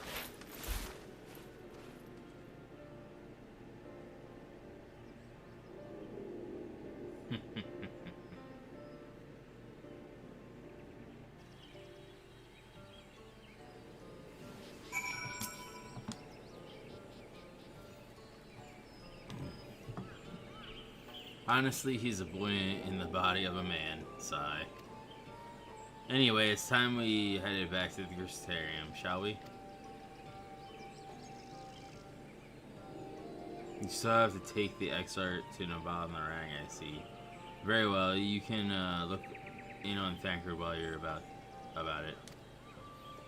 This will be a difficult farewell, and I'm sure he would appreciate your support. The path goes through Twine. If you wait there, you are late to meet with him on his way back, if not before.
Man, you too. What is this? My bloody name day?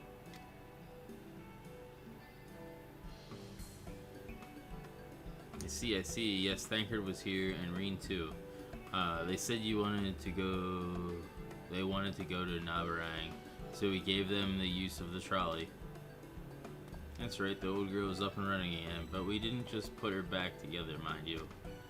No, with a little bit of help from Master Chai, we made her faster. And stronger.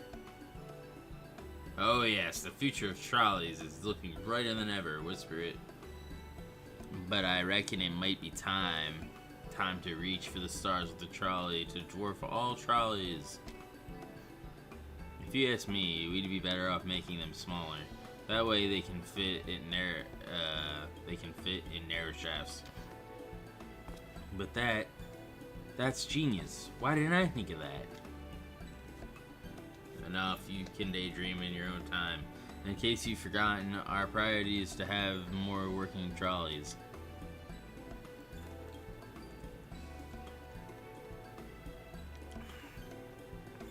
That's why we turned to China's, by the way, not to make the one trolley we've got go faster. We needed help getting a few Talos back in working order, see? We were out testing them when your airship came down.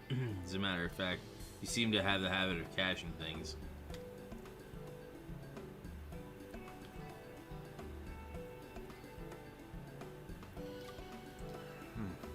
We're back. Our thanks for the loan of the trolley. Angelus, what are you doing here? Don't tell me the others were waiting for us. That's a relief. At any rate, we've done what we came to do, which means I'm ready to leave, or as ready as I'll ever be. Not to pry, but what's going on? You off somewhere? You could say that.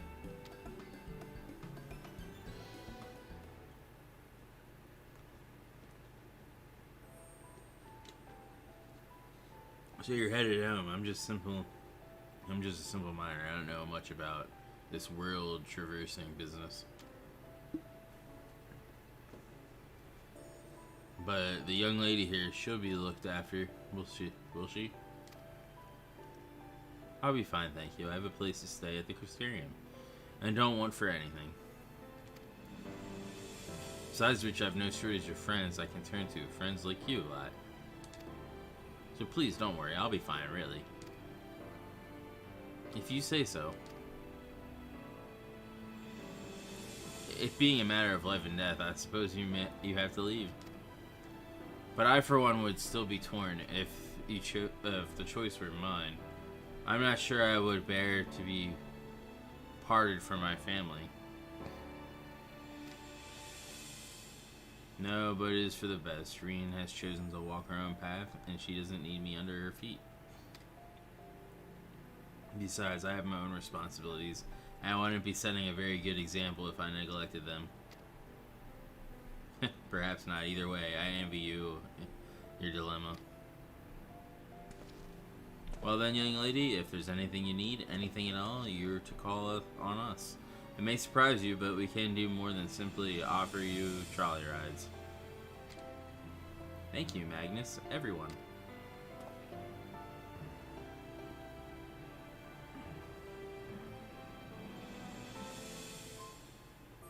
Shall we then? If you've nowhere left to visit, we can go back to the Crystarium together.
That's not where the thing is. Shit.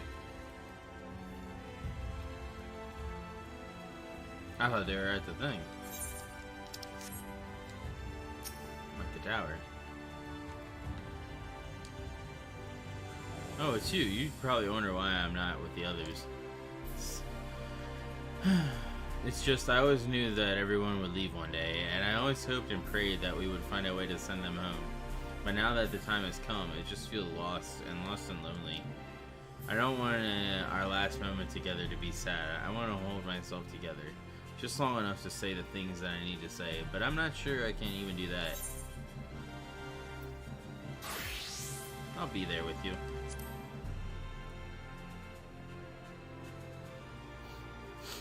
Right. Thank you, Angelus. I think we all feel braver with you around. Go on ahead and join the others. I'll be along after I've taken a few deep breaths.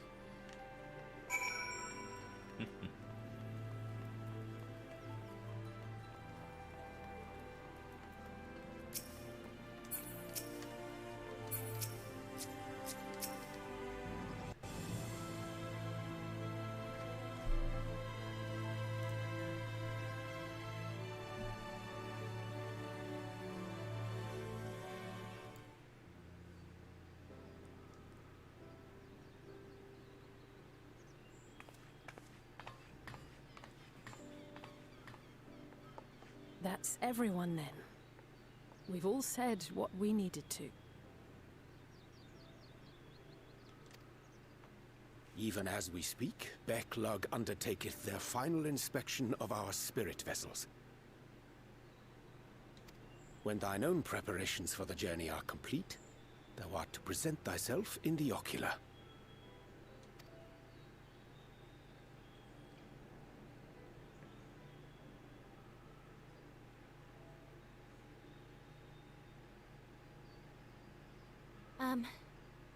Everyone?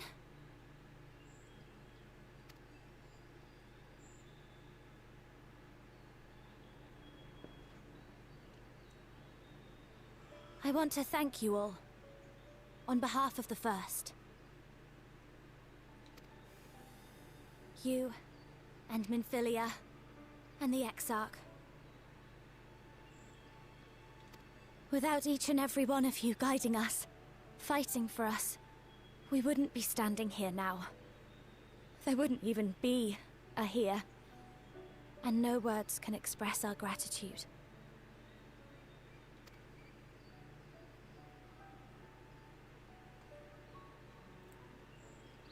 We still have a lot to do. Countless trials to overcome. But if it ever seems too much, I'll think of our time together. The happy moments, and the sad. I will remember it all. And it will give me the strength to carry on, without you.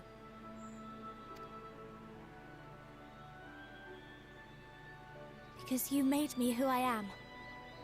Minfilia. Reen.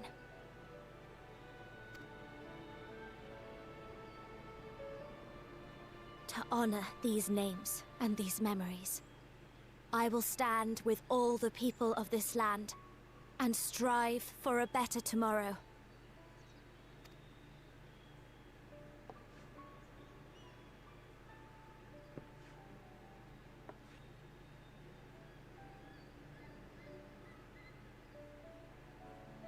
Thancred, I believe the honor of responding should rightfully be thine.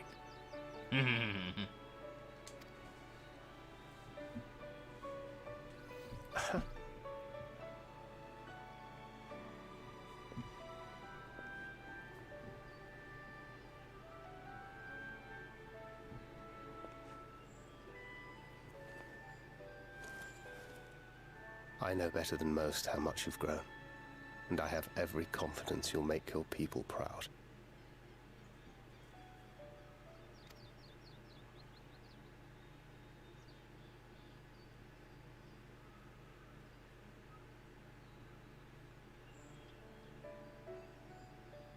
Gods know I'm proud of you. I always will be. You deserve all the happiness in the world, and more.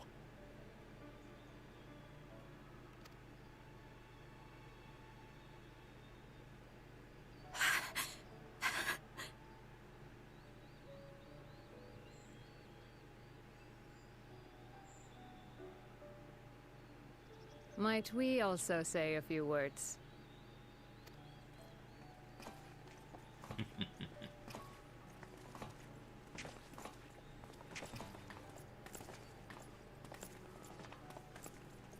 Why, this is just about all of you.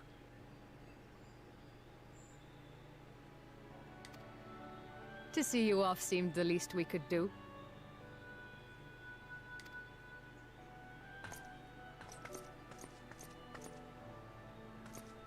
You risked your all for us, fought for a realm not your own. Before you came, we had never known the beauty of the night sky. Or the joy of your company.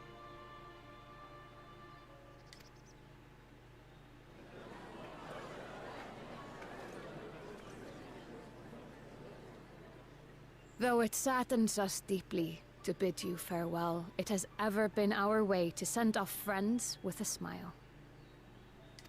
Wherever your road should lead, we shall pray for your safety.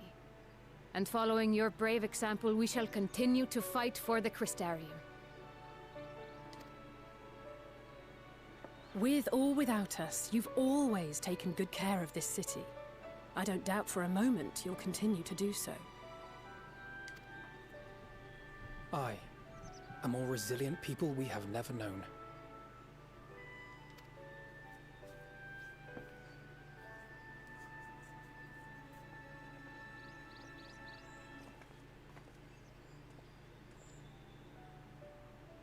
As resilient and enduring as the tower that watches over you.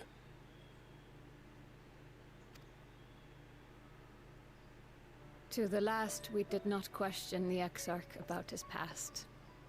It is only now, when he can no longer tell us, that we believe we know the answer.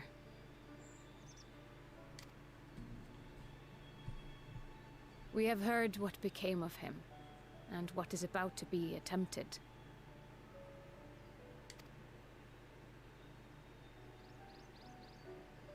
All will be well. Of this we are certain. How could it be otherwise, when every soul in the Crystarium is praying for it with all their heart?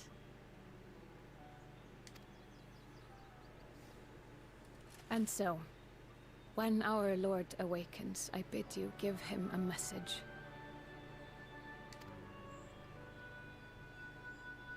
Tell him he needn't worry about us.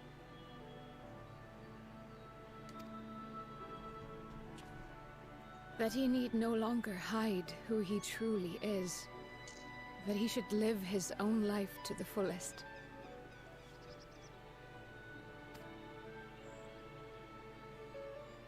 And that if he should ever find himself reminiscing on the past with a smile, we shall be smiling with him.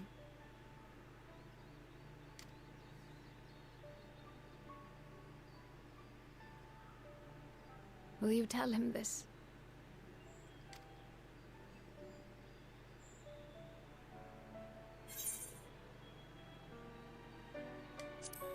Word for word.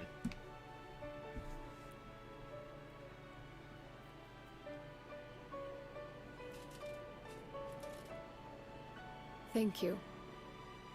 Please look after him for us.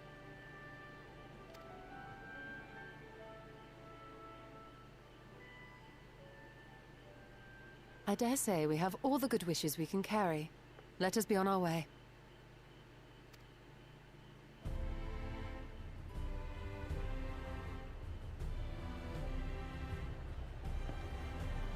Yes.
Well, I suppose it's time. Are you ready, Angelus?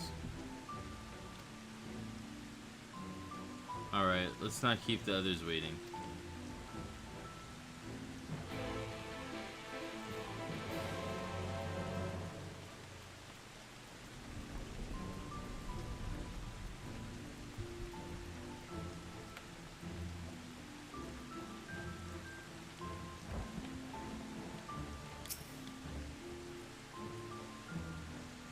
No, Master Athanos, I have but this moment shown your associates, and strange to think that I will not have the honor of showing them out again. But I am informed that you yourself may yet return, and I look forward to welcoming you on that happy day. Now, if you could care to follow me.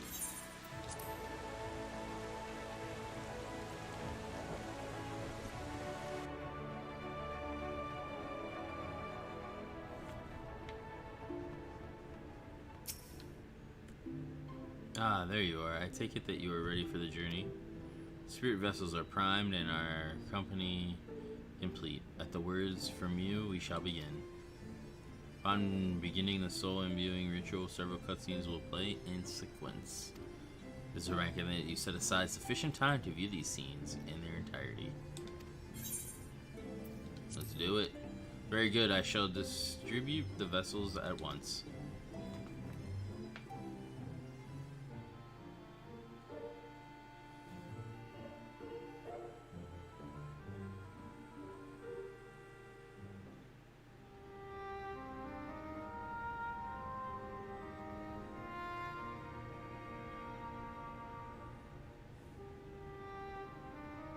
All right, then.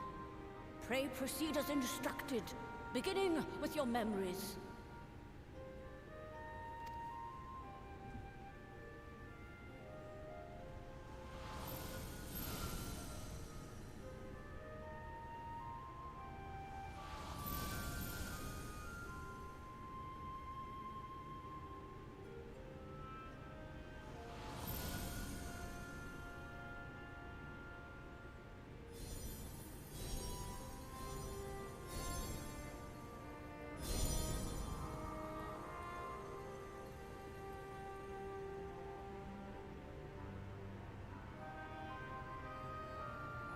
The first step is complete, and all appeareth to be in order. Well, that just leaves our souls, then.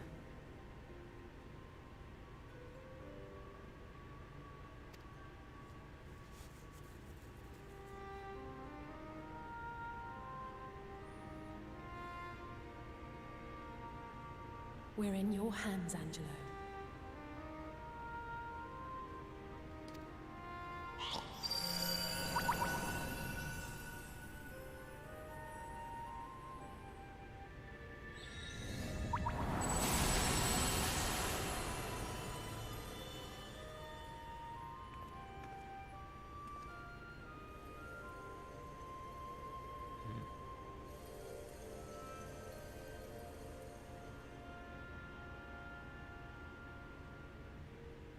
It is done!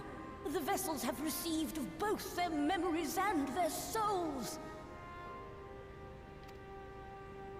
I hereby entrust them to your care. They belong to you now. Just be sure to guard them well, yes?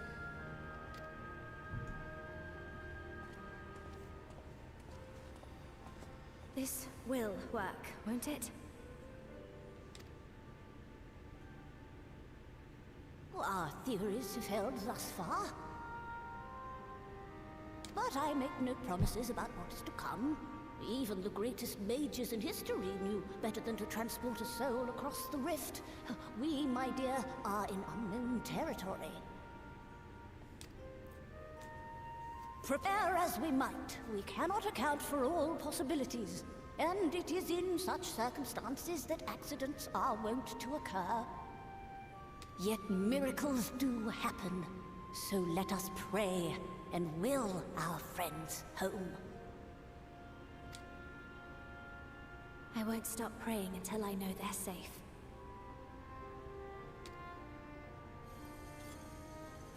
All safely stowed away? I do hope so. All that remains then is to step into the mirror. Go now, and safe travels.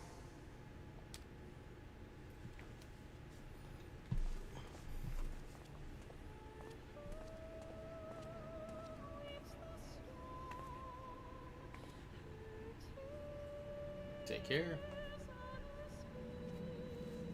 Let's go get these souls back to their bodies.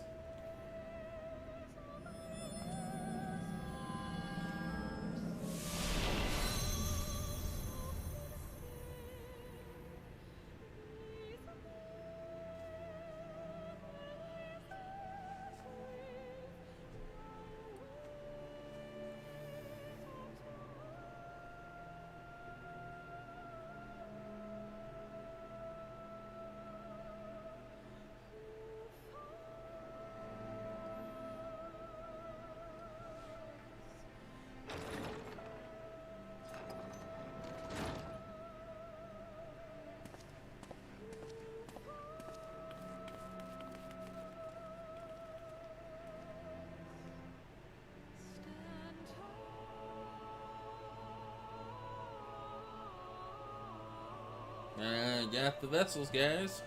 Let's get their souls back to their body. Yeah.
Did it? Are we?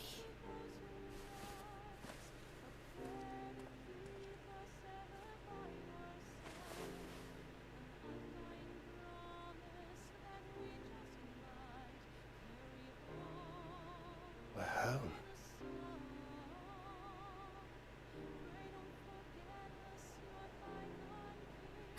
Oh, you're back.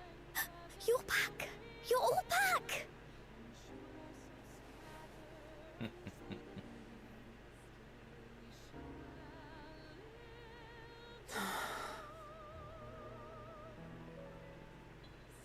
Thank you.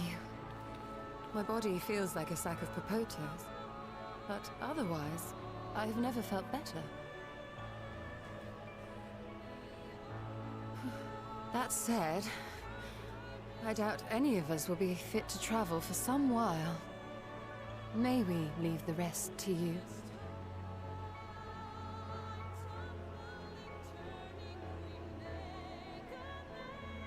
The vessel beareth our comrade's blood. With it in thy possession, the way will surely open before thee.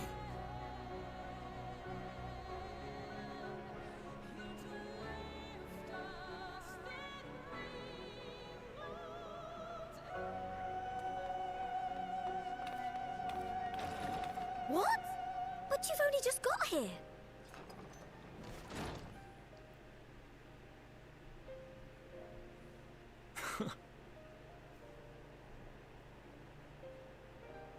Tataru, might I trouble you to brew us all a pot of your special tea? Ah, and we may require an extra cup.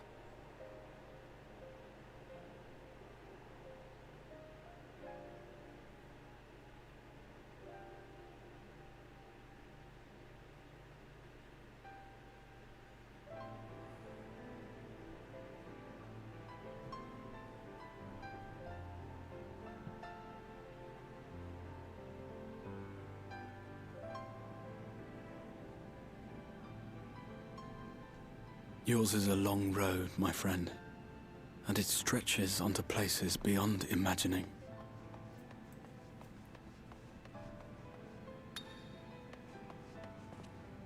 With your every step, these grand adventures shall grow more distant and faint.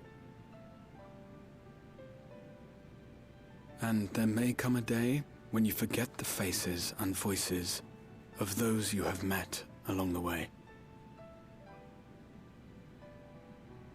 On that day, I bid you remember this.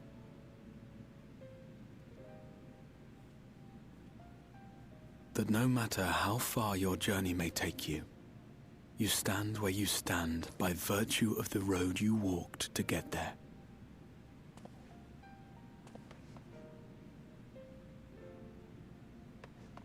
For in times of hardship, when you fear you cannot go on, the joy you have known, the pain you have felt, the prayers you have whispered and answered, they shall ever be your strength and your comfort.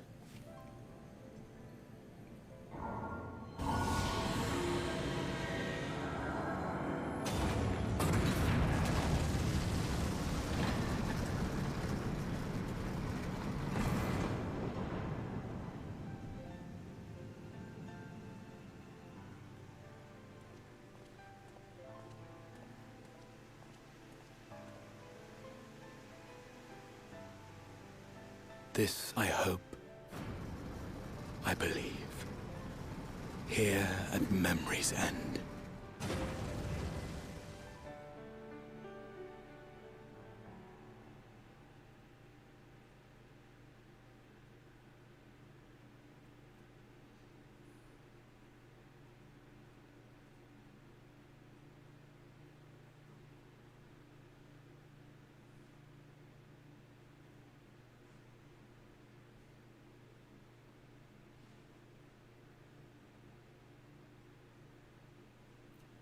Some days later.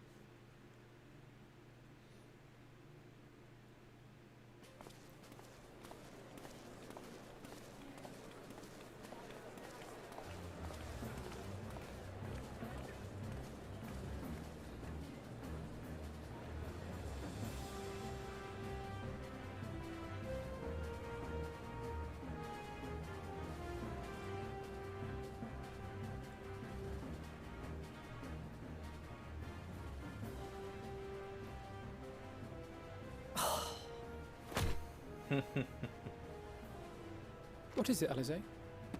Are you all right? Do you still feel under the weather? Physically, I couldn't be better.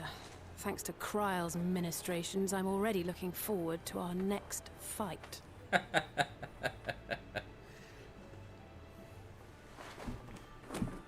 She's bored. Seriously? Don't you have anything to say about that?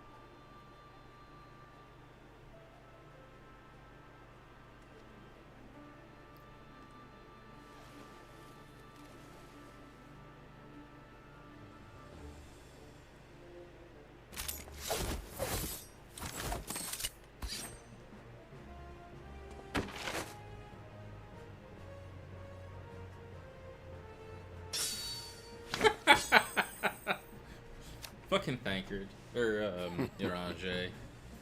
He's ready to duel. He's ready to play some Yu-Gi-Oh! No less impressive than our garments. You've outdone yourself, Tataru. To give credit where it's due, I had help from a certain fiery pixie who visited me in my dreams. They gave me all the information I needed to get the details just right. For your weapons, though, I needed a lot more help. Thankfully, Our favorite heads of state were happy to place their finest craftsmen at my exclusive disposal. Oh, and speaking of the Alliance leaders, they all expressed their unreserved elation at your safe return, and promise to come and see you in person as soon as they can.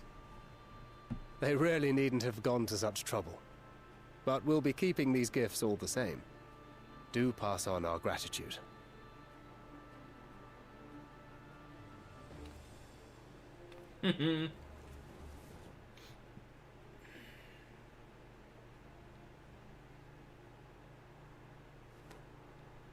I realise we haven't taken up new martial arts, nor have I ever been one to set much store by appearances.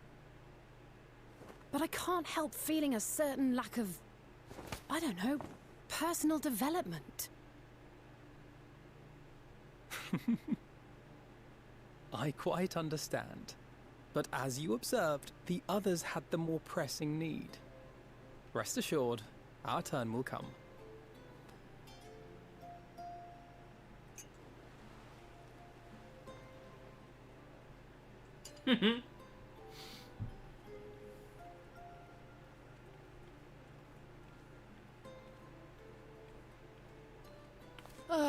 If I expend any more ether, I swear I will blink out of existence. I need a bite to eat.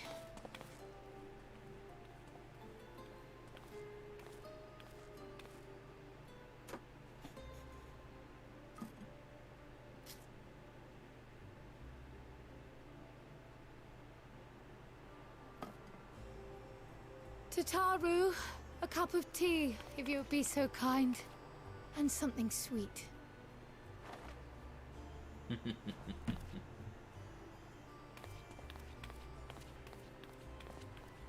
By Mistress Kryle's exhausted state, may I assume that the ward hath been restored? Indeed. We succeeded in weaving it anew, albeit at a slightly diminished potency than when I had Becklug's assistance. It is no cause for concern, though. The tower is not easily reached, never mind breached. And even should some few succeed, their presence won't escape my notice. Excellent. Said duty thus discharged, thou art free to go wheresoever thy fancy taketh thee. Upon which note, hast thou perchance come to a decision? The offer remaineth open.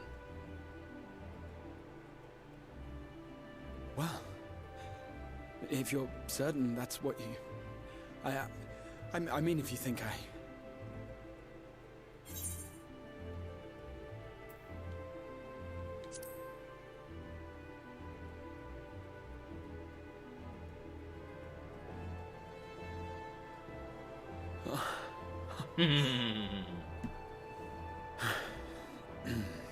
Right. I accept. Henceforth, I shall count myself a scion of the Seventh Dawn. Grahatir, at your service.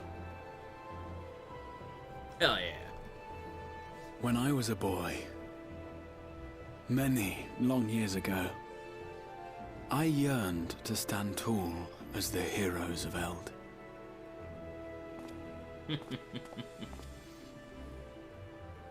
But, like a fool seeking to pluck the stars from the heavens, my every attempt to reprise their deeds fell short.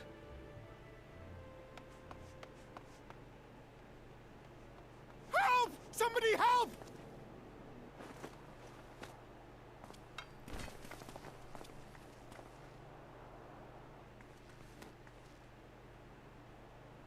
Hippogriffs! Hippogriffs on the rampage! A giant flock of them! Please, we need help! I could do with a little rampage myself. What? Now wait, just a...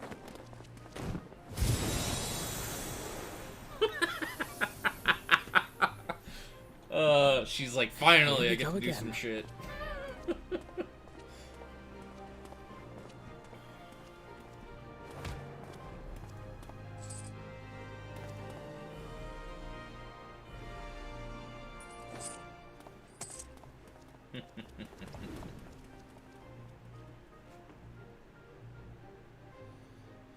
I will join the fray when I've finished my tea. Thus did the Avatar of Destruction descend, and in her wake leave naught but tears and ash.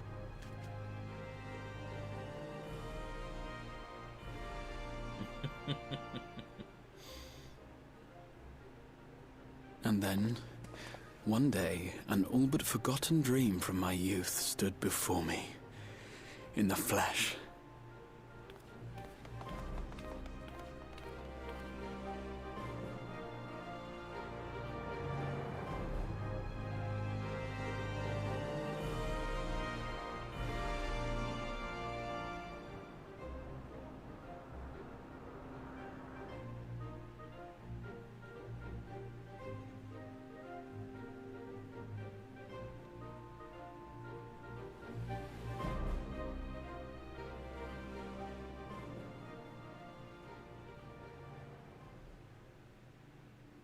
So it was that a new adventure began.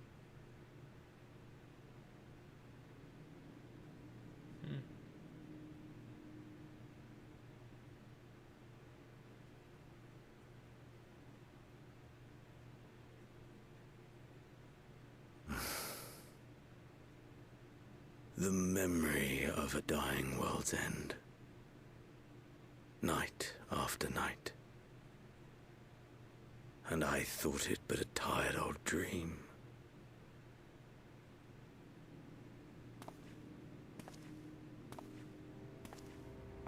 I say, I knew that securing the palace would provide your radiance with depressingly little sport, but that you should fall asleep out of boredom. Splendid. Truly splendid. And my own preparations, you will be pleased to hear, proceed apace.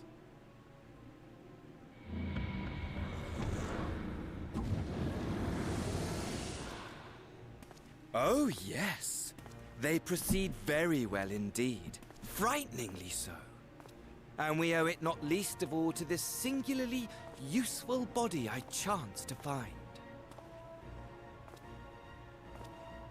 With the Populares now all but destroyed, it will be the simplest of tasks to discredit their groundless assertions that I met with a grisly end. Who the hell is it? And as the very much alive Lord of House Brutus, I have a vast fortune at my disposal. Ah, money, money, money, the great motivator. There is simply no better way to move men and expedite plans than with its alluring glint. Would you not agree?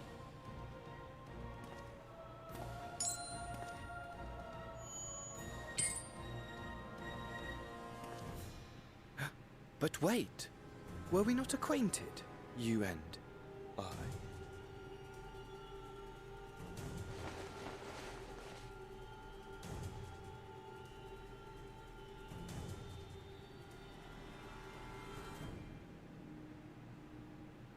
Should our familiarity cause you distress, I beg your forgiveness.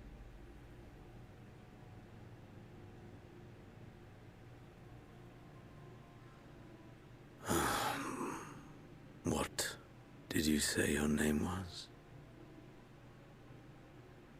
Oh, a dagger through my heart! That my deepest desire should forever remain unfulfilled, to live unrecognized, to die forgotten. Oh. So it goes. Whatever this flesh may have been before, it serves only as a vessel now. And I, faithful Fandaniel, labor only to advance my lord's ambitions.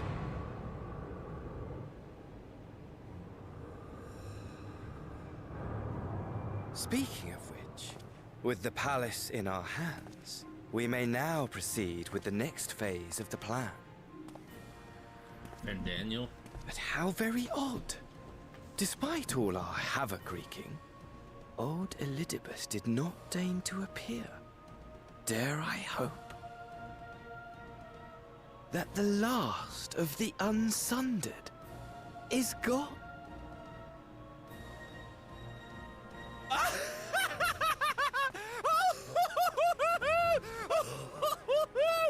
Imagine it!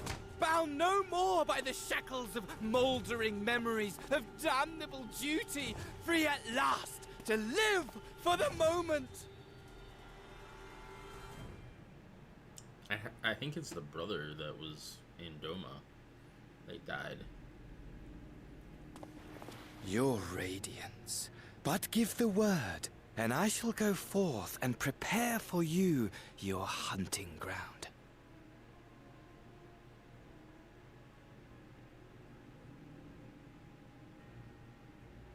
That which awaited was a fell beast. Ferocious, ravenous, remorseless. Do as you will.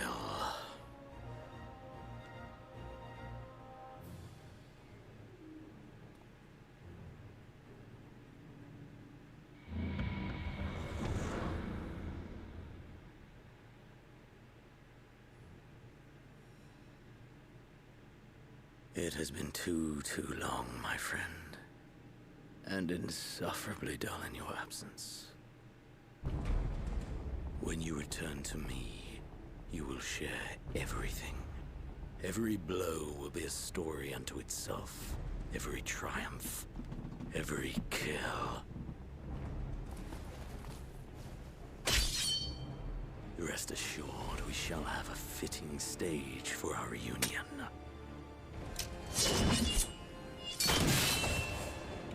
Damn. Oh yes. To reprise that transcendent moment, I will set this world ablaze. And we shall dance before the pyre.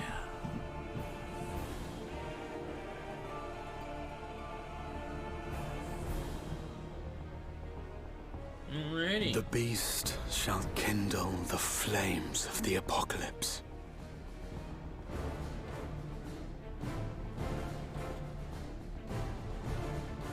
Into its domain shall the hero set forth, for the final chapter in the tale of this star.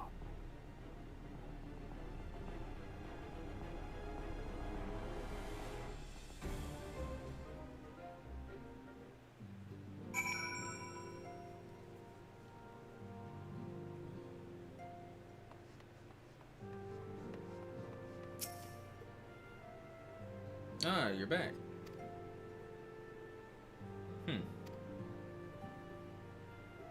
Tell me, Andres, do you think I was excessively familiar earlier in my tone and mannerism?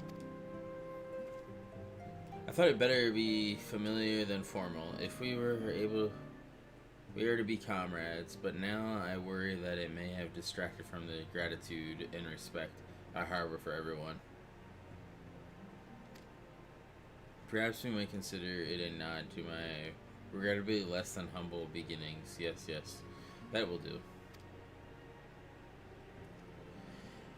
Being free to live as one pleases, not without its challenges. In a way, it was easier when I had a mission that consumed my every waking moment. It provided me with a focus, a constant push in a singular direction. By the way, was casting spells always so draining? I had quite forgotten what it was like to do without the tower. I rarely felt so exhausted or hungry. Yet, if all I did was bend the bow, I would be of limited use to you on your adventure, so I shall persevere. Whoever I might have been before, I am now a scion, and an inexperienced scion at that, a green initiate, eager to learn how best to contribute to the cause, that he might follow in the footsteps of his inspiration.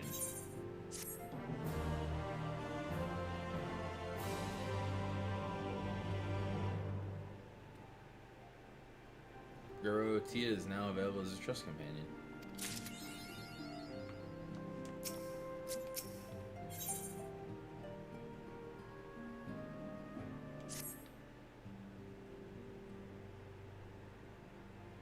greetings, and I just come to look in on our friends. Rest assured, everyone is quite well. I've been keeping a close eye on them, and have satisfied myself that they are all in fine health. As a matter of fact, they're just about to convene in Dawn's Respite to discuss how best to use their pent-up energy. Let's join them, shall we?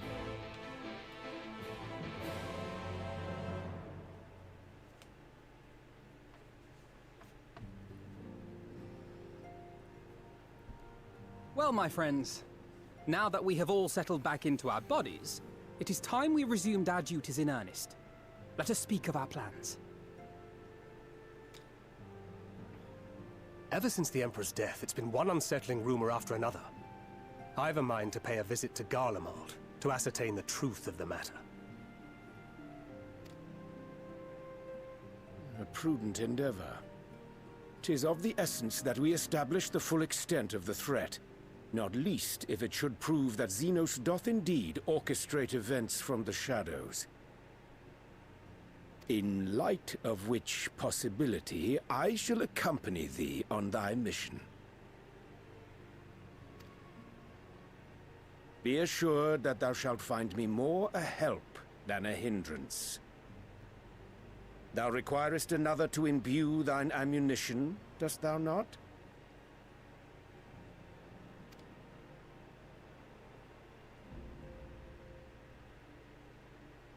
Got me there. Assuming that's settled, there's something I've been meaning to look into as well.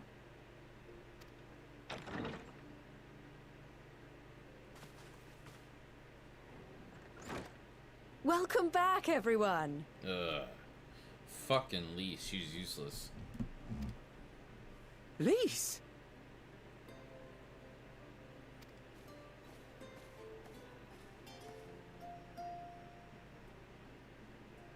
You're fine now, right? No more headaches or keeling over?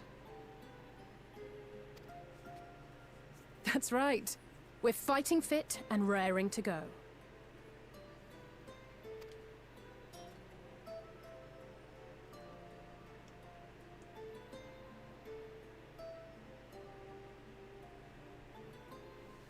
The famous Lise Hext, former scion and hero of the Alamegan resistance.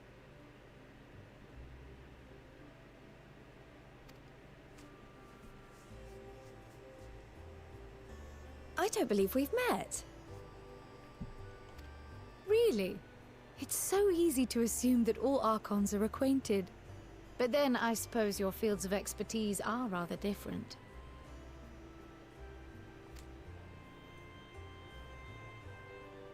Grahat here, at your service. I have read much and more about your exploits, Commander. It is a pleasure to finally make your acquaintance. Likewise. The others told me all about you. Do not be so sure. Words scarcely do justice to the vital role he played in our victory in the first. A more dependable comrade one would be hard-pressed to find.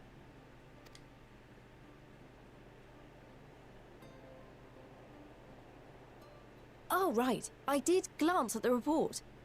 But I'd be lying if I said I understood half of it.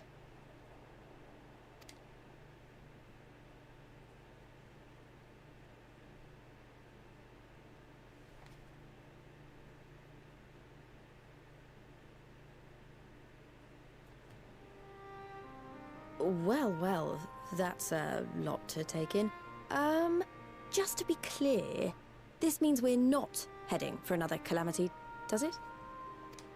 Shorn of their unsundered master's leadership, what Ascians remain shall struggle to see their plans to fruition. And though I would ever advise caution, I believe we may rest easy for a time. I'll take that as a yes.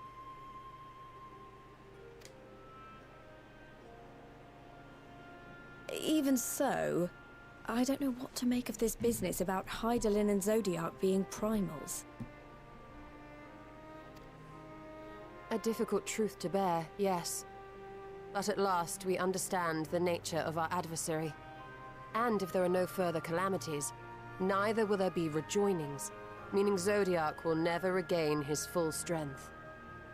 Even so, as the oldest and mightiest of primals, he remains a force to be feared. Though his is a power born of the desire for salvation, we have seen the havoc it may wreak, and it falls to us to ensure that it is never again brought to bear upon this star.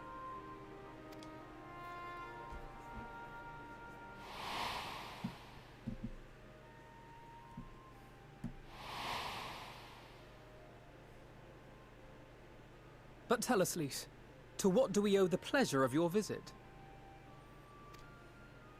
What do you mean? Isn't seeing my long-lost comrades reason enough? Alright, there was one other matter. I have a message from the Alliance, and before you ask, yes, it's about the Empire. So, after Emperor Varys' assassination, it seems his cousin Nerva made a bid for the throne. The trouble is, he wasn't the only one with designs on it, and it didn't take long for a civil war to break out. And it's not just in the provinces. Early reports say huge swathes of the Imperial capital have been reduced to rubble. The Alliance will soon convene in Alamigo to decide on a course of action, and we were hoping you'd come along. Well, as it happens, Urianger and I were just this moment planning a little trip to Garlemald, and we should be grateful for any advice the Alliance can provide on how best to make the most of our visit.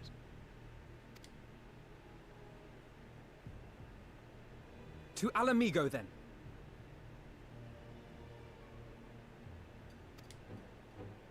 Why don't you go on without me? There's something I need to look into. Oh, forgive me. You were just telling us. What is it, if I may ask?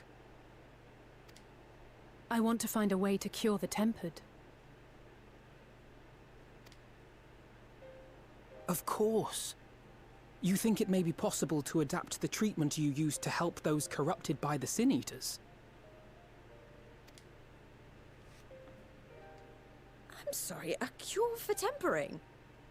But that would change everything. Alizé, consider yourself uninvited. Go and find us this cure. I'll do my best. I was hoping you might join me. Don't worry if not, though. I won't hold it against you if you'd rather attend a stuffy meeting.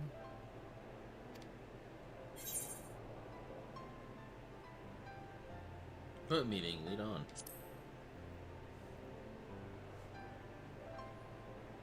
I knew you'd say yes. I'll come too. If you don't mind, that is. Not at all. Let's kick some butt together. Mind? I'm sure they would be glad of your company. Pray, enjoy your time together with your hero. No. That's not... I mean, I simply thought my knowledge might be of some use.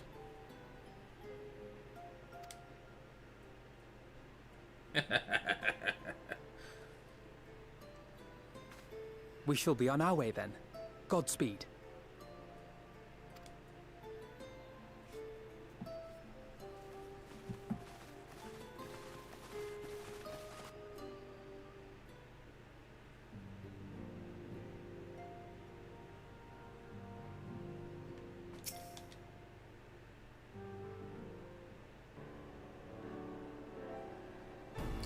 Well, I set out to save Halric. I think Gabu was always at the back of my mind, and having proved that the light corrupted are not lost, I am convinced that the same must be true of the Tempered. Similar to those corrupted by the Sin Eaters, the aether of Gabu's soul has been rendered stagnant, and though the root cause is different, perhaps the solution is the same. It is by no means an unreasonable hypothesis, hypothesis, let's say, and it warrants full investigation. If there's even a chance we can save Gabu, we have to try. But however much I'd like to race over to Limsa and set to work, there's no room for recklessness, not when a child's life is at stake. As I'm sure Becklug would remind us, we still know little and less about the soul. Any number of things could go wrong if we don't exercise due caution. And so before attempting anything, we should learn all we possibly can about tempering. There's just one possible problem. Research into the condition has long since ground to a halt, and the combined work of many scholars involved doesn't exactly amount to a wealth of knowledge. Not of the modern scholars, perhaps, but what are their ancient counterparts? I know the Allians took a more than passing interest in the subject. And if what we seek is to be found anywhere, it would surely be at the Aetherochemical Research Facility.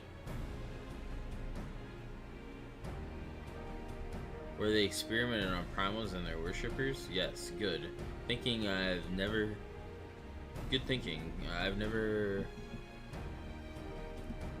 actually been there myself, but I did read the reports on Azizla, which means we'll be needing an airship. An airship, you say? Meet me on the northern bank of Silver Steer Lake. I've got a surprise for you. Oh, and come prepared to travel.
Alright, well, I think this is a good place to stop.